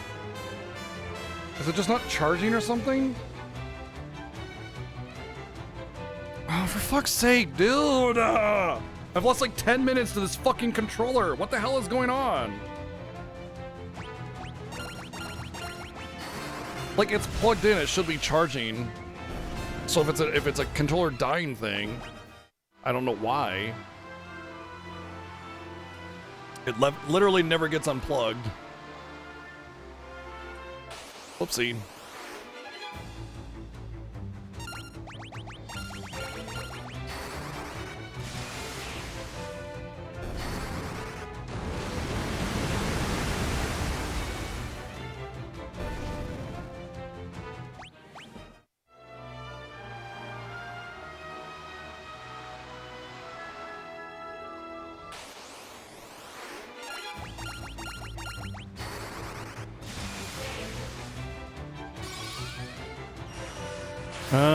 Here's a breakdown of how to tackle the game. Weapon and spell leveling and abuse the cancel mechanic. Well, that's a glitch, which we can't use. It's also only available in the NES version. And can't use that.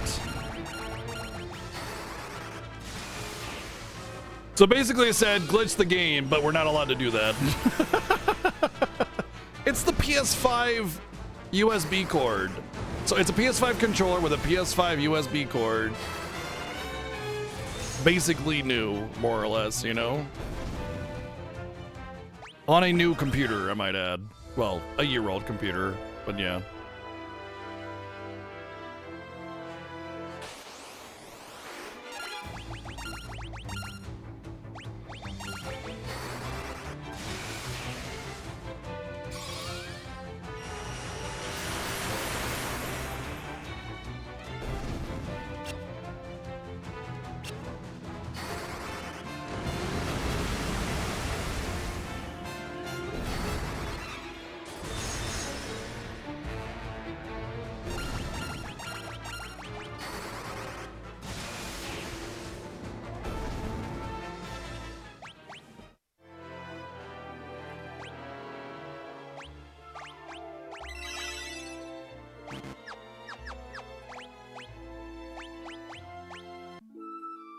Damn, that's a fucking whole ass, what do you call it? What are those things? Gazebo.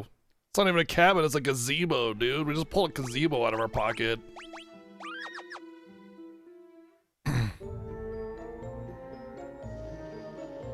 Running out of mana is definitely a game, more or less a soft lock game over, etc. Yes. We have to be very careful about resource management. I mean, that's kind of the fun about the Final Fantasy Fiesta in general, is there's always some kind of interesting challenge that, like, we really have to care about how we manage it, you know?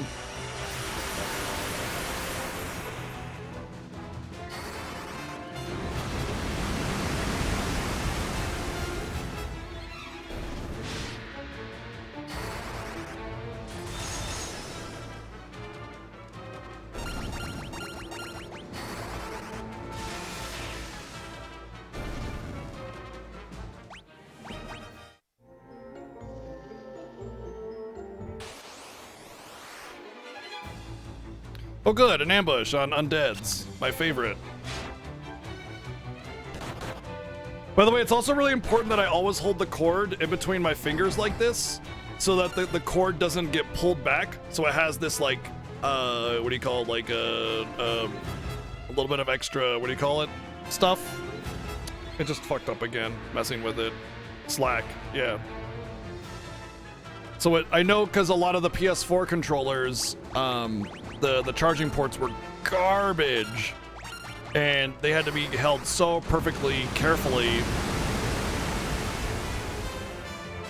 or else they wouldn't connect, you know?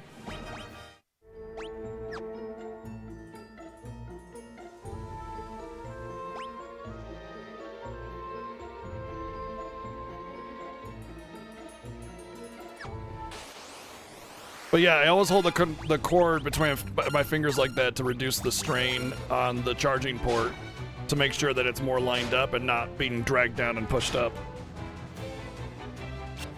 I do that with all my cords. I'm extremely conscious about that kind of thing. So I don't think it's a dead controller thing. I don't think it's a charging port thing. I think it's just, it's got to be like some kind of conflict with the other controller plugged in that's not even active because it's not even on. So I think tonight I'll go through my controllers and I'll find the one that I want to use all the time for my PC controller and just take the other two out. To be perfectly honest, I love the PS5 controller. I think it's one of the most comfortable and amazing controllers out there. It's fantastic. The little perforated, well, not perforated, but like kind of dimpled side and everything keeps your hands like a little bit dry because there's a little more airflow. But the battery on these things is complete dog shit. Like you get the controller 6-7 hours of battery, great. Okay. Oh, what the hell? And then a year down the road and it's 2 hours of battery if you're lucky, you know? That's literally what my plan was, Vex, was to use that controller as my PC controller and just be done, you know? It's right here. It's right here on my desk.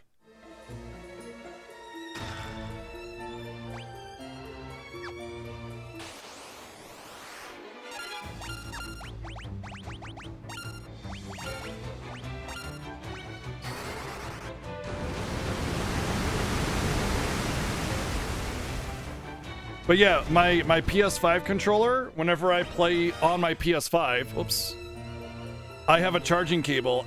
Oh my god, everything's just fucking up. I have a charging cable like at my desk that because my PS5 is back here and the cable is too short for it to reach and play comfortably. But I have a charging cable at my desk that I basically, well, I just have the PS5 controller plugged in full time, you know? That's the broken bridge, which means we're going the wrong way. Wait, doesn't the bridge break and then you climb up there? I think you have to break the bridge, don't you?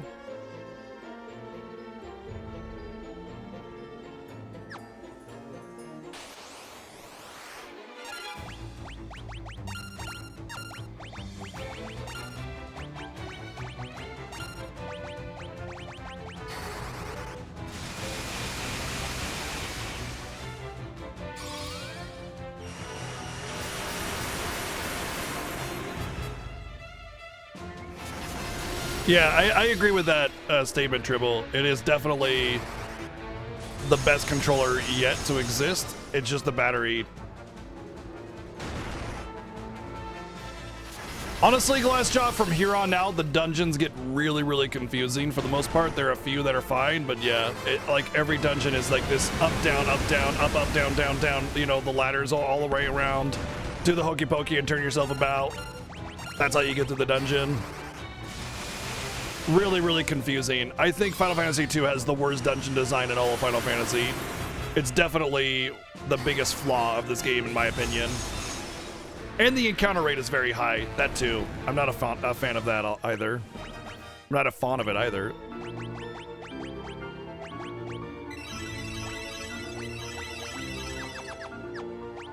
So, yeah, that's just the treasures. This bridge breaks. Oh no, we fall in, and then we come back up on the left, and I'm pretty sure we have to hit that.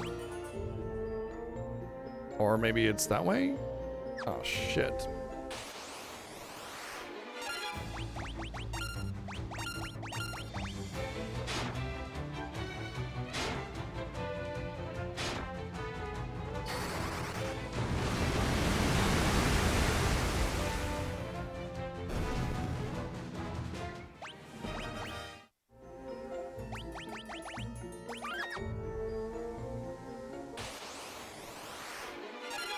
You know, at the end of the day, I do have teleport out and then I can cabin.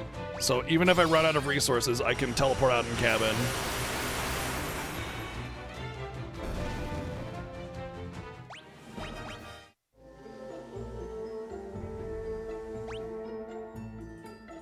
Nope, we went the super duper wrong way. We're on the right level, but we're in the wrong area.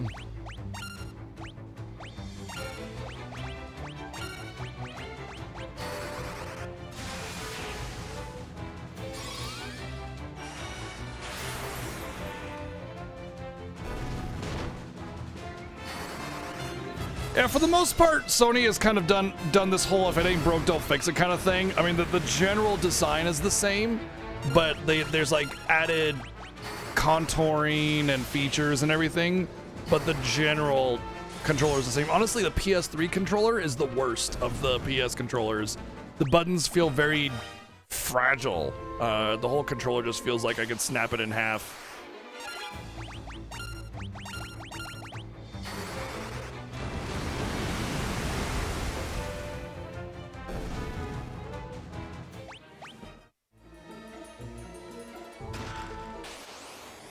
Oh.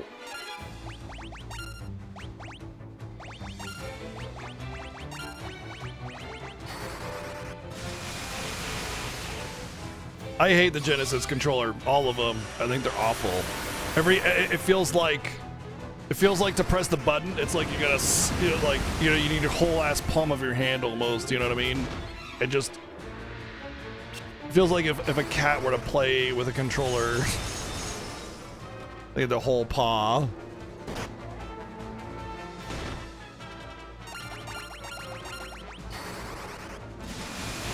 It's like using a whole keyboard as a controller. I got pretty big hands too, I think.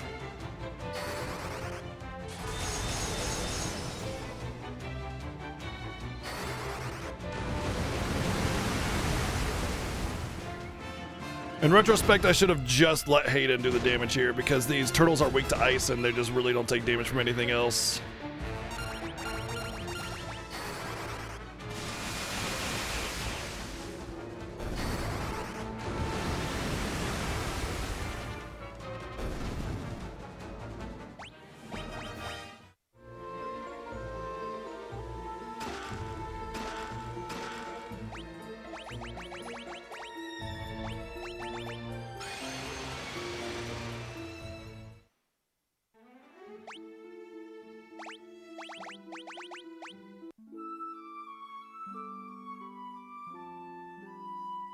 I have not held an Xbox controller since the 360, so I don't really know.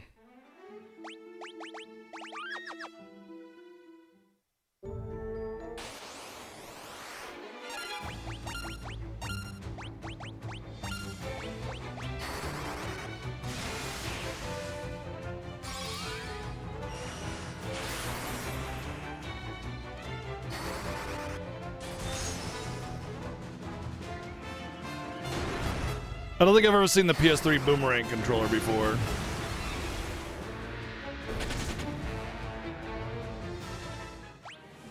Honestly, I love the PS5 controller for PC gaming, and it's amazing. But this like connection issue I'm having is driving me nuts.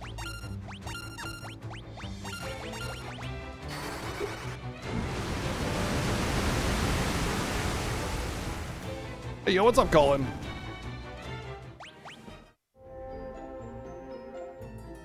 I actively hate 360 controllers because they have convex buttons that are really aggressively convex, and after a couple hours of playing, your fingers start to hurt.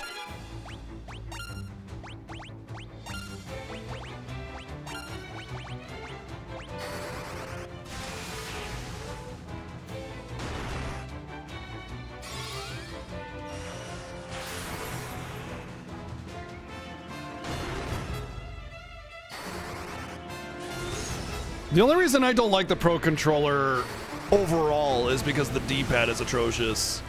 It's on a swivel, like a really aggressive swivel, so precise D-pad controls, like for Celeste, don't even bother. Don't even bother, because it's gonna wobble, right? And so instead of going directly right what you need, it kind of does this instead because of the wobble.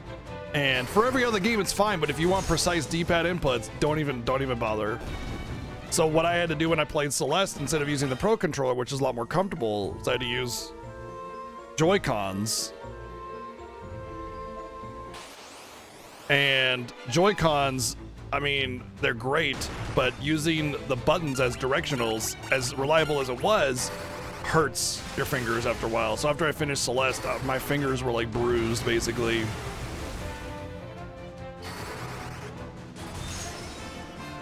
I mean, design-wise, it's basically the same, Colin. It's just that the you know, the parts used for it are different, which of course is a problem for the D-pad.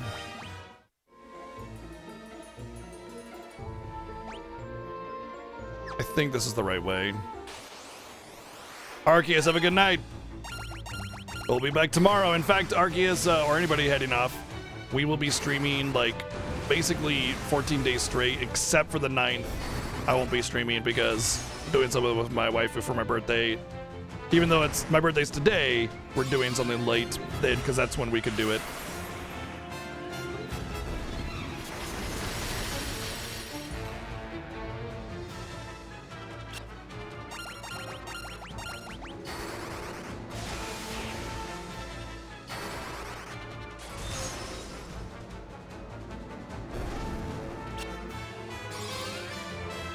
Thank you. You linked an image of it.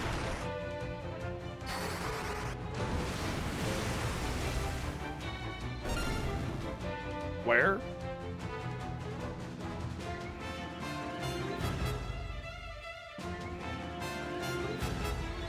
I don't see anything.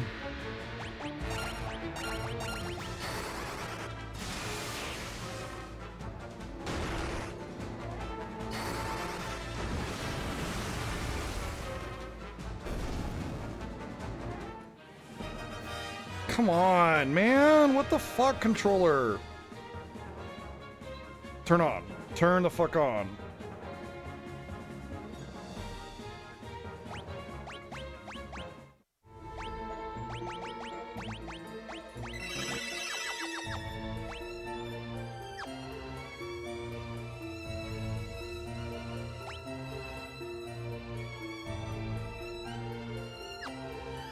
Wait, isn't this the same thing?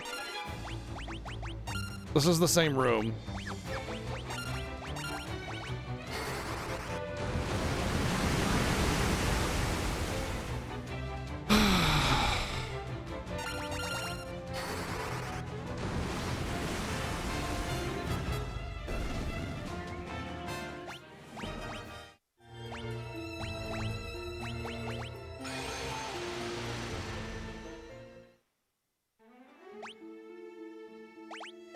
I'm just gonna use a cottage again, I don't care.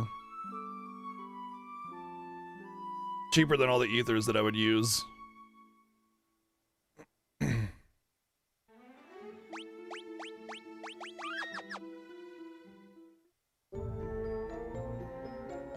So I was right by going down right first, but I don't know what the fuck happened when we got to the bridge with the hole in it. There was no other way to go. So what the hell? Oh, I hate this dungeon so much. I honestly hate the next like 4 dungeons. This is gonna cost me my lead pretty much. Plus my controller does not help the situation. Oh, I remember that. That looks awful. That looks awful. Yeah, it looks like it would just be so hard to reach any of the buttons. The boomerang.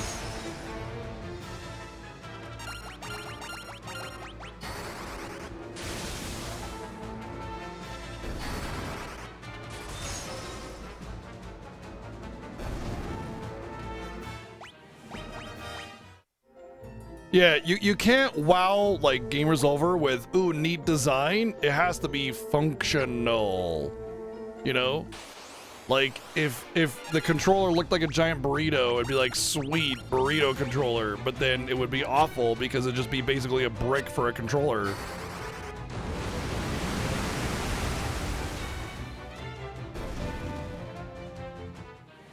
And anybody that's played more than one game knows that, you know, after a while, your hand is gonna get sore on things like sharp edges. Cough, cough. NES controller.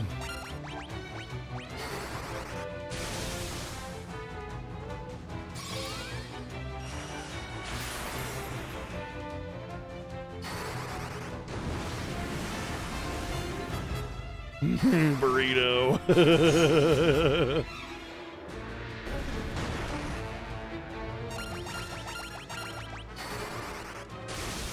I'm by the way, I'm basically losing my entire lead just on this dungeon because I'm basically at the beginning of it, and that's where Seven ended his stream, was at the beginning of the next dungeon that he was doing.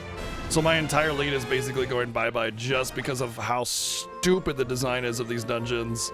And it sucks too because I have like the worst guessing ever about which is the right way to go. So I've basically gone to every corner of this dungeon except for the right way to go. Typical. What's up, Rago? Oh, I'm having a great time. I get really frustrated when I have a lead because I feel like I'm way worse at the Final Fantasy Fiesta than 7. I feel like I have to try like double hard just to be half as good as him. And when I have a lead, I get to relax a little bit, you know? And when I'm behind, I feel like it's over, you know?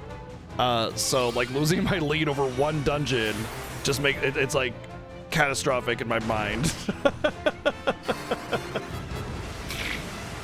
Oh.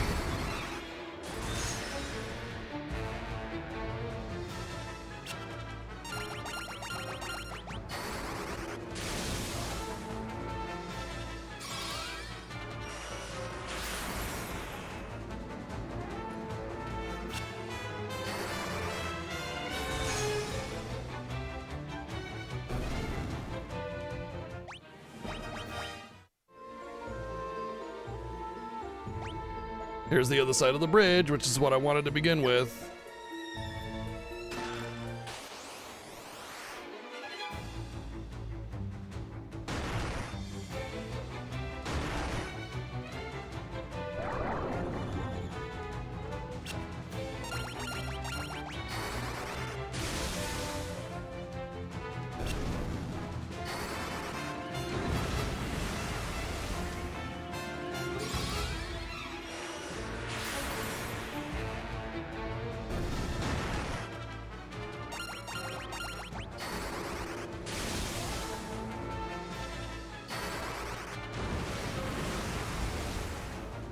What about the damn it, what's that? What's the system with the Zeldas on it? The bad Zeldas on it? The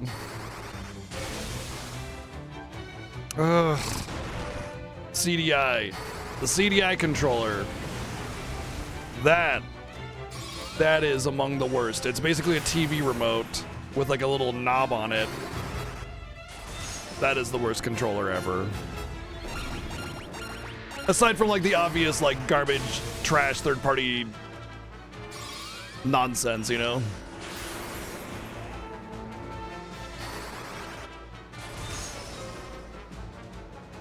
There is also the Atari, there's the Atari 2300 or whatever, the one that everybody got. Then there's like the Atari 5600 or something.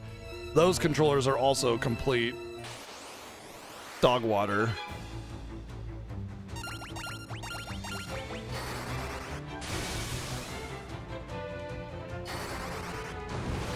Atari 5200 and the Atari 7800. Yeah, okay.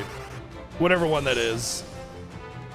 I don't remember. I forget. I think the 2600 is the one that everybody plays. Every other Atari is worthless. Yeah, Atari 2600 is the good one.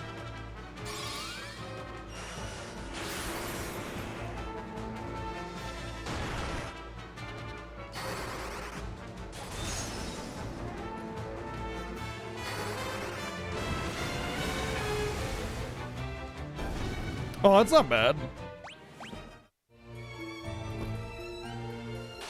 I don't think I heard about the 7800 then. Weirdly, this very annoying battle is actually the best battle I can get because one AoE holy and I win. The HP of those enemies is very low because they absorb all of the elements, just like that boss.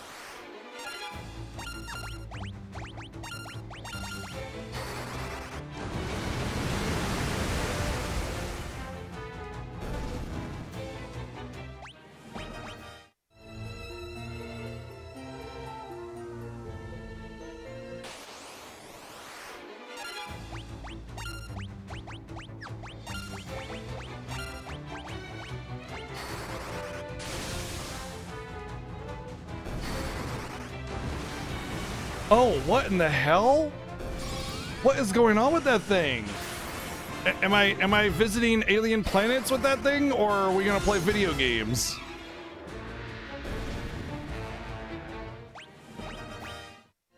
That's kind of like the Atari 5600 controller, though, isn't it? Or 7200, or whatever the hell one it is, that has like a button pad on it and everything.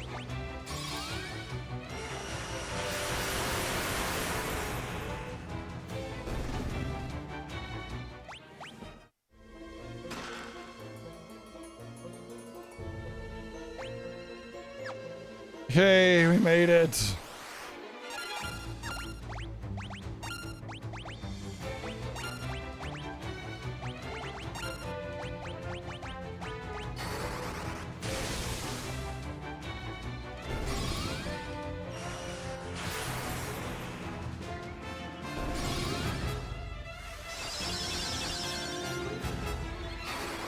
I'm debating if I should give Flare to Chobin when I get it, and just like use Flare and Holy? I don't know. What? I thought it was the farthest one.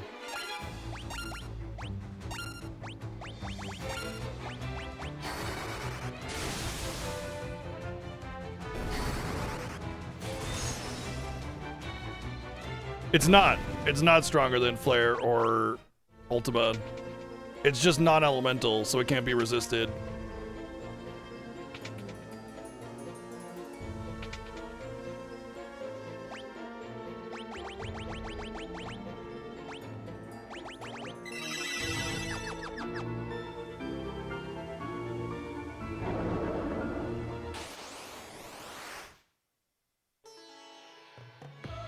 Of course we're ambushed.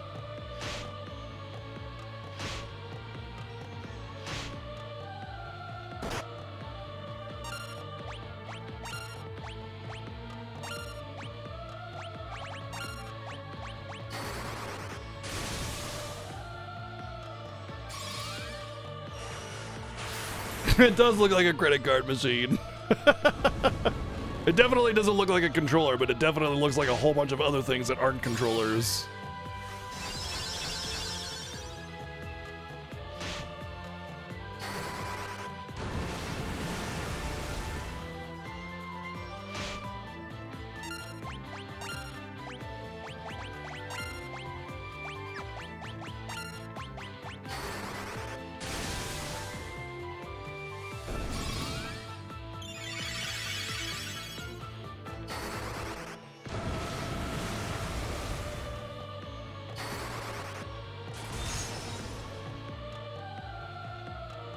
Nope, every element has the element of its element. You know, fire's fire, blizzard is ice, lightning is thunder, or thunder is thunder.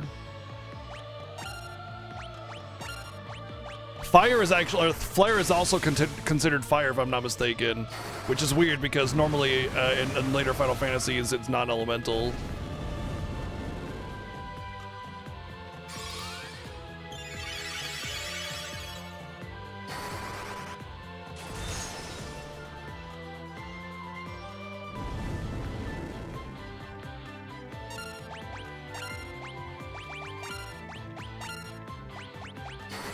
Yeah, sure, Motzi. I suppose Dong would be Dong Elemental, you know?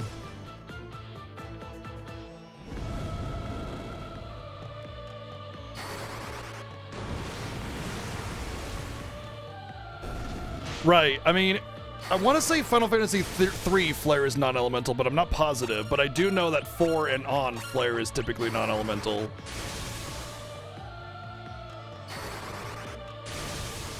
Flare is essentially supposed to be the ultimate single target magic.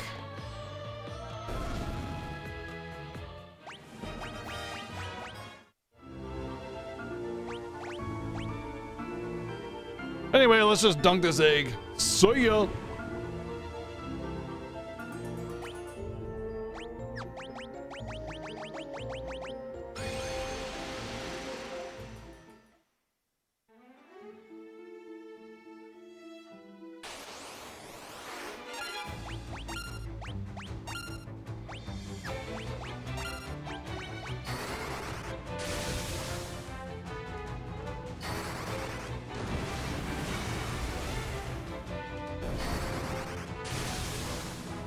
Whoopsie, you're not supposed to be casting thunder.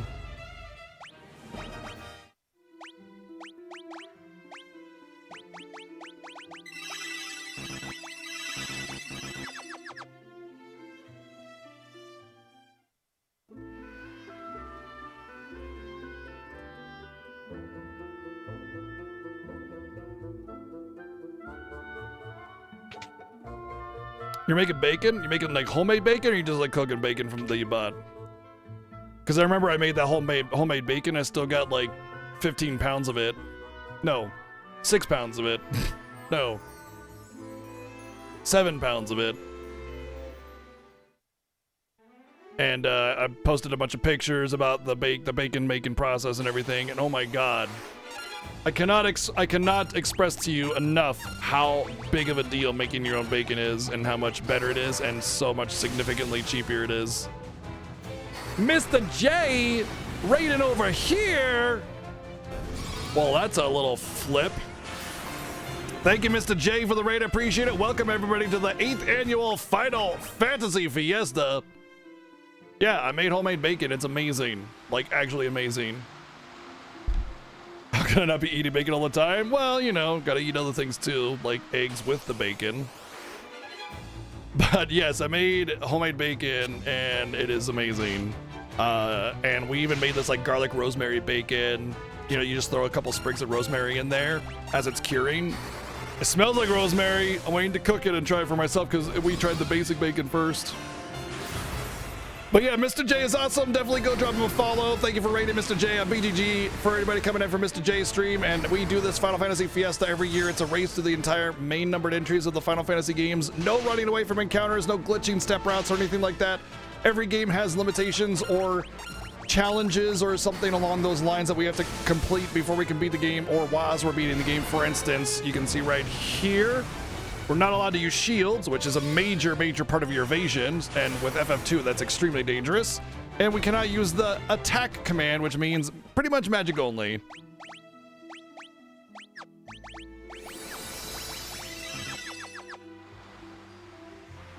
Got any questions about the Final Fantasy Fiesta? Let me know, but yes, it is amazing. Okay.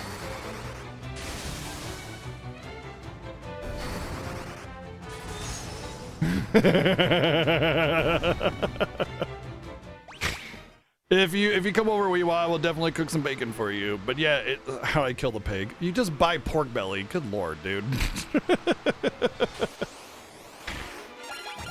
You just buy pork belly, you cure it, and that's it. Well, you cure it and then do a slow cook for a little bit of time, and done deal. Bacon. That's it. Like, it's so easy. It's stupid easy. I made 9 pounds of bacon for about $35. 9 pounds of bacon for $35. 9 pounds of bacon, Cool. here would cost over $100. Cats, thank you for the 123 bits. It is cool.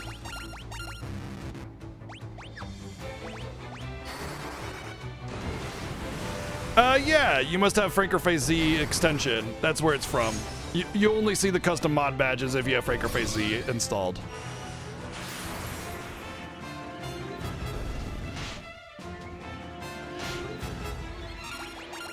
Oh, okay.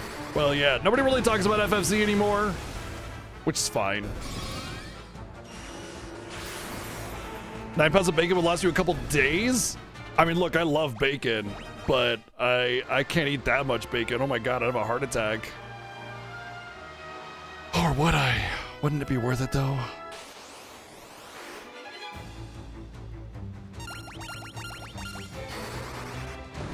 So far, so I divided it into 4 equally sized packages of the 9 pounds. So each is about like roughly 2.5 pounds, 2.25 pound, right? Bag. The first bag I'm just about ready to finish, and it's lasted what, 2 weeks, 3 weeks, something like that. So I mean, a couple months worth of bacon.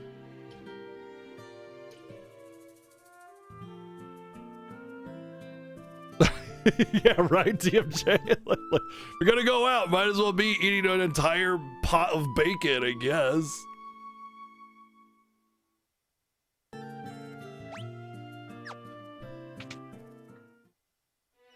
Hey, Big John, thank you for the 5 months of subbing. Yes, Fiesta time is best time. All right, is the moment of truth, right? Yes, okay, this is the moment of truth. Do we get the ribbon drop? 1 in 16 chance. Please ribbon, please ribbon. I've never gotten the ribbon in the Fiesta before, and this would be like the best year to get the ribbon drop, like because we'd have no evasion with no shields, no agility farming that we can do because we have no evasion. Please give me the ribbon.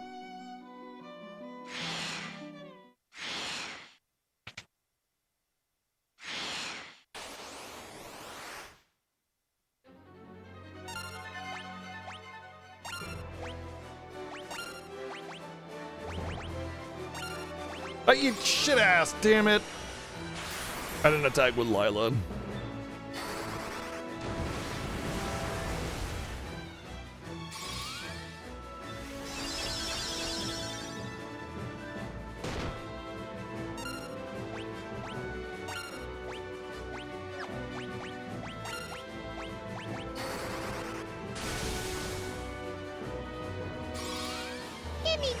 Gimme, gimme! Kansas Dag, thank you for the 111 bits.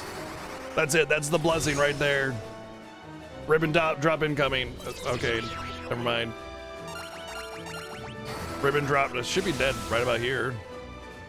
These become normal enemies later on, so they don't have that much HP.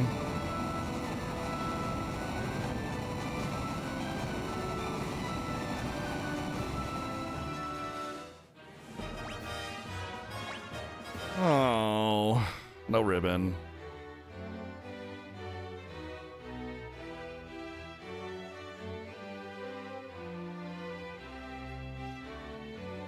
Womp womp.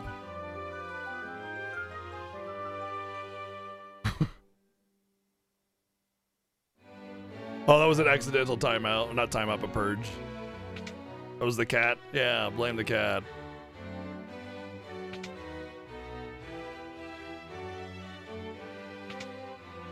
Whenever I mess up, I always blame the cat too. Who farted? Cat. Who accidentally threw away your dinner? Cat. Who pooped on the carpet? Cat.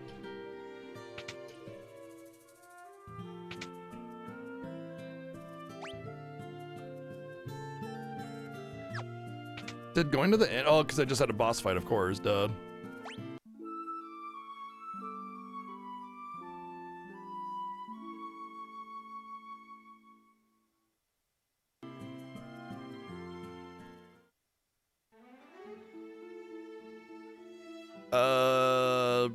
I think I have to go to the forward camp or something now.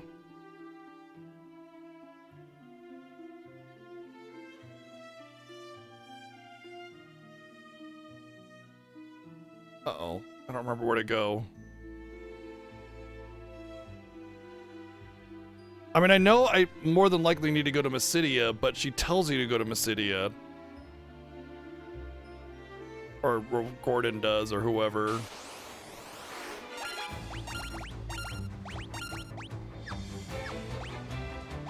Oh. When the hell did Gordon get in my party? Fuck are you doing in here, bro?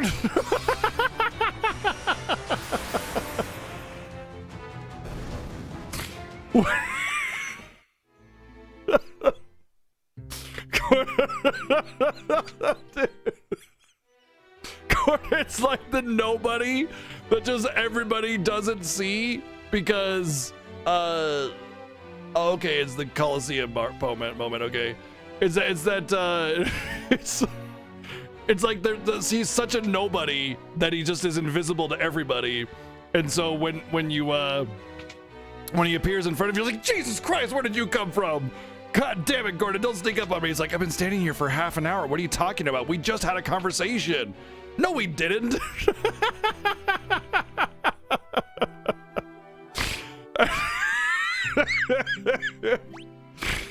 Oh man, all right, what do you got on? Oh, I didn't get Layla's gear back. Maybe I did? I think I did. All right, you can have that, and you're not allowed to use that and that. All right, cool, let's go. Okay, so we're going to the Colosseum, but the question remains of, can I take the Chocabo? I'd have to, I'd have to walk to the next town, because the boat is in the other side. Honestly, you know what? I'm gonna go get the boat, because I'm pretty sure I need to have the boat on this side anyway, and I'm not gonna take my boat there, because I'll have to go back and get it anyway. So we have to take the long walk to get the boat. Wait.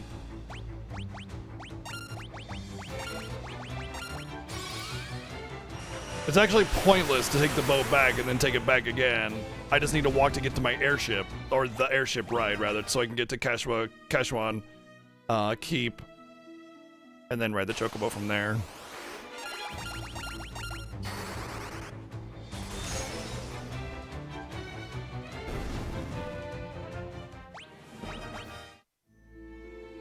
It's my airship. Sid just doesn't know it yet.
This town's name is like when you scoff, you're just like, okay, well, watch, we'll leave, we'll come back in. Look at the town name, it's just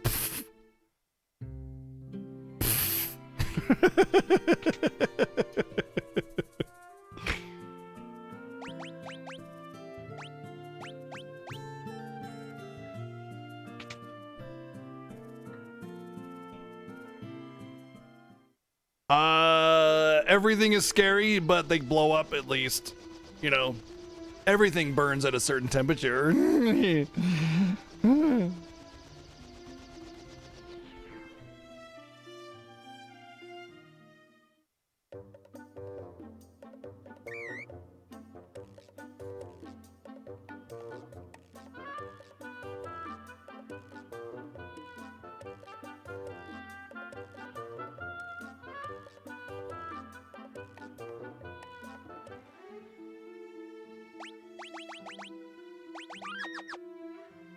Final Fantasy's first behemoth, right here. Gasp, egads, it's a trap. Oh no. And so on and so forth.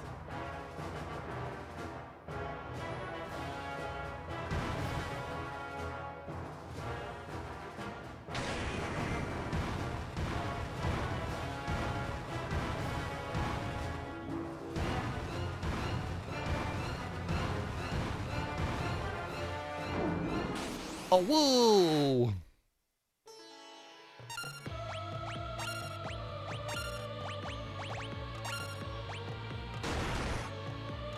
Meh. I have no armor on, by the way.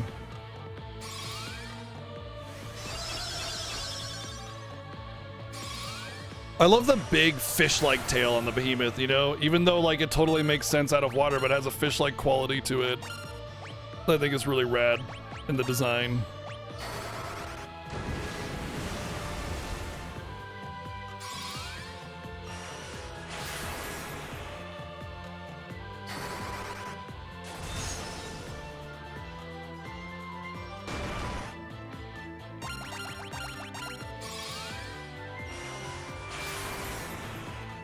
You know, in the Pixar Master, they don't only spawn in the final room, so yeah, could just be a lot.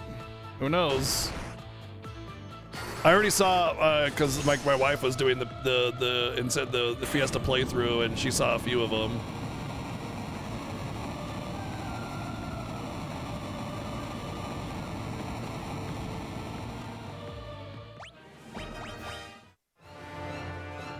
Haha, now's our chance. We will get you. Oh no, bamboozled again. No, darn it. Shucks and darn and golly gee and willikers and whatnot and so forth. Time for this guy to get stabbed in the throat. Huh? What's going on? There's nothing. Oh, my throat. Blarg. My insides are on the outside now. I don't like this. Paul the Ninja with a bowl cut, man. Best Final Fantasy NPC ever.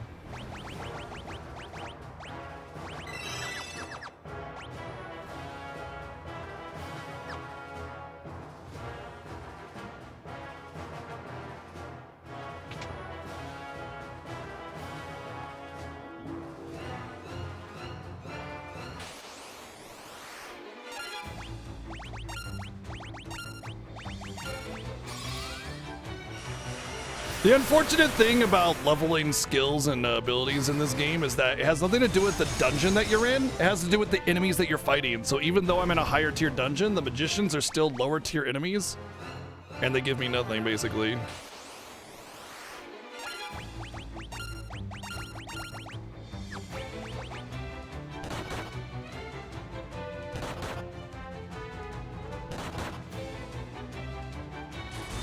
Do you mind? Let's go ahead and die, please. Thank you.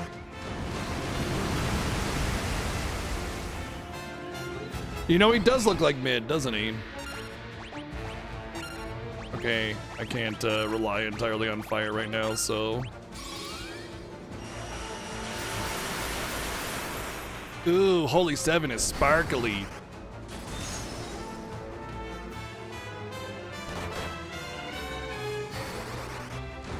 Four-digit damage! Kaboom!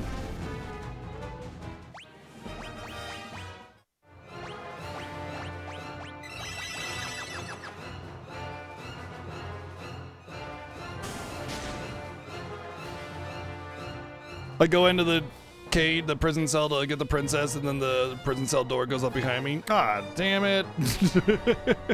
Interesting that Paul goes in, rescues me, but doesn't rescue the princess or anybody else. Like, you went all in here to rescue me so that I could rescue the princess. Like, that makes no sense. Why don't you just rescue both? God damn it. I think Gordon took all my shit again.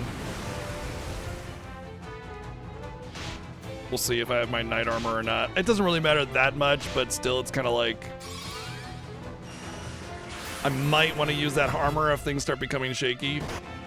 How late are we going? Not much later.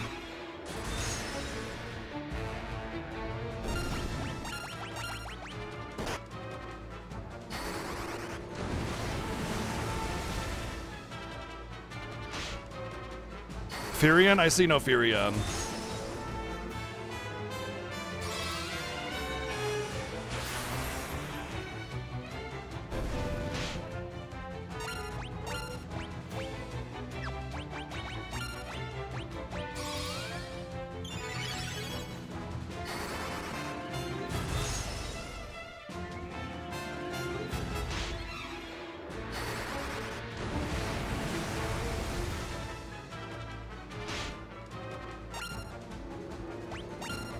Oh, did I?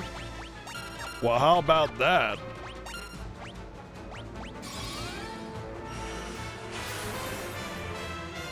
Hey, thank you, Blood Demon. Thank you.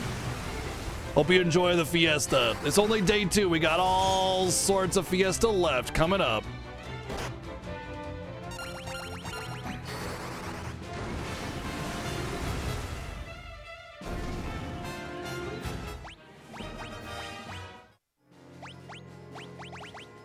We are actually getting skill ups on them. Okay, so we're actually almost level 8 on our magic now.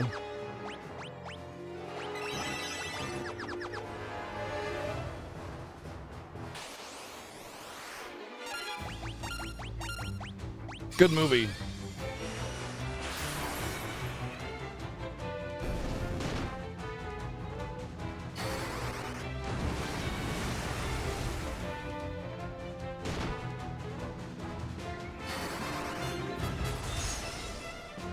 Oh man, these enemies and the enemies that cast swap are gonna kill us because the MP drain. Oh man.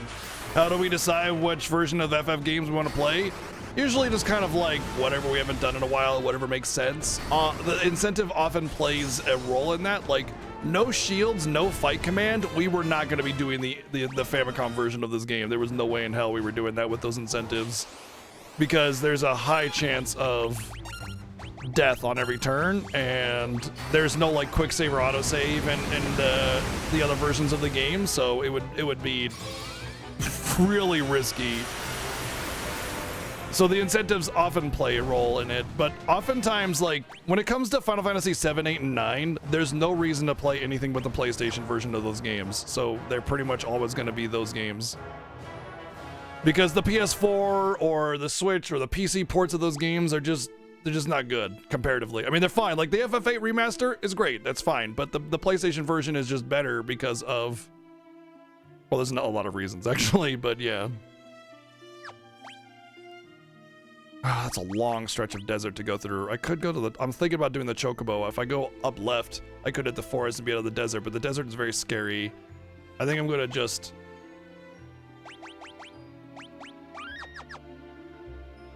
I think I'm going to just have to hope for the best. Take the path of the least amount of desert tiles. Well, I'm dead.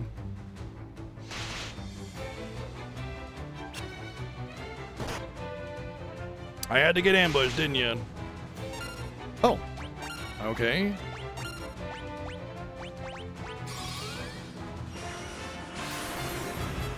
Sure, I played FF7 just fine on the Switch too. I played FF9 on the Switch just fine, but like, the menus have a delay comparatively to the PlayStation versions of the games, and it's just like, it's the same but worse, you know? So like, why would we ever do that? Whereas with like Final Fantasy 1, there's the PlayStation version that's totally different from the NES version, and it's totally different from the Pixel Remaster version, you know? So there's actually a real reason to want to play one over the other. They should be weak to ice. So as long as Hayden can stay, yeah, as long as Hayden can stay unparalyzed, we should be okay. Oh, probably, but I don't know for sure. Oh, Motzi, thank you for the sub gift to an album cover. Thank you.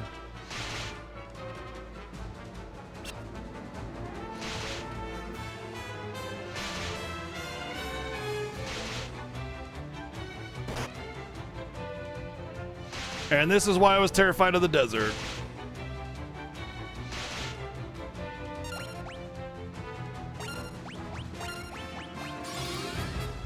If Becky and Chobin go first, they could kill that Antlion, and then Hayden would kill the last one if he doesn't get paralyzed. I think we should be okay.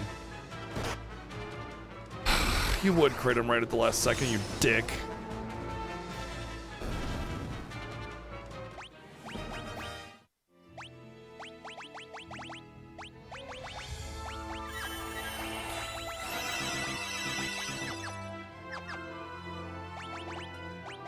This is like walking to Mysidia, where I have to save after every encounter. Okay, we got through the desert. The rest is fine. Apparently it's not fine. What the hell? I did not realize these spawned in the not desert. That's okay. Tifa's limit break is garbage. You don't need to use it.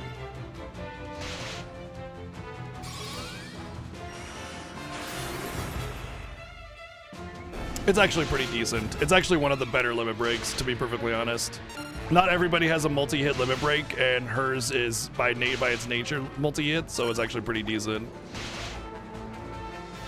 It's just that whenever I play Final Fantasy VII, I don't even use limit breaks because, well, not very many anyway, because Tifa, Power Soul, Death Blow, way better.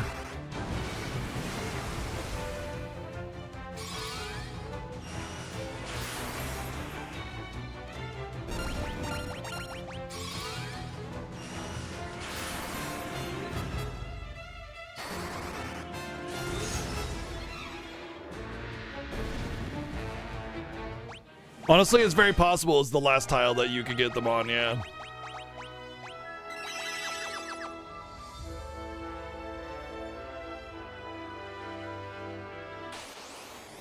Because now we're in the Dreadnought area.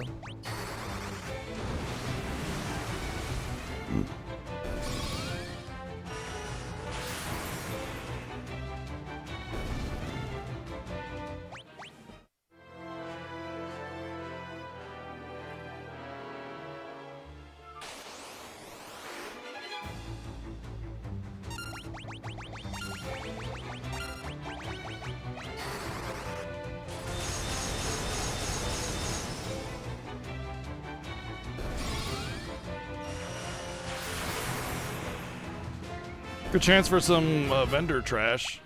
And we got Scourge Tomb, which is good vendor trash.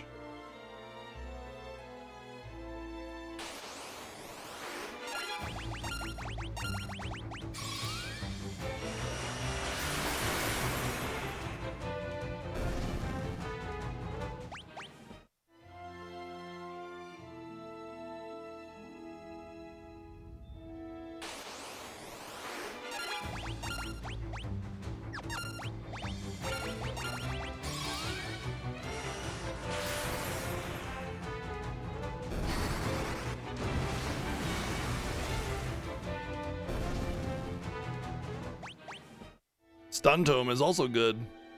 Several thousand per sale. And there's spells that I don't really use.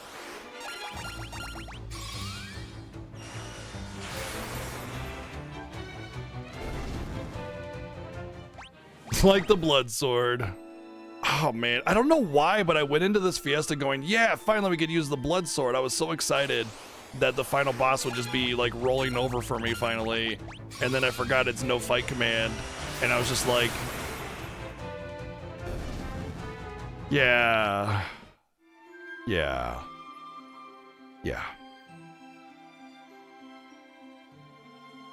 There's the forward camp. Now we go to Basidia, right?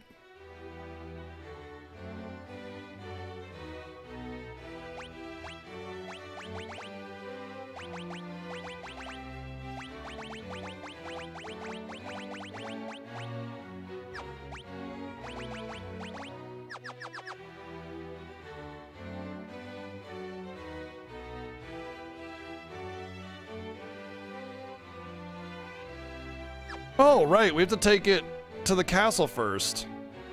Right, we assault the castle, and then we go to Basidia.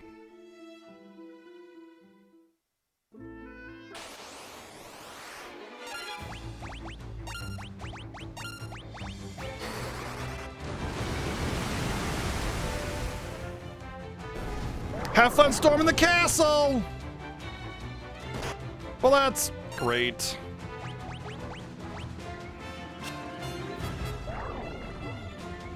Are you kidding me?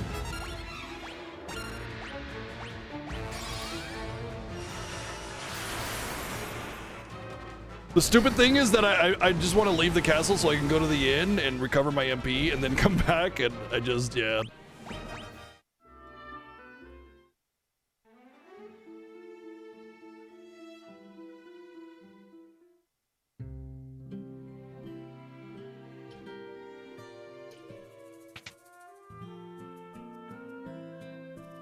Oh, I should have used Cure. I should have cured up my HP to gain Cure levels, but that's fine. It's not that big of a deal. At the end of the day, if I really need to level my Cures, I could just burn myself until I'm nearly dead and then, you know, heal myself with magic and done deal.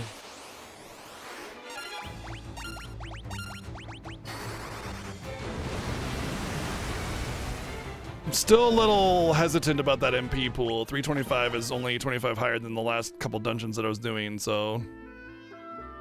My favorite part about this dungeon is that you don't have to worry about the random encounters. Just go all the way through straight to the boss, and then you liberate the castle, and then all the encounters go away.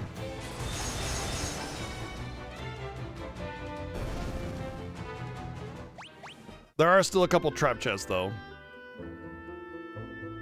Yarmy matey, join the party! And then we get another gold hairpin from her. Because she drops all her stuff back. And then always comes with a gold hairpin. So you can basically get 2 gold hairpins just for her joining your team.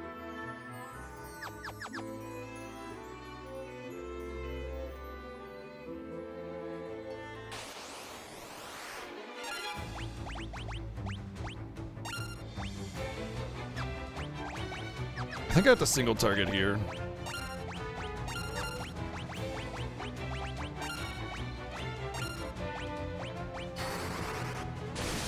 I'm so happy for you, Matsy.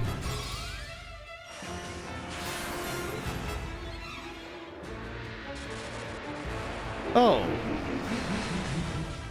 Okay.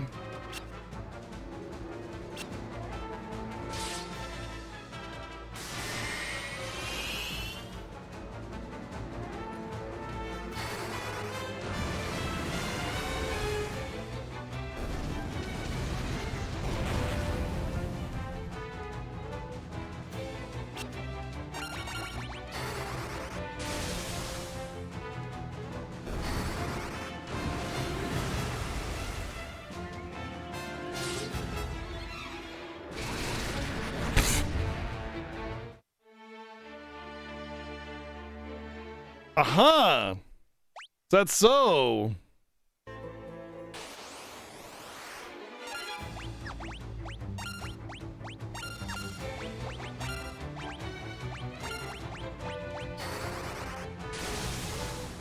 Boy, my damage output at this point in the game is pathetic. And letting enemies live that long is dangerous. My magic stat is not good enough. I wonder if there are staves or anything that increase my magic stat that might help with that. Because there are items that increase strength, there are items that increase agility. I wonder if there's anything that increases magic. That would help.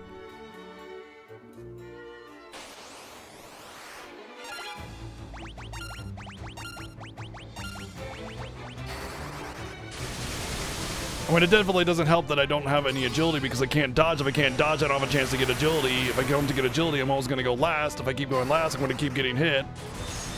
And then I don't have an opportunity to go faster than the enemy to like get my damage out before they can kill me. And then I'm going to keep getting hit by death and Toad and everything. So, yeah. This is definitely going to be like the later we get into this this game, the more difficult it's going to get. It's just going to get more and more hard the further we get into it. This is going to be rough for sure.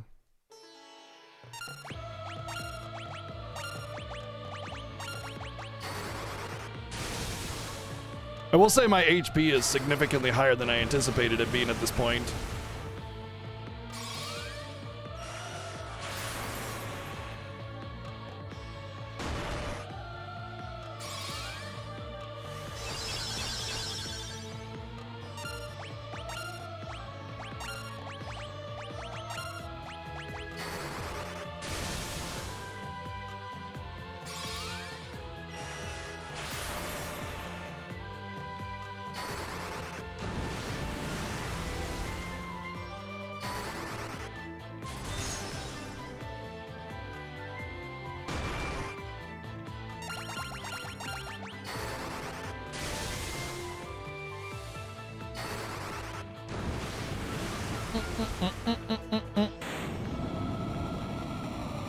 Every boss in this game is a complete joke except for the final one.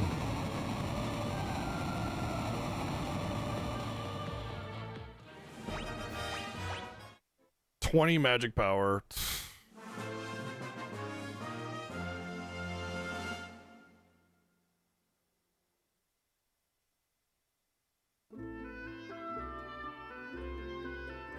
Or int, rather.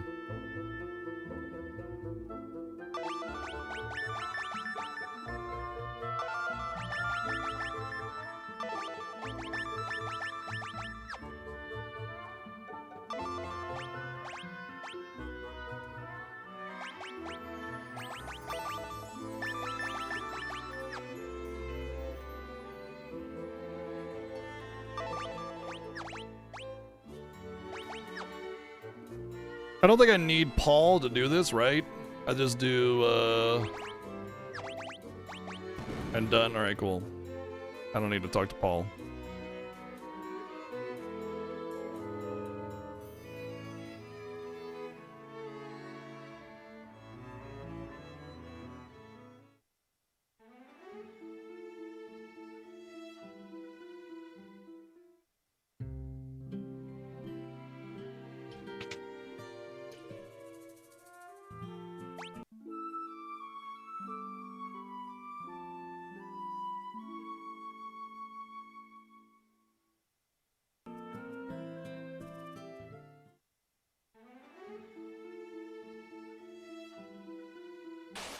Of course.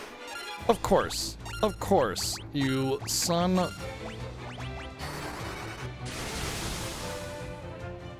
of a nice person. I'm sure your mother's lovely. Yeah, it's funny though because you're like, damn, you're on late, and now we're ending. All right.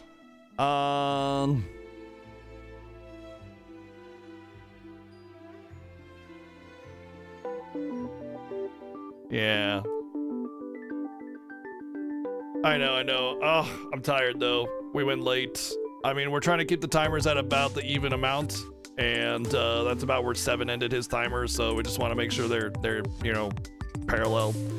Anyway, it's been an amazing night. Thank you for all the warm birthday wishes and celebrations. Thank you for supporting the Fiesta and this stream and always having a good time here, because it's just been an awesome night. It was honestly, I feel like day 1 and day 2 of the Final Fantasy Fiesta this year have been like the best yet. I'm really vibing the games. I'm jamming. I'm like, I feel like the RNG is on point as well, you know, so it's not like completely trashed. The timers are close, and everybody's just has a good vibe, and it's just been awesome. Just a great Fiesta so far. I really hope it continues as we go, because there's gonna be about 50 days before we finish this in the Final Fantasy Fiesta. We got a long time to go, and I hope you guys enjoy today, tomorrow, and the rest of the Fiesta, as well as the streams afterwards, what we do, all the fun things we got going on. So thank you everybody for being here and enjoying the Final Fantasy Fiesta. Thank you for hanging out, and thank you for the bits and donations and subs and resubs and sub gifts and all the birthday wishes and everything. I want to raid somebody, but it's so late. I don't recognize anybody on right now. Let's just give it to like, oh, Patches is on. I'll give it to Patches. Patches is good people. So we're gonna raid Patches, who is playing Baldur's Gate 3, which is a phenomenal game. Just great game. I highly recommend it, especially if you like CRPGs. Go over there, say hey. And we'll see you all tomorrow, 1 p.m. Pacific, with more Final Fantasy Fiesta. Don't forget, in a few hours, 7 goes live with his day 3, and probably the conclusion of Final Fantasy 2 on his end, because he is the other half of the Final Fantasy Fiesta. Have a good night. Take care. Go say hey to Patches.